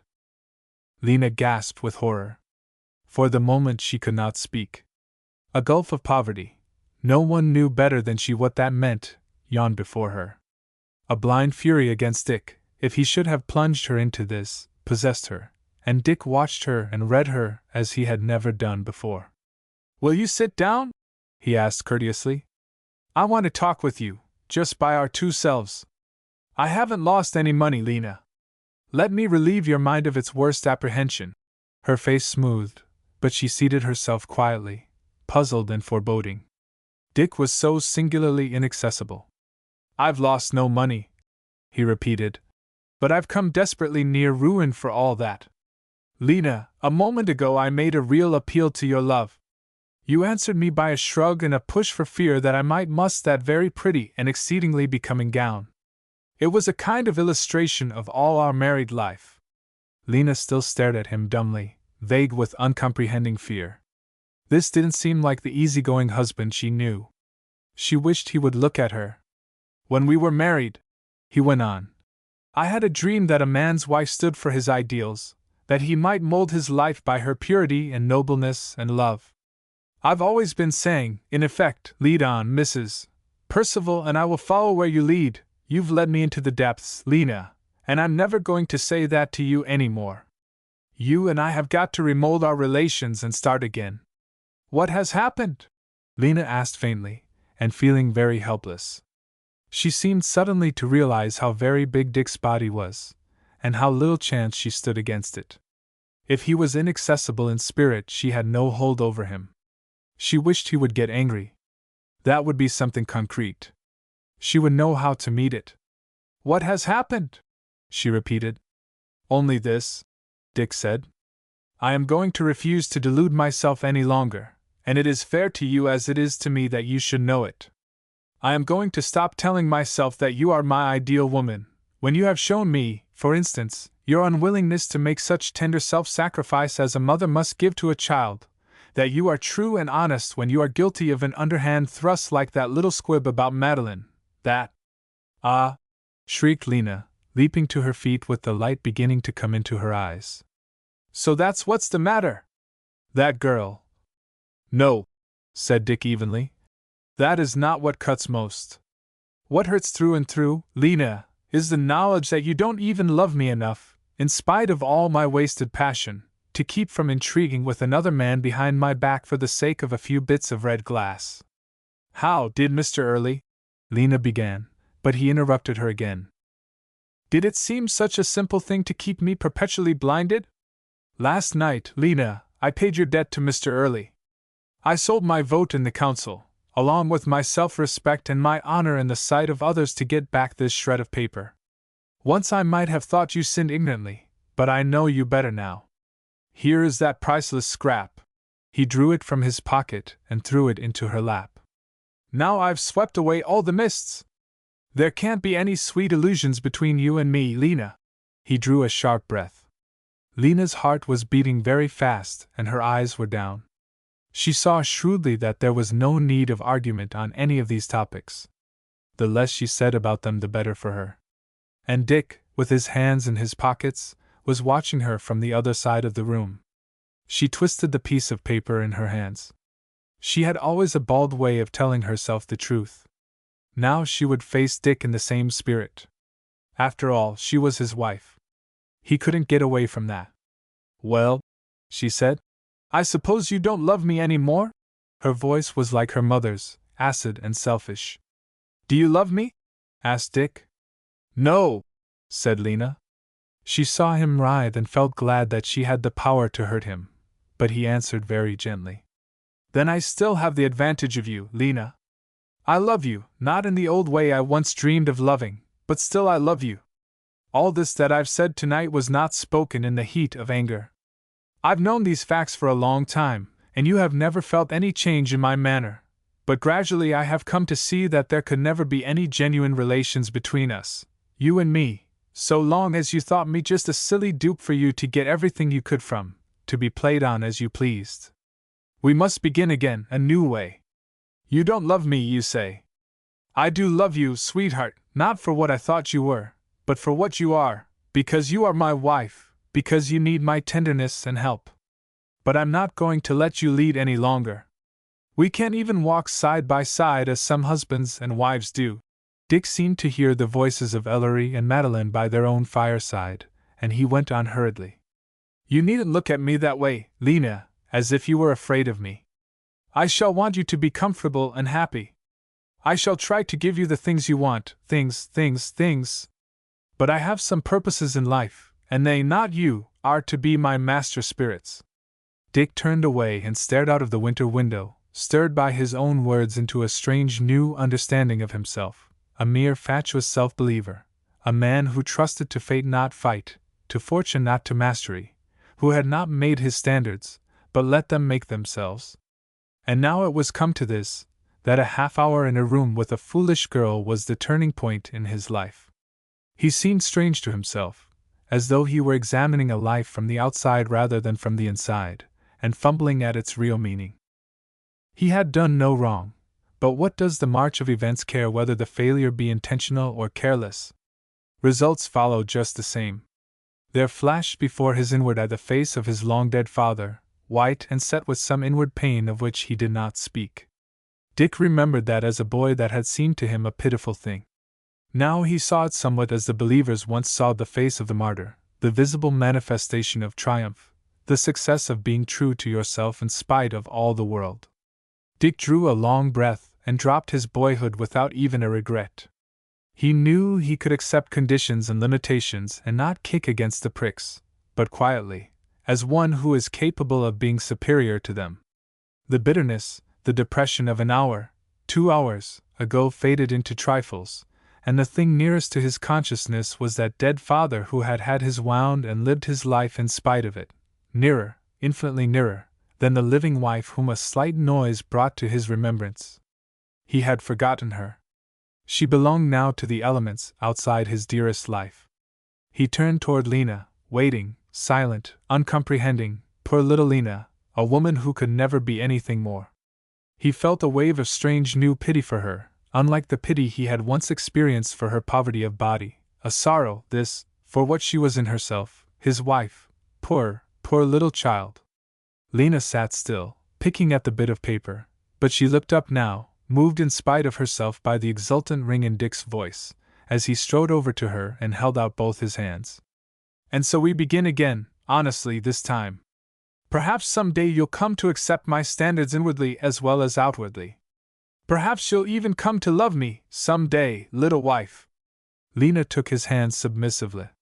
Her small tyranny, her stock of little ambitions had slipped from her, and she shivered as though she was stripped and cold, but behind there was a kind of delight in this new Dick, with authoritative eyes into which she stared, wondering still, with trepidation, what he was going to make of her life. Chapter 22. Another beginning. Norris, as he left Percival's house, had a glimpse of Lena coming down the hall, wonderful in her shimmering evening gown, brave in jewels. She dazzled him, though he despised his eyes for admiring her, and told himself that she was tinsel. He bowed in response to her curt nod, well aware that she thought him too unimportant to merit her courtesy, while she resented her husband's inexplicable regard for him. He went out into a cold winter drizzle and turned his face toward home and Madeline, those new and thrilling possessions. For the moment, however, there was no exhilaration in his heart, rather a depressed questioning whether, after all, everything beautiful was a sham. Was the daily grind a mechanical millwheel? Dick and Dick's marriage, were they but samples of the way life deals with hope? A pang stabbed through him as his own marriage rose and stood beside Dick's in his mind. It meant so much to him, yet only a few months before his friend had been bubbling with an exultation more open-voiced than his own.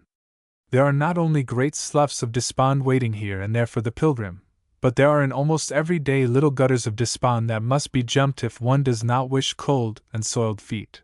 So here his healthy mind cried out against morbid thoughts, and he reviled himself for companioning the thing he held sacred with the thing he had always felt foredoomed to failure. He told himself that middle age was not a dead level of hopes grown gray and withered, but rather a heightening of the contrasts between success and failure. A word of Mr. Elton's spoken long ago flashed back to him. Don't build your attics before you've finished your cellars. That, after all, was a test. If one could but get a good solid foundation under hope, one might trust it to lift its pinnacle as far toward heaven as the ethereal upper air. Alas for Dick! Then, though he still loved his one-time hero, Ellery put Dick from his mind. His feet quickened and his heart began to beat joyously again. He ran up his steps, delighting in the commonplace performance of putting a latchkey into a lock. The cold and drizzle was shut outside, and Madeline waited in the warmth and light of the hall to insist on helping him off with his overcoat, a task so absurdly difficult that when it was finished they laughed and kissed each other in mutual delight at their own foolishness. Then Madeline took his hand and drew him into the living room, where the light was low and shaded, but blazing logs painted even far-shadowed corners with warmth, and pranked the girl's white dress into glowing pink, while the fire hummed and crackled its own triumph. I consumed the deep green forest with all its songs, and all the songs of the forest now sing aloud in me. Ellery stood with his arm around his wife's waist and looked about with a quizzical expression that made her ask, "What are you thinking?" I was remembering. And pray what business have you, sir, to live in anything but the present? Perhaps I get more from today because I don't forget yesterday. When I first came to St. Etienne, sweetheart, Dick took me to his home. You know, with your mere mind, but you cannot appreciate, how unrelated my life had been. You can't imagine how hungrily I looked at that restful room and at Dick's mother. I felt as though I would give anything, my soul, to have a home. And now, behold, I have one. And you had to pledge your soul to me to get it. True. I paid dearly, he said. But I was wondering how it was that you had managed to put so much atmosphere into so untried a place. It looks to me as impossible as a miracle. Here are some new walls, and new furniture, and new curtains, and new vases, and new pictures. Even the books are mostly new. I always resented new books. They are like green fruit. A book isn't ripe until it begins to be frayed around the edges. It would seem to me a hopeless job to make a home out of all this raw material. Yet this room already reminds me of Mrs. Percival's library, Madeline, and it isn't only because it is a long room with a big fireplace. I think it is a good beginning, she answered. Now all we have to do is to live in it. You talk as though living were a very easy matter, he remonstrated. I think it must be the hardest thing in the world, judging by the failures. I know heaps of people who are drifting, or grubbing, or wallowing, or stumbling, or racing, but only a handful that are living. The thought of it made me blue all the way home. Dick? Madeline asked with ready intuition. Yes, Dick. He voted with the Combine and against the reform element in last night's council meeting, and he did it on someone's compulsion. I can't tell you how it has stirred and disheartened me. Have you seen him? Yes. What did he say? That he could not explain. Then, said his wife decisively, it is some of Lena's doings. About anything else, anything, he would have told you, Ellery. Very likely, though it is hard to see how Mrs. Percival could be mixed up in affairs like this. Madeline was moving about restlessly. Ellery, she said at last, I feel as though you and I had to be a sort of pair of godparents to Dick. He is so dear, so lovable, so fine, and so unable to go alone. You, particularly, dearest, are the stanchest thing he has. I know just how he feels about you, for I feel so, too. You are going to push behind him and understand him and back up all his resolves, aren't you, even if he does half disappoint you? You aren't going to let anything alienate you or come between your friendship and his, are you? I know you love him, and I'm sure he needs you. Ellery smiled down at her questioning eyes and the intoxicating appeal of her confidence in him, Madeline's. I rather think I am Dick's friend for all I'm worth, he said slowly at last. Even if I were tempted to disloyalty, I should be ashamed to harbor it with your faithfulness standing before me. And I believe this very afternoon was a kind of crisis with him, that he was gathering himself together when I came away. And by your help, I dare say, added his wife. I hope so. I know but one thing that seems to me more worthwhile than the purpose of helping Dick Percival to be what it is in him to be. And what is that other better thing? You errant fraud! Do you need to ask? He said, laughing. Well, comfort yourself. You are to go on fulfilling your two purposes in life, you and I together. I pray we may.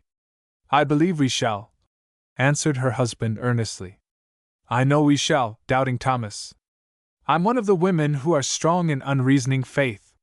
They stood silently smiling at each other for a moment. Shall we celebrate the beginning of home with pomp and music? She asked. There's a little time before dinner. Make yourself comfortable. Push Mrs.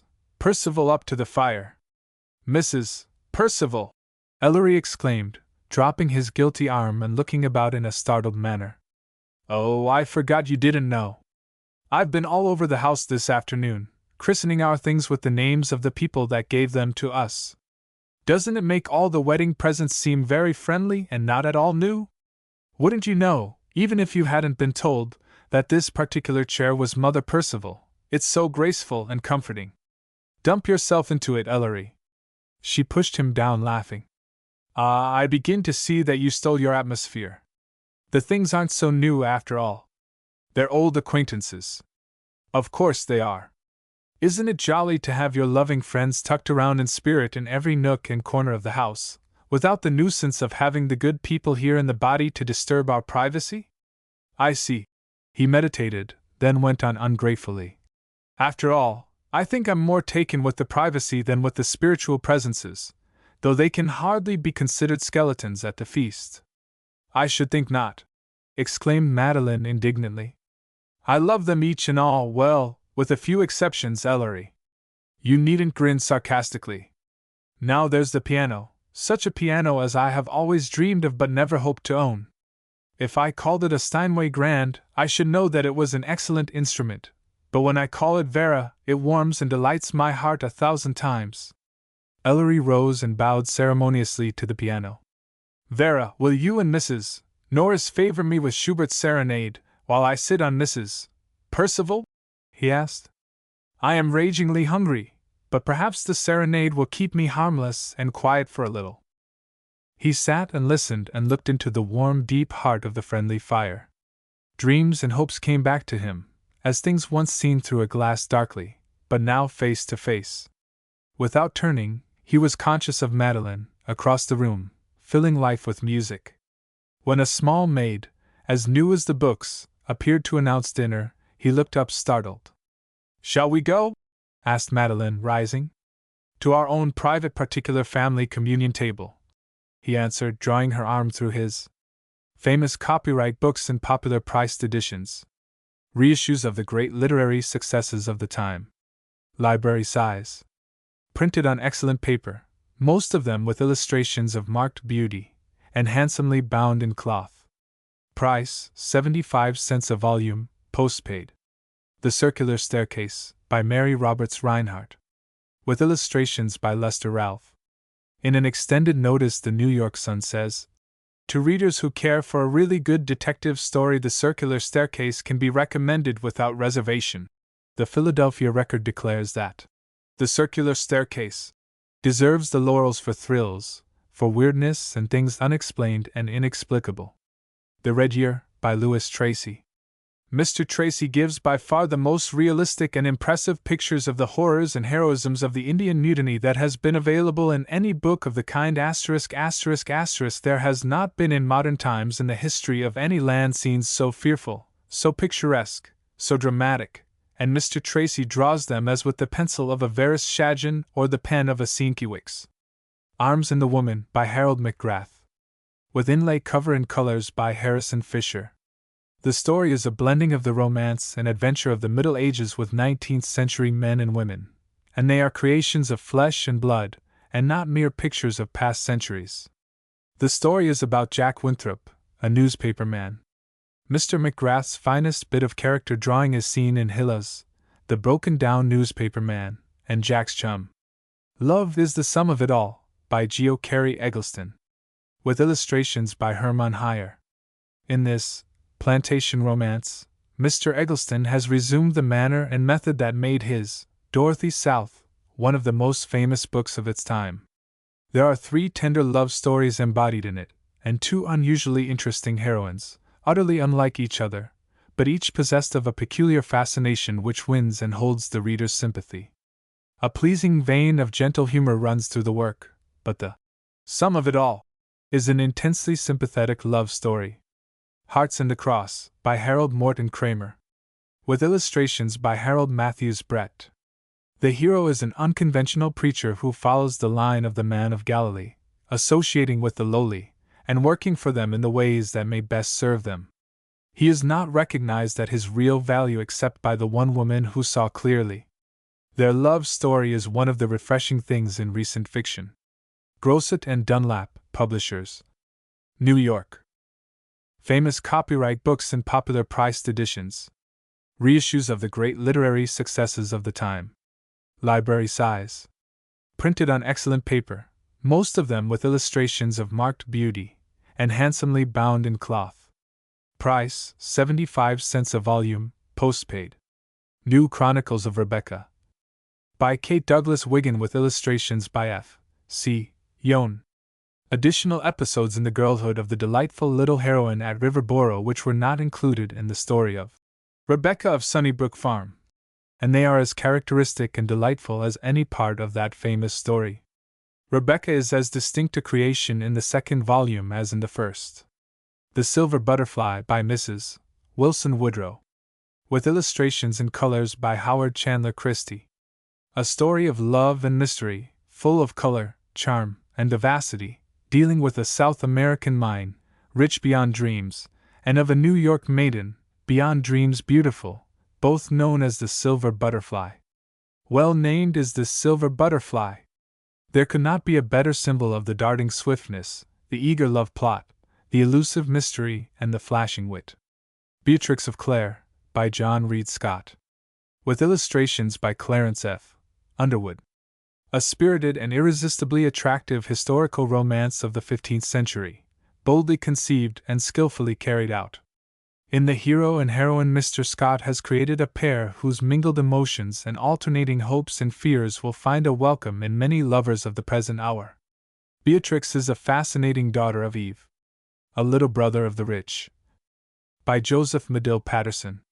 Frontispiece by Hazel Martin Trudeau, and illustrations by Walter Dean Goldbeck. Tells the story of the idle rich, and is a vivid and truthful picture of society and stage life written by one who is himself a conspicuous member of the Western millionaire class. Full of grim satire, caustic wit, and flashing epigrams. Is sensational to a degree in its theme, daring in its treatment, lashing society as it was never scourged before. New York Sun. Grosset and Dunlap, Publishers. New York. Famous copyright books in popular priced editions. Reissues of the great literary successes of the time. Library size. Printed on excellent paper, most of them with illustrations of marked beauty, and handsomely bound in cloth.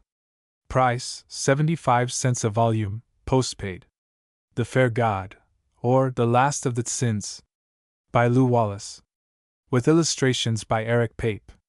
The story tells of the love of a native princess for Alvarado, and it is worked out with all of Wallace's skill. It gives a fine picture of the heroism of the Spanish conquerors and of the culture and nobility of the Aztecs. New York Commercial Advertiser. Ben-Hur sold enormously, but The Fair God was the best of the general's stories, a powerful and romantic treatment of the defeat of Montezuma by Cortez. Athenaeum. The Captain of the Kansas. by Lewis Tracy. A story of love and the salt sea, of a helpless ship whirled into the hands of cannibal Fuegians, of desperate fighting and tender romance, enhanced by the art of a master of storytelling who describes with his wonted felicity and power of holding the reader's attention ****** filled with the swing of adventure. A Midnight Guest. A detective story? By Fred M. White. With a frontispiece. The scene of the story centers in London and Italy. The book is skillfully written and makes one of the most baffling, mystifying, exciting detective stories ever written, cleverly keeping the suspense and mystery intact until the surprising discoveries which precede the end. The Honor of Savelli. A Romance. By S. Levitt Yates. With cover and wrapper in 4 colors. Those who enjoyed Stanley Weyman's A Gentleman of France will be engrossed and captivated by this delightful romance of Italian history. It is replete with exciting episodes, hairbreadth escapes, magnificent swordplay, and deals with the agitating times in Italian history when Alexander II was Pope and the famous and infamous Borgias were tottering to their fall. Sister Carrie. By Theodore Dreiser. With a frontispiece and wrapper in color. In all fiction there is probably no more graphic and poignant study of the way in which man loses his grip on life, lets his pride, his courage, his self-respect slip from him, and finally, even ceases to struggle in the mire that has engulfed him.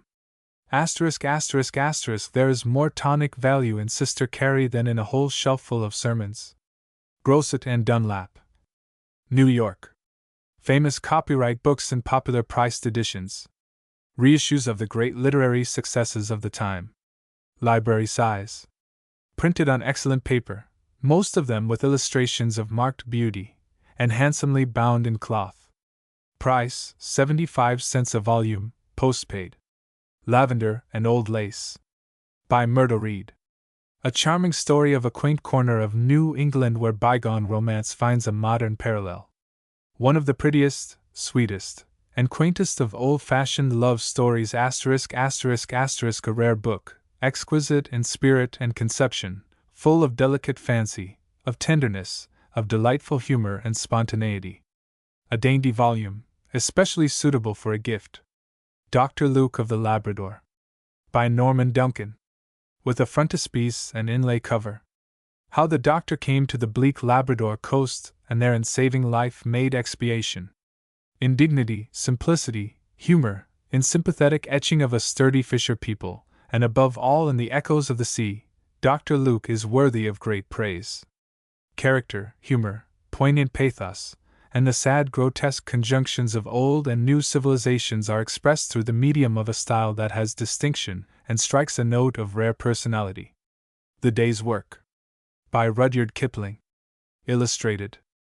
The London Morning Post says, "It would be hard to find better reading *****. The book is so varied, so full of color and light from end to end, that few who read the first 2 or 3 stories will lay it down till they have read the last.